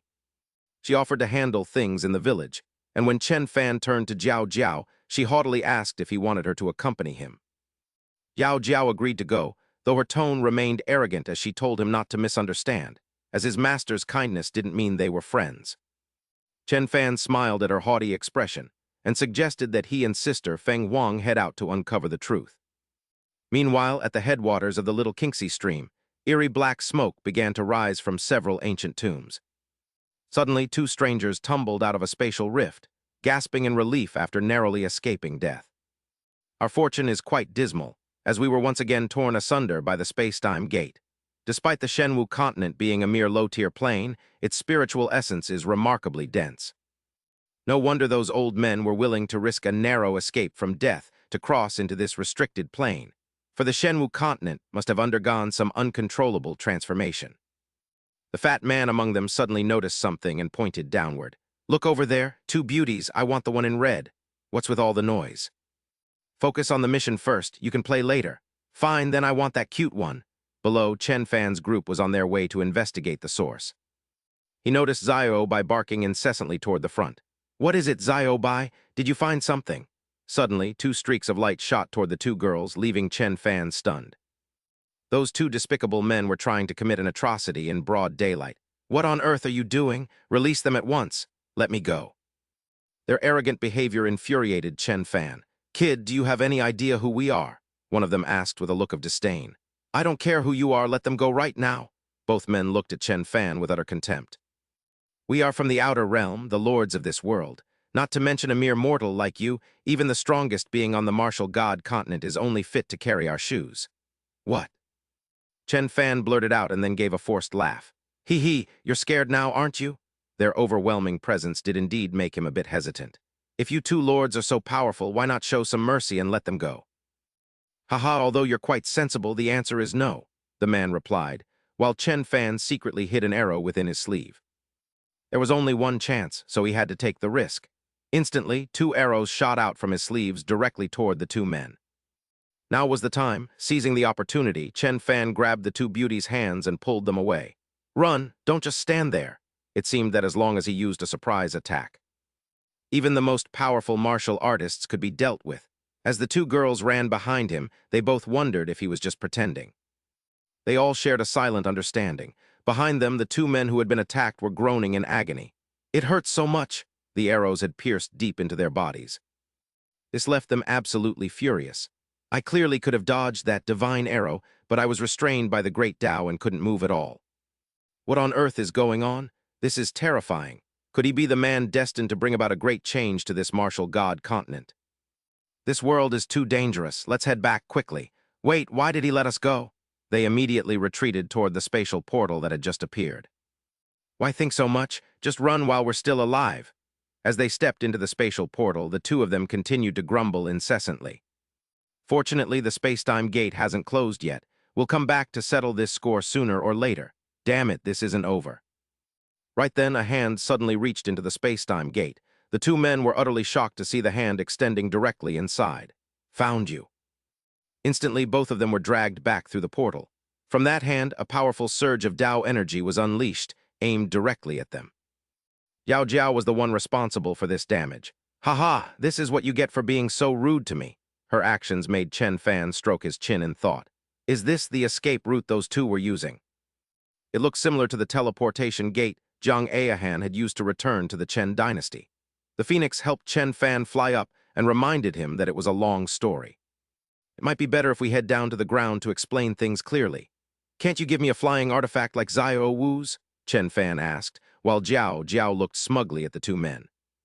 It's fine, you guys go ahead. Let me handle this. The girl then decisively shut the space-time gate belonging to those two. Below, the Phoenix explained that the space-time gate they used could bypass spatial restrictions and travel through any point in time and space.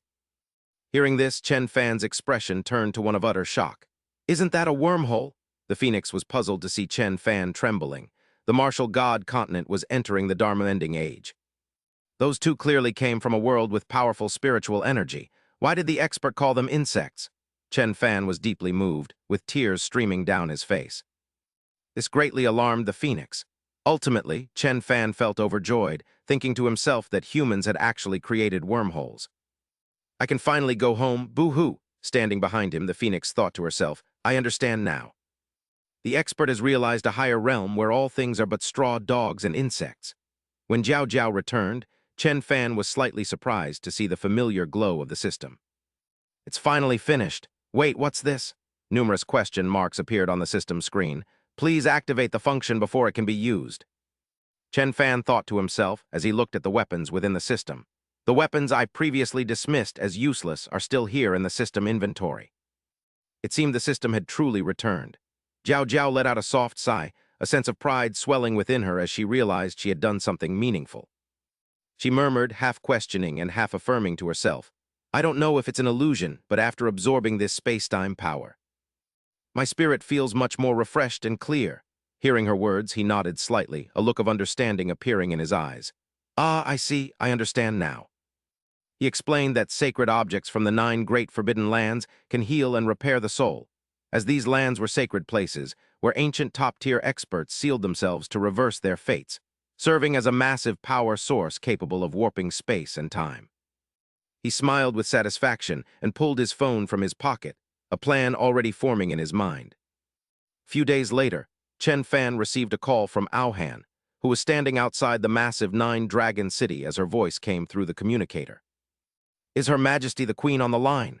Young Master Chen asked, clearly relaying the entire situation to her through the system screen despite the distance. Matters regarding the 9 great forbidden lands are of utmost importance to me, so I wonder when you can dispatch scouts to investigate. Aohan replied without hesitation that she had just finished reviewing her troops and would set out immediately, causing Chen Fan to smile. Praising her decisiveness and insight, he told her the timing was perfect and asked her to open a spatial portal so he could send her some items. Very well, Aohan replied, and without delay, Chen Fan stepped through the spatial rift to appear before her and her massive army. Young Master Chen, is there something urgent that brings you here in such haste? Aohan asked curiously, to which he replied by asking if she was about to go to war. He mentioned having a batch of special weapons that might assist her on the battlefield while pulling out a modern crossbow. This left the soldiers and Aohan in awe as he invited her to inspect it before showcasing several other types of weaponry. Even a powerful bazooka was shown, terrifying the witnesses so much they fell to their knees, and he added that another item was even more formidable. How is this possible? Obtaining treasures from the void without using magical artifacts. Just what level of cultivation have you reached, Great Master? Chen Fan burst into laughter, declaring that with the system in hand, he could challenge any martial artist even without personal cultivation. Reaching into his sleeve, he pulled out a set of exquisite throwing darts and handed them to Aohan, acknowledging her immense power as an empress. Since the previous weapons didn't suit her, he urged her to take these divine arrows, which were effective for both self-defense and surprise attacks. He confirmed he had tested them himself, prompting Aohan to cry out in shock, asking if this was the ultimate imperial weapon. She solemnly accepted the treasure as the troops cheered. assuring young Master Chen that her Chen imperial dynasty would personally lead the army. Conquer Zhangzhou! Conquer Zhangzhou! They shouted as he finished his task and returned to the ancient tombs in Kinxy village. Feng Huang Jiao Jiao, how is the investigation progressing? He asked with a worried look, noting the earthquake had collapsed the Dongxi corpse pits and unearthed ancient remains. The lingering resentments had transformed into vengeful spirits that were now slaughtering everyone, leaving him to ponder a solution. Suddenly, ghosts from the pits swirled around him with a chilling aura, but he simply smiled and proposed a bold idea that terrified the spirits. It's simple, gather all the remains and cremate them. What, could we really be that heartless? A trembling spirit asked, while deep in the heavenly demon cave, a stunning fox spirit seductively asked the demon emperor why he was so cold to her. She acted coquettishly, asking him to look at her, while the demon emperor remained bound to his throne by glowing red chains. He growled at her to stop using her charms to seduce him, as he wouldn't be fooled again, yet the fox spirit sat directly upon him. With a voice full of mockery, she noted that the great powers of ancient Zhangzhou had awakened, but remained hidden within the 9 great forbidden lands. They refuse to show themselves. Are they afraid of the heaven-reaching great emperor? She teased, infuriating him so much that he threw her aside. I am the renowned heavenly demon great emperor. How could I fear a mere emperor-level expert? He roared, though she strangely seemed delighted by the impact. Only your mouth is tough. Can't you be gentler? She sighed before reverting to her magnificent 9-tailed fox form and deciding to leave since he was uninterested. Vile fox! The demon emperor bellowed, just as a youthful voice called out to him, prompting him to demand who dared trespass into his abode. He was stunned to see a little girl appear, who was none other than Qin, panting heavily and complaining about how exhausted she was. That aura, are you the spirit of the heavenly demon zither? He asked, and little Qin happily confirmed it, saying she came to advise him to join a certain expert. The demon emperor's face darkened at the suggestion of serving a master, but Qin grabbed his massive hand and urged him not to be angry and to listen. She earnestly explained that the master intended to conquer the 9 great forbidden lands, and since he was her creator, she didn't want to see him perish. Suppressing his rising fury, he listened as she revealed she had come specifically while the master was away to find him. I know you're furious that I chose another master, but once you meet that expert, you'll surely make the same choice I did. He angrily brushed Qin hand away, claiming she didn't understand, but then the Mo Dai suddenly broke into tears and pointed at her accusingly. The artifact spirit I created was supposed to be a stunning beauty with a perfect figure, even if she wasn't a fully grown woman. At the very least, she should have been a seductive, mature lady, but look at you now, nothing but a timid little girl. Meanwhile, a 9-tailed fox hid behind the throne. She silently observed their conversation, thinking to herself that someone with such poor taste dared to call himself a great expert. His childish aesthetics are truly a heresy among heresies. Based on this alone, I can never coexist with such a man. Is that really the main point? He's a total eccentric who only cares about the strangest things. Qin was so frightened by his outburst that she burst into tears and fled. Well, you said I'm not pretty, I hate you. Watching this, the fox spirit smirked with amusement, thinking there was some juicy drama to follow. She immediately followed Qin toward Chen Fan's manor, where Chen Fan was currently inspecting the lightning rod everyone had just finished building. It was finally complete. Seeing the strange structure, Feng Huang asked curiously, Young Master Chen, what is the purpose of this towering iron pole on the mountain? Lightning has been frequent lately, so I thought we could use this to capture and store electricity to help solve our power supply issues. She was stunned, believing he had the power to control lightning itself. What? You intend to capture the lightning? Can the lightning of the heavenly Tao actually be harnessed by us? He raised a finger and explained patiently. Of course. Electricity is one of the most common energy sources back in my world. Furthermore, what you call the heavenly Tao is actually just the result of positive and negative ions in the air colliding and creating friction. Feng Huang felt enlightened as her mind drifted into deep thought. She mused, so that's it. The operation of the heavenly Tao represents yang. While defying heaven through cultivation is yin. Since yin and yang repel each other, the heavenly Tao uses lightning tribulations to temper warriors. This must be the fundamental law the expert uses to govern the world. She then bowed respectfully, leaving Chen Fan utterly confused. I understand now. Thank you for your guidance, young Master Chen. He looked at her and muttered, It's good that you understand, but why do I feel like she completely misinterpreted me? He then stepped on a leftover scrap of iron engraved with runes. He thought to himself, actually, even back on Earth, we haven't fully mastered lightning storage technology. I wonder if this talisman will actually work.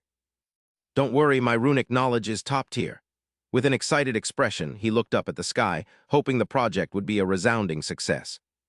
After all, a single bolt of lightning could power an entire village on Earth for a century. This cultivation world is truly convenient. Chen Fan left happily, leaving the others behind. All right, this should do for now. It's almost dinner time back in the village. Feng Huang and Jiao Jiao exchanged looks. People from Earth didn't just lack fear of the heavenly Tao. They even dared to exploit it. It was truly terrifying.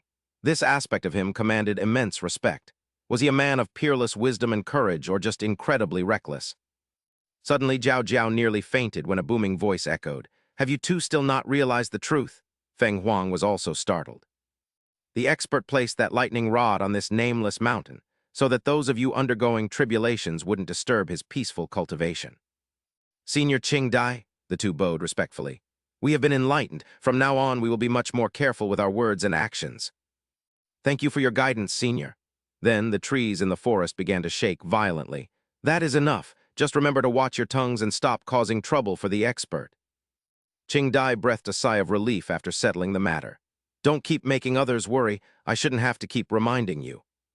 Suddenly, a soft hand caressed the tree trunk that Qing Dai had manifested as. My, what kind of scheme are you working so hard on? That fox had tracked him down and pressed herself against him without hesitation. Qing Dai, I didn't expect you to still be acting so righteous after tens of thousands of years. He was furious at her brazen appearance. Qing Dai, how did you end up in this state? Don't touch me. The fox spirit suddenly blew a puff of pink smoke into his face. I am currently a decorative tree in that expert's courtyard. Don't do anything indecent. If even you call him an expert, he must be a powerhouse at the Emperor realm. If I can absorb his essence, my cultivation will surely skyrocket. Qing Dai angrily threw her away. You think you can? Your petty tricks won't have any effect on that great expert. You old fossil, just you wait and see. After she flew off, Qing Dai shed a tear, recalling his regretful past. Expert, please don't end up like me, deceived by that wretched fox. By the next day, several stone slabs engraved with runes had been scorched black by a terrifying power. Chen Fan and Xiao Bai arrived at the scene to investigate. He thought to himself that the energy released by the lightning was indeed too immense, as ordinary stone slabs simply could not endure it. Suddenly, he heard a desperate cry for help coming from a nearby forest. Help me! Is someone calling for help? He immediately set off. He left behind Xiao Bai, who was excitedly eyeing the stones emitting spiritual energy. How annoying! I arrived here first, yet a pack of beasts keeps coming to compete with me. These are jade stones containing the energy of the heavenly Tao. These rocks are making these beasts fight one another. Damn it, stop shoving. I got here first, all right? Show some respect for your elders and let me eat first. Everyone get back. At that moment, Chen Fan followed the cries for help and discovered a girl tied tightly to a tree trunk. That cunning fox was pretending to be a pitiful victim. Young master, please save me. I am so frightened. Chen Fan felt a bit bewildered seeing her bound like that. Who are you? Why are you tied up here? My name is Xiao Jiu. My hometown suffered a crop failure, so I came here to seek refuge with my relatives. He simply untied her. Is that so? Then why are you in this place? Sob, I thought the journey would be peaceful. But I never expected to be intercepted by mountain bandits. They not only stole all my jewelry, but also tied me up here. Seeing his stunned expression, she thought to herself that the atmosphere was just right. She began her weeping act while striking a provocative pose. For saving my life, young master, I have nothing to offer in return. If you do not mind, I am willing to give myself to you and serve you for the rest of my life. This trick was far too familiar, appearing in countless movies, making Chen Fan feel bored as he immediately turned to leave. Enough, stop acting. He never expected that even in this cultivation world, such a cliché honey trap would exist. She gritted her teeth in anger after being coldly rejected by him.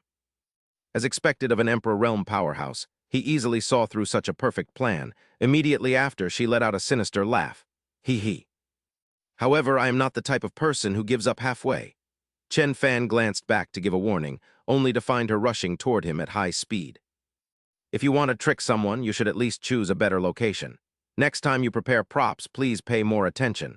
Since you have fallen into my sights, how could you possibly escape so easily? Instantly, that seductive figure revealed her true form and pinned him down onto the cold ground with a decisive move. Her eyes flared with defiance. With a hint of smugness, she said, "No man can resist my allure. Obediently surrender your primordial essence. Do not bother resisting in vain." "What on earth are you doing?" He suddenly snapped back to his senses, his irritation rising. Without hesitation, he reached out and firmly pinched her overly confident face. "That is enough. I have never met anyone so troublesome and annoying before." A flash of bewilderment crossed her eyes. "How can this be? Could it be that my peak charm has no effect?" Immediately after, he used his strength to shove her off of him, causing her to stumble back. "Listen, lady, if you continue acting like this, I will not hesitate to sue you for sexual harassment." He stood up abruptly and straightened his clothes. Then, without any politeness, he gave her a long lecture. "I know very well that you are not alone and that someone else is manipulating you from behind. You have your own hands and feet. So why must you engage in such wicked and shady business? If you dare to be this blatant again, do not blame me for being merciless." Having said that, he turned and left decisively, leaving her sitting on the ground with a dazed and utterly shocked expression. "Is it truly that irritating to have someone standing behind me?" she muttered to herself, her panic gradually being replaced by a sense of foreboding. In a state of extreme panic, she pressed her hand firmly against the center of her brow. 3 strange beams of light suddenly flickered repeatedly, as if revealing a terrifying secret. Could it be? As the scene became crystal clear, anger flared within her like a violent flame. "How loathsome! It really is as I suspected. That undying old man, he does not dare to leave the 9 great forbidden lands himself, yet he dares to attach his aura to me to monitor my every move." Right at that moment, Tian Qing appeared silently behind her with a calm expression, as if he had anticipated everything. "Do you understand now? An expert like him is simply not someone you can afford to provoke." However, she did not seem to care about the warning at all. Instead, a cunning smile appeared on her lips. "That is not certain. My charm may not have made him yield yet, but this is a matter concerning the dignity of my Fox clan. I cannot accept defeat so easily." With burning determination, she immediately rushed toward Chen Fan's manor. "Just you wait, Azure Emperor, I will definitely catch you." Tian Qing shook his head slightly, a look of helplessness flashing in his eyes. "It is futile." Meanwhile, Chen Fan had returned home looking utterly exhausted. "I am exhausted. I did not expect that stone slab to shatter like that. What a wasted trip." In the courtyard, Ao Han, Yao Kai, and the elder were waiting, their bodies radiating a cold aura and extreme anxiety. Chen Fan was slightly confused by the situation and stepped forward to inquire. "Your Majesty, what is the matter?" Ao Han spoke hurriedly, her voice filled with panic. "There is an extremely important matter I must ask of you, young Master Chen. A great disaster has occurred." "What is it?" he asked with a frown. She immediately recounted the urgent situation. The 6 great powers of the central state had joined forces, and they currently had no strategy to deal with them. The war had now reached a critical state. Chen Fan let out a sigh of relief, feeling as though a heavy burden had been lifted. He had been terrified, thinking something catastrophic had occurred within the 9 great forbidden lands. Afterward, he flashed a brilliant smile and raised a finger, proposing an unexpected strategy. "If there are 6 distinct factions involved, then we shall fan the flames and shift the blame onto them. What do you all think?" His suggestion left everyone present completely bewildered, their minds filled with confusion. Fanning flames, shifting blame. They wondered why young Master Chen was suddenly using culinary metaphors, unable to grasp the underlying meaning of his words. He approached Ao Han and whispered into her ear, "Your Majesty, if I may ask, how do you typically govern? How would you deal with those who rise in rebellion?" Upon hearing this, Ao Han's eyes sparkled with excitement and confidence as she replied candidly, "Since my coronation, I have been diligent in my cultivation and never once slackened. I am now the most powerful individual within the Zhen dynasty's inner realm, so no one dares to harbor rebellious thoughts." Chen Fan smiled faintly, put on a pair of glasses to look more intellectual, and offered another plan. "Your Majesty is indeed courageous, but what if external forces stir up trouble from all sides? If things become uncoordinated, what will happen then? It seems it is time to give them a taste of earthly wisdom." He then transformed into a professional teacher, meticulously explaining a plan to sow internal discord. "Your Majesty can personally visit one of those factions and then subtly spread false information to the other 5. Claim that the faction you visited has agreed to assist you in conquering the central province. The 3 of them, from the noble queen to the elders. all turned into attentive students, listening closely to his lecture. Afterward, your majesty can station troops around those factions, making noise without engaging in battle to create a diversion. As for the rest, just let them tear each other apart. Chen Fan's subsequent words seemed to open a new door of wisdom for them.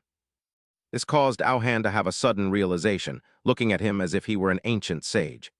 People from Earth once said that the supreme art of war is to defeat the enemy's strategy, the next is to defeat their alliances, and the lowest is to attack their cities. The greatest warrior is one who subdues the enemy without ever fighting. With your intelligence, you should be able to understand the profound meaning behind this. She thought to herself, her heart filled with admiration. Chen Fan turned away with a confident expression, thinking about tactics like deceiving the heavens to cross the sea, killing with a borrowed knife, and leaving others to their fate. I truly am a tactical genius. The knowledge from Earth is indeed vast and profound. Immediately, Aohan bowed her head in gratitude, her voice sincere. Young Master Chen is truly a talent capable of ruling the world. I have learned a great deal from you, he replied modestly, though a hint of pride lingered in his smile. Following that, Aohan created a brilliant teleportation portal, while not forgetting to give instructions to Fan Tian. Everything must be done according to young Master Chen's words. State Preceptor, your presence is not needed for the war in Central Province for now. From now on, stay by his side and learn. Just then, Tianzin arrived, bringing drinks for everyone. She gently placed the tea tray on the table and asked, Young Master Chen, the tea is here. Where did the others go? They had matters to attend to and left early. Thank you, Tianzin, he replied. He then looked down at Fan Tian, who was sipping tea, and asked, By the way, how should I address the State Preceptor? Fan Tian was about to answer. With a mouthful of tea when Chen Fan suddenly startled him, causing him to spill the tea all over himself. My name is Handsome Fan Tian, which means stunningly good-looking. You can just call me a shuai, Fan Tian said while hurriedly wiping his wet clothes. Chen Fan felt extremely embarrassed by his accidental rudeness. I'm so sorry, are you all right? I didn't know someone could be so confident with such an ordinary name. Fan Tian gave a forced smile. Meanwhile, Tianzin was returning to the Sea tribe alone. Her heart was full of anxiety, wondering if her elders were safe. Suddenly, a blinding light appeared ahead of her. Why is the Sea tribe's territory so bustling? Before her stood a massive statue of the sea god, and beneath it, many people were kneeling in devout prayer. The statue emitted a powerful spiritual energy, making her wonder who these people were. When was this statue erected? She condensed a sphere of light in her palm, ready to defend herself. Could it be that my home has been seized by the nearby water tribe? The sphere of light in her hand grew larger as she prepared for a powerful strike. You shameless water tribe members shall pay with your lives for what you did to my people. The people kneeling below were drawn to her sudden appearance and actions. They looked up, revealing faces with strange and eerie expressions. The sphere she was creating began to absorb the power of the sea god. Great sea god, please grant me strength, Tianzin prayed silently. Suddenly, two of the kneeling people were shocked to see her. The sea god. Could you be Princess Tianzin? Hearing this, she was just as surprised as they were. Are you the great elder? The two of them looked much younger than she remembered. They hurriedly explained in confusion, It really is me. Does the princess not recognize me? I am the second elder. She stepped closer to ask about everyone's well-being. Is it truly you all? Has everyone changed this much? Her voice was filled with shock and concern. Ever since the day you left to serve the great sea god. A rich surge of spiritual energy continuously poured through the entire sea area. Sensing the powerful vibration of this pure spiritual energy, even the clan elders, whose meridians had withered over the years, now felt as if they were reborn, their entire bodies brimming with vitality. One of the elders pointed toward a majestic, exquisitely carved statue. This is the divine statue we erected to worship the sea god. The princess should also come and pay her respects. Staring at that grand divine statue, the princess grew even more bewildered. A sense of estrangement filled her mind. The sea god, she murmured. Her tone was filled with complexity. While she was lost in thought, another elder approached with a worried expression and spoke in a low voice. Speaking of which, great elder, the sea god has expressed a desire for our sea spirit jade. This news startled the princess. An invisible anxiety surged in her heart. What if the sea spirit jade is taken? We will lose our sanctuary forever, she exclaimed, her voice filled with unease. She turned to look at the great elder, her eyes pleading for a solution. That is why I have returned this time, to seek the advice of the elders and see if there is a way to satisfy both sides. After a moment of contemplation, the great elder came up with a bold idea. Well, about this, he mused, then a spark of hope suddenly flashed in his eyes. It can be done unless the sea god agrees to let our entire clan serve by his side. Chen Fan was leisurely strolling through Kinxy town, where the bustling atmosphere of the early market permeated everywhere. Two nations clash, dragon and tiger fight, using the world as a chessboard to command the Pixiu. The cries of vendors and the noisy chatter of the crowd echoed throughout the streets. Ahead, a mass of people was huddling together. They were whispering and discussing something with great excitement. Where did this great beauty come from? I declare that she is my goddess. An excited voice rose from the crowd, catching Chen Fan's attention. Curious, he gently maneuvered through the thick throng of people to find out what was actually happening. "Excuse me, everyone, what is going on here?" he asked a person standing nearby.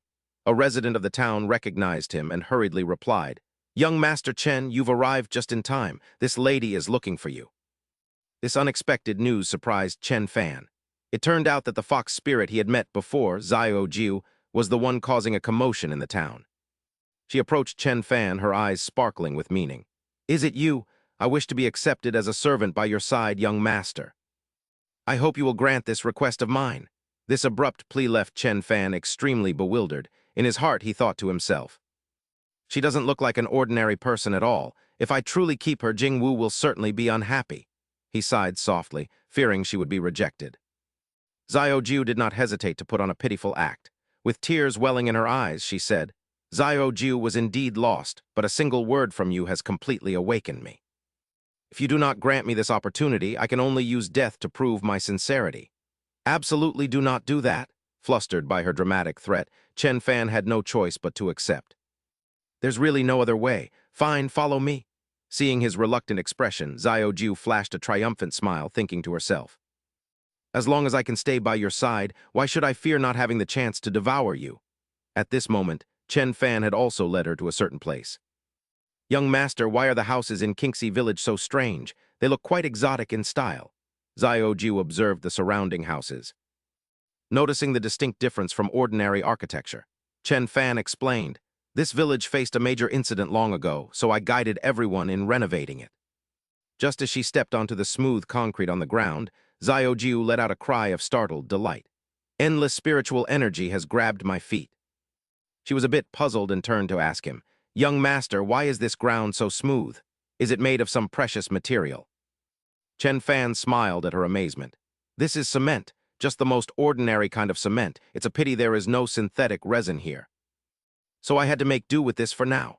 After hearing his explanation, Xiao Jiu was completely stunned. A buzzing sound rang in her head and her thoughts were in chaos. You say this thing can change the operating rules of the world, yet it's just a temporary substitute." Before she could recover, she suddenly saw a strange, towering pillar ahead. "What is this?" she asked, her eyes wide with curiosity. Chen Fan happily introduced the work he had created with his own hands. This is my proudest work, the self-filtering water tower." "A self-filtering water tower," Xiao Jiu repeated, her tone full of disbelief. He transformed into a true engineer, enthusiastically explaining its operating principles. Inside the tower, a modern multi-stage filtration system is arranged. It can fully ensure absolute safety for the domestic water supply of all the residents. Xiao Jiu only tried a few drops of water from the tower. The dense spiritual energy was even sweeter than the spiritual springs of ancient times. Now, she looked at Chen Fan with eyes full of greed and desire. In her mind, only one thought remained.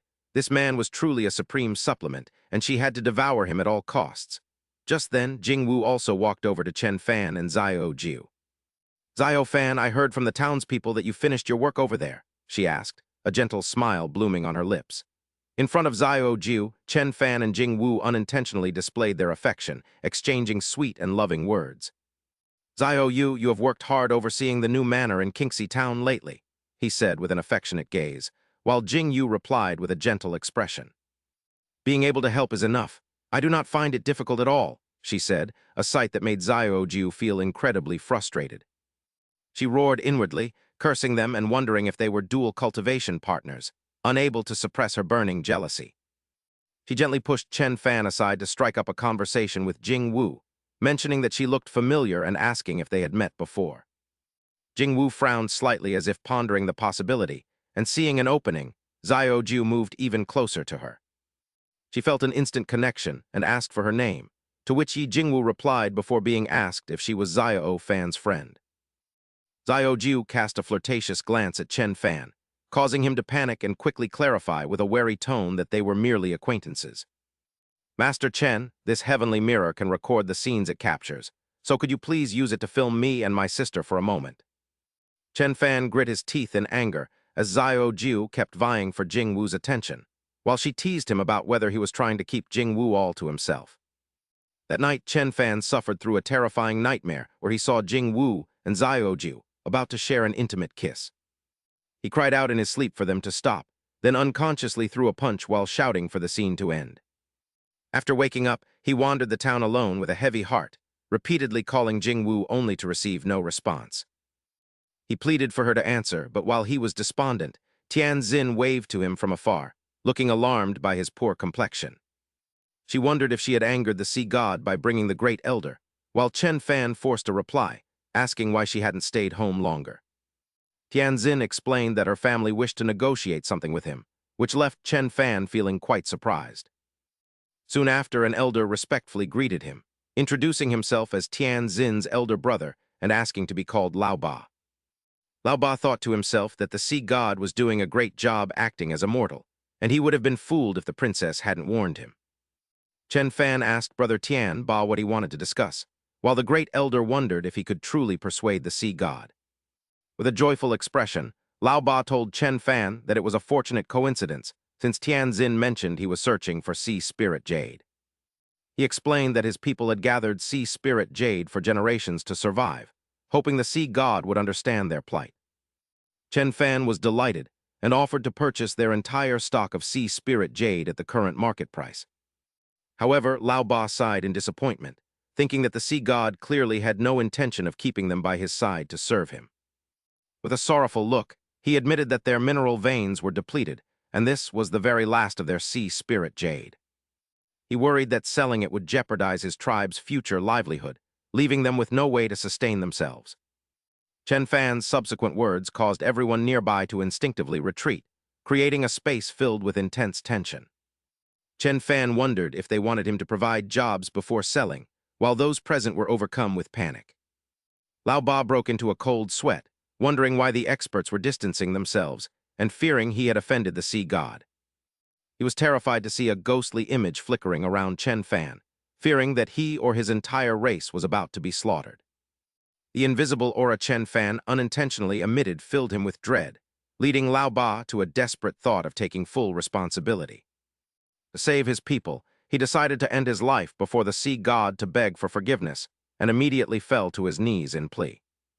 Chen Fan quickly stopped him, reiterating that he still intended to purchase the sea spirit jade at the agreed market price. He added that if they agreed, his people could work for him, as mining on land was far easier than doing so underwater. Overcome with emotion, Lao Ba hugged his feet and wept loudly, crying out in relief that they would survive. Chen Fan wondered why a man would be so prone to tears, and seeing Dai Zhuang nearby, he decided to call him over. He summoned him for a task and began assigning modern duties, including raising the wages for the workers of Earth Village. He also planned to perfect the retirement system to ensure fair treatment, leaving Dai Zhuang scratching his head in confusion. When asked what retirement meant, Chen Fan patiently explained that after 5 years of service, workers over 60 would no longer need to toil. They would still receive their full wages and benefits, a conversation that stunned the elderly people who happened to be passing by. What about those who haven't served 5 years but are already 60?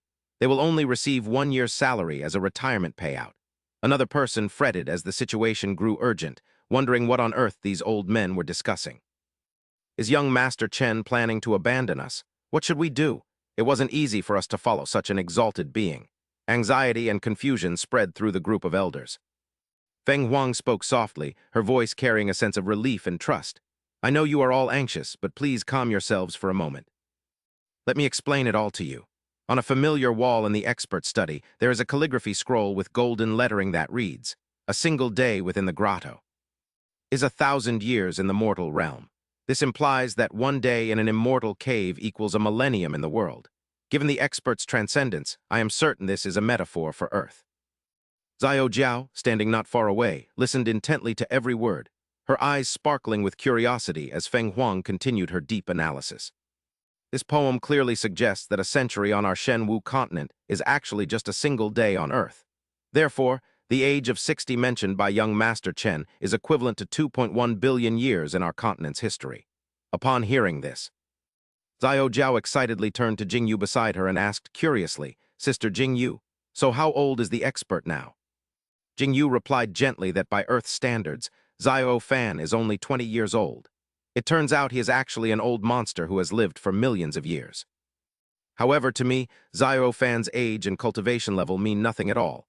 At that moment, Qin Yin appeared with a solemn expression. She gently carried a silver tray holding a pair of shiny scissors toward the girl. The expert himself has chosen her, she thought to herself. Everyone around was busily preparing for the inauguration of the new rural village, the air filled with joy. Jingyu, you have arrived. Let us begin the ribbon-cutting ceremony. This great blessing should be hers to enjoy fully. The two of them stepped forward together. They stood solemnly before the bright red ribbon, ready for the grand moment. Ready? 1, 2, 3, cut. A shout rang out as the ribbon was cleanly severed. This marked the birth of a prosperous new countryside built under his brilliant guidance. Elsewhere, in a dark hall on the Tianyuan continent, a shimmering basin of water reflected the image of Chen Fan. A mysterious man watched intently, his gaze fixed on the water. Suddenly, Chen Fan's image vanished and the water turned murky. Startled, he exclaimed in shock that the surveillance had been cut off. A man in red robes, currently bandaging his wounds, approached and spoke with hatred, saying it must be him and his tricks. Normally, someone of a lower level could never interfere with the observation of a stronger being. The old sorcerer stood up abruptly and slammed his hand on the table in rage, shaking the entire room. It seems he is extremely dangerous. We must immediately form an Emperor Realm organization. No, we must gather a team of heaven-defying experts to crush all threats in their infancy. That night, the entire village was immersed in a festive atmosphere. Everyone danced joyfully around a large bonfire. Praises for young Master Chen echoed everywhere, saying how fortunate they were to have him. Because of him, they were able to get new homes so quickly. Young Master Chen is the greatest in the world. No, young Master Chen is the heavens themselves. Xiao Fan, look at how they are all praising you. You truly are great. Just then, Jiao Jiao suddenly appeared, breaking the romantic and happy atmosphere between the two. Young Master Chen, we won. And then Her Majesty the Queen, Jiang Aohan, confidently boasted about her victorious achievements. From now on, every inch of the Shenwu continent belongs to my Chen imperial dynasty. Really? That's wonderful. Everything regarding the 9 great forbidden lands is thanks to Her Majesty. Then I shall set out with the army tomorrow.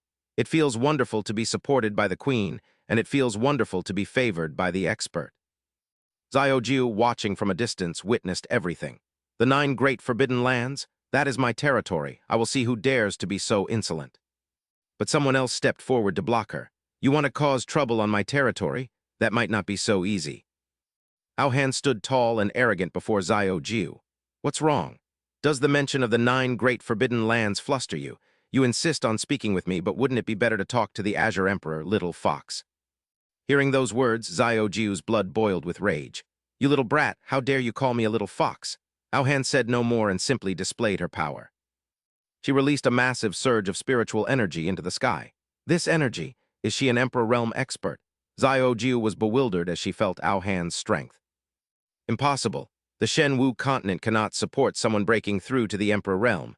How could you possibly be an Emperor Realm expert? Aohan smirked slightly. Little fox, haven't you seen clearly yet? Look around you. Xiao Jiu was stunned to see the other women dancing happily. What could it be that they are also? Aohan confirmed it, that's right. Do you see the reality of the situation now? Xiao Jiao immediately changed her tactics, putting on her familiar cute face. Sister, you look so familiar. Have we met somewhere before? I am Xiao Jiao, and you can call me Little Fox if you like. Can I follow you from now on? Aohan played along, sizing up her beauty. Depends on how you behave. Oh, you're such a naughty sister. Witnessing the entire scene, Tian Qing was terrified upon hearing Xiao Jiu's intentions. That old bastard Qing Dai couldn't be squeezed for a single drop, but I've found another way. Using this female form to restore the other women doesn't seem like a bad idea. A great one, save me. Elsewhere, Mo Dai was meditating peacefully in the demon cave when he suddenly heard Xiao Jiu's crisp voice calling out. Seeing her appear, Mo Dai grew suspicious. I sense the presence of the Chen dynasty outside. Are you the one who led them here? Xiao Jiu giggled mischievously. He, Emperor Mo Dai, His Majesty asked me to deliver a message. As long as you surrender, His Majesty will, before she could finish. Mo Dai lashed out in a rage. You traitor, you're daydreaming. Just then, little Qin came flying toward the scene. Aunt Jiu, Qin is here to help. Immediately, the tiny but feisty girl punched Mo Dai square in the chest. He could only stand there and take it as she launched a relentless assault. That's for calling me ugly. That's for liking mature women. I'll beat you to death. To think a mighty Emperor Realm expert was being thrashed by a small spirit artifact. It was truly pathetic. Mo Dai suddenly stopped, gritted his teeth, and roared, "Enough!" He then unleashed a strike that sent both of them flying back. If you're seeking death, don't blame me for disregarding our past ties. At that moment, Ao Han arrived and began observing the situation. What's happening? She looked up at the sky where strange lights appeared. Xiao Jiu quickly explained, Sister Han, those 8 old bastards are only at the quasi-emperor realm. But since each of them possesses an emperor weapon, we might not be a match for them. Ao Han remained undaunted and showed no fear. She pulled out a series of treasures. Do you think I lack emperor weapons? How impressive. Instantly, her magical artifacts soared into the sky, glowing brilliantly. Deal with them. Let the Great One see which of you is the strongest emperor weapon on the Shen Wu continent. Elsewhere, Chen Fan was absorbed in carving a stone. Suddenly, a violent earthquake struck, causing him to clutch the stone slab in terror. Allah, why is there an earthquake? When he opened his eyes again, a familiar figure appeared before him. He was stunned to be reunited with the system. Ho, ho, ho, dear host. I mean, great host, I didn't expect us to meet again. Do you have any idea how much I've wanted to see you? Chen Fan asked, his voice a mix of resentment and joy. Oh, that's so touching, you're making me blush, the system teased. Suddenly, Chen Fan's rage flared and he grabbed the system by the throat. I wanted to see you just to vent my anger. I didn't mean to abandon you, the system replied nonchalantly, pointing in another direction. Look at this. Before him, a massive cultivation tree and a myriad world shuttle appeared. My God, I can finally cultivate, but what is this myriad world shuttle? Chen Fan exclaimed in shock. It's exactly what you think, the system explained cheerfully. As long as there is enough source energy. I can take you anywhere in the known universe. Then I want to go back to Earth, Chen Fan said without hesitation. The system replied with a half-lidded gaze. The source energy required to travel between any 2 adjacent worlds is immense. The Shen Wu continent and Earth are not even in the same star system. Nor the same timeline. Don't get your hopes up, just focus on enjoying your current life. Chen Fan clenched his fists, his eyes filled with resolve. No matter how much energy it takes, I will find a way to collect it. As long as there's hope, I have motivation. Well then, I wish you success. Gaining such boons out of nowhere was truly an unexpected blessing. Suddenly, warning signs flashed within the system space. This is bad, there's danger outside. Maybe it's another earthquake. I'll go check. The system abruptly sent him back out. At the same time, Jing Yu was frantically searching for him, and his sudden appearance caught her off guard. Xiao Fan, where did you go? I called you, but you didn't answer. His aura appeared from the void in an instant. What realm is he actually in? She wondered. I was in the bedroom just now, so I didn't hear you. Is something wrong? Chen Fan asked. Jing Yu then relayed some vital information. 18 powerful outsiders have stormed Jiu Long City, and Jiang Ao Han has been kidnapped. They demand to see the strongest person on the Shen Wu continent, or they will massacre the Chen dynasty. Do you have to go help the Empress? He asked. Jing Yu clenched her fists and looked at him with eyes full of expectation. Not me, but you. Hearing this left Chen Fan utterly confused. Huh, me? Meanwhile, at the Imperial Palace, a group of aggressive mages was attacking Ao Han, but she remained defiant. Who are you? She roared in anger. Silence! I am the ruler of this world. Do you think I can be so easily humiliated? As he fumed, a teleportation portal suddenly opened behind him. Fine, you have spirit. I'll personally send you to your next life. Chen Fan and Jing Yu stepped out of the portal and into the hall. Who dares to bully my Hanner? Chen Fan's cold voice rang out. His appearance took Ao Han by surprise, but it also filled her with hope. She finally stepped out of the protective circle with newfound confidence. The day has finally arrived. Don't be afraid, for I, the great Emperor Tongshan, am here, and no one shall dare to harm you. Chen Fan sat arrogantly upon his golden throne, flanked by 2 beautiful women. He looked directly at the mage and spoke with disdain. So you are the strongest being on the martial god continent, the great Emperor Tongshan. If you have something to say, say it. Otherwise, stop wasting my time. Don't squander my time, a mere mortal. No, that can't be right, the mage thought to himself. Witnessing Chen Fan's majestic aura, he was struck with sudden panic. How could the man who elevated Jiang Ayahan to become the greatest empress of all time be a mere mortal, unless his cultivation level is a stage higher than mine? Allowing him to conceal it so perfectly, his expression shifted instantly as he asked solemnly, "Are you a second-grade heaven to fire?" Chen Fan smirked with pure arrogance and replied, "HMPH second grade." "Is that all? Such a mediocre rank?" His simple yet dismissive words left the messenger stunned and terrified, his mind racing with frantic theories. What, could he be third grade? No, that's impossible. With such a contemptuous attitude, he must be at least fourth grade. At that moment, Chen Fan was actually just as bewildered as the messenger. Good grief, what on earth is a heaven-defying grade? He didn't understand a single word of it. Masking his confusion, he cheerfully responded to the man's next question. "We hail from the Tianyuan continent and have come specifically to invite you to join our ranks." Hearing this, Chen Fan burst into mocking laughter. "Ha ha ha. The Tianyuan continent. What kind of backwater, godforsaken place is that?" He shifted his posture, leaning back even more lazily. His voice grew defiant as he said, "I come from Earth. Do you see how proud that makes me?" Immediately, the messenger's demeanor completely transformed. Dropping his dignified act, he became humble and clasped his hands respectfully. "Fellow Taoist, your cultivation is so profound that staying here will drain the providence of this land. It will lead to an unimaginable world-ending catastrophe. Why not come with us to the Tianyuan continent? The spiritual energy there is abundant and perfect for your growth." Chen Fan narrowed his eyes, deep in thought. "What kind of high-grade world is Earth? I've never even heard of it," the messenger wondered. Chen Fan closed his eyes and replied firmly, "Your offer sounds lovely, but I must decline." The messenger suddenly recalled something the queen had once mentioned. No wonder Her Majesty said the great Emperor Tangshan vanished without a trace. He must have ascended to avoid causing a global disaster. His gaze turned serious as he continued to probe. "If you truly do not wish to go, fellow Taoist, we naturally would not dare to force you." Chen Fan immediately saw through his intentions. Realizing the man was losing patience, he kept his eyes shut and replied with feigned annoyance. "Since you won't force me, then get out of my sight. Stop bothering me. I really need to use the restroom." The messenger offered no resistance. He dejectedly led his people away, but not before leaving a final warning. "There are many other high-level worlds above the Tianyuan continent, and other masters will surely come to seek you out. I hope you can settle your affairs properly." Hearing those ominous words, Chen Fan's expression darkened as he wondered, "There are other high-level worlds." The messenger was suddenly gripped by fear when he saw Chen Fan slowly reach out his hand. "Wait, this is bad. I shouldn't have added that last warning." Chen Fan's face became unexpectedly grave as he made a pivotal decision. "I will go with you." That evening, under a brilliant sunset, Xiao Qi led Jing Yu to a secluded beach. "Xiao Qi, where are you taking me?" Jing Yu thought to herself, "Am I not the expert she's looking for?" She suddenly remembered the words Tian Qing had spoken to everyone regarding the supreme emotionless Tao. To an expert, we are nothing more than tiny specks of dust. Once he completes his own arrangements, he will inevitably depart. An invisible wave of anxiety washed over her. "Xiao Fan, is nothing here, including me, worth staying for?" A sudden voice pulled her back to reality. "Xiao Yu," Chen Fan had prepared a breathtakingly romantic evening by the shore. "Xiao Fan, what is all this?"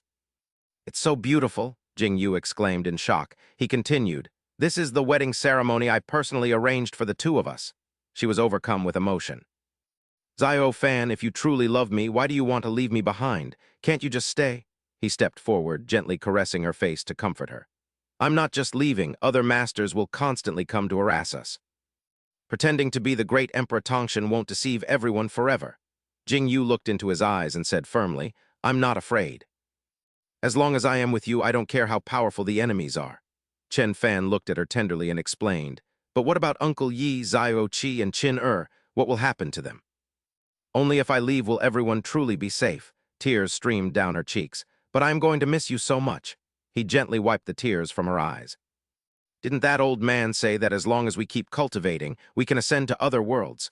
I will wait for you on the Tianyuan continent until the day we reunite." A thought suddenly occurred to him. Besides, traveling through the myriad realms requires an immense amount of spiritual energy, so being on the Tianyuan continent isn't without its benefits. Seeing his resolve to leave, She petulantly pulled her hand away. Even though I'm just a mortal, I'm actually very capable. You don't need to worry about me. He gazed at her with a gentle smile. At this point, do you still want to deceive me? He then pulled out a pair of sparkling wedding rings that would decide everything. I am not lying to you. If you don't believe me, then look. Jingwu thought to herself that he was proposing while dressed like a waiter, yet she couldn't help but be moved. Xiao Wu, will you agree to hold a wedding ceremony with just the two of us? I do. He personally placed a pure white bridal veil on her head. Will you agree to be my bride? The two gazed at each other in boundless happiness, reciting sacred vows. Whether in sickness or health, for richer or poorer, in joy or sorrow, will you love and cherish me until the end of time? I do. He slowly lifted the veil from her head. I do as well. Then the two shared a passionate kiss. Amidst the cheering and applause of the crowd, someone shouted, Wonderful, they have finally achieved their happy ending. Well done, Xiao Wu. Xiao Kaio felt quite differently, sobbing loudly. Even though the flower has a master, I still want to smash the pot and steal it. Their wedding ceremony concluded successfully. In the sky, a sudden bolt of lightning acted like spectacular fireworks, adding a mystical touch to the great day, by the next morning at Jiulong City. Amidst a solemn and grand atmosphere, those from the Tianyuan continent were pooling their full strength to open a massive space-time portal. The old wizard, with a look of deep respect, watched Chen Fan step forward. Heaven-reaching great emperor, please step through. The old wizard cheered inwardly. He is indeed a master of the 4th rank or higher. It's a relief I didn't act recklessly at first. Everyone watched the portal vanish after Chen Fan stepped through, as Jing Wu gave orders with a firm voice. Though Xiao Fan has departed, we cannot neglect his mechanical creations. Convert the energy of heaven and earth into available cultivation spiritual qi. We must quickly expand the continents. We obey the Empress's command. She felt a surge of happiness knowing she could wait for him. Xiao Fan, wait for me. I will definitely come find you. Inside the space-time portal, everyone encountered a massive obstacle as the tearing force became too intense. The agony of being inside this portal was no different from being cast into purgatory. The old wizard thought in pain, wondering if the heaven-reaching great emperor could endure it. On the contrary, Chen Fan remained composed, completely unaffected by the chaotic space within. He was entirely unbothered. Damn system, are you there? The system suddenly appeared behind him in a curled position. What the hell? Why did you suddenly appear behind my back? You scared me to death. The system slowly opened its eyes with a hollow, emotionless gaze. The space-time force began absorbing energy from the portal. The system was gradually absorbing all the energy from the space-time portal. It began to shake. This is bad. The laws are distorting. What's happening? Everyone was sucked in by the system amidst extreme panic. I'm about to be torn apart. Ah. Chen Fan grew dizzy as he spun incessantly. Good grief, damn system, you've played me again. The scene shifted to a dense, remote forest in a completely foreign land where a hand suddenly reached out from a thicket. Chen Fan stepped out from the bushes without a single stitch of clothing on his body, causing him to immediately catch a cold and let out a loud sneeze. Achoo! Realizing his naked state, he frantically reached into the system's storage space. After some fumbling, he finished putting on a new set of clothes that was more elegant and tidy than before. Luckily, the system is still here. I wonder if this is the Shenwu continent or the Tianyuan continent. He then opened the Myriad Realms travel system to check. So it's the Tianyuan continent? He stared intently at the Myriad Realms travel system as if he had discovered something unusual. That's right. He punched the system girl inside right in the face. You damn system! The system blinked and replied innocently, Oh, how could you say that? He brought the system out to interrogate it harshly. Their portal could bring me from the Shenwu continent to the Tianyuan continent after you finished absorbing it, yet there isn't enough energy for me to travel back. Did you take a bribe? The system whispered confidently into his ear. It's perfectly normal for the system to consume energy during daily operations. Think about it. If I hadn't pulled you into the safety layer when the portal collapsed, you would have been dead long ago. Chen Fan retorted irritably, if it weren't for you, the portal wouldn't have collapsed. The system remained calm. Oh, a grown man like you shouldn't be so petty. The system's next words left him utterly stunned. Go find some suckers to swindle and absorb 2 portions of the source motive power generated by a space-time portal. That will be enough for 1 Myriad Realms trip. Hearing this, he looked up at the blue sky and thought to himself, I don't know how long I'll have to wait for another chance to encounter a space-time portal. Xiao Wu. When will we meet again? Suddenly, his stomach let out a loud growl, pulling him back to reality. Exactly how many days have I been unconscious? 3.5 days. The system reminded him of something. Find something to eat first. Anyway, the people who threatened you are all dead, so it's safe for now.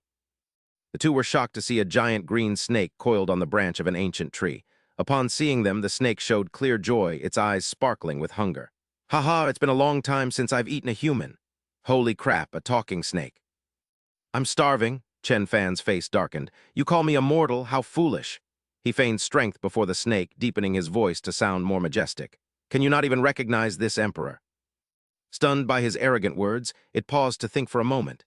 Immediately after, it opened its massive maw, preparing to strike. I don't know you, let's eat first. Tears and snot mingled with cold sweat as he sprinted desperately. Good heavens, this is simply incredible. The creatures on this Tianyuan continent are terrifyingly more intelligent than humans. That shrill cry mixed with panicked, ragged breaths. Both he and the system were in a state of utter terror. He exerted all his strength to flee from the massive green shadow of the azure serpent chasing him. Why do I have to run away with you too? The system's voice held a hint of reproach but couldn't hide its extreme dread. We're going to die. We're really going to die. He screamed, his voice cracking from exhaustion and the fear of imminent death. Then, by a cruel twist of fate amidst the extreme panic, his foot caught on a hidden rock, sending him tumbling down. Before he could recover, his body was positioned helplessly. Right inside the gaping, fanged maw of the azure serpent. In that life-or-death moment, a spark of inspiration flashed in his mind. With an almost instinctive reflex, he pulled out a rocket launcher and pulled the trigger without hesitation. An earth-shattering explosion rang out, tearing through the night. The giant serpent's head was blown away. One shot, one kill? Incredible! He gasped for air, both stunned and proud of his lethal shot. After that terrifying moment, both he and the system hurried over to check the situation. Truly, science and technology can change one's destiny. Are you all right? The system asked, its voice still trembling slightly but tinged with relief. They both let out a sigh of relief together. It felt as if a suffocating burden had been lifted. Luckily, it was a close call but safe. Unfortunately, this large-scale weapon only has one final shot left. Otherwise, I could have dominated the entire cultivation world. He smoothed back his hair, feeling reborn. However, the blasted snake meat smells delicious, and I happen to be hungry. Let's eat. At this moment, over the glowing red coals, the giant serpent was nearly roasted, emitting a fragrant aroma. I haven't even added any seasoning yet. The best food usually only needs simple preparation to be delicious. Thank you, Mother Nature, for this gift, he exclaimed, his eyes shining with contentment. On a nearby branch, hidden within the foliage, the graceful figure of a girl was quietly observing him eat. Soon after, below, another beautiful girl approached shyly with a bashful expression. Oh my, to find such a delicious delicacy out here in the wild, she exclaimed, her eyes fixed on the roasted snake meat. He also noticed the girl's longing gaze glued to him while he ate. The girl pointed at herself, her small mouth seemingly watering. Could I have a bite? Startled by her sudden and proactive request. He felt a surge of panic. What is this? He wondered, yet with just a few simple pieces of roasted snake meat. The girl ate with pure delight and ecstasy. This spiritual energy is so pure, it's surging wildly through my body, making me feel hot from the inside out. Just one piece of roasted meat allowed her to break through from the 10th level of the yellow realm to the 1st level of the black realm. She continued to devour it, feeling the surging energy within, and then leveled up repeatedly until reaching the 4th level of the black realm. After eating her fill, she incredibly reached the 5th level of the black realm. Senior Master, why are you alone in this great beast mountain range? The way of cooking cannot be used for combat. It's very dangerous for you to be like this, the girl asked with concern. Hearing this, he thought to himself. It seems she thinks I'm some hidden master. Fine, I'll just play along. You call me senior, do you happen to know me? Then could you take me home? He asked, maintaining an air of mystery. The girl was slightly surprised. Have you lost your memory? I don't actually know you. It's possible I've lost my memory. I only remember my name is Chen Fan, but nothing else. He spoke with a hint of feigned helplessness. Hearing his words, the girl fell silent for a long time, her gaze pensive. Then she stood up and made a firm decision. Master, do not worry. I am Jiang Ruxu. To repay you for this meal, I will personally help you recover your memories once I finish my task. Thank you, seeing her kind gesture. He was very pleased and thought, are all the young ladies in this world so beautiful and kind-hearted? Suddenly, a giant firebird flew across the sky, radiating a brilliant light. The blazing firebird has appeared. Senior, let's go, Jiang Ruxu said hurriedly. She led him to where two men were hiding in the trees. Have those two already arrived? He thought briefly. Immediately. She left, leaving him alone. Wait for me here, I'll be right back, Jiang Ruxu instructed before rushing off. Wang Bio and Zhang Xiang were both there. This proved Lin Yue had already gotten a head start. Meanwhile, the two men in the tree also noticed his sudden appearance.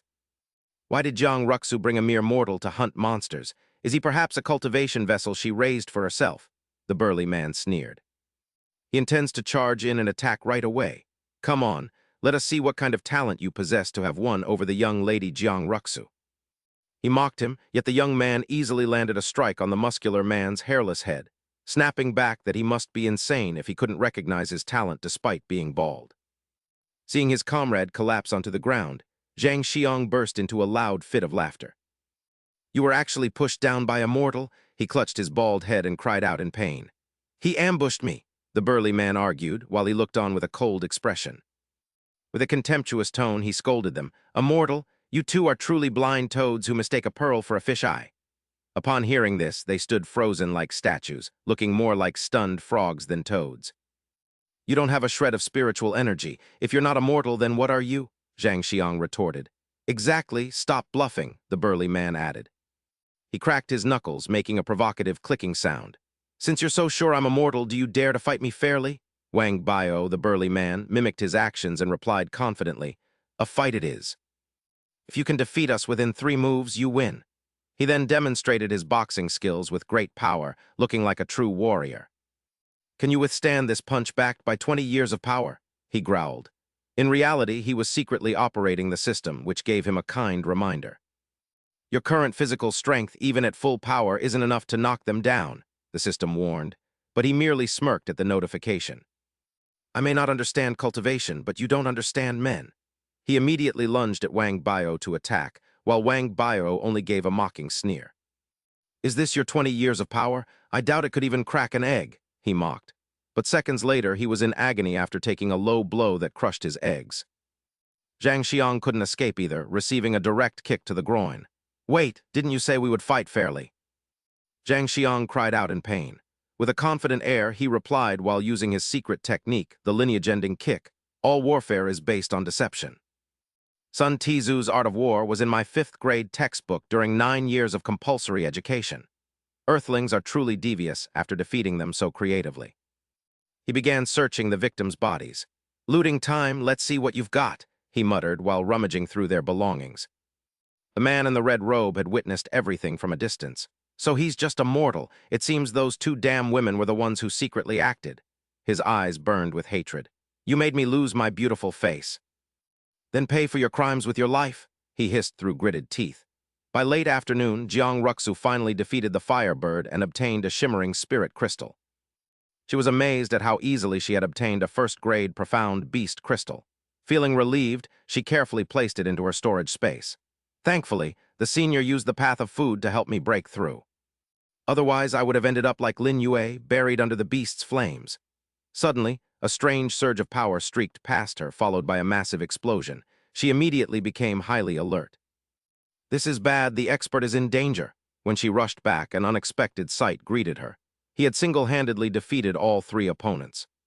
What is this? What happened? Why are there so many people on the ground? She asked in total confusion. It's like this, I wanted to wait for you here. Suddenly, 2 other assassins leaped out to attack. It was an assassination attempt. Luckily, these 2 heroes intervened just in time, but they fell unconscious from their severe injuries, he thought, his voice trembling as if recounting a horror story. Just speak slowly, there's no need for all the theatrics, she said. Jiang Ruxu felt a bit tense, thinking to herself, those fallen men are blue-rank experts like Wang Bio and Zhang Xiang. How could they have been defeated? If the expert wants to hide his strength, he must have his reasons. It's better if I don't expose him. She then looked up at the late afternoon sky. Anyway, let's not talk about this anymore. I need to reach Iron Armor Academy before nightfall. Let's go. She used her sword-flying technique to carry him back. Where is this Iron Armor Academy? He asked curiously. You'll find out once we arrive, Jiang Ruxu replied. By then, the 2 had reached the academy's gates. Iron Armor Academy stood with majestic and magnificent scenery. Holy crap, this is so imposing. It's even more grand than the Empress's 9-dragon city, he exclaimed. He cried out, his eyes wide with astonishment. Looking at the surroundings, he asked curiously, "Do the students here all possess high-level magical artifacts?" "Of course they do," Jiang Ruxu confirmed. Upon hearing her answer, he looked like a fox baring its fangs at a flock of chickens. "Hee. If I find a way to collect and refine your treasures, won't I quickly become the #1 expert on the Tianyuan continent?" He smirked, silently calculating his plan. "Please cultivate properly. Taking shortcuts is not encouraged," the system suddenly reminded him. His dark thoughts were shattered when a figure suddenly appeared, blocking their path. "Jiang Ruxu, so you really did come here," a voice called out. An arrogant voice rang out from the chubby Jiang Tao. He stood defiantly in their way and said, "If you wanted to enter Iron Armor Academy to cultivate, you only had to say the word, and I would have arranged everything. But why did you dare to flee the wedding, making the Jiang family a laughingstock for all of Iron Armor City?" Hearing his words, Jiang Ruxu's face flashed with extreme indignation. "I never agreed to marry you. You were the one forcing me." Behind her, Chen Fan was casually enjoying the drama, muttering to himself. "What kind of family soap opera is this?" he wondered. Jiang Tao gave a smug smile and pointed at Jiang Ruxu with a tone full of disdain. "Jiang Ruxu, you are nothing but an orphan abandoned in a trash heap. If the Jiang family hadn't been merciful enough to save you, you'd be a wandering ghost by now. How do you plan to repay what you owe us for your life? We raised you to be a warrior, so marry me. Bearing powerful descendants is the best way for you to show gratitude." Furious, she swatted his hand away. "Get your filthy hand off me." Suddenly, Jiang Tao's gaze shifted. The focus shifts and locks onto something. Chen Fan was enjoying his melon when he was suddenly dragged into the mess. "Who is this kid who's been busy eating melon this whole time?" "Is he your lover?" Jiang Ruxu shouted. "Don't talk nonsense." Jiang Tao used his fan to cover half his face, but he forgot about the ugly mole on his cheek. He sneered. Suddenly, he shouted as if he had just discovered a shocking secret. "I see now. What devotion to the Tao. You basically ran away from the wedding for this pretty boy, didn't you? Jiang Tao, stop your baseless accusations." The insults made Jiang Ruxu burst into tears. "Jiang Ruxu, you slut, you look so innocent. But it turns out you're just a whore for 10,000 men." "Shut up." Seeing the crowd whispering and laughing maliciously, Jiang Tao became even more smug. "Since you're for everyone, I'll be generous and let the academy members go first." Unable to stand his foul words any longer, Chen Fan charged forward and landed a punch that twisted Jiang Tao's head. His expression was icy. Glancing at the fallen man, he said, "Ride, ride, ride. Go home and ride your mother. If you can't have it, you destroy it. I don't know what old beast raised a little beast like you."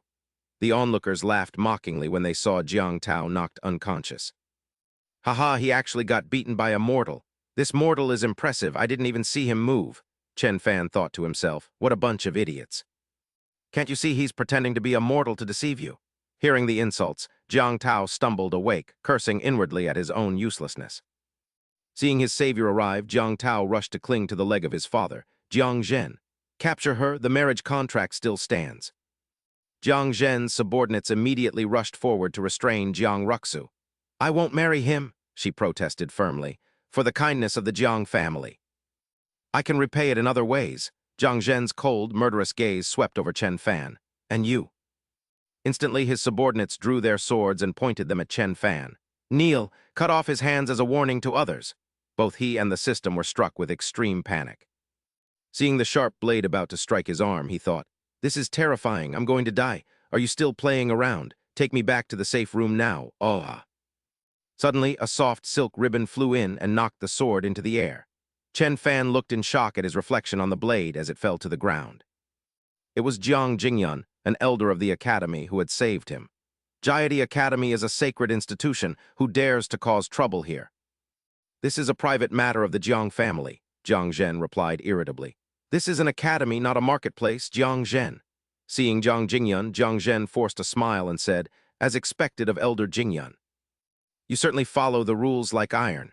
Jiang Zhen turned to Chen Fan with a puzzled look. "Kid, we'll meet again. How about a couplet?" "Then I'll reply, a day apart feels like 3 years. Let's go." He left in a rage, inwardly cursing the brat for sticking his nose into other people's business. Chen Fan and Jiang Ruxu bowed respectfully to thank Elder Jingyun. "Thank you, Elder Jingyun. Thank you, Elder. I only did what was fair." "No need for thanks," Jingyun thought to herself. "Just now, I clearly felt an overwhelming power surrounding him." But up close, there's no sign of cultivation. Was I seeing things? Surviving a disaster brings good fortune. Suddenly, I want to buy a lottery ticket. What's a lottery ticket? I want one too. A line of people marched in order through the main gates of Jayati Academy. Standing at the registration desk, Chen Fan thought, in the divine martial continent, I had no way to cultivate. This time I can finally fulfill my dream in the Tianyuan continent. Next, it was Jiang Ruxu's turn to register, and he was stunned by a sudden requirement. Produce your essence core. What? An essence core? Holding a cloth bag of essence cores, she explained, the Academy requires an essence core from a first-grade profound rank beast or higher to qualify for admission. Chen Fan was shocked. There's such a rule. You should have told me sooner, he sighed. Whatever, why bother? I'm impressed by you, little sister. What kind of huge misunderstanding do you have about me? Jiang Zhen took the opportunity to mock Jingyun. No matter how great your abilities are, you can't enroll without an essence core. Isn't that right? Jingyun replied coldly. Rules are rules. Jiang Ruxu handed her bag of essence cores to Chen Fan, thinking to herself, this is pure bullying. Take this, it's a fire-winged bird's spirit stone, exactly first-grade profound rank. He angrily swung his hand, releasing a blast of energy. Impudent, you think you can just trade and transfer like that? Jiang Zhen's energy blast knocked the essence core out of the bag, but Chen Fan caught it with ease. He held the essence core in his hand and examined it. He replied cheerfully, you're right, rules are rules. Jiang Zhen was furious at being mocked by Chen Fan. Come on, old man, let me show you a real treasure. Shameless brat, how dare you look down on me? Chen Fan immediately threw another essence core straight at his face. Catch. His face was full of confidence after throwing the core. Well, can I enroll now? Chen Fan thought. When I killed that snake, I saw this pretty thing and thought it was a gem. Who knew it was a legendary beast essence core? Jingyun was delighted upon seeing Chen Fan's essence core. She thought, this core must be from at least an Earth-rank beast. Congratulations, you both may enroll. Chen Fan looked smug, whistling as he walked past the furious Jiang Zhen. Jiang Zhen's eyes sharpened with murderous intent as he watched them. He muttered to himself, this kid clearly has no spiritual energy, yet he hunted an Earth-rank core. Does he have a benefactor? I must investigate this. If there was no other choice, they would simply kill Chen Fan, who had been assigned to a dilapidated room that looked ready to collapse. He looked utterly dejected upon being brought to this chamber. Good grief, the living conditions here are even worse than Little White's. On a nearby tree, two assassins were watching. That's the kid, one said. The other made a decision. We'll strike once night falls. Meanwhile, inside the system's safe room, Chen Fan was diligently cultivating beneath the skill tree. Two streams of light, one blue and one red, were gradually converging within his dantian. He calmed his mind and regulated his breathing, drawing in the spiritual energy of heaven and earth to refine it into cultivation and store it in his dantian. His dantian absorbed those two beams of light. Once his cultivation reached its limit, he would face his first breakthrough. Chen Fan turned to ask the system in frustration. The system, which was busy snacking on watermelon, replied, I feel like I've been practicing for ages, yet my cultivation has barely increased. Nonsense. You should be grateful you can use cheats to pave your path to cultivation. Do you really want it to be even faster? Mocked by the system, Chen Fan snapped back angrily. Would it kill you to just stay quiet? Hee, someone's getting worked up. Suddenly, Chen Fan was startled to see a red warning sign appear within the system space. The warning sign flashed repeatedly, catching them both off guard. Outside, the two assassins had already broken into the room. Finish him quickly, it'll be a hassle if we're discovered, one said. Relax, I've never failed a mission, the other replied confidently. Chen Fan noticed an assassin approaching him with a blade. He thought to himself, what should I do? So it's this kind of cliché plot, to think they'd dare attempt an assassination right here on the Academy's grounds. The assassin remained unaware that Chen Fan was currently in his system state. He thought smugly, do you really take me for a soft persimmon? He gripped his knife tightly, preparing to plunge it into the bed. Die! Suddenly, a devastating punch landed squarely on the assassin. The other man was stunned to see his partner struck down. What happened? Chen Fan began to manifest, returning to his physical form. Hee, looking for me? Then he casually delivered a punch to the second assassin. Chen Fan muttered to himself, it's late, you two should probably get some rest. With just that light blow, the man was sent flying, crashing right through the roof. As Chen Fan busied himself collecting loot, a cold, mechanical voice suddenly echoed in his mind. Are you really not planning to run, resorting to violence the moment something happens? Such an aggressive temperament is truly not good. He didn't care. His hands moved swiftly as he stripped a vest from one of the defeated assassins. I put a lot of effort into refining my cultivation to handle them. I'd better scavenge something valuable to make up for my losses.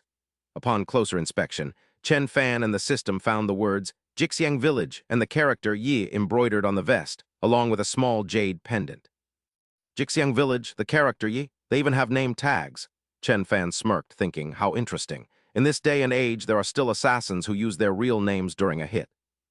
The day of the opening ceremony at the Tai Jia Academy's Central Plaza finally arrived. Greetings, new students. Congratulations to all of you on officially becoming members of Tai Jia Academy. On behalf of the faculty and staff, I extend our warmest welcome. Chen Fan noticed the person sitting next to him wore a similar jade pendant on their chest. Our academy takes pride in its long history. As a cradle for countless talents and exceptional masters, curious about the pendant, he turned to ask Ruzu. It seems like there are many people with the surname Jiang in this academy. Ruzu smiled and replied, Oh, that? The Jiang family is the premier clan of Tai Jia City. Most people with power and status are named Jiang. It's quite normal. Chen Fan looked toward the elders delivering their solemn speeches on the podium. He thought to himself, so that's how it is. It seems the scope of the danger I face has widened considerably. Most of the freshmen here likely came to learn and hone their skills. I've heard that our Tai Jia Academy places great emphasis on moral education. A white-haired elder holding a pipe stood up and spoke with a booming voice. You are the new students of Tai Jia Academy.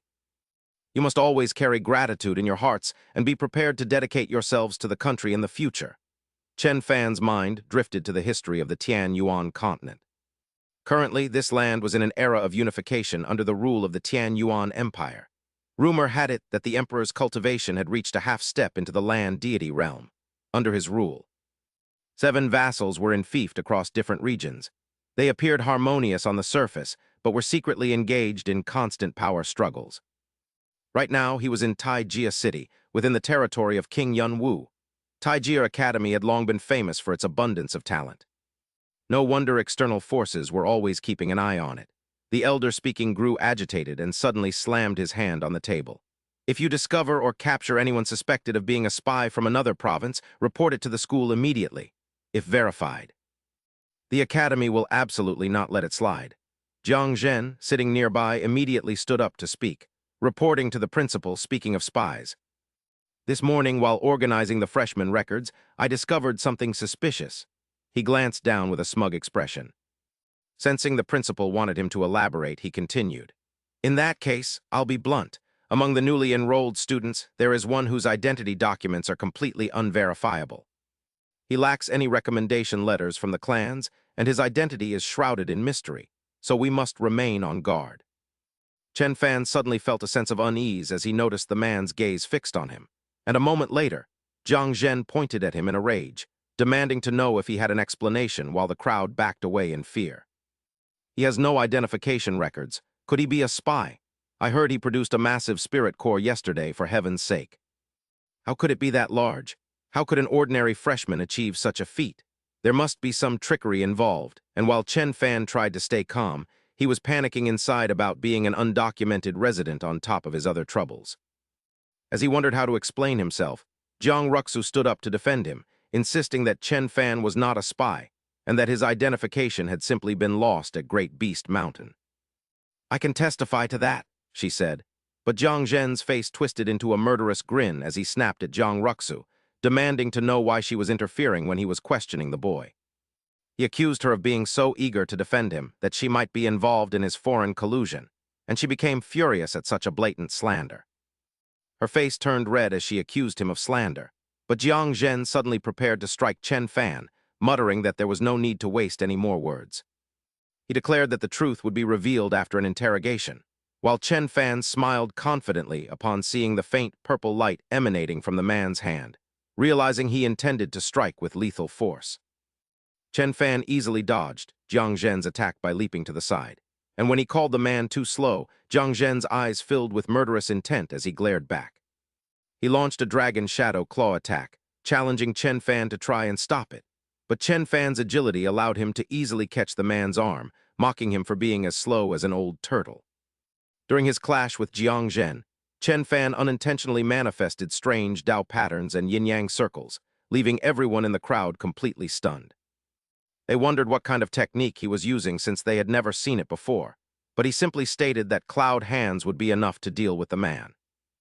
Jiang Zhen was being tossed around by this senior without any way to resist, and then Chen Fan unleashed a powerful palm strike that sent the elder sliding across the ground.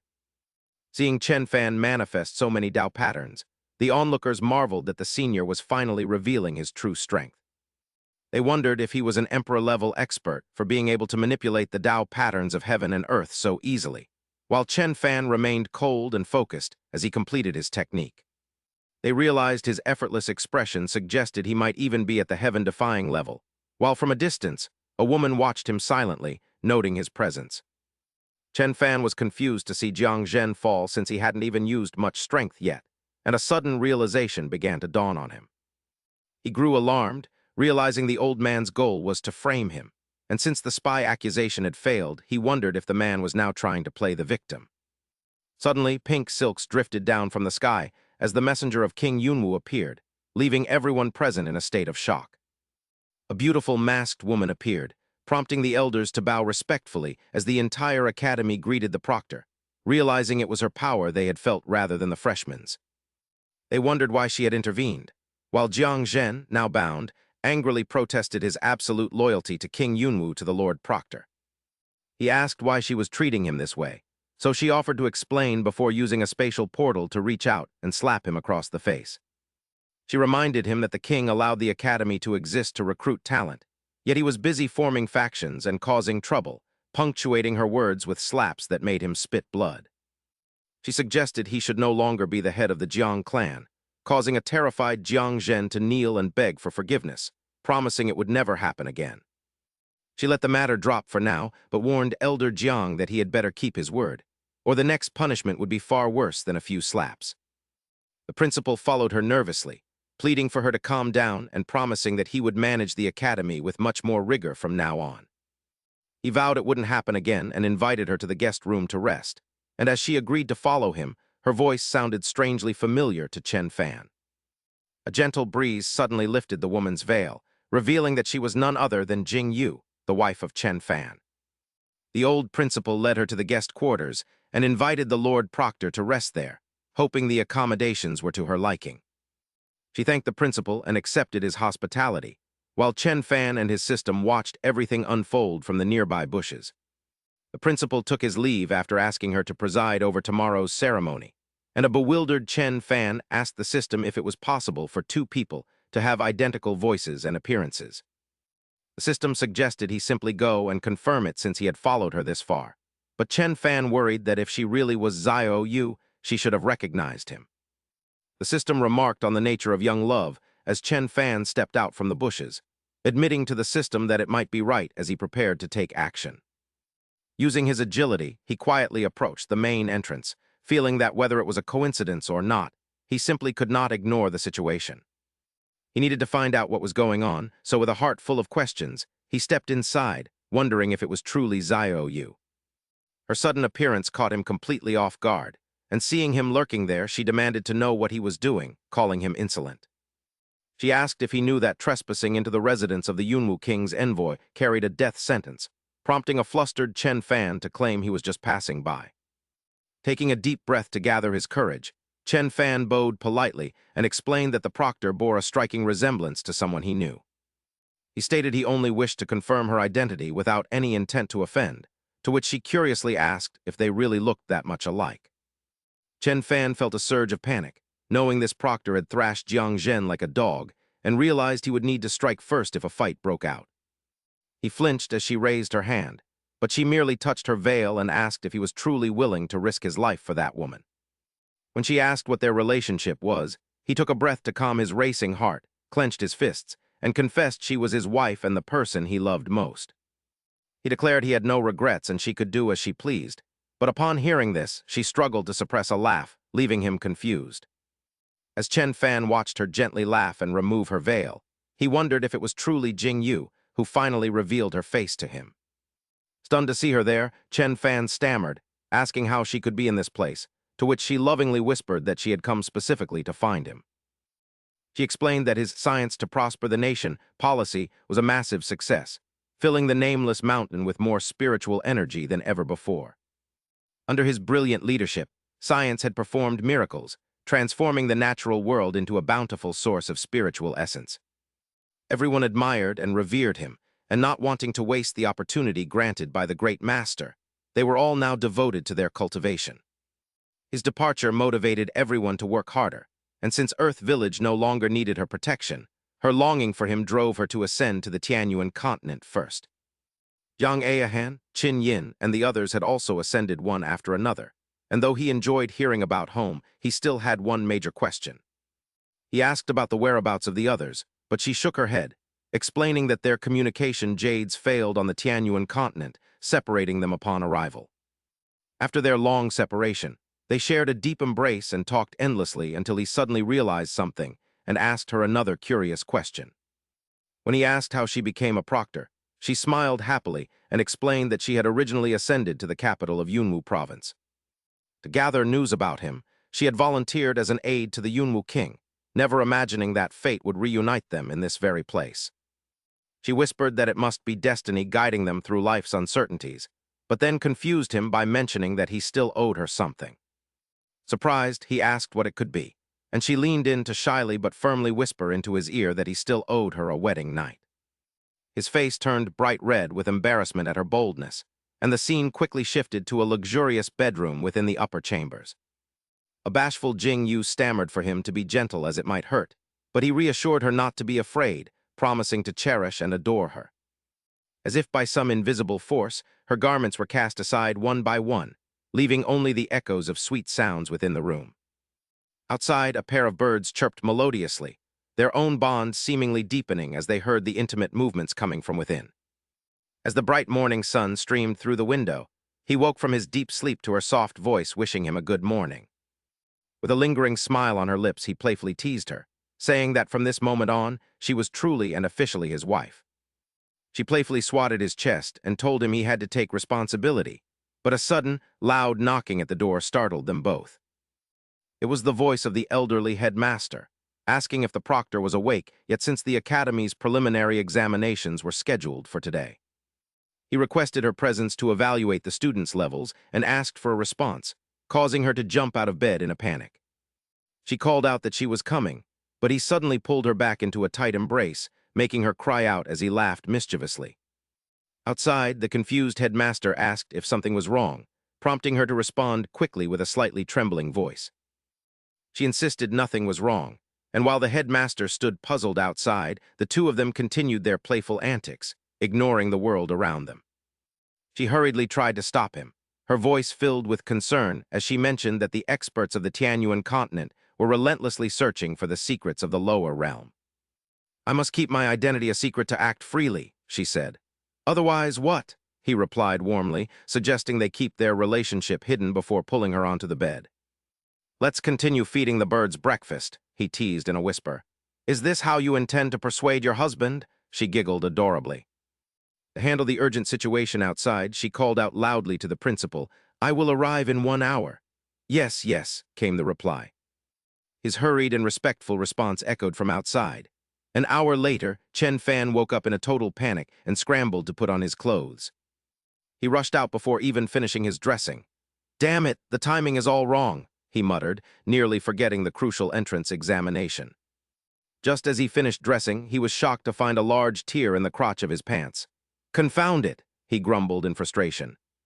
Using a bit of divine power for an emergency repair, he sighed. "I don't know what possessed me. I must have been too excited yesterday to notice when they tore. I need to sew these quickly and get to the exam," he thought. Just then, Jiang Zhen, who had been lying in wait, suddenly appeared and caught him in his disheveled state. "You shameless scoundrel, so this is where you've been hiding," Jiang Zhen bellowed, seizing the golden opportunity to launch an attack. "Not even the supervisor can save you this time," he rejoiced, believing luck was on his side. "Die, this is the end for the one who dared to impersonate my Jiang family." Facing the fierce assault, a hint of fear crossed his face. In his panic, he unexpectedly raised his torn pants to block the blow. Strangely, the pants not only stopped the strike, but also emitted numerous powerful runes that overwhelmed Jiang Zhen. Jiang Zhen could not believe his eyes, Before he could utter another word, he collapsed to the ground, unconscious. He looked at the unconscious man and then at his torn pants, blushing as he muttered, You saw the crotch of my pants? This is so humiliating." The nuisance was dealt with, but he wondered how he would attend the entrance exam now. A dark thought of massacring everyone to keep the secret flashed through his mind. "I can't commit such an atrocity in broad daylight," he told himself, trying to stay calm. Just then, the system appeared and smacked him on the head, calling him a fool. "Who said you have to compete using your cultivation? Defeat them with what you do best," the system advised, displaying 2 watermelons as a hint. "Good grief, I'm only good at farming. Am I supposed to compete using these watermelons?" he cried out.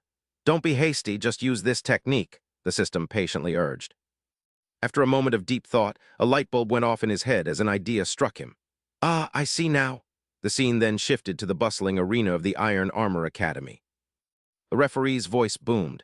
"The match is over. The winner is Jiang Yujin of the Azure Dragon Group A. Next up is Chen Fan of the Azure Dragon Group B against Jiang Dao." He stepped onto the stage and lightly warmed up his joints, muttering, "Meeting this guy in the very first round. What a small world indeed." A heavy figure appeared, his legs completely encased in sturdy iron armor. It was Jiang Dao, fully equipped and ready for the confrontation. As he prepared to face him, whispers erupted from the crowd about the armored warrior. Jiang Dao then made a bold declaration. "Chen Fan, you were lucky with your surprise attack last time. But now, let's see how you plan to destroy my invincible armor." Showing no fear, he calmly prepared to use the god of Taiji. "We'll see about that. If you have the guts, fight me like a real man using magic or your fists." He provoked his opponent. Hearing this, Jiang Dao ripped off his iron mask, revealing a fierce expression. "Who's afraid of whom?" "Fine, have it your way. I don't even need magic to crush you." Despite his large build and heavy armor, he charged forward as fast as a hungry tiger. With a smug look, he prepared to strike. "I want to see how you'll win against my invincible armor, which can block both magic and physical attacks." Chen Fan smiled broadly at the powerful punch coming his way, suddenly executing a technique to deflect 1,000 pounds with 4 ounces as he skillfully spun to trip his opponent and hurl the heavy man backward. Jiang Tao lay sprawled on the ground, gnashing his teeth in absolute fury as he spat out his hatred, while Chen Fan stood ready, bracing for the man's next assault. "Stop your tricks!" Chen Fan scoffed before lunging forward to deliver a powerful blow, causing the audience in the stands to erupt into cheerful laughter. They watched as he used Tai Kai to turn the portly Jiang Tao into a spinning toy, mocking how he looked like a top, and had lost all dignity before the man finally collapsed in exhaustion. He asked with a confident tone if the man yielded now, but Jiang Tao gritted his teeth and panted, "Damn it, don't get ahead of yourself." In the stands, the high elders were utterly shocked by this sudden turn of events, remarking that Chen Fan was truly a man of hidden depths. "He hasn't revealed his true power at all," an old man mused, while another elder smiled with satisfaction, noting that little Fan was finally stepping out of the shadows. "It seems I can finally stop worrying about him," he thought, just as another shocking spectacle unfolded before their eyes. The trio was stunned to see a furious Jiang Zhen charging toward the arena, shouting that the shameless scoundrel was bullying others too blatantly as Ru Zhu stood below the stands. She immediately voiced her protest against Jiang Zhen's interference, but he ignored her and growled with murderous intent that monsters didn't deserve rules before launching a devastating strike. "Tower, let's go together." The father and son coordinated their efforts, unleashing 2 blinding beams of light aimed directly at Chen Fan. Witnessing the chaos, Jing Yun's face turned pale with rage as she screamed for Jiang Zhen to stop, asking if he was actually trying to kill the boy. Facing the dual onslaught, Chen Fan calmly channeled the cultivation technique he had mastered, muttering, "Open and close the pressing stance, embrace the 7 stars." With a posture like a soaring dragon, a miracle occurred as he suddenly seized control of the 2 beams of light from Jiang Zhen and his son, making them orbit his body. With a cold gaze, Chen Fan smirked about using their own methods to strike them back, immediately redirecting their own attacks to hit Jiang Zhen and his son. After taking them both down, a satisfied smile crossed Chen Fan's lips as he wondered how their feeble spells could stand against an A-rank warrior like him. Below the stage, everyone was stunned by this unprecedented display, wondering how a martial art could be so miraculous as to neutralize and reflect every attack. "But Elder Zhen just called it sorcery," someone whispered, while Jing Yu flew onto the stage to make a formal announcement to the entire academy. The Jiang family has disrupted the competition and harmed their fellow disciples, so I will report this to the king immediately for a proper resolution." Standing below, Chen Fan thought proudly about how badass his wife was, before Jing Yu turned to him with curiosity in her eyes. "Student, please explain honestly what technique you just used," she requested, and Chen Fan gave a slight huff before confidently replying that it was the way of martial arts. Hearing his answer, Jing Yu was overjoyed, and in her capacity as proctor, appointed Chen Fan as the new elder of the Jiatai Academy. The headmaster was shocked and tried to argue for a discussion, but Jing Yu ignored him and raised Chen Fan's hand high, hailing him as the victor of the match. "I hope you will dedicate yourself as an elder to help develop the way of martial arts, spreading the glory of the Cloud Rain Kingdom across the land." When he was led to his new residence, Chen Fan was stunned and delighted to find a secluded paradise nestled against the mountains and near a river. "Being an elder has such perks, it's definitely worth it," he mused, while inside the room, Jing Yu sat at the table and reminded him to stop admiring the view. "Your students are already at the door," she noted, surprising Chen Fan, who was incredibly excited and rushed out to greet them. "I've only just joined and I already have my own disciples. Am I truly a genius?" he wondered as Ru Zhu arrived with Ling Zi and Zhao Xir. The three of them bowed in unison to greet Elder Chen, but seeing only 3 people there to become his disciples made Chen Fan feel a bit dejected. He told himself that reality had shattered his dreams, as he had idealized being worshipped by many, but the reality was quite lonely. He began to play the part, standing with a majestic posture as he decided that this small setback wouldn't stop a world-class master of hype like him. His cold yet captivating gaze made Ru Zhu's heart flutter, as she thought the senior's eyes were full of expectation and a thirst for victory. "Just by looking at him, I feel my body heating up and an endless flow of power surging through me," she thought as Chen Fan stepped forward to check her. He then checked the other 2, asking if they exercised since their bodies seemed firm, to which Ling Zi innocently replied that he spent his time stacking bricks. Inside Ru Zhu, a powerful emotion welled up the moment the senior touched her, making her heart race and her body feel numb. "Are you teaching us the way?" Chen Fan stood before the 3 of them, his tone solemn. "Your talents are quite good, making you worthy of being my disciples. However, to master the martial path, you are still missing something vital." Hearing this, all 3 were stunned and asked in unison, "What is it?" Chen Fan replied sternly, "It is martial intent." Panic surged within the 3 students, creating a whirlwind of confusion in their hearts. "Could it be something like a martial soul? Is it impossible to cultivate without it?" Chen Fan raised 3 fingers to ease their anxiety. "No, no, no. A martial soul is innate. If you aren't born with it, you'll never have it."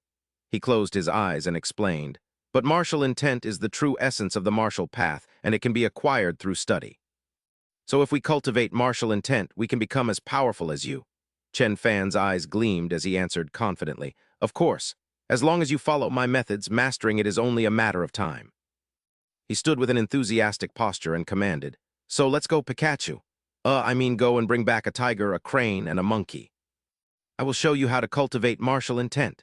Deep in a forest, a massive tiger was savoring its meal after slaughtering many martial artists.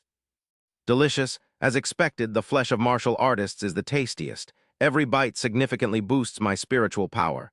Suddenly, one of its ears began to itch. The tiger questioned its hygiene, wondering why its head felt so itchy. "Am I finally growing a brain?" it thought while looking at its reflection. Suddenly, a danger symbol appeared above its head as Ru Zhu's group arrived. All 3 released their spiritual energy, ready for battle. "Tiger King Longjin, we are here on the Elder's orders to capture you. Surrender now." Ling Zi felt a bit apprehensive. "Are you sure Elder Chen told us to catch this thing? This is a Demon King-level beast," Ru Zhu replied firmly. "Elder Chen told us to catch a tiger. How could it be an ordinary one? Only a Demon King would catch the Elder's eye." Suddenly, the tiger's muscles bulged. It roared, "Ha ha ha, did I hear that right? Capture me. 3 little mystic-grade brats dare to be so arrogant. Have you even been weaned yet?" Without hesitation. The 3 of them lunged forward. "You can look down on us, but insulting Elder Chen only leads to death." The tiger immediately swatted them into the air, mocking their lack of self-awareness. Elsewhere, Chen Fan and Jing Yu were still immersed in marital bliss in their bedroom. "How was your first day of teaching?" "From now on, you'll be a famous master with students all over the world." Chen Fan pulled her into his arms and laughed. "Well, if that's the case," he said happily, "then you are the mistress to all those students." His gaze turned bashful as he looked at her. "Let's go see if the new bed is comfortable." Jingyu tapped his chest playfully. "You're too much." Back to Ru Zu's group. By now, all three were heavily injured. "I told you we couldn't beat a demon king. What do we do now?" Ru Zu was in pain but remained steadfast. "Elder Chen wouldn't let us die for nothing." They suddenly remembered his instructions before they left. Ru Zu recalled him handing her a bag. "I made some snacks. Eat them if you get hungry on the way." That was it. The tiger didn't give them time to rest and lunged at them. "Become this king's dinner," Ru Zu realized. "The elder gave me this for a reason." Ru Zu immediately took a large bite of the snack. The tiger mocked her. "Are you trying to have one last meal before you die? Can't you be a bit more serious?" She suddenly flashed a mysterious smile and tossed the snack aside. Instantly, a surge of power erupted, allowing her to block the tiger's strike. They couldn't fathom where Elder Chen's power came from. Suddenly, the tiger was captivated by her alluring figure. "How can a human be this perfect? She's more enchanting than the demon queens of the Great Beast Mountain." Taking advantage of its distraction, Ru Zu punched the tiger square in the face. "Where are you looking, kitty?" The next day, at the elder's residence. Chen Fan and Jing Yu were still basking in happiness. "Zio Fan, when do you plan to look for the others from Earth Village?" "Don't worry, once things at the academy are settled, we'll go find them together." Chen Fan frowned slightly, looking a bit stressed. "But in such a vast world, where do we even start? There's no GPS in this era." Jing Yu smiled and took his arm. "Don't worry.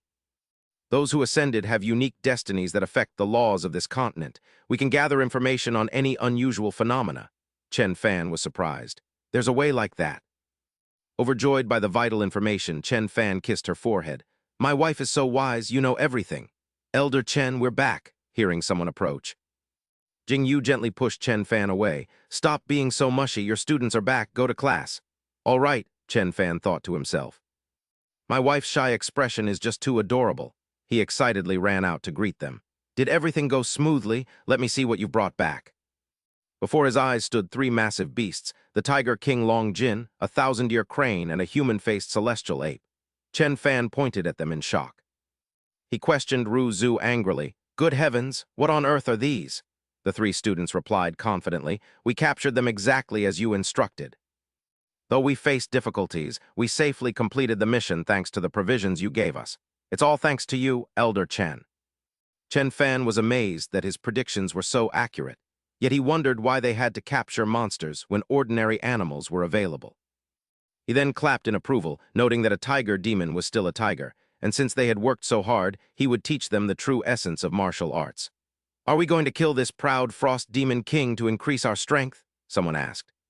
Chen Fan replied with a confident gaze that it certainly wasn't the case, as a majestic tiger with massive wings suddenly manifested behind him.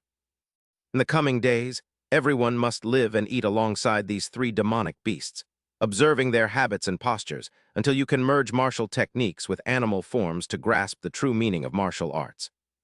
Once its restraints were removed, the tiger shyly grabbed Ru Zu's foot as someone remarked that the elder was absolutely correct. "Little Zu, we shall live and eat together from now on, never to be parted," the beast said, to which Ru Zu angrily replied, "Don't make me want to punch you." Witnessing the tiger's sudden change in attitude, the crane mocked how quickly it had surrendered, while a companion nearby impatiently urged it to stop worrying and take the chance to escape. Unexpectedly, the crane swung its wing and slapped the monkey across the face, furiously shouting that a monkey like him had no right to lecture others. He wondered what kind of grudge they held to be fighting so violently, as the creature continued to ramble as if talking to itself. "You want to go find that fox spirit, don't you? A man shouldn't bicker with a woman. I suggest you maintain some shred of kindness." "When will you ever defeat me? You heartless monkey, I'll beat you to death," the crane cried, while the monkey pleaded piteously for her to stop, claiming he was being wronged. Meanwhile, Chen Fan and Ru Zu were relaxing and eating watermelon while enjoying the spectacle, with Chen Fan wondering what on earth was happening.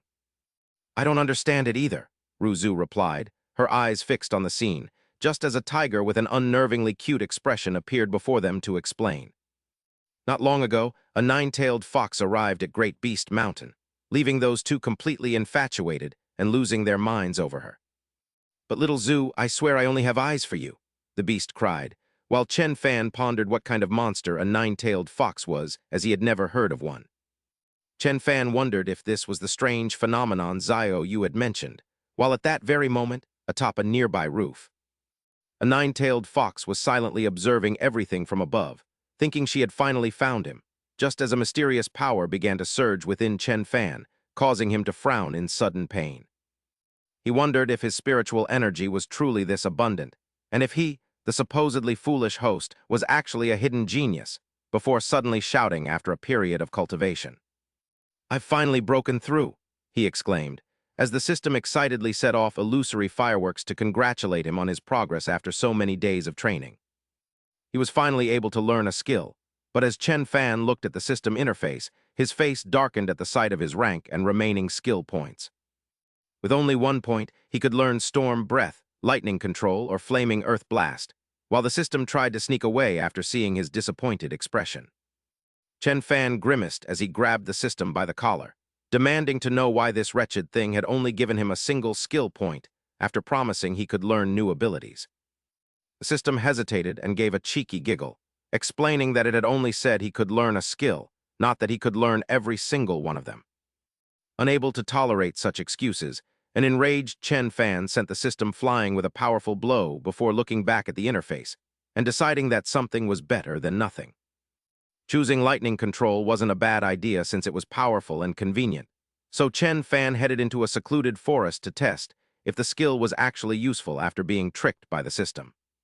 Zio Cairo sneakily followed him from behind with a cunning look, observing his every move and noting that he usually only taught his 3 disciples basic physical training. Still unsure of how he cultivated, she took this opportunity to watch as Chen Fan raised his hand toward the sky, and lightning began to gather at his fingertips. Focusing his mind, he prepared to strike and unleash the power of lightning control, sending fierce bolts of electricity forward with surprising intensity. A massive explosion immediately erupted before him, shaking the entire forest, and Chen Fan looked at his palms with a sense of pride and satisfaction after such a powerful attack. "Good heavens, this is incredible. Is this truly the world of cultivators?" he marveled, just as he noticed a small, scorched fox lying unconscious behind him. He thought about telling Zio Yu everything as he picked up the fox and examined it closely, wondering where the creature had suddenly come from. Despite being scorched, its fur still looked decent enough to be cleaned and made into a scarf for Zio Yu, while the fox struggled to escape, lamenting that it couldn't transform or speak after being hit so hard. Its struggling made Chen Fan realize it was still alive, prompting him to recall a certain life-saving secret technique from Earth used for pets. The fox suddenly stood up in a seductive pose to prove its usefulness, causing Chen Fan's expression to turn grim at such bizarre behavior. He wondered if it was a dancing fox, as he suddenly felt nostalgic for his clever pets back on Earth, hoping that Old Yi and the others were taking good care of them. Ultimately, Chen Fan decided to bring the fox down the mountain, telling it that since it was quite cute, he would keep it as a pet. The fox rejoiced at being saved, while the scene shifted to the Empire's heart, where people wondered about the origin of the recent thunder.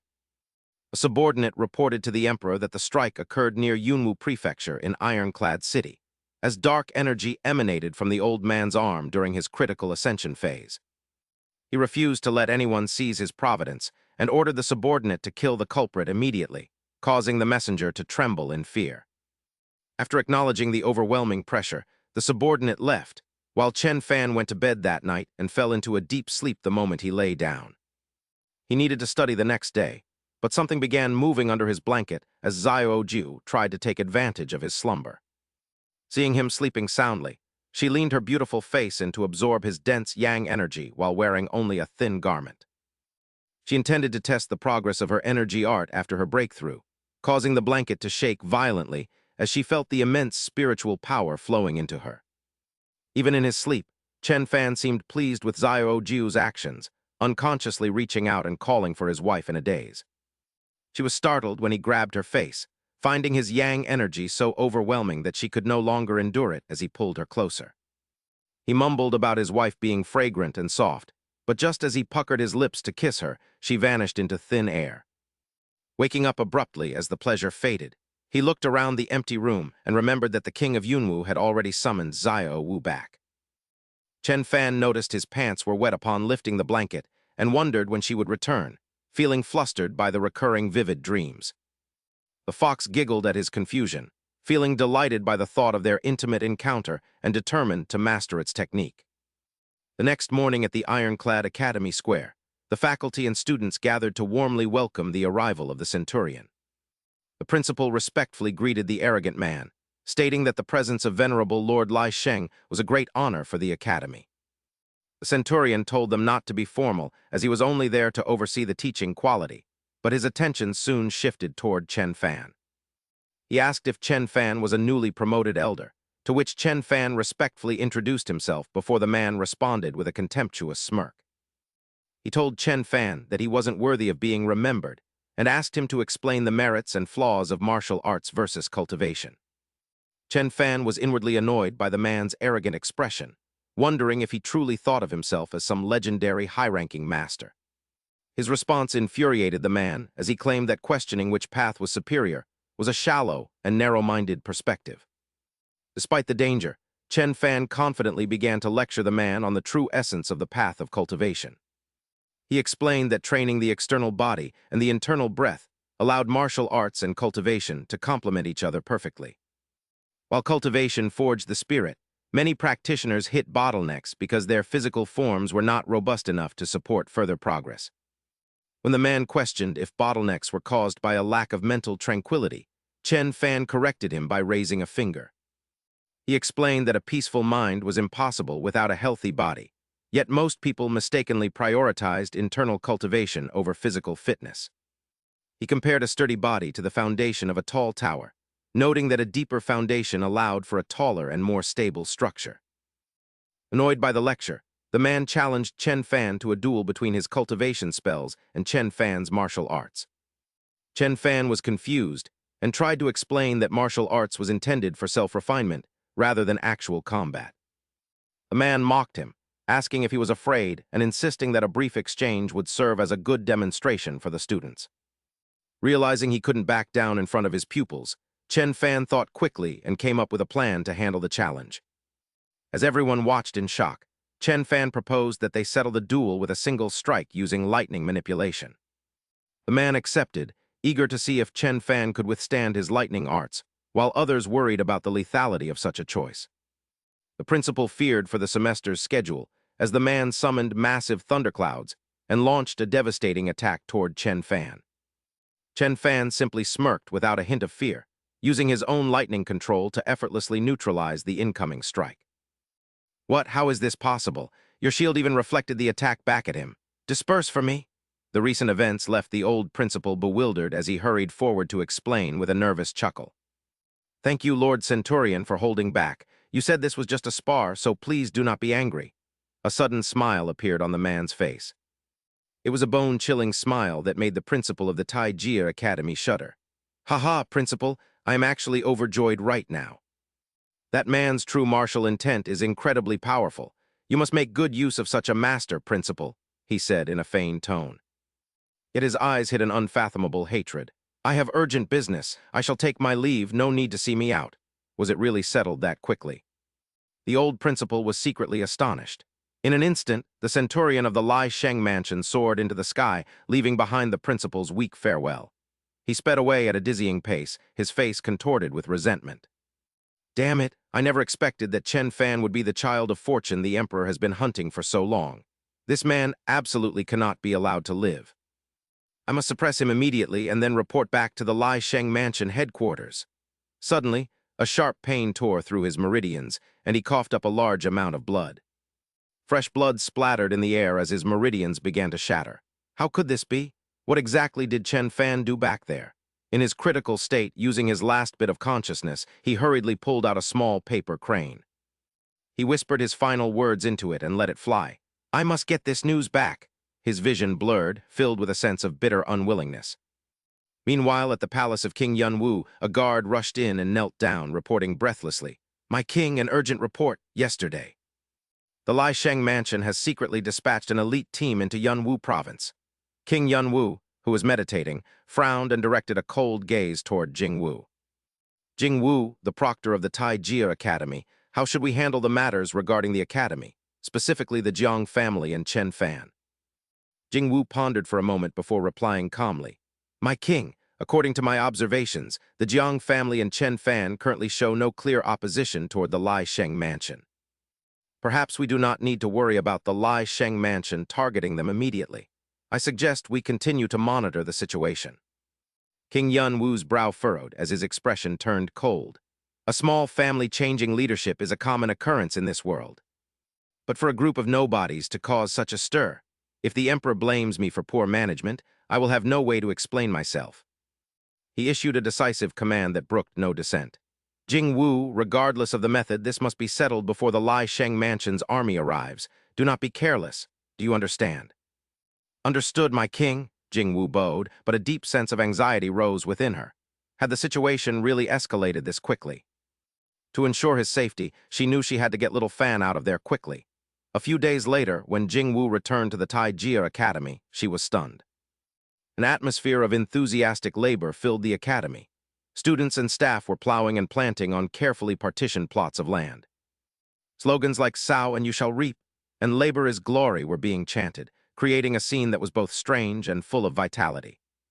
Ever since Elder Chen displayed his divine power before the centurion of the Lai Sheng mansion, we have truly understood the wonders and depth of martial arts. The passion for pursuing martial arts had ignited throughout the academy like never before. Elder Chen once said that the simplest path of martial arts is that you reap what you sow. To show our determination and new direction, our Tai Jia Academy will officially be renamed the Tai Jia Agricultural University. What do you think? Hearing this, Jing Wu felt a wave of confusion. In her heart, she became even more certain that the elite forces of the Lai Sheng mansion were indeed targeting little Fan. Chen Fan, approaching from a distance, noticed Jing Wu's return. He called out cheerfully, "Lord Proctor, what brings you back so suddenly?" Jing Wu replied softly, her tone somewhat serious. "I have returned on King Yun Wu's orders to handle some matters. You've arrived at just the right time." Seeing Jing Wu so focused on Chen Fan, the principal standing nearby grew impatient and interjected. "Elder Chen, look at me first." He confidently pulled Chen Fan over, pointing at the new sign with its bold calligraphy. "Look at these characters, this style, do you like it?" Chen Fan glanced at it and smirked. "Sow and you shall reap." "That's not what I meant," the old principal said, waving his hand with a satisfied look. "The main reason is that our school's educational philosophy has been stagnant for years. Elder Chen reminded us to take this chance to change our teaching direction. Perhaps it will have a miraculous effect." Jing Wu coldly raised her hand, cutting off the rambling principal, her gaze fixed on Chen Fan. "I am here today to deliver King Yun Wu's oral decree. Chen Fan, in order to expand the influence of the Tai Jia Academy. You are ordered to immediately head to the 13 cities of Jiangnan to recruit talents loyal to the nation. Hear the command and depart at once." Hearing this, the principal was shocked. "Elder Chen is going to recruit. He isn't suited for this." "If he leaves, what will happen to the teaching duties at the academy?" Jing Wu remained firm. "How is he not suited? This is King Yun Wu's order. I cannot disobey it." The dean suddenly looked delighted, as if remembering something, noting that the king's decree must be followed, and mentioned a strange occurrence in the 12 cities of Jiangnan. A mysterious young woman has appeared out of nowhere, whose songs and music possess the incredible power to help people achieve breakthroughs. He remained skeptical of the rumors, however, and warned Elder Chen to be extremely cautious during his mission, while the entire academy awaited his safe return. Moved by the dean's words, Chen Fan and Jing Yu exchanged a glance, both suspecting that this musical woman was likely another person who had ascended. Inside his modest quarters, Chen Fan was enthusiastically packing his bags, whistling a tune as he gathered his clothes and daily necessities. He decided to bring along his bedding and pillows as well, just as a soft, snow-white bundle of fur suddenly darted into the room with incredible speed. It was the fox spirit, Xiao Jiu, who leaped joyfully into Jing Yu's arms and hugged her tightly, crying out that she had finally found her sister. Surprised, Jing Yu stroked the soft fur and asked when she had ascended, to which Xiao Jiu playfully replied that she had finished absorbing the essence of all the men back on Earth. She proudly explained that she had missed her sisters dearly and had practiced relentlessly day and night after their departure, until she finally managed to catch up. Jing Yu's brow furrowed slightly as she detected a familiar scent on Xiao Jiu, realizing that the fox and Chen Fan had already been together. Xiao Jiu looked up with wide, shimmering eyes and asked if Jing Yu was angry, but Jing Yu simply laughed and pulled the little fox into a warm embrace. She told her not to worry and expressed relief that someone had finally come to take over her shift, as her own waist was already quite sore. Xiao Jiu pretended to be pouted while Chen Fan stood nearby, his voice tinged with a hint of jealousy as he watched their close interaction. He asked Jing Yu if she and the fox were truly that close, and Jing Yu happily suggested that they should bring her along to Jiangnan. Chen Fan nodded while trying to maintain his composure, claiming he had only left the fox behind originally so she could serve as Jing Yu's pet. He stood there in silence, feeling irritated by their excessive affection until a strong hand suddenly hoisted Xiao Jiu up into the air. Chen Fan glared at the fox with clear displeasure, while Jing Yu laughed and told him not to be so petty toward a defenseless little creature. Once their preparations were complete, Jing Yu summoned a shimmering lotus pedestal for their journey. The two of them, along with Xiao Jiu, stepped onto the platform and took flight, calling out a final farewell to the dean as they departed. The old dean watched them vanish into the distance before turning back to instruct the staff to continue their rice, planting so Elder Chen would see their progress upon his return. While the others were busy in the fields, several mysterious figures in black robes quietly appeared at the academy gates, led by a man with a cold expression. They arrived at their destination, but paused in confusion at the new sign, wondering if they were at the Ironclad Academy or this Ironclad Agricultural University. One of the men shouted in anger before a member of the academy stepped out to greet the prestigious visitors from the Saint hunting mansion. Yang Jingyun, an elder of the academy, stepped forward and bowed respectfully, asking if there were any instructions from the visiting lords. The leader smirked and displayed a unique badge, stating they were there under the emperor's decree to bring Elder Chen to the capital for an audience. Jingyun's eyes widened in shock and fear upon seeing the badge, recognizing it as a pursuit order from the Saint hunting mansion. She quickly composed herself and lied, explaining that Elder Chen had just left for the Stone Giant Mountains. She claimed he intended to hunt a top-tier demon king as a gift for the emperor, while Ru Zhu and Xiao who watched the scene unfold from the shadows. The leader of the Saint hunting mansion showed no hesitation, declaring that the emperor's summons could not be delayed for any reason. "Lead us to Chen Fan at once," Jing Yun commanded with a nod, her voice quivering as she obeyed. Internally, she was consumed by dread, sensing that things were going south. Elder Chen is truly in trouble, and we must find a solution. Ruzu turned to Xiao, who with a look of deep concern, but he reassured her, "Don't worry, Ruzu, I'll handle this." As Xiao, who comforted her, a brutal conflict was unfolding deep within the thick forests of the ancient beast mountain range, filled with the thunderous roars of demonic beasts. The sounds of human slaughter echoed throughout the area. "What's happening? Why are so many demon kings fleeing?" Terrified screams erupted as people cried out for help. Jing Yun and the Saint hunting mansion forces were struck with horror at the chaotic scene, where countless low-level demonic beasts had been savagely slaughtered. "How can this be? Demon kings usually keep to their own territories. Why are so many of them appearing at once and running away in fear?" Suddenly, a massive and powerful figure with a fierce gaze stepped in front of Jing Yun to protect her. It was Xiao Hu making a grand entrance. "Don't be afraid, Elder Jing Yun, they are my allies." Jing Yun stared at him in shock, asking, "Are you the Xiao Hu from Chen Fan's residence?" "Why are you here?" she asked. Xiao Hu explained with a confident expression, "I noticed how troubled you looked when you departed. I suspected these people intended to harm Elder Chen, so I gathered my brothers to set an ambush." Seeing the bond between Xiao Hu and the Demon Kings, Jing Yun felt much more at ease. "Since that nine-tailed fox is with Elder Chen, it's only right to assist them. I didn't realize you were so considerate despite your rough exterior," Jing Yun remarked with an appreciative smile. "I'll speak highly of you when he returns. He will surely take great care of your fellow Demon Kings." Xiao Hu was overjoyed to hear this and immediately began to flatter her. "There's no need for that regarding Elder Chen. Since I've performed such a great service, do you think Xiao Zhu will finally let me court her?" Jing Yun could only laugh and shake her head. "Do you even realize the nonsense you're spouting?" she teased. The scene shifts to Yuyang City, one of the 13 bustling cities of Jiangnan, where Chen Fan and Jing Yu had just arrived. They were immediately greeted by a vibrant spectacle, with banners fluttering everywhere and crowds packed tightly together as the sounds of drums, gongs, and firecrackers echoed continuously. The atmosphere was both chaotic and festive. Jing Yu's eyes sparkled with excitement she couldn't hide. "It's truly a massive sea of people out here. It's rare for us to visit, so let's go see what fun things are happening." Just then, the familiar voice of the system resonated within Chen Fan's mind. This time, however, the system spoke with a suggestive tone. "A small tip for the host. Would you like to test your luck?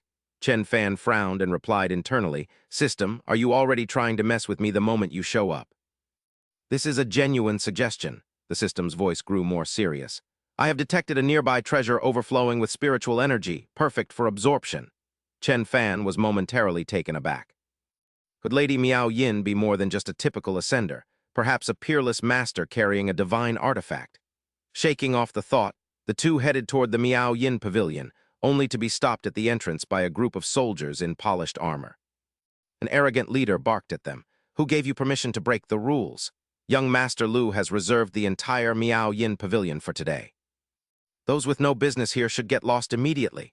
Chen Fan remained silent, merely narrowing his eyes as an invisible yet overwhelming pressure began to radiate from him. The guards began to tremble uncontrollably, stepping back in fear. Who are you telling to get lost?" Just as the tension reached its peak, a middle-aged man in silk robes, appearing to be a manager, rushed out with his hands clasped in greeting. "Please calm your anger, young master. I'm the manager of the Miao Yin Pavilion. It so happens that young Master Lin Xyoan of the Lu family is currently professing his devotion to Our Lady Miao Yin. Since this is a joyous occasion, we are temporarily unable to receive other guests." Chen Fan sneered, his voice dripping with sarcasm. "Blocking the entrance and halting business, you call that a proposal? It looks more like a forced marriage to me."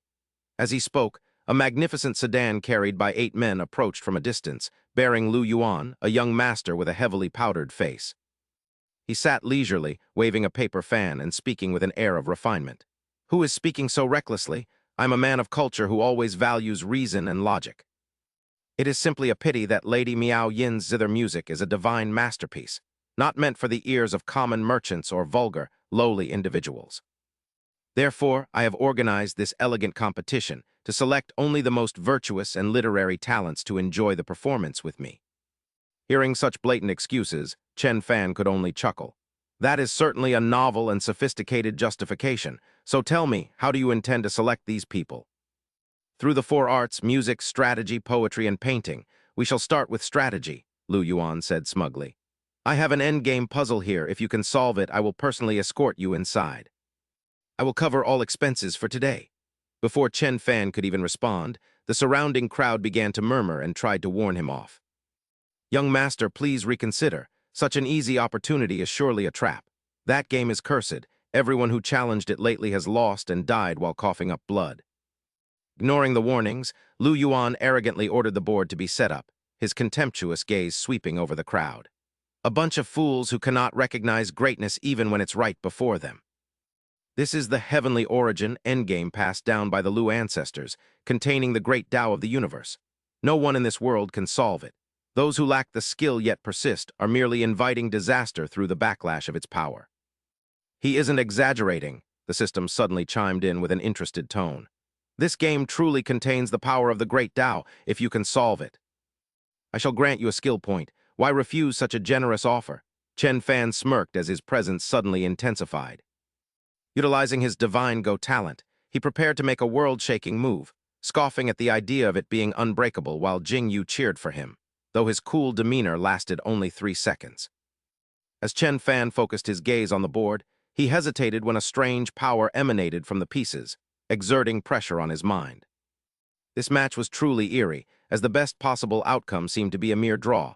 Observing Chen Fan's pensive expression, Lin Xyoan burst into gleeful laughter, mocking Chen Fan's pathetic state and questioning if his meager cultivation was enough to solve the Tianyuan endgame. A shallow fool who lacks understanding of the way of Go is only fit to be a sacrificial pawn, leaving Chen Fan scratching his head in perplexity. This game is truly sinister. Perhaps I should just forfeit, he thought, but Jing Yu whispered that doing so would be far too humiliating. At that moment, the crowd fell silent before erupting in astonished cries that Lady Yu Yin had arrived, her beauty causing many to feel as if their souls were soaring. "Oh, this sensation is..." A graceful silhouette appeared, her body draped in layers of delicate silk like a fairy descending to the mortal realm. She slowly removed her veil to reveal a peerless countenance as her cherry-red lips parted, introducing herself as Yu Yin and greeting the young master in a voice as clear as a mountain spring. Her voice was as gentle as a breeze, yet it struck Chen Fan's ears like a warning bell, helping him pierce through the fog in his mind at that very moment. The world before him began to spin as he was pulled into another dimension, finding himself within a space of alternating black and white. Chen Fan looked around in a daze and questioned the system if he had been transported inside the chessboard, noting how fascinating it was that the match was reinforced by the Great Tao. I cannot absorb this directly. Suddenly, a white game piece appeared in his hand, and he smiled with confidence while holding the stone. It is time to demonstrate my true skill. He cheerfully made a move at 7-16, initiating a ladder, while outside, Lin Xyoan laughed once more with malice. Haha, the moment you placed that piece, your fate was sealed. Within the Tianyuan match, every move summons heavenly thunder. An ordinary player cannot possibly withstand it. Trapped within, you have only one path leading to death. As he finished speaking inside the chessboard dimension, dark clouds billowed as thunder roared and struck toward Chen Fan's head. But at that moment, a jade-like hand from the outside gently brushed across the strings of a zither. Elegant musical notes resonated, transforming into invisible ripples that dispersed the dark clouds and significantly weakened the power of the lightning and earthly fire. Chen Fan clenched his fists as realization dawned upon him that he must solve the formation to escape, aided by the intervention of items and support NPCs. Is this not simply a cultivation world version of an escape room? Lin Xyoan, you truly understand nothing at all, as his heroic aura returned. He raised a game piece high, declaring that without these external distractions interfering, he could finally demonstrate the full extent of his capabilities. You did not even dare to place a stone at the central Tianyuan position. Does a cowardly rat like you truly think you are worthy of facing me? He slammed the piece down, while in the real world, Lin Xyoan grew anxious as the incense stick nearly burned out. Could that brat have actually found a way to solve it? He then wore a sinister smile, thinking that even if the boy were lucky enough to find a breakthrough, he would still be suppressed by the Tao power within the match and unable to make the final move, leaving death as the only possible end. With that thought, he turned toward Jing Yu with a lustful gaze, suggesting that she and Lady Yu Yin both marry him so the three of them could engage in the dual cultivation of ultimate bliss together. This woman is truly a top-tier specimen. Jing Yu replied coldly, "Stay 10 paces away from me if you do not wish to be turned into ash." Suddenly, the chessboard erupted in a blinding light. A terrifying surge of power exploded as Chen Fan and the system were brought back out, while notifications of level-ups and rewards flashed continuously in his mind. Chen Fan brushed the dust off his robes, his voice as cold as ice, remarking that he seemed to have overheard someone harassing his lady. "Do you have a death wish?" Seeing this, Lin Xyoan's soul nearly left his body as he hurriedly prostrated himself on the ground, weeping and begging for mercy. "This lowly one was blind. Please spare my life, great immortal. I will do anything you command, for anyone who can solve the Tianyuan endgame must be a heaven-defying master. How could a figure such as yourself come to these 12 cities of Jiangnan? You will do anything, you say." A flame of spiritual energy flared up in Chen Fan's palm. Chen Fan radiated an intense heat as he gave a wicked smile, asking if he didn't want to practice the dual cultivation of ultimate bliss, noting his bed was large enough for him to stay the night. "It is no problem at all. Please, great immortal, no." Lin Xyoan was so terrified that his face turned deathly pale as Chen Fan turned around with a nonchalant tone. "Rest assured, I have no interest in your backside, but a man who specializes in abduction and forced marriages must be quite accustomed to the art of bullying others, right?" He paused and issued a mild punishment. "Fine, if you wish to atone for your sins, go and sweep every single street in the 12 cities of Jiangnan yourself." "What?" Lin Xyoan felt utterly humiliated, his rage boiling over. "A warrior can be killed but not insulted, so what if you are at a heaven-defying level? The Lu family possesses such power as well. By what right do you order the eldest young master of the Lu family to sweep the streets? You're daydreaming." Chen Fan merely flicked his finger, and a golden light resembling a chain bound Lin Xyoan tightly, sealing his entire cultivation. "How is this possible? My cultivation has been suppressed." "Oh, it seems you're still defiant," Chen Fan said with a frown. Only then did Lin Xyoan truly feel terror, hurriedly kowtowing repeatedly as tears and snot streamed down his face. I wouldn't dare. I have been impulsive since childhood. I beg the master to show mercy. I will go sweep the streets right now." Inside the tranquil pavilion, she spoke in a voice as clear and sweet as nectar. That Lin Xyoan frequently came to the Melody Pavilion to cause trouble. However, he was a regular guest with a powerful background, making it difficult for us to refuse him. By taking action today, you have helped the Melody Pavilion vent its frustrations. Please, come inside to talk.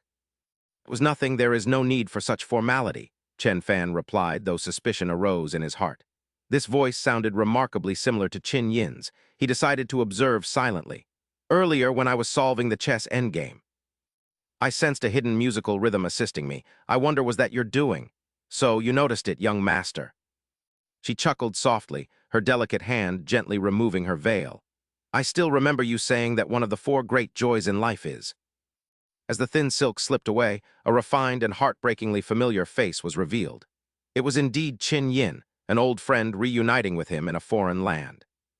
To be able to meet young Master Chen and little sister Wu here, all the humiliations I have endured for so long have truly not been in vain. Qin Yin, it really is you? Jing Wu cried out in joy. Chen Fan could not hide his astonishment either. He naturally picked up the teapot and asked while pouring tea for everyone. But I don't understand. You ascended, so why are you stranded here in this position? Qin Yin sighed, a hint of sorrow in her eyes. It is a very long story. Please sit down and have some tea while I explain everything. She began her tale. When I first ascended, I was completely ignorant about this world. To avoid drawing attention, I had to hide my identity as a musician. By frequently being invited to perform at various estates, I managed to gather quite a bit of information. She turned to Chen Fan, her gaze turning serious. I discovered something extremely suspicious. The minor powers on this Tianyuan continent seem to have no knowledge of the existence of ascenders. As for the major powers, even if they know, they all claim to have never seen one with their own eyes. Chen Fan frowned. This was completely illogical. Information about ascenders is something everyone in the cultivation world should know. This Tianyuan continent has an extremely strict social hierarchy. Jing Wu interjected, if someone is intentionally hiding the information, then low-level cultivators would indeed be unable to find out. Then she suddenly changed the subject, looking at Qin Yin with concern. But thinking about that now is useless. The most urgent matter is finding a way to get Xiao Yin out of here, if you want her to leave the Melody Pavilion legitimately. Jing Wu turned toward Chen Fan. With a meaningful smile, she said, then you must marry her. Chen Fan spat out his tea, standing up in a panic. Xiao Wu, what on earth are you saying? Am I that kind of person? Absolutely not.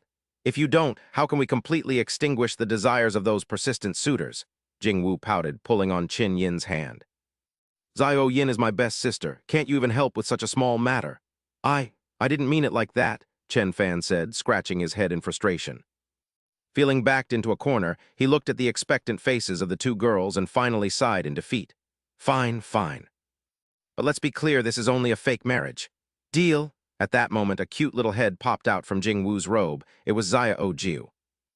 Since it's decided to avoid any complications, let's hold the wedding tomorrow. Damn it, Xiao Jiu thought to herself. It seemed she had to act quickly tonight to take down Chen Fan. Otherwise, if he married Qin Yin tomorrow, even if it was fake, she would hardly find another chance. As night fell, Chen Fan was looking forward to a warm evening, but the two beauties suddenly took their leave. Xiao Yin, we haven't seen each other in so long. We must stay up and talk to our heart's content today. Jing Wu linked arms with Qin Yin, looking very close. Let's go to the inner room and talk all night. They left Chen Fan standing there alone, looking completely dejected. We're going now, little Fan, be a good boy and sleep alone tonight. Good night and sweet dreams. Take your time, you two. He trudged back to his room and curled up sadly in his blanket. Having a wife with a best friend was truly a painful experience. He thought of Wei Xiaobo. When others went to Jiangnan, they were surrounded by beauties, yet here he was in Jiangnan, alone in a room. Life was truly unfair. After muttering a few words, exhaustion took over, and he gradually drifted off to sleep. In the darkness, a small figure quietly slipped into the room. Xiao Jiu looked at the sleeping Chen Fan, her eyes gleaming with mischief. Hee, Sister Wu really gave me a great assist. It's finally my turn. She gently approached him and began a bold prelude. The feeling of being weighed down woke Chen Fan up uncomfortably. Opening his eyes, he was shocked to see an unfamiliar figure pressed close against him. Benefactress, please conduct yourself with dignity. This poor monk has renounced the world. Do not force me to break my vows. Hee, if you can't hold back, then don't. Besides me, there are many other sisters waiting to serve you. It seems this poor monk has no choice but to strike with all his might. Immediately after, the room was filled with the chaotic sounds of a struggle and frustrated screams until the next morning. Jing Yu walked in cheerfully to wake Chen Fan, telling him the sun was high, and it was time to prepare for the wedding. Chen Fan gave a weary reply while Jing Yu noticed Xiao Jiu curled up in a corner. looking completely exhausted and drained. She smiled meaningfully at the girl's disheveled state, certain that a world-shaking battle had taken place with Chen Fan last night. Meanwhile, Xiao Jiu wanted to cry but had no tears, lamenting that the wretched Chen Fan had slept like a log. He had punched her in his sleep before she could even touch him. Later, Lin Xyoan arrived with a cold, beautiful woman. Lin Xyoan called out to the great master with a vibrant and joyful expression, looking like a completely different person today. He explained that by cleaning the streets as instructed, he felt his soul being purified with every stroke of the broom. His cultivation had improved remarkably, so he brought his elder sister along specifically to express his gratitude to the master. Chen Fan scratched his head in confusion, wondering if the man had gone mad or if he was truly delusional about soul cleansing. He played along with the situation while Lu Linglong, Lin Xyoan's sister, watched him with her teeth clenched in silent anger. Chen Fan casually remarked that labor helps purify the soul, and a clean soul naturally leads to a healthy body. Lin Xyoan nodded fervently in agreement, but Lu Linglong finally lost her patience and stepped forward to pinch her brother's ear. She scolded him for his nonsense, pointing out that Chen Fan was only at the heaven tier and the breakthrough must be a coincidence. Lin Xyoan cried out in pain, insisting that anyone who solved the heavenly origin endgame must be at least a transcendent master. Lu Linglong snorted and looked at Chen Fan provocatively, determined to prove to her brother that he was being deceived. With a cold wave of her hand, dark energy surged, as she summoned a massive, snarling black demonic hound named Alpha. Lin Xyoan warned the master to be careful, as this powerful hound was the reason his sister was the future family head. In the chaos, a servant carrying a large decoration accidentally ran between them, becoming an unintended human shield. The demonic hound immediately lunged at the servant, but Chen Fan moved like lightning to pull the man out of harm's way. He thought the woman was even crazier than her brother for attacking without reason, while Lu Linglong smiled coldly from afar. She explained it was a sky-howling divine hound fused with dream star spider blood, possessing a bite that poisoned the very soul. She claimed he would soon become her loyal slave, leaving Chen Fan feeling completely exasperated by her words. He wondered why cultivators lacked rabies immunity before cracking his knuckles, ready to show her the power of action over words. Instead of attacking, Chen Fan slowly approached the growling beast with a calm and fearless gaze that surprised everyone. He called it a mere rabid dog and reached out his hand, causing the fierce hound to suddenly freeze in its tracks. It slowly lowered its head to let him stroke its steel-like fur, proving that his golden aura could indeed tame it. Lu Linglong stood stunned, unable to believe that her 18 soul-enchanting seals could be resisted so easily by anyone. The hound's eyes flashed as it broke free and sneezed violently, ejecting a tiny spider with a heart-shaped abdomen from its nose. Lin Xyoan identified it as a dream star spider used by traffickers to control slaves, just as it lunged toward Chen Fan. Chen Fan was shocked to see the spider rapidly expanding, while Lin Xyoan warned that it would self-destruct upon reaching full size. After cursing Lin Xyoan for not warning him sooner, a massive explosion erupted and threw all three of them back. As Chen Fan lay dazed on the ground, a weak but familiar voice reached his mind through a secret telepathic transmission. As he wondered who was calling him master, Chen Fan opened his eyes to see the dying silhouette of the demonic hound. The hound's image overlapped with his old friend Xiao Bai, whose soul was fading as its voice grew weaker. Being able to see Master again, Xiao Bai has no more regrets. In the next life, Xiao Bai will accompany Master once more. Seeing the spiritual light in its eyes gradually fade, an unprecedented rage erupted within Chen Fan. Purple lightning from the thunderbolt decree began to crackle around him. Xiao Bai, how hateful! The explosion had severely injured Lu Linglong. As she groaned in pain, she suddenly felt a terrifying killing intent approaching. Chen Fan charged forward like a bolt of lightning, but his strike was blocked by a thin spiritual shield. "What have you done to Xiao Bai? Why has it come to this?" he roared, his eyes bloodshot. "What Xiao Bai? What are you talking about? Stop pretending!" Chen Fan attacked frantically, shattering the shield. "The two-tailed Dharma sphere you mentioned is actually my spirit pet, Xiao Bai, whom I've raised since childhood." He continued to unleash razor-sharp ice blades, sending a chill through the air. "You must pay for this. Senior, please calm your anger." Lin Xyoan hurriedly rushed out to shield his elder sister. "My sister treated Xiao Bai very well. Its food was even better than mine. She would never mistreat it." Hearing this, Chen Fan's reason slowly returned. He withdrew his spiritual power, his voice still trembling with rage. Then why is Xiao Bai in this state? What was that spider about? Supported by her brother, Lu Linglong explained with difficulty. I found Xiao Bai by the roadside a month ago. It was severely injured, so I used the soul-controlling bell to subdue it while it was weak. The matter of the Dream Star Spider was absolutely not my doing. Chen Fan remained skeptical. If what you say is true, and that spider is used to control slaves, why was it inside Xiao Bai's body?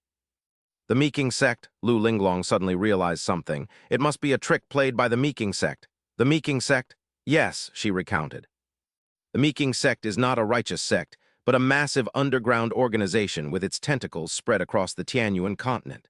From robbery and pet trafficking to refining human poisons, they will do anything for profit.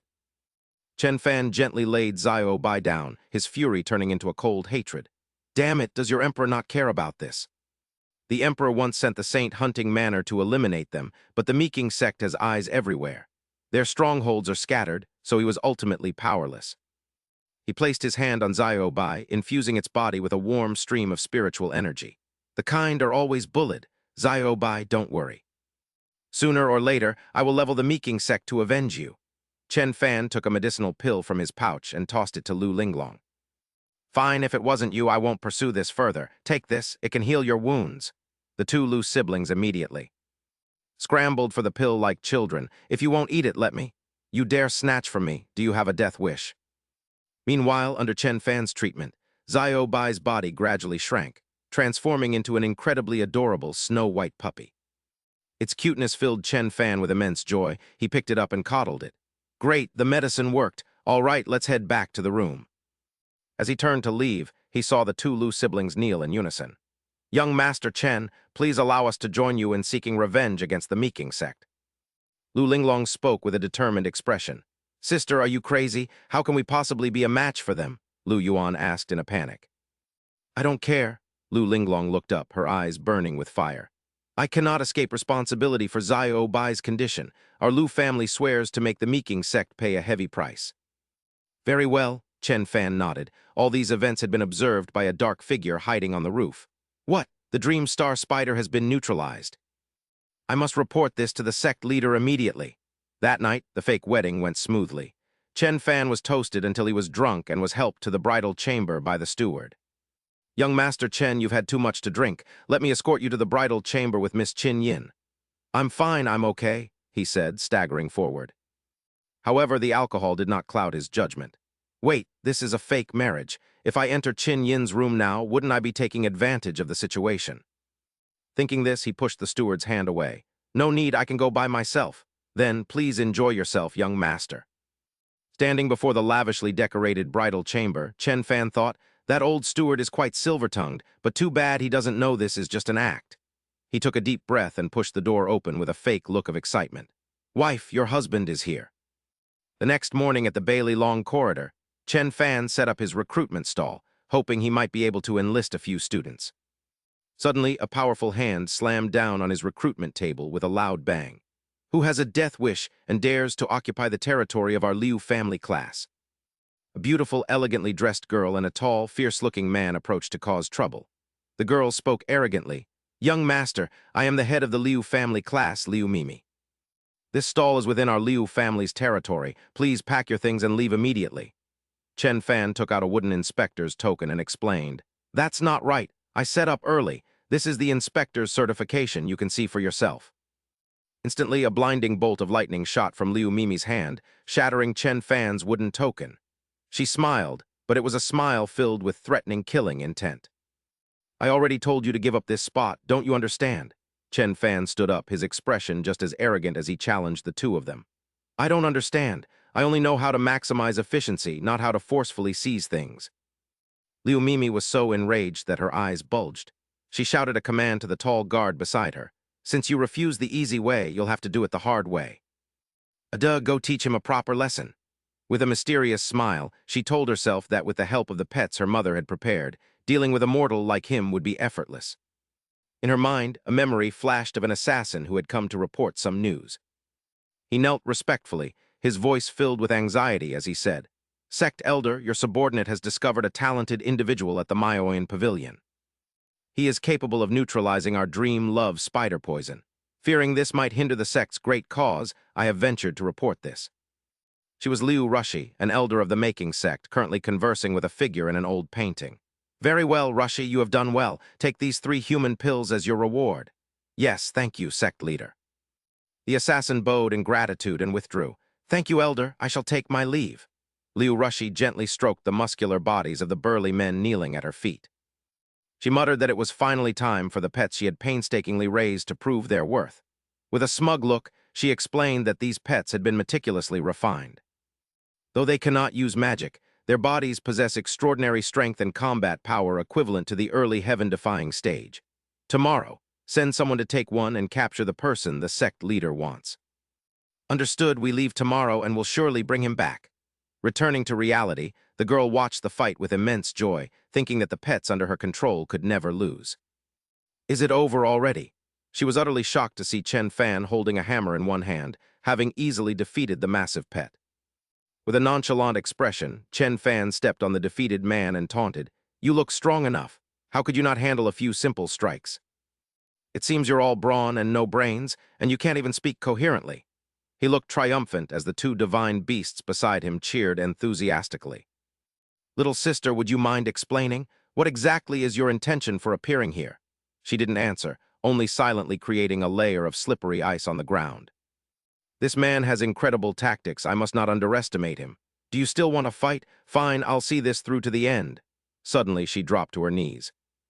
Holding up a small cloth bag with both hands, she pleaded, "This lowly girl was ignorant of your greatness. Please, hero, spare my life." Chen Fan felt intrigued. He reached out to touch the strange cloth bag. "Fine, the customs of this Tianyuan continent are truly bizarre." From within the bag, a pair of glowing red eyes suddenly flashed. Instantly, something lunged out and bit him, causing Chen Fan excruciating pain. Seizing the opportunity, she quickly fled. She left behind a lingering shout, "You've been infected by the dream-love spider's venom. If you want the cure, come and catch me, ha-ha." "Damn it," Chen Fan hissed through gritted teeth. He crushed the venomous spider clinging to his hand. Just then, the system appeared and teased, "Ahihi, you incompetent transmigrator, hurry up and beg this system queen for forgiveness. Perhaps I'll agree to use the system's energy to save your poisoned soul." Chen Fan remained calm, slowly pulling a small vial from his pocket. "Please stop watching those weird movies from now on." To the system's utter shock, he downed the entire vial of medicine. "This is a universal detox pill I crafted before reaching the god-level medical rank. Let's see if it works." "What?" The toxins on his arm vanished rapidly, proving the medicine's efficacy. "It's no longer an issue." The system wept bitterly in the background, grumbling, "Why did I let him break through to god-level medicine back then?" Seeing Zio Bai happily waiting below. Chen Fan asked, "Zio Bai, can you find that girl?" "Woof woof, no problem." His expression then shifted. Filled with a terrifying, murderous intent, he said, "Good. She must be connected to those who harmed the others. I will absolutely not let them get away with this." Elsewhere, Ling Long and Lin Xyoan were tied up, enduring brutal torture. "I never expected these 2 brats from the Lu family to know the secret roots of our making sect." Ling Long gritted her teeth and cursed, "You filthy rats. If you hadn't used those despicable aphrodisiacs, I would have wiped out your making sect long ago." Liu Rushi was sitting leisurely on the back of one of her male pets. She replied nonchalantly, "Oh, please. Miss Liu has surely forgotten that your current status in the Liu family was only made possible by our making sect." She stood up, much to Ling Long's surprise. "What? What on earth did you just say?" Liu Rushi approached and began stroking the young woman's beautiful face. "I thought a simpleton like you would be easy to control, but you've caused me more trouble than expected. Truly shameless." At that moment, a maid hurried in with a small paper crane for Liu Rushi. "Master, Miss Mimi has sent an urgent message." "What?" She snatched the paper crane from her hand and unfolded it, only to find 2 words inside, which was quite disappointing. She immediately crumpled the paper, much to the maid's surprise. "If you weren't my daughter, I would have refined you into medicine long ago." She tossed the paper aside and gave a cold command, "Find Mimi and bring her to me at once. Then prepare some powerful human pets. As for these 2 useless pieces of trash, take them to the pill room to be refined into human pills." The maid hurried to obey. Mimi had also returned and was being harshly reprimanded by her in the study. "Even your father, whom I have always cherished, would not be so foolish as to lure an enemy into the tiger's den only to be hanged. What on earth were you thinking?" I was the human pet he ruined. I was only thinking of you, mother. Enraged, she swung her hand and slapped her daughter's face. You are reporting to me now. You must address me as elder. You are not permitted to call me mother. I understand, elder. Mimi knelt down in terror, recounting everything through her tears. When the human pet plan failed, I thought only Elder Lu could suppress that man. Therefore, I planned to lure him to the elegant beast auction house and kill him right there. Upon hearing this, she grew even angrier and slapped her daughter again. Do you have any idea how much effort I put into running the elegant beast auction house with such a clean reputation? Mimi cried out in agony as her own mother choked her, making it impossible to breathe. Remember that our sect's purpose is to remain hidden in the shadows to control everything. She showed no mercy while torturing her own daughter. If you cannot follow this rule, then leave this place before I kill you. Yes, I understand. Mimi replied weakly. Suddenly there was a knock at the door. Who is it? Master, it is I, Jia-san, come in. A man stepped inside. Reporting, Master, the 2 members of the Lu family have been taken to the pill refinement room. Should we lure them to the Dai-Si pavilion? Handle everything cleanly and in silence. Do not let anyone discover us. She then gave an order to her daughter, Mimi. Find 2 people who resemble those 2 from the Lu family and disguise yourselves as them. After that, depart from the elegant beast auction house. Yes, elder. She turned around and walked further inside. All right, the rest of you step aside. Your subordinates take their leave. Liu Ru, she looked at the palm of her hand. She flashed a joyful smile. By eliminating the dream love spider, my status within the sect will surely rise. I must be determined to defeat this person. At this time, Chen Fan and the 2 beasts had also tracked the trail to the backyard of the ecstasy sect. Why haven't you found the back entrance yet? Chen Fan asked impatiently. Woof, Master, that person sent clearly entered through the front gate. How did we end up here? He stroked Xiao Bai's head and explained patiently. You fool. She dared to hide in the ecstasy sect, so she is clearly not simple. Either this is their lair, or there is a back door that allows her to escape. Do you understand? The scenery inside the ecstasy sect appeared grand and vast. In general, there must be something wrong with such a massive sect. He brought the 2 pets up the towering wall. Let's go. You can't catch a tiger cub without entering the tiger's den. We'll climb in and see. Afterward, he followed the 2 beasts as they leaped inside, landing safely on the ground. Suddenly, the voices of 2 patrolling guards could be heard approaching. The butler said there has been unrest in our city lately and ordered us to stay awake for patrols. Hey, I heard the same thing last month. Chen Fan quickly pulled the 2 beasts into an empty room to hide. We only get a few coins a month, so why do you have to work so hard? I just happen to like it, while Chen Fan was observing. He overheard the 2 beasts chatting. Xiao Bai, Master is so powerful, why doesn't he just reveal his identity? Once those people find out, they will surely surrender to him. Otherwise, everything would be fine. You know nothing. Does our master need to reveal his identity just to scare people? You can just play the pig to eat the tiger. Chen Fan fell hard to the floor and felt relieved. I was scared to death. I thought I was going to be caught. That fall accidentally triggered a secret chamber beneath the floor. What is this? He went inside to investigate the situation. There were stairs under the floor. I knew there was something strange about this courtyard, from deep within a mysterious room. Chen Fan suddenly heard a familiar voice filled with panic. Sister, I told you we shouldn't have come up here. We are no match for Nai, right? He immediately recognized it as Lu Yuan's voice. Inside the room, under the dim light, Lu Linglong and Lu Yuan were tied up tightly. Their fate seemed sealed to become human pills. Now we are truly finished. We are about to be refined into medicinal pills. We will suffer a tragic end. Lu Yuan groaned in a desperate tone. Be quiet, Linglong barked softly, trying to maintain her last bit of composure. Chen Fan could not help but be utterly shocked when he saw the 2 of them. Lu Yuan, Lu Linglong, why are you 2 here? Seeing Chen Fan, Lu Yuan was as happy as if he had found gold and hurriedly called for help. Great One, please save me. Linglong interrupted her younger brother with more urgency. Shut up, this place is very dangerous. Only by using magic to destroy the formation from the outside can we escape. Without a second's hesitation, Chen Fan concentrated his spiritual energy. He brought down powerful bolts of lightning toward the formation beneath their feet. A formation? It's this troublesome toy, isn't it? Even though she was tied up, Linglong could not help but watch in amazement as the formation began to crack under his attack. Damn it, she exclaimed, feeling both anxious and relieved. The formation was finally destroyed, but Chen Fan's powerful lightning strike accidentally hit both Lu Yuan and Linglong, causing the electricity to surge through them.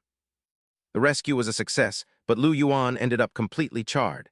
Ling Long, though still dazed from the electric shock, wondered why she hadn't been blackened as well. She quickly realized the danger of their situation and told him to stop talking nonsense, get dressed, and save the discussion for when they were outside.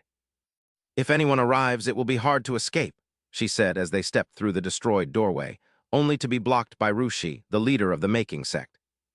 Rushi appeared with a cold gaze and a mysterious smile, asking why they were leaving so soon before the making sect had finished hosting its guests, prompting Ling Long to act without hesitation. Intending to charge forward, she told the others she would hold that woman back while they found a chance to escape, causing Lin Xyoan to cry out in worry for his sister. Rushi stroked her chin with a deepening smug smile, calling the young master of the Lu family naive before mercilessly unleashing a powerful surge of purple energy toward Ling Long. "I do not admire your courage or your recklessness," Rushi said as the eerie purple mist enveloped Ling Long and made her lose consciousness, before turning to Chen Fan with a calculating look. She proposed a condition, telling the young man that if he agreed to cooperate with the making sect, those two little brats from the Lu family would be handed over to him directly. "What?" Lin Xyoan charged forward in a rage to attack Rushi for what she did to his sister, but she coldly uttered, "Heaven and earth as a chessboard," as she prepared her move. She unleashed another surge of energy toward Lin Xyoan and dismissively called him noisy, as both he and Ling Long fell unconscious and collapsed in front of Chen Fan. "Handsome young man, if you remain silent, the Lu family will be slaughtered by my Liu family," Rushi threatened, her eyes filled with cruelty. Within Chen Fan's palm, a sphere of power began to converge with a brilliant light, as he silently decided that taking action was better than speaking. He immediately unleashed a terrifying wave of power toward Rushi, and seeing that surge of energy fly past her caused that woman to shudder involuntarily. Her face was filled with fear as she wondered if he was at the mid-stage or late stage of the heaven-defying realm, unable to believe his power while Chen Fan continued his relentless assault. Suddenly, two small pieces of jewelry fell from Rushi's person as he quickly dodged her counterattack, prompting Chen Fan to shout for her to watch him. He rushed to pick up the two ornaments and was utterly shocked to recognize them as belonging to Xiao Wu and Xiao Qin, furiously demanding to know what she had done to them. Rage erupted within him like a furious fire, but Rushi gave a faint, fearless laugh and asked what else a serious businesswoman from the making sect would do. She noted that the handsome young man refused to cooperate with the making sect, while Chen Fan clenched his fists and vowed to fight her to the death if his friends lost even a single hair. Sensing the terrifying power radiating from Chen Fan, Rushi became truly frightened and hurriedly used her seductive charms to offer the release of all 4 captives if he performed 4 tasks for her. She told him that since he had ruined her arrangements for the Liu family, he should help her with a few tasks to settle the matter. She warned him not to lie if he didn't want the 2 beauties to suffer, leading Chen Fan to stand alone before the entrance of the deadly cave of 10,000 poisons, wondering if it was truly just a cave. He questioned the situation while Rushi's words about his medical skills and his understanding of the dream azure spider's venom continued to echo in his mind and fuel his anger. Her first task was for him to enter the cave of 10,000 poisons and retrieve hundreds of dream azure spider eggs, making him grit his teeth and vow to make Rushi pay for this later. On a nearby cliff, 2 assassins stealthily observed him before one left to report his entry to the Elder, while Chen Fan and the system stepped inside the cavern. The system exclaimed in a surprised tone, marveling at how such brilliant, poisonous weeds could grow in such a dark cave. "If you ignore the bugs, this place is actually quite beautiful," the system remarked, but Chen Fan remained vigilant and asked if the trackers were still there. The system reported that one person had left to deliver news, while the other 2 remained outside, complaining that Chen Fan was bothering it with such trivial matters. He used his divine exploration skill to scan the cave's terrain, and decided they needed to find another exit, immediately venturing deeper inside with Xiao Jiu and Xiao Bai. After mapping the terrain, he decided to exit the cave from below, but as he went deeper, he encountered a giant toad with warty skin and blood-red eyes. Refusing to run away in fear, he declared that a mutant must be punched to death and easily took the creature down with a single powerful blow. Next, he faced and defeated another giant snake, though the continuous obstacles were beginning to make him feel weary. He wondered why more and more monsters were appearing just as a faint purple light from the depths of the abyss shone directly onto his face. It startled him to find a dream azure spider nest at the bottom of the abyss, and with his eyes lighting up in excitement, he prepared to descend with Xiao and Xiao Bai. He did not hesitate to jump straight down, delighted to have found the dream azure spider's lair so effortlessly, and deciding to take everything for himself. Upon landing at the bottom of the abyss, he encountered a giant black leopard blocking his path. "A monster!" he coldly muttered, manifesting a sharp ice blade. Slashing through the beast, it was just a piece of cake. He easily took it down with a perfect landing strike, a safe landing. Next, he began collecting the dream azure spider eggs. Suddenly, a massive spider with 8 spindly legs and blood-red eyes lunged at him. Such a huge spider. Could it be the Spider Queen? Chen Fan muttered, noticing human footsteps approaching. A group of people was being controlled by the monster like zombies. Were these the cultivators who previously entered the myriad poison cave? Could they actually enslave humans? From the palms of the controlled puppets, a dark energy formed and aimed an attack directly at Chen Fan. He could only quickly deploy an ice shield to block it. "Xiao Li and Xiao Bai, there is a cave behind you. Go hide inside." The two creatures obeyed his command and quickly hid. Inside the cave, Xiao Bai wondered why they were hiding instead of helping Chen Fan. Xiao Ju replied firmly, "Perhaps the master has his own plans. As pets, we just need to follow orders." However, Xiao Ju remained there, filled with worry as she watched Chen Fan struggle against the horde of zombies. He seemed to be pushing himself too hard right now. "Is it because he ascended here that his strength is affected?" "How could that be?" Xiao Bai countered.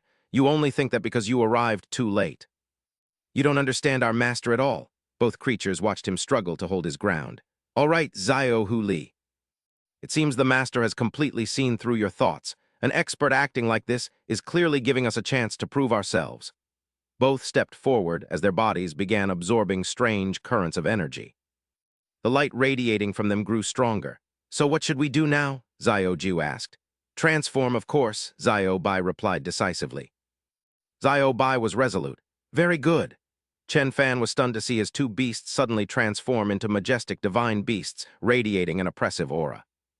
"Xiao Bai, you transformed, and Hu Li, you can use telepathy and transform too." He could not hide his astonishment. His hands emitted dazzling bolts of lightning as he prepared to deliver a decisive blow. "Follow me and destroy this commanding dream azure spider." Chen Fan's powerful attack immediately struck the giant spider. "Go to hell," he roared. As the Spider Queen died, the zombies she controlled lost their connection and collapsed to the ground. Chen Fan quickly inspected the corpses while Xiao Bai collected the eggs. "They're dead. It was the dream azure spider that was controlling these bodies." "Woof woof, master, let's gather the spider eggs first. We need them to get Sister Xiao Yu back," Xiao Bai said excitedly. Chen Fan glanced at the two divine beasts with a satisfied smile. "I never expected that after coming to the Tianyuan continent, you would become so powerful, Xiao Bai. Xiao Li as well. You can use telepathy and transform, so why didn't you show it sooner? Master, after you arrived at the Tianyuan continent." "Xiao Bai has been training very hard," Xiao Bai said, his eyes full of pride, while Chen Fan was meticulously counting each spider egg. He suddenly noticed a thick green liquid dripping from above. "Is this all? This is the last one," he muttered to himself. He calculated mentally, thinking, "There must be over 100 eggs. I hope this is enough to trade for Xiao Yu and Qin Yin." Suddenly, another giant spider, far larger than the first, loomed over his head. "Damn it, there really is a true boss here." "Xiao Bai, Xiao Li, get ready to fight," the massive spider hissed, spitting a stream of revolting green venom toward the three of them. Xiao Ju and Xiao Bai quickly opened their mouths, releasing a brilliant surge of power to block the venom. Chen Fan suddenly noticed the spider dodging Xiao Ju's attack in a strange manner. This spider is afraid of fire. An idea struck him, and using a divine sprint, he dashed forward while barking orders to the two divine beasts. "There's a way, Xiao Li, it's time to end this." As he sped along, he noticed thick spider webs stretched out everywhere. "It ends right now." He leaped high into the air, easily evading the webs the monster spat out. His hands gathered dazzling light, preparing to deliver the final blow to the giant spider. Behold the divine knife skills of a Chinese chef. He swiftly manifested a sharp blade of light and delivered a fatal slash that finished off the giant spider. Xiao Bai and Xiao Ju barked repeatedly at the spider's carcass to celebrate their victory. Even though it was dead, Chen Fan still stomped on its head, crushing it decisively. A monster like you has no place in this world. He raised his hand high, conjuring blazing flames. Let this fierce fire cleanse all the evil spirits within this myriad poison cave. He immediately struck the monster's carcasses, causing ferocious flames to erupt and spread throughout the cave. Raging flames burn everything to ashes for me. One by one, the small spiders hiding in the cave were incinerated by his flames without a trace. Chen Fan looked at the fiercely burning fire, feeling immensely satisfied. Now that the dream love spiders are completely wiped out, these spider eggs in my hand can be traded for the 4 of them. Liu Rushi of the Meeking sect, you'll think not a single one remains. Ha ha ha. The scene shifts to a gloomy study within the Meeking sect. Elder, the situation in the myriad poison cave has changed, an assassin reports urgently. What is it? Liu Rushi asks with a frown. Trembling, he explains the situation to Liu Rushi. That man used fire to incinerate all the dream love spiders. I fear he intends to use the spider eggs to blackmail us. Haha, how childish, Liu Rushi sneers, her eyes filled with contempt. No matter what tricks he plays, he will never escape my grasp. As Chen Fan makes his way back, he encounters a small tea house hidden in the forest. Hot tea to clear the heat and relieve fatigue. Please come in, a waiter calls out. He suddenly realizes there shouldn't be a tea house along this road. Seeing him pass by, the waiter invites him. Young Master Chen, would you please step inside the tea house? Our master has invited you. Although I don't know who your master is, I look forward to meeting them another time. The waiter, exuding a mysterious aura, asks him a cryptic question. Mr. Chen, the fire in the myriad poison cave may burn brightly. But I wonder which is more important, the dream love spiders or the beautiful ladies. What? Hearing this, Chen Fan grabs the waiter's collar in a rage. How dare you? Mr. Chen, everything is negotiable, so you must meet our master. He pushes the waiter aside and charges inside. Stop hiding! Someone is already waiting in the tea house, which surprises him. You finally arrived. Liu Rushi and Mimi are already waiting inside. So did you enjoy yourself in the myriad poison cave? Please sit and have some tea. Chen Fan wastes no time and gets straight to the point. Liu Rushi. Why don't you release Xiao Wu and Xiao Qin immediately? I will give you the dream love spider eggs. Liu Rushi, exuding a cold and chilling aura, replies. I sincerely invited you to cooperate, yet you burned the dream love spiders in the myriad poison cave. This truly shocked me. If I truly lose them, I won't hesitate to sever parts of those 2 beauties' bodies. Hearing such a blatant threat, Chen Fan slams the table in a rage. Are you threatening me? Liu Rushi remains composed. To show my sincerity in our cooperation, I have sent the Liu brothers to the drunken music pavilion. I can even overlook the matter of the dream love spiders. But if you maintain this attitude, Chen Fan grits his teeth in fury. If Xiao Wu or the others are harmed in the slightest, I will definitely kill you. She calmly sets her teacup down, her voice remaining steady. The lives of those slaves are truly priceless. The mother and daughter stand up to leave, leaving Chen Fan alone. Cooperate with me and earn a place within the Meeking sect. Or oppose me and drag yourself and those beauties to hell, the choice is yours. She looks back at him provocatively. If you want to kill me, you can try right now. Xiao Bai looks at him with concern. Master, let's return to the drunken music pavilion first. By nightfall, inside the guest room of the pavilion. A fish has just leaped out of the water. What? Ling Long paces back and forth in extreme anxiety. That's impossible. If she's asking you to steal the spring-autumn jade and the city lord's brush, it's no different from seeking death. But the letter says the Yashu auction house has invited the city lord to attend a special auction today and tomorrow. Ling Long slams her hand on the table and questions Lin Xyoan. You have no idea how cruel that woman is, Ling Long says with a grim expression. That city lord is named Fang Tangren. He usually appears to be a refined gentleman, but he is actually licentious, cruel, and bloodthirsty. His strength is immense. It's said he has reached the 4th stage of the heaven-defying realm. His enemies never survive, let alone leave a corpse behind. Lin Xyoan joins the discussion, but she might not be a match for young Master Chen. That old witch took down Sister Xiao Wu in one move, yet she didn't dare attack the master. Suddenly, Chen Fan gestures for the 2 of them to come closer. He whispers a bold idea into their ears. In truth, the city lord's temperament or power doesn't matter. As long as I rescue Xiao Wu and the others tonight, I won't have to deal with these issues anymore. As expected of young Master Chen. You always get straight to the heart of the matter. The Meeking sect has eyes everywhere. I'll leave dealing with them to you too. Rest assured, benefactor. We will handle the infiltration of the city lord's mansion. Outside, a person disguised as a waiter is surreptitiously eavesdropping on their conversation. Little Lu, don't worry. Even if I, Chen Fan, fail and am captured at the mansion, I will never implicate the Lu family. The Elder's plan has succeeded. I must report back immediately. By now, Chen Fan has disguised himself as an assassin.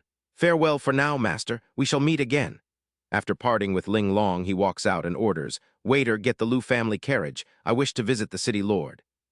Ling Long looks at Lin Xyoan with a hint of tension. "I hope everything goes smoothly." Meanwhile, Liu Rushi and her daughter are strolling along the corridor. "Mother, that boy clearly isn't cooperating. Why are you letting him steal those items?" Mimi asks. Liu Rushi smirks. If he successfully steals the spring-autumn jade and the brush, it proves he has joined the Meeking sect. Once he betrays them, he will have to face Fang Tangren's wrath. And what if he fails? If the city lord kills him, what does that have to do with our Meeking sect? Mimi was delighted to hear her mother's suggestion. "Mother, you truly are the wisest. Stop with the flattery. Do not approach me in public. Furthermore, tell the subordinates to be extra vigilant tonight. We must prevent that man from doing something desperate to save them." She walked alone to the Yashu auction house. "All 12 Jiangnan cities are in my grasp. Chen Fan, do not disappoint me." According to the plan, Chen Fan used the Lu family carriage as a cover to head toward the city lord's palace. Excellent, they have departed. "Zio Bai Zio Jiu, let's go." Lin Xyoan and Ling Long were chatting inside the carriage. "Sister, you're only wearing young Master Chen's robes." "Isn't this disguise too obvious?" Lin Xyoan asked worriedly. "You're already in the carriage and now you're worrying about this."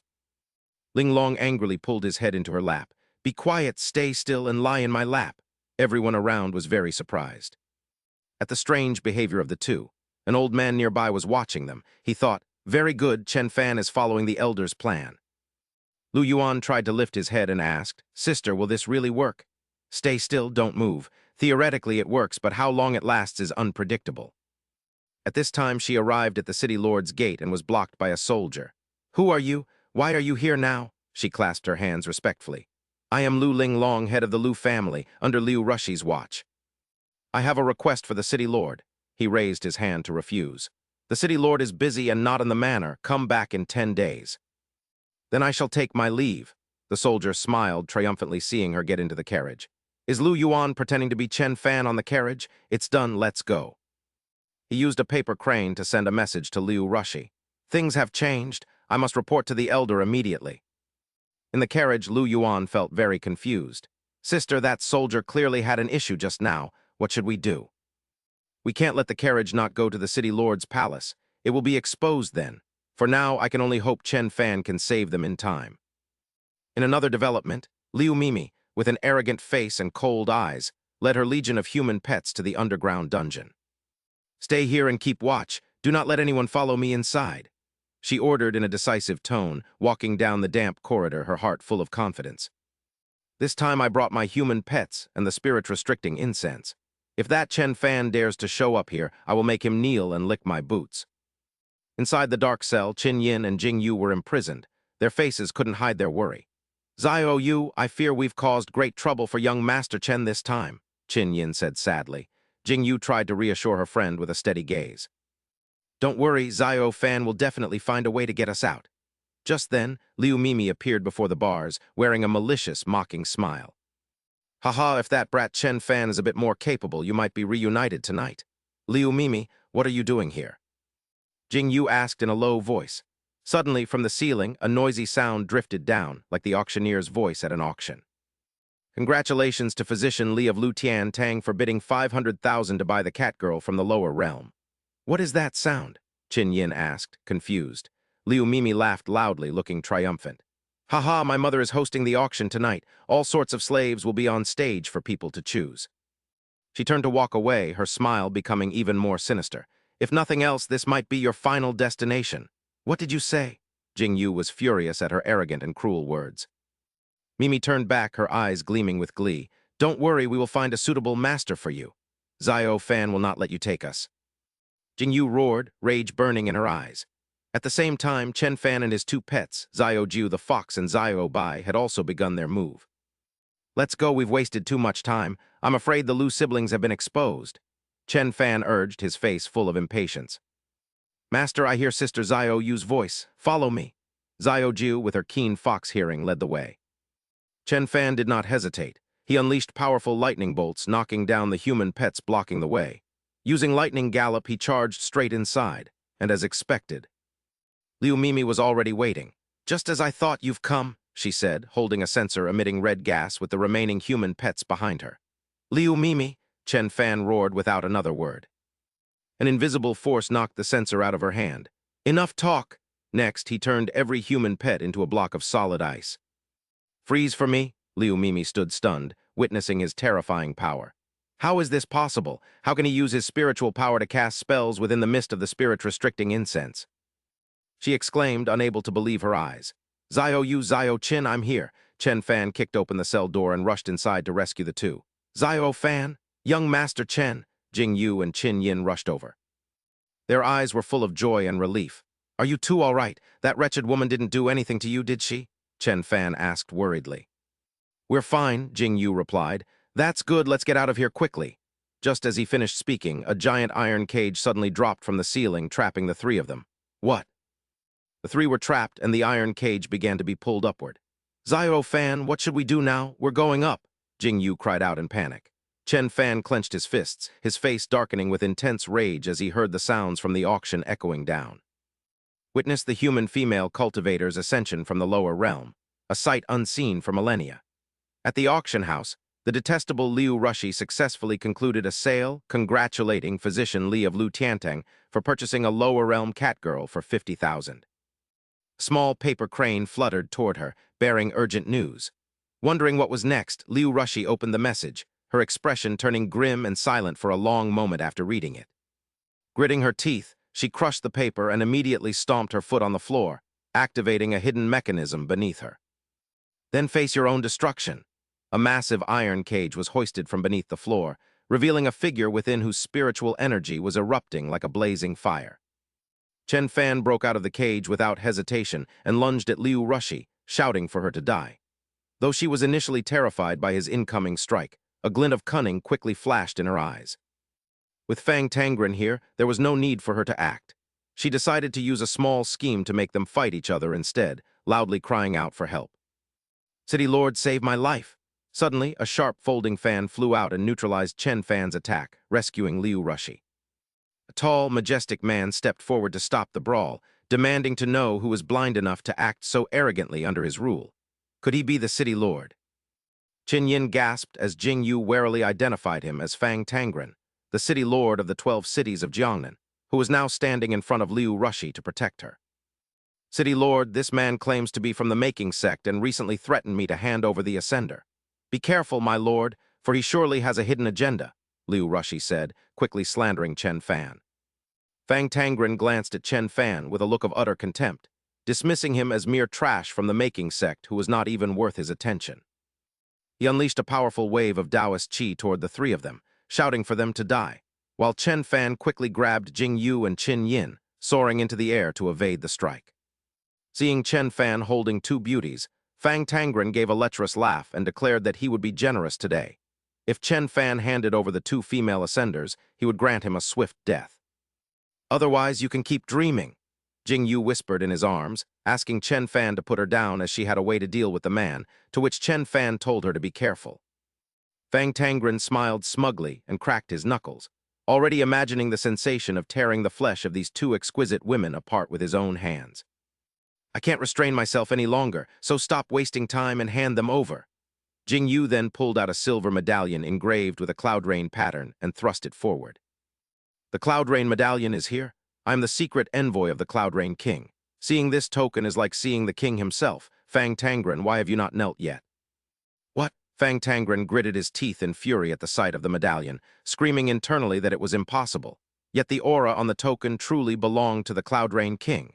If this envoy died in his city, he feared the king would personally annihilate him.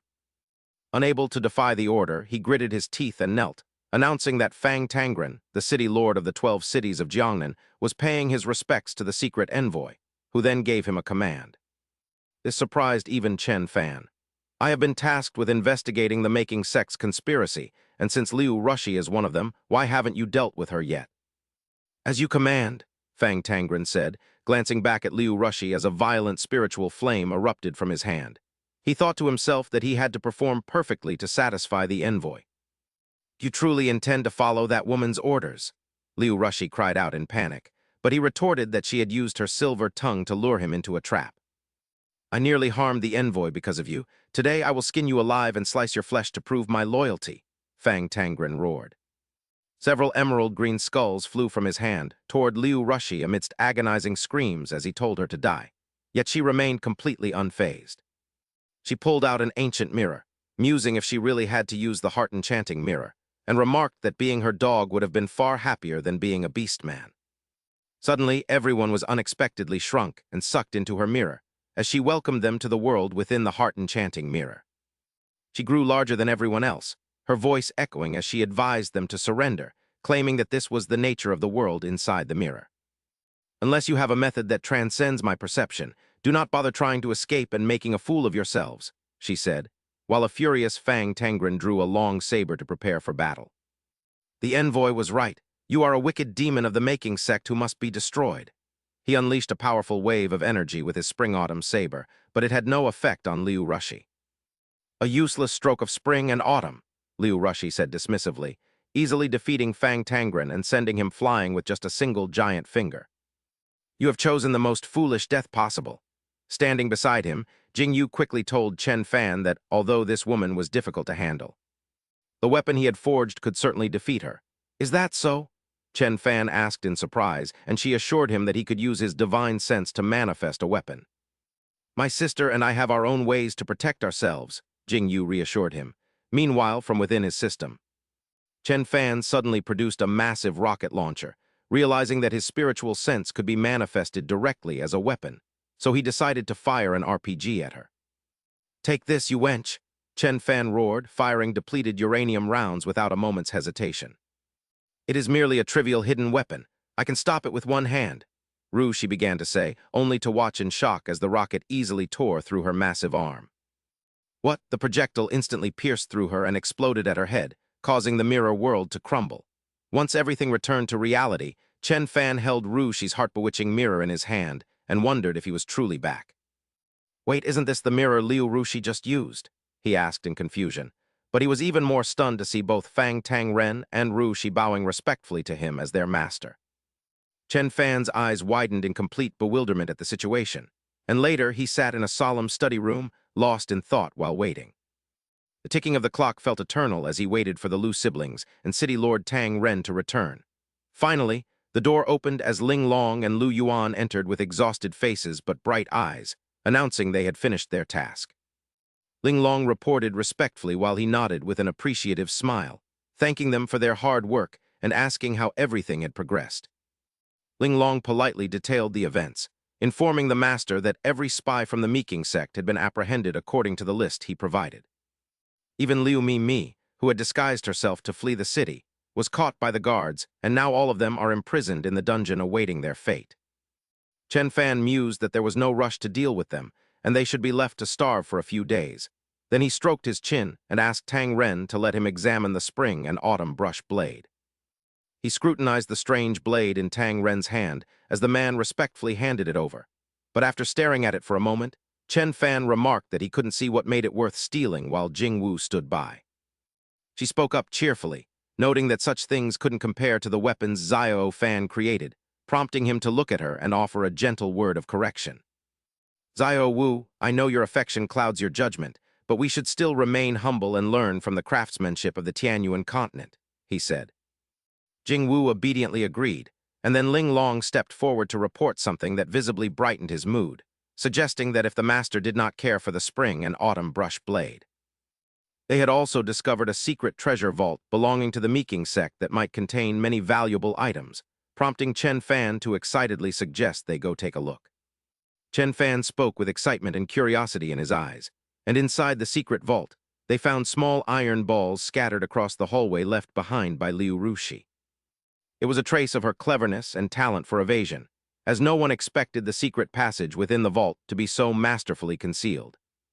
Liu Rushi was truly skilled at hiding her tracks, but after they triggered a secret mechanism, a shimmering room slowly revealed itself, and Chen Fan ordered them to enter. Upon Chen Fan's command, They entered to find the room filled with countless precious jewels arranged in a magnificent spiral pattern. Zio Fan, this Meeking sect is terrifying. Even a mere branch of theirs is wealthier than the Empress, Jingwu exclaimed in utter astonishment. Chen Fan noticed an ancient vase, but the system immediately warned him, even though the expressions on Zio Wu and the others suggested it was a high-quality treasure. It cannot be used without sufficient spiritual power, the system stated, causing him to tearfully put the vase back after hearing the notification. It's just a pile of unusable junk, so Zio Wu and Zio Yin, you two can deal with it as you please, he said, making the two girls overjoyed. They left him alone to mourn the harsh reality as they thanked him, while he inwardly cried to the system about wanting to continue his cultivation. Lu Yuan and Ling Long followed behind, with the brother remarking to his sister that young Master Chen was truly formidable for not even glancing at such a vast hoard of treasure. Is that so? Do not show such disrespect. Be quiet and follow, Ling Long scolded softly, just as Chen Fan's eyes lit up at the sight of a tall tower with a magnificent view from the top. From there, the majestic panorama of the 12 Jiangnan cities was visible, and he happily told Jingwu of his plan to turn the place into a second Earth village for those who had ascended. Everything is up to you, Jingwu replied with a gentle smile as he gestured animatedly while describing his vision of building a modern world there. He decided they would rename the place Earth Village, no, New Earth City, while elsewhere on the outskirts of the 12 Jiangnan cities, an old monk walked slowly toward a man carrying heavy baskets. The monk was Dig Taochuo, one of the 4 elders serving under Dai Zun, and he recalled the instructions he received when he was granted the Earth Bone Staff. That man first used lightning techniques to kill my messenger, and then commanded beasts to slaughter the soldiers of Fushan Sheng, so I grant you the beast-suppressing staff to capture him.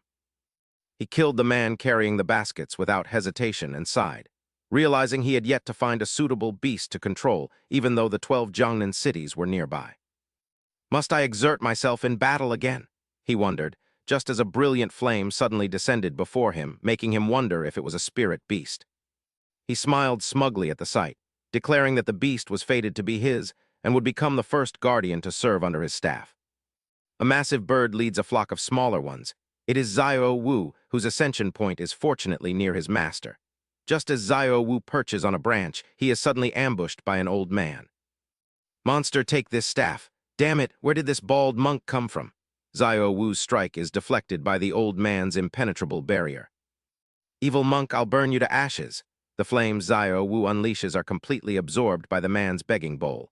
Vicious beast, you are truly ferocious. However, he hurls his scepter forward, and chains of light manifest to bind Zio Wu. You still cannot escape the palm of my hand. The flames on Zio Wu's body are absorbed by the monk's own hands as the bird is captured, shrinking until it fits perfectly within his palm. This beast is incredibly wicked. Its flames truly never cease. This capture is a guaranteed success. Excellent, excellent. Zio Wu is filled with utter shock and panic upon being seized by the man. I struggled so hard to follow Master's aura and ascend here, only to be captured by this freak. What should I do? Master, save me. While Zio Bai is playing with Zio Jiu, he suddenly feels an inexplicable sense of unease. Zio Bai, what's the matter? Zio Jiu asks. I just sense the aura of my eternal rival. He has arrived. Hearing this, Zio Jiu asks in confusion, who is it? Who else could it be? It's obviously Zio Wu, that loud-mouthed bird. Meanwhile, the great boned Yutanga has reached the bustling main street of Jiangnan's 12th city. Suddenly, an image of Chen Fan appears within his beard. The child of destiny whom the great emperor ordered me to capture is indeed within this city. Someone approaching catches his eye. Jingwu, this road needs to be completely renovated later to build a large shopping mall. At that moment, Chen Fan, Jingwu, and the others are strolling through the city. A shopping mall? That's right, it's the one place on Earth where people can buy whatever they desire. He stands tall before them, blocking their path and taking everyone by surprise. Excellent, excellent, you truly share a destiny with me. I'm a practitioner from the Fushan Saint Mansion. By the great emperor's command, Donor Chen Fan, please come with me. Jingwu steps forward agitatedly and replies, don't even think about it. Zio Fan will never go with you. Feeling deeply anxious, she tightly grips his arm and warns him. Zio Fan, the great emperor is the most powerful being on the Tianyuan continent. The Fushan Saint Mansion specializes in capturing those who ascend, and no one taken alive has ever reappeared. You absolutely cannot go. Chen Fan frowns deeply. capturing those who ascend. If that's the case, won't others from our Earth village be in danger if they ascend here as well? Tang Ren, along with Xiao Jiu and Xiao Bai, immediately rush forward to protect him. Let's capture him first and figure things out later. Take him down. Seeing the two attacks coming, his body surges with rippling muscles. Finally, a fight. He uses his breath fist, unleashing a powerful blast of air that blows both attacks away. How miserable. With a single strike of his scepter, he sends Tang Ren flying. Go, beast! Chen Fan stands his ground as he sees a fire bird released by the monk charging toward him. He immediately manifests a sturdy shield, blocking the bird's sharp talons. Xiao Wu! The two women hiding behind him ask in confusion. Xiao Fan, isn't that our little bird? It is, but it seems he has brought it under his control. He then gives Xiao Bai an order mid-battle. Xiao Bai, you deal with Xiao Wu. I'll go kill that monk. Rest assured, master, I'm quite used to thrashing Xiao Wu. He and Xiao Bai swap places to deal with the monk. It seems he specializes in physical cultivation. With my god-tier Tai Kai Chuan, no one can reach me with physical strikes. He smiles happily, watching his two pets brawling with each other. Master, be careful, Jing Wu warns anxiously. Xiao Wu has never been a match for Xiao Bai. This fight is already won. A glowing purple orb forms in his hand as he rushes in to assist Tang Ren. You bald donkey, have a taste of this. His punch is blocked by the monk's dark barrier. Not stopping there, the monk reaches out to seize him. What? It had no effect. Since you've come to me of your own accord, don't think about leaving. Chen Fan lets out a smug smile, easily parrying the man's massive arm. This action leaves the monk wide-eyed with surprise. I don't think so. Chen Fan's entire body radiates a brilliant blue light as he unleashes a decisive blow. Chen Fan's powerful strike sends the great boned Yutanga sliding across the ground, leaving a deep furrow behind. This practitioner's martial arts are quite peculiar. He mutters in a raspy voice, his eyes flashing with astonishment. His hand tightens around the old, rusty begging bowl. This poor monk suffers so much. A pitch-black aura rises from the bowl, enveloping his body. Instantly, the great-boned Yutanga's physique expands, becoming twice as large and muscular. What, he's grown even larger, Chen Fan exclaims in surprise. Without hesitation, the great-boned Yutanga lunges with a massive, heavy blow. He knocks Fang Tang Ren away, sending him crashing onto a nearby roof. You share no destiny with this practitioner. Do not interfere, he says coldly before turning his gaze toward Chen Fan. You, however, have a destiny. Chen Fan grits his teeth, attempting to twist an arm twice the size of his own body.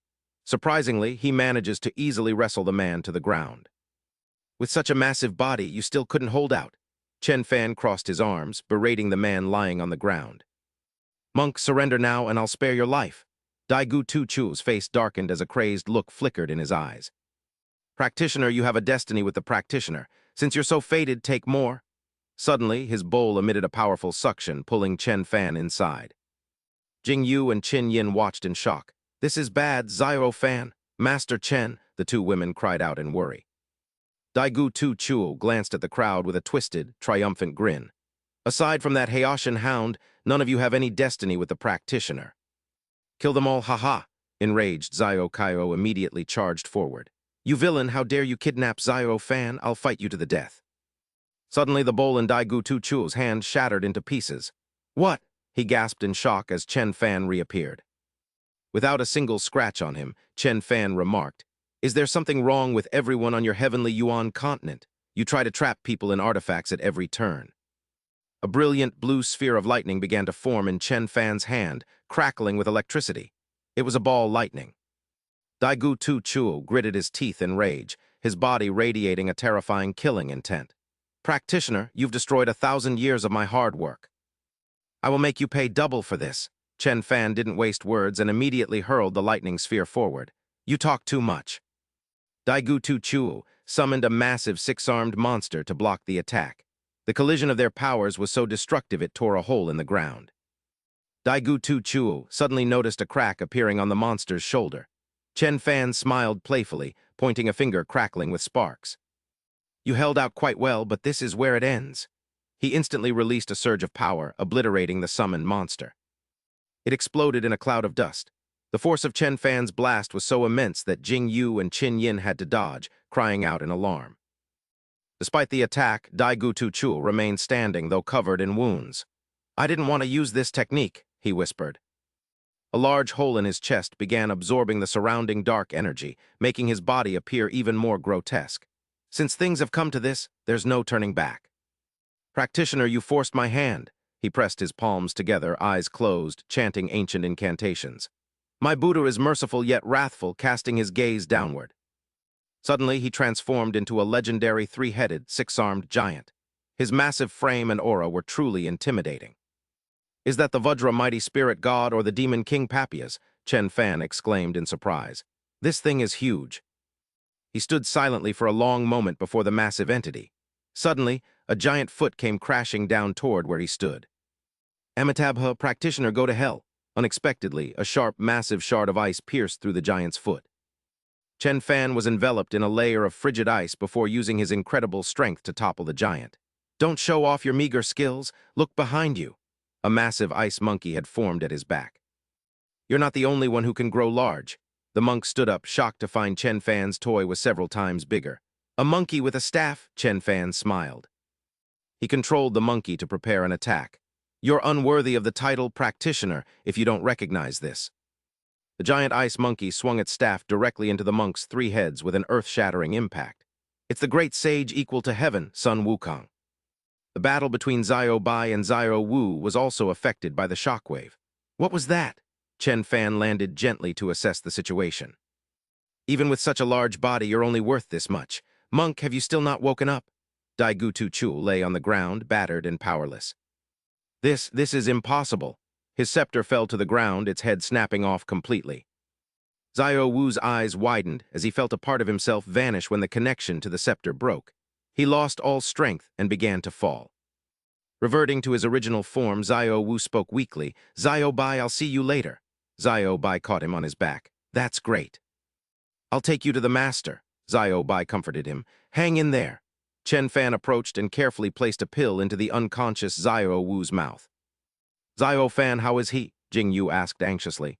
He's fine, just exhausted. It's nothing serious, Chen Fan reassured her. The two of them turned their attention back to Dai Gu Tu Chuo, who lay motionless. Actually, I'm more concerned about the other side. Dai Gu Tu Chuo remained still on the ground. That monk was sent by the Emperor Sovereign and his strength is quite remarkable. Don't kill him yet. He might be useful later. It is a pity that such a beautiful city was destroyed to this extent, Jing Yu sighed, looking at the desolation, but Chen Fan patted his shoulder. With an excited expression, he noted that there is an old saying about how nothing can be built without first being destroyed, making this the perfect time to restructure. Xiao Yu, let's study how to build the new Earth City, he said, but Jing Yu worriedly noted that the Sovereign had already discovered their location. Shouldn't we be running? Jing Yu asked anxiously, but Chen Fan remained completely confident as he explained with a smile. That is why we must build Earth City well. We must give the Sovereign a proper welcome when he arrives. Elsewhere, Lin Xyoan sat in deep thought, his face dark with concentration as he held a chess piece.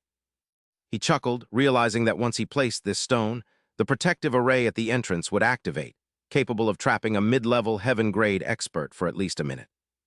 He smiled and placed a piece on the ancient board, completing the array, noting that young Master Chen's order to sweep the streets had actually improved his chess skills before a sudden figure prompted him to shout a warning. Lin Xyoan, young Master Chen is too fast. The array was just set up. It should take at least half an hour to break, so there is simply no time. Lin Xyoan panicked, lamenting that he was doomed, fearing his sister would beat him senseless for using the array to trap young Master Chen. Chen Fan stepped into the formation, but his footsteps inadvertently shattered the array Lin Xyoan had just created, causing the chessboard to crack. Lin Xyoan froze in shock, wondering how it could be broken so easily, and what level of master young Master Chen truly was before he quickly stood up. He reported the situation seriously, stating that the monk captured that morning had regained consciousness, and his sister was currently inside interrogating him. All right, take us to see him, Chen Fan said while inside, the earth-bone Duda was being tortured with whips and a red-hot iron pressed against his skin. As they approached, his mocking laughter echoed through the dark space, taunting them by asking if that was all they could do. He claimed it wouldn't even make a monk like him groan, while Ling Lung held the glowing iron, preparing to continue the physical torture. It seems the interrogation isn't going very well, Chen Fan remarked, and upon seeing the three of them arrive, she bowed politely. Young Master Chen, this monk is indeed difficult to interrogate, she reported, to which he told her not to be so formal, while the earth-bone Duta laughed even louder with a look of disdain. Haha, you're just a bunch of kids. Your grandfather here reached the 6th level of the heaven-defying realm through physical cultivation alone, and has never known suffering. He dared them to beat him to death or unconsciousness, saying they couldn't intimidate him, leaving Jing Yu and Qin Yin tense at his stubbornness as they noted body cultivators endure immense pain. He didn't die even after taking a hit from you, so extracting information about the sovereign from him will likely be extremely difficult. Let me try, Qin Yin said, playing a melody that released a surge of mystical power, but it was blocked by the earth-bone Duta's barrier. This shocked her, as even the heavenly demon Zither's melody couldn't disturb his mind. But while the two women worried, Chen Fan calmly mentioned he might have to use that, prompting Jing Yu to ask what he meant. Chen Fan approached the earth-bone Duta and reached into his pocket, explaining that he had crafted a few items just before his medical skills reached the divine grade. I didn't expect to actually use them, he said, while the earth-bone Duta sneered at his antics, arrogantly declaring that no one in this world could force him to betray the sovereign. Chen Fan pulled out a strange, shimmering pill and quickly shoved it into the monk's mouth while he was laughing, causing the earth-bone Duta to grit his teeth in rage at the sudden move. The pill took effect instantly, plunging him into a daze, and Chen Fan coldly ordered him to reveal everything he knew about the sovereign. Elsewhere on a dark and ancient altar, Jiang Ayahan stood before the sovereign, her cold gaze showing no hint of fear. If you have reached a decision, then speak. Tell me Chen Fan's weakness, and I might grant you a way to live, the sovereign's voice echoed. Jiang Ayahan raised her head and looked him straight in the eye, declaring that his weakness was her, which caused the sovereign to frown in doubt. She continued coldly with an unpredictable smile, claiming that even back in the lower realm, she had earned his absolute trust. I originally intended to use his power to ascend to the upper realm smoothly, but I never expected this place to be so dangerous and complex. Though I am now a prisoner, this is actually the perfect time to exploit him and change my own destiny, she said, prompting the sovereign to ask if she wanted an opportunity. The sovereign questioned her with a searching gaze, and Jiang Ayahan confidently declared that if she could lure him into meeting the sovereign. I will become the most powerful person on the Tianyuan continent, second only to one and above all others, she stated as the sovereign reached out his hand. A strange set of Tao patterns was immediately etched into her body, emitting a gloomy blue light as he granted her the life and death talisman. As long as you fulfill your promise, this talisman will automatically transfer my lifelong knowledge to you, helping you reach the 10th level of the heaven-defying realm. I'm placing my trust in you. Jiang Ayahan's gaze shifted completely, turning cold and indifferent as she accepted her role as the sovereign's pawn. Haha, rest assured, between the life of a fool and a brilliant future, I know which is more important. She flashed a sinister smile. Meanwhile, in another development, Chen Fan and his companions were focused on a diagram featuring a confusingly drawn turtle. The three of them looked at the paper with great curiosity. Zio Fan, Jing Yu asked, how did he explain this? He shook his head, noting that this diagram seemed to serve no significant purpose. He is likely just a mere henchman. The sovereign certainly would not reveal any vital secrets to him. The earthbone ascetic gradually regained consciousness after taking the pill. His face still showed signs of dizziness. What did you do? He growled. Chen Fan cheerfully produced the paper from before and held it up. Now tell me everything you know about the sovereign, thank you. Seeing the paper left him utterly shocked. He thought to himself, what? Have I actually betrayed the sovereign? His expression immediately turned into one of extreme rage as he shouted, you fool. You have no idea how horrific the punishment for betraying the sovereign is. I will kill you, kill you. Ling Long stood nearby and spoke calmly, young Master Chen, this man is no longer of any use. Do you still want to waste forbidden incense to keep him imprisoned? That is right. If you kill me now, I will escape the sovereign's punishment. Kill me, just kill me. It feels like a bit of a waste. The earthbone ascetic continued to scream incessantly. The current situation made Chen Fan feel slightly concerned as he thought to himself. This man pretends not to care about the penalty, but he is actually just a coward afraid of punishment. Instead, I can find a way to control him and force him into hard labor to atone for his sins. He then led the two beauties away, leaving Ling Long behind. Stay here, do not kill him yet. He is still useful, he instructed. Yes, Ling Long replied, inside the safe space of the system. After a period of diligent cultivation, Chen Fan leveled up and received reward points, gaining one new skill and the mind clone ability. The system was furious when it saw him leave silently without saying a word. You just come here to level up, add points, and then leave. Do you think this is a hotel? Chen Fan walked outside alone, feeling a bit curious. First, let us see how effective this new skill actually is. A brilliant light radiated from his body, gradually taking the shape of a human being. He activated the spiritual clone skill. From that light, a clone identical to him appeared, though it was somewhat fainter. Interesting, he thought, as he ordered his clone to fly to a certain location. Next comes the highlight, testing the other abilities of this clone.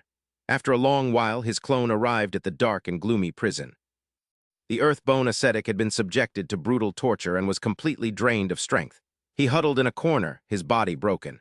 He suddenly fell backward in shock upon seeing Chen Fan's clone. Has his soul left his body? This young man is a master in the legendary primordial spirit realm. It turns out the primordial spirit realm, which surpasses the heaven-defying realm, truly exists. Terrified, he immediately kowtowed repeatedly before the clone. This disciple failed to recognize Mount Tai and has offended the senior. I beg for your generous forgiveness. This disciple knows that the sovereign is imprisoning a rare ascending mermaid within the holy tomb. I can lead the way for you, senior, an ascending mermaid. Could it be Tianzin? Haha, in that case, you have one chance to redeem yourself. His clone transformed into streaks of brilliant golden light and flew directly into the man's body. Relax your consciousness and do not resist. He immediately clasped his hands and thanked him profusely. After receiving this power, he cried out, Senior Chen, please show mercy. At this moment, Chen Fan was sitting on his bed, wearing a satisfied smile regarding what had just occurred. The branding method of the spiritual clone is truly miraculous from now on. I can directly sense any thought that the Earthbone ascetic has. Furthermore, I can detonate the clone at any time, turning him into a complete fool. This is truly convenient. A few days later, the Earthbone ascetic became his capable henchman, leading the construction workers as they labored intensely. Focus your minds a bit more, he shouted. This situation made Jingyu feel a bit uneasy. Zio Fan, is it really all right to just release the Earthbone ascetic like this? Indeed, young Master Chen, one may know a person's face but not their heart. It is better to be cautious with such a wicked person, Ling Long added. Rest assured, his life and death are now entirely within my hands. He cannot cause any trouble, he reassured them. A man then approached to deliver a report. Report, please explain. Elder Chen, there is a woman in lavish attire at the city gate calling herself Jiang Ayahan, saying she wishes to see you. Hearing this name left him utterly surprised. The Empress? How does she know I am here? Bring her here, understood. He felt a bit flustered upon seeing Ayahan again. Your Majesty, young Master Chen, I do not have much time. First, listen to what I have to say about that sovereign. Before she could finish, a streak of Tao patterns suddenly appeared above her head, causing her excruciating pain. The image of the old sovereign loomed large before him. Chen Fan, you have caused Holy Fushan to fail twice in a row. I truly admire you, so I have decided to grant you a favor. His expression remained cold in the face of that deceitful offer. I have no need for your favors. Emperor Zun, I will make you pay for what you did to Jiang Ayahan. At that moment, Ayahan lay weakly on the bed as strange markings appeared on her forehead, signaling a bad omen. Jingyu watched anxiously as he checked her pulse for a long time. Zio Fan, how is the Empress? She asked, and he explained the dire situation. Ayahan's current condition is quite grim. Emperor Zun used some unknown method to seal her meridians. If this isn't resolved quickly, she will endure endless agony and torture until she slowly withers away. Hearing this, the two women were shocked. What? Is there no way to save her? Young Master Chen, do you have any method to rescue the Empress? He produced a long needle, his gaze filled with determination. The only option left is to try the Silver Needle Meridian Induction method. Silver Needle Meridian Induction. As soon as he inserted the needle, dark purple mist began to emanate from her hand. Indeed, I will use the silver needle to pierce the meridians, allowing the stagnant spiritual energy trapped inside to flow out. If we do that, even if she recovers, her cultivation will plummet and she will be greatly weakened. The two women grew worried, asking if there was another way. Don't worry, as long as she survives with me here, her scattered cultivation can be quickly restored. He continuously rotated the needle within the meridian, maintaining intense focus. Suddenly, a flash of light appeared, making him tense up. This is not good. A purple orb emerged from Ayahan's meridians and floated upward. Zio Fan, be careful, Jingyu cried out. he immediately unleashed a flame that incinerated the purple orb into nothingness. "I am fine," he said as a green aura enveloped him. Preparing for the next crucial step, he thought, if silver needles can be compromised, let's try this instead. He then proceeded to insert another needle into the meridian on her hand. Next, he channeled his own energy into her body. Watching from behind, Jingyu asked in confusion, "Xiao Fan, why have you suddenly stopped the treatment? Are the silver needles not working either?" "The silver needles aren't affected by that strange energy, but the Empress currently has no spiritual power to protect her body. The cold could easily overwhelm her, and I fear she might freeze to death." He turned to consult the two beauties. "Our only option now is to find a material that is immune to this spiritual energy so we can craft long needles for acupuncture." "Do you have any suggestions?" Ling Long replied. "Since I ascended, I haven't heard of any such rare materials. We are all outsiders here." "Why don't we call Daigu Tuchuo and ask him?" An idea suddenly struck him. "Daigu Tuchuo, I should have thought of that sooner. Xiao Wu, wait a moment, I have a plan." To their surprise, he immediately created a clone of himself. "Xiao Fan, what are you doing?" she asked. Once summoned, his clone appeared quite cheerful. "Fellow Taoist, I'll leave this task to you. Piece of cake." The clone instantly transformed into brilliant golden light and flew into the center of Ayahan's forehead. Dark purple mist began to erupt violently from Ayahan's body. From within this mist, a massive and hideous monster began to take shape. Standing before him, the creature lunged to attack, but he incinerated it with a blazing fire. "You were just burned. Have you still not learned your lesson?" The three were startled as Ayahan coughed up a large amount of blood. The Empress slowly opened her eyes and woke from her deep coma, her gaze still appearing quite frail. "Young Master Chen, thank you for saving me once again." The first thing she did upon waking was relay vital information. "The reason I came to see you was to warn you, you must be careful of Emperor Zun. Within 3 months, he will surely find a way to drain the providence from your body." "Drain my providence?" Chen Fan frowned. Her expression darkened as she spoke with concern. "Yes, according to what I overheard in the dungeon. Everyone who previously ascended to the Tianyuan continent had their providence drained by him. In the end, they died because their providence was depleted." This news left him feeling deeply concerned. He wanted to ask something even more important. "Let's set the matter of providence aside for now. First, tell me, has Tianjin been captured by Emperor Zun?" Upon hearing this, she began to stammer. She couldn't find the words. "I see, I understand now. I will never abandon my friends just to save myself." He sighed softly, already knowing the answer in his heart. Outside the door, a panicked and alarmed cry rang out. "Elder Chen, a group of strangers is causing trouble at the construction site. Even Daigu Tuchu has been severely injured. Please come quickly and take a look." "What?" Outside, a group of masked men had easily defeated all the workers. One of them, dressed in bright red robes, knelt before the leader and reported, "Lord Envoy, all targets have been defeated and the guard has been released." "Very well. We shall wait for Chen Fan to appear. Then the external phase of the plan can begin." Chen Fan and Jing Yu stepped outside together to assess the situation. "Xiao Fan, shouldn't we head there immediately?" Jing Yu asked. Jing Yu asked impatiently. "Haha, that is exactly what the enemy wants us to do. This is clearly a very cunning opening move. Infiltrating secretly is the better strategy." Chen Fan gave a meaningful smile and then created another clone of himself. "We have long since taken control of all 12 cities in Jiangnan. Now, the only ones who would dare cause trouble in this town are the people from the making sect." Seeing Jing Yu's hesitation, Chen Fan used his clone to explain. "Why do I think they aren't Emperor Zun's men? If they were, they would have stormed the city lord's manor directly instead of intentionally releasing a low-ranking soldier to bring us the news." He then commanded his clone to fly forward. "Xiao Fan, where has your primordial spirit clone gone?" Jing Yu asked, certain that the Lust sect was trying to lure them into a trap. "They likely want to seize the fragrance from Liu Rushi, so I will leave my clone to guard the scene." Meanwhile, the two of them walked calmly through the deserted, lifeless town, until the mysterious red-haired man from before suddenly blocked Chen Fan's path. "You have finally shown your face," he remarked. As fireworks erupted in broad daylight, Chen Fan questioned if it was a signal for the opposition to commence their plan. "I do not understand what you are saying. This is enough of a greeting." The two immediately engaged in a fierce battle. "It seems you won't learn until you're in a coffin," the man taunted.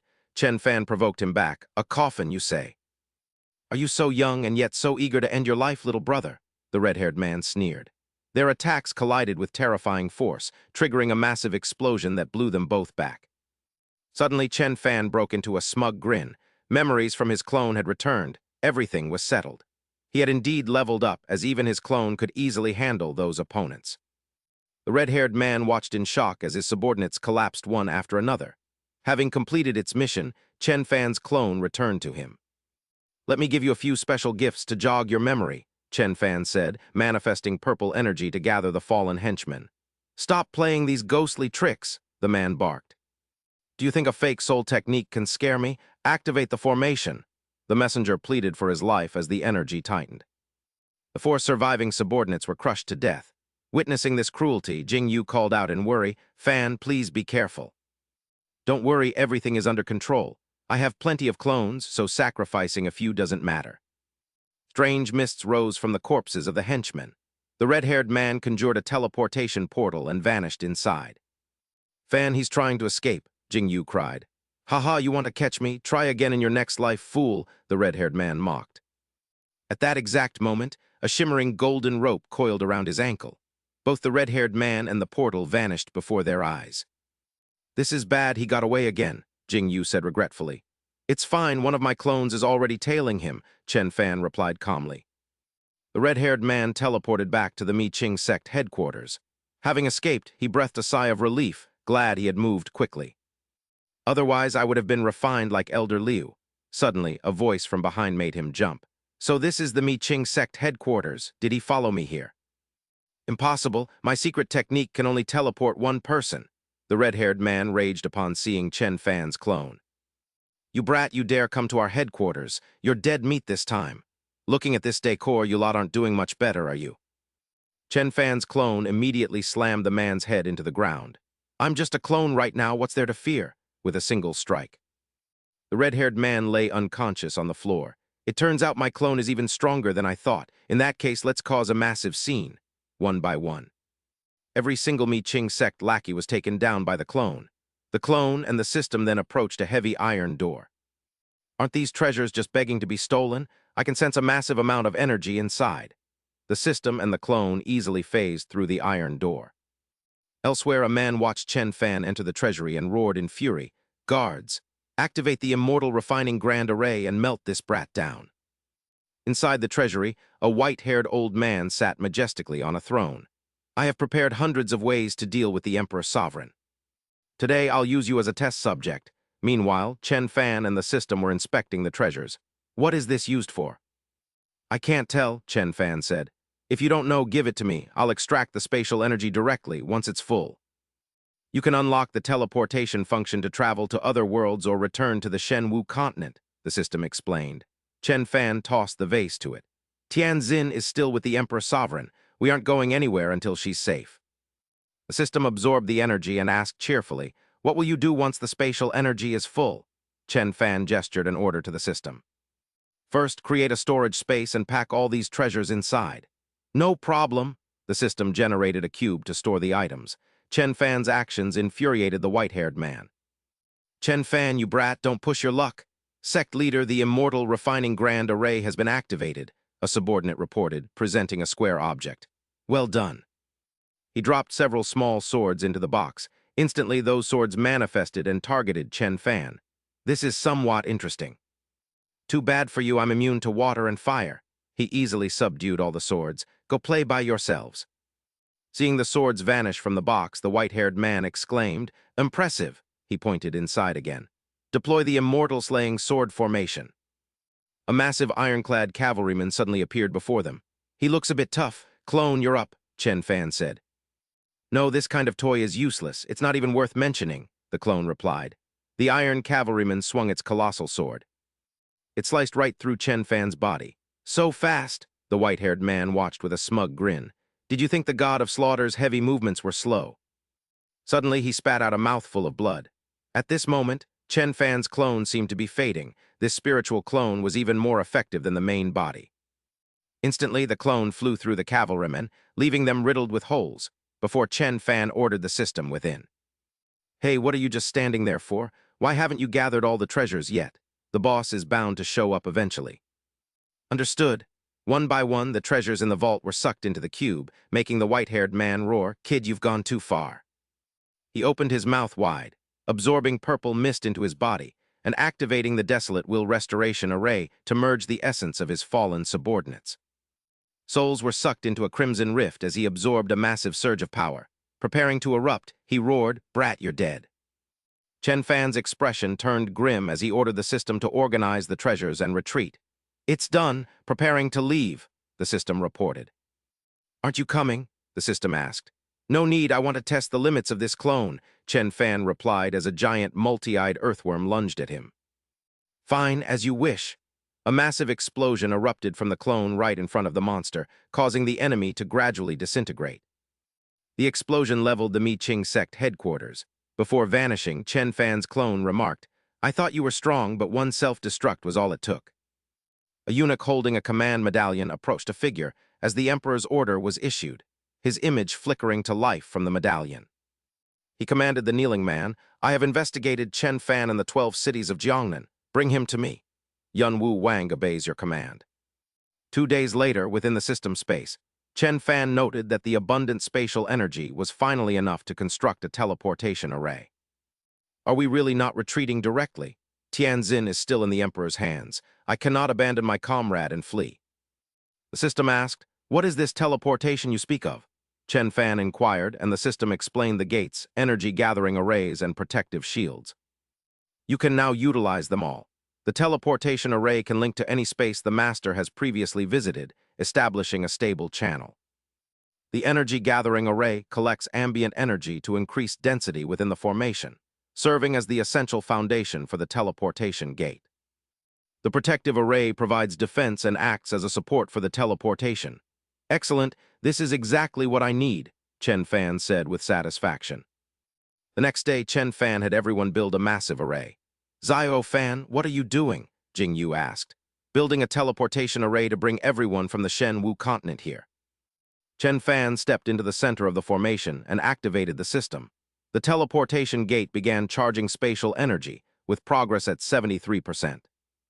On the Shen Wu continent, Old Yi looked at the massive gate in the sky. "Is our world facing another calamity, but the senior and the empress have already ascended?" As the old man's words hung in the air, a brilliant beam of light suddenly pierced through him. "What is this?" he cried out, swept away by an invisible force. He was pulled into a mysterious gate. Through Chen Fan's arrangements, all residents of Earth Village on the Shen Wu continent were safely transported to the Tian Yuan continent. Seeing Old Yi and his daughter Xiao Wu embrace in overwhelming happiness, Chen Fan felt a wave of warmth spread through his heart. "Father, is it really me? Am I truly your Xiao Wu?" she sobbed. Chen Fan nodded slightly, his face set with determination. "Now that everyone is safe, I can focus on dealing with the Emperor." Suddenly, a furious growl shattered the silence. "Elder Chen, something is wrong." Yun Wu Wang arrived with his army, declaring he was sent by the Emperor to take Chen Fan to the celestial prison. Chen Fan and Jing Yu stepped out to face the enemy. Yun Wu Wang, a burly man with a massive blade, looked at him with disdain.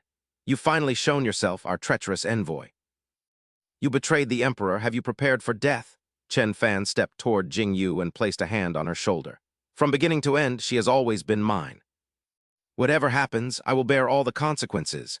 Yun Wu Wang smirked, gripping the hilt of his giant blade as he prepared for the confrontation. "Very well, that's more like a man. Draw your weapon." Meanwhile, Jiao Jiao the system was fast asleep atop a pile of glittering jewels. She was startled awake by Chen Fan's voice. "Jiao Jiao, quickly give me the Mi-Ching sect's most powerful treasure," in a daze. Jiao Jiao tossed out an indistinct object. Chen Fan caught it with a confident expression, believing victory was already in his grasp. Whether one is a man isn't decided by words alone. With the Mi-Ching sect's treasures in my possession, I don't believe I can't handle this guy. However, as he looked closely at the object in his hand, he froze. It was merely a simple die. When Yun Wu Wang saw this strange weapon, he burst into loud laughter, his mocking voice echoing everywhere. "A single die? Ha ha ha, what do you plan to do with that? Does this king have to die laughing at this farce? Or is this some idiotic treasure meant to be thrown? Ha ha, I truly can't stop laughing. It is no wonder your Mi-Ching sect was annihilated. You truly deserved it." Chen Fan muttered as he channeled a powerful surge of energy into the dice. I refuse to believe the Mi-Ching sect's ultimate treasure is just a toy or a piece of junk, as King Yun-woo mocks. He prepared to throw the dice with all his might, his voice resolute. Watch closely. The sphere instantly shot toward King Yun-woo like a bolt of lightning. How could a mere commoner from the lower realm exert such immense pressure on me? King Yun-woo gritted his teeth, his face contorted with rage at the sudden attack. Is this treasure specifically designed for a certain special technique? He wondered to himself, but his shock quickly turned into resolve. No, there is no way he can withstand this easily. I must give my all to break this move. Immediately, King Yun-woo unleashed a fatal strike, using all his strength to slice the dice in half. He stood dazed for a moment when he saw the two severed pieces of the dice. There was no reaction at all, but then a violent purple light. A blinding glare suddenly erupted, shining directly onto King Yun-woo's stunned face. Instantly, an earth-shattering explosion broke out. It completely annihilated him, leaving not a single trace behind. Chen Fan felt extremely satisfied with the explosion's terrifying power. He realized the truth, so that's how it is. This is a single-use treasure designed to deceive opponents by catching them off guard, lowering their defenses before suddenly exploding. It truly is a dirty and underhanded trick, perfectly matching the style of the Mi-Ching sect. With the obstacle gone, both Chen Fan and Jing Yu felt immensely relieved and happy. Jing Yu looked at him with admiration. "Xiao Fan, you are truly amazing," Chen Fan replied modestly. "It's all thanks to those treasures." Jing Yu chuckled. "My, you are quite humble." Meanwhile, on a small boat gliding across the water, King Han-hai was deep in thought, recalling the Emperor's warning. King Yun-woo is dead. When the two of you arrive, you must be extremely careful. You must capture that boy alive, or at the very least, kill him. King Han-hai smirked with disdain. King Yun-woo, he was nothing but a brute who only knew how to use raw strength. It's good he's dead. His territory will be mine now. Suddenly, a white mist in the vague shape of a woman hovered near him. King of the Sea, Lake Bei Ming, is just ahead. King Tian Huan said seductively, her fingers lightly brushing King Han-hai's face. When will you begin setting up your great sea-sky banquet array? Let me see it. King Han-hai ignored her advances. He continued steering the boat forward. Raising one arm, he began forming a complex array. This location is the only path they must take. Now we just wait for them to step into my trap. Chen Fan and the others were traveling on a large ship to rescue Tianjin. Unexpectedly, King Yun-woo's seemingly ordinary boat turned out to be a precious immortal treasure ship. A low-ranking soldier once said that anyone who scratched this immortal ship would be killed instantly. Hearing this, Chen Fan recalled a familiar sentiment from Earth. This was no different from scratching a car. A car is like a man's little lover. It's understandable why someone would get angry if their lover got scratched.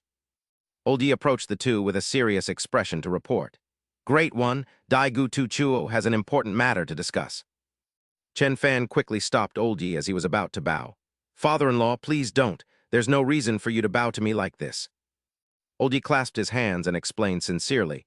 "You reached the path of cultivation first. If you agree to marry Xiao Yu, I absolutely cannot break these rules. Rest assured, she calls me father, I call you senior, and you call her wife. Let us each handle our own relationships." Chen Fan breathed a sigh of relief. "You said Daigu Tu Chu is looking for me? I'll go right now." He quickly slipped away, not wanting to hear the old man ramble any further. Oldie watched his flickering figure. He exclaimed in admiration, "As expected of a master. Such movement techniques are beyond my comprehension." Inside the cabin, Daigu Tu Chu was focused on using his techniques to control the massive bone ship. Chen Fan entered and asked, "Do you have something to tell me?" Daigu Tu Chu immediately reported, "Master, we are approaching Lake Bei Ming. That is the mandatory path to reach the Emperor. There might be an ambush waiting there. You should prepare early." Hearing this, Chen Fan called out to the system in his mind. "Yao Yao, pick out some powerful treasures for me. I might need them." After a careful selection, Chen Fan stepped outside.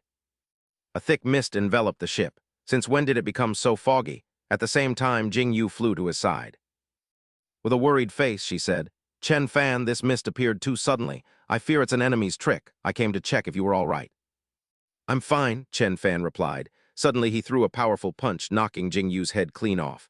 "Chen Fan, Xiao Yu hasn't called me Chen Fan in a long time." Chen Fan watched as Jing Yu's shadow dissolved into an illusory mist, a cold smile playing on his lips. "I didn't expect you to figure it out so quickly." "How interesting, ha ha ha." A laugh echoed as King Tian Huan transformed into a giant head floating in midair, warning him, "Chen Fan, surrender now." I might consider sparing your entire crew otherwise. Chen Fan showed no sign of fear, appearing completely confident instead.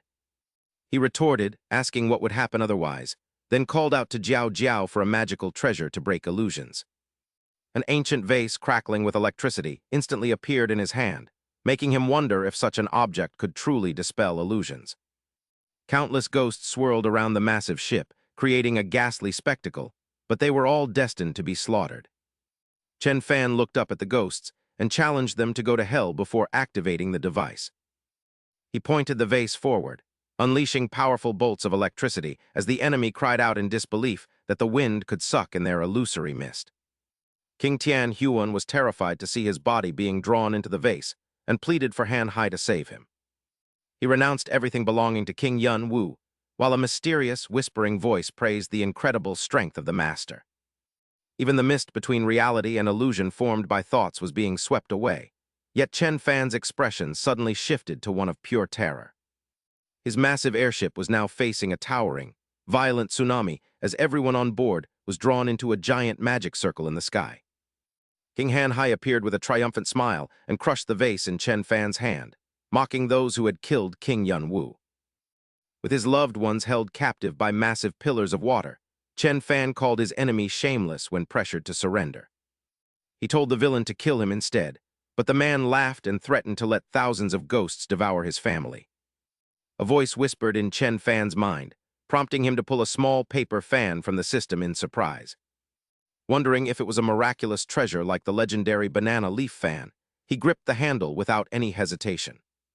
A fierce fire erupted as he confidently told them to watch, sending a massive wave of flames from the ship toward his two enemies.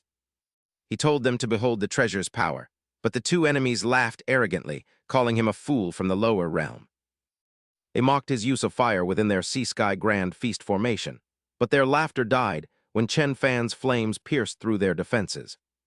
The flames caused agonizing pain and burned their clothes, leaving them wondering why the fire would not go out. Their yin energy and souls were vanishing, leading them to desperately beg Chen Fan for mercy and offer themselves as his slaves. Their pleas to serve him came too late, and once the two enemies were destroyed, the surrounding air felt purified. Everyone on the ship felt relieved to be free, while Chen Fan noted that the love enchantment sect's treasures were incredibly effective but limited. Regretting that many items were single-use, he held Jing Yu as she sobbed, telling him she thought her life was over. He gently comforted her, assuring her that everything was fine and that his own flames would never harm her. Ao Han approached them with a grim warning that the emperor had dispatched 2 more immortal kings to their location. Realizing the ritual had reached a critical stage and time was running out, Chen Fan's expression immediately turned stern and serious. He ordered them to move at full speed to stop the emperor's evil ritual as their ship quickly reached the fortress. A new challenge appeared immediately in the form of a massive, muscular enemy, dressed like an ancient samurai waiting for them. A massive stone pillar suddenly erupted from the ground and struck the ship, causing it to shake violently and throwing everything into chaos. Telling Xiao Yu to look after the crew, Chen Fan leaped down and landed gracefully in front of the samurai to assess the situation. Without a word, he launched an initial attack to test his strength, while the samurai remained completely confident. The enemy showed no fear, prepared to endure any attack and dismissing his efforts as mere ordinary tricks. He summoned a massive hammer above his head, wondering if King Tian Huan and the others had truly failed against such simple tricks. Calling him weak, the enemy struck, but Jiao Jiao helped him dodge the fatal blow as he requested an armor-piercing treasure. The system surprised him by stating there were no such treasures, instead placing a tiny needle into his hand. He hadn't expected to use this move, exclaiming with surprise and resolve as he hurled the needle at the samurai, who hurriedly conjured a sturdy shield against the divine needle and thread technique. Yet Chen Fan's tiny needle easily pierced through, causing the samurai's face to darken as his eyes widened in shock and agony. "What?" the man gasped before collapsing in front of Chen Fan, whispering impossible, just as Jing Yu ran over joyfully to ask if he was all right, prompting Chen Fan to warn them all in a grave tone. He cautioned that the upcoming battle would be far more brutal and difficult, but Qin Yin replied with a steady gaze, stating she had been training relentlessly on the ship and was now much stronger. Ao Han spoke up as well to affirm her fighting spirit, telling young Master Chen that the music from her heavenly demon zither could significantly impact the Emperor. She explained that she still possessed spiritual energy left over from the Emperor's own schemes, and had prepared herself for a massive battle to eliminate them. Qin Yin told young Master Chen to fight without worry, and with their shared resolve, Chen Fan unhesitatingly unleashed a powerful strike that blew the massive doors open, revealing the entrance to the Great Hall. He then led the three women inside, decisively telling them it was time to go as the group of four prepared to face the final boss. Chen Fan looked up at the throne where the Emperor sat and declared with a powerful, echoing voice that he had come to kill him, but the Emperor merely glanced down with a look of utter contempt. Suddenly, a swarm of armed robots descended from the ceiling to form a massive army, as the Emperor gave the cold command to kill them all. With a single wave of his hand, Chen Fan shattered the entire legion of robots, declaring that since the four immortal kings had fallen, it was now the Emperor's turn. He announced his intent and drew a small surgical scalpel infused with an astonishing amount of spiritual energy, muttering that he never thought he would have to perform the legendary Little Li's flying dagger technique. He immediately launched the small blade forward, and while the Emperor didn't move from his seat, he conjured four solid white walls to intercept the attack.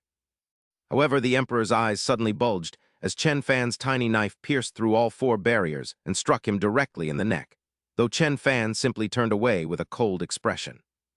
He stood there without emotion, but Ao Han, standing beside him with a look of intense vigilance, warned that this was not the real Emperor. Immediately after, thick clouds of smoke swirled together to form a massive, ferocious face belonging to the true old sovereign. A laugh echoed through the air as he boasted about finally breaking through to the heavenly origin continent and claimed that no one could defeat him. A colossal hand then descended from the sky, forcing everyone to scatter as the Emperor roared for those who insulted his heavenly majesty to perish. Ao Han cried out in panic that he had reached the primordial spirit stage and urged them to run as they narrowly escaped the grasp of the giant hand. Chen Fan stopped abruptly, telling Jing Yu and the others to go ahead while he went back to rescue Tianzin. Qin Yin desperately tried to stop him, telling Chen Fan that it was absolutely forbidden as the Emperor had now fully broken through his cultivation realm. She warned that returning now would be like walking into a tiger's den, but a familiar voice suddenly called out to young Master Chen, drawing his attention. Chen Fan turned to see that Daigu Tu Chuo had dramatically rescued Tianzin and brought her outside. Chen Fan was immensely relieved as he ran toward them, and Daigu reported that he had fulfilled his mission perfectly after Chen Fan entered, urging everyone onto the ship. Ao Han immediately ordered everyone onto the ship for an urgent retreat, but the Emperor noticed their intent and tried to stop them, shouting that they would not escape. His giant arm reached out and destroyed part of the vessel, but Chen Fan raised his hand to create a solid ice barrier to block the Emperor's advance. The Emperor growled that they could only atone for their sins with their lives, and that there was no escape from his wrath. Chen Fan firmly replied that everything was the old man's fault, before calling on Jiao Jiao to see if there was a treasure to deal with the primordial spirit stage. Jiao Jiao regretfully replied that the making sects treasures were meant for those with heaven-defying realms, and could not handle a primordial spirit-level opponent. The Emperor then channeled a massive amount of spiritual energy into the corpse of the samurai Chen Fan had just defeated. He mocked their attempt to flee, claiming he could revive the samurai with his power as he looked down on them with disdain.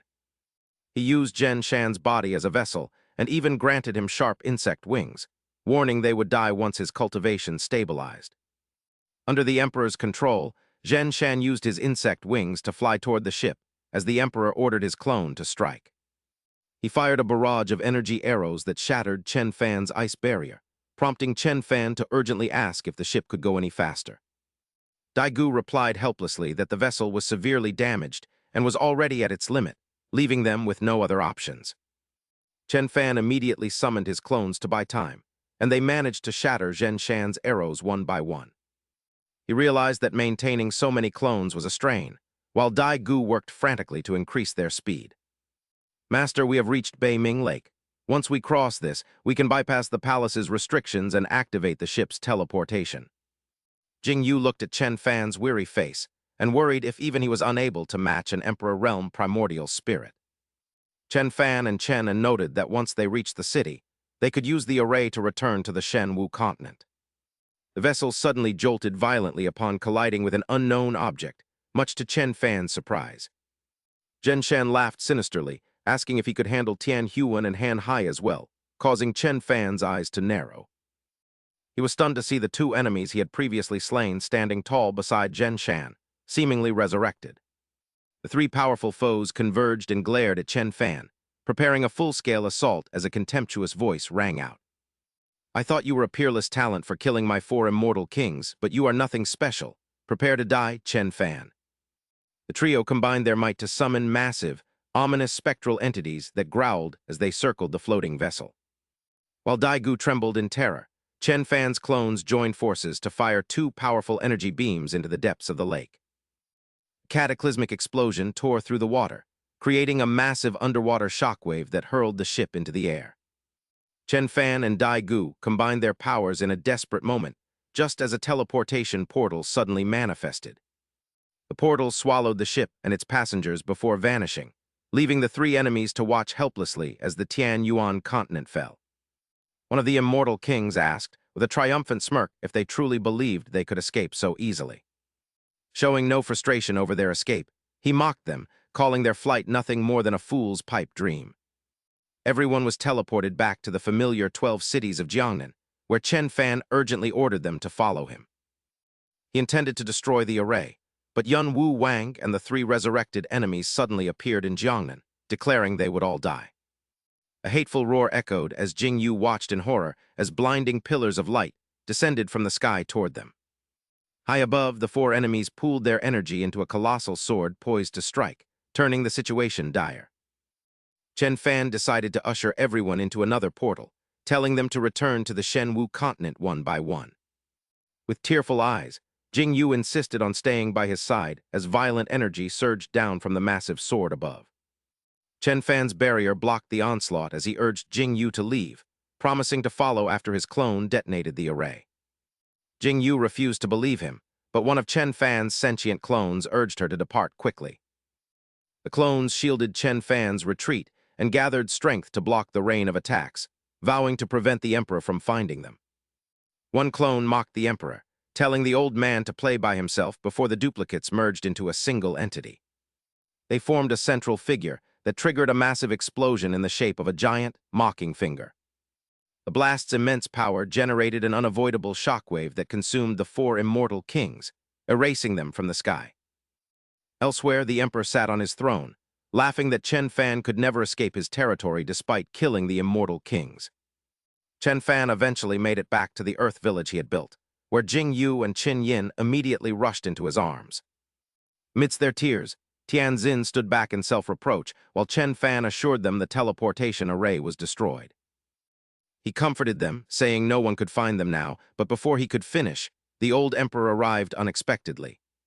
He appeared with utter contempt, calling them foolish brats as he descended upon shimmering golden lotuses as if taking a stroll.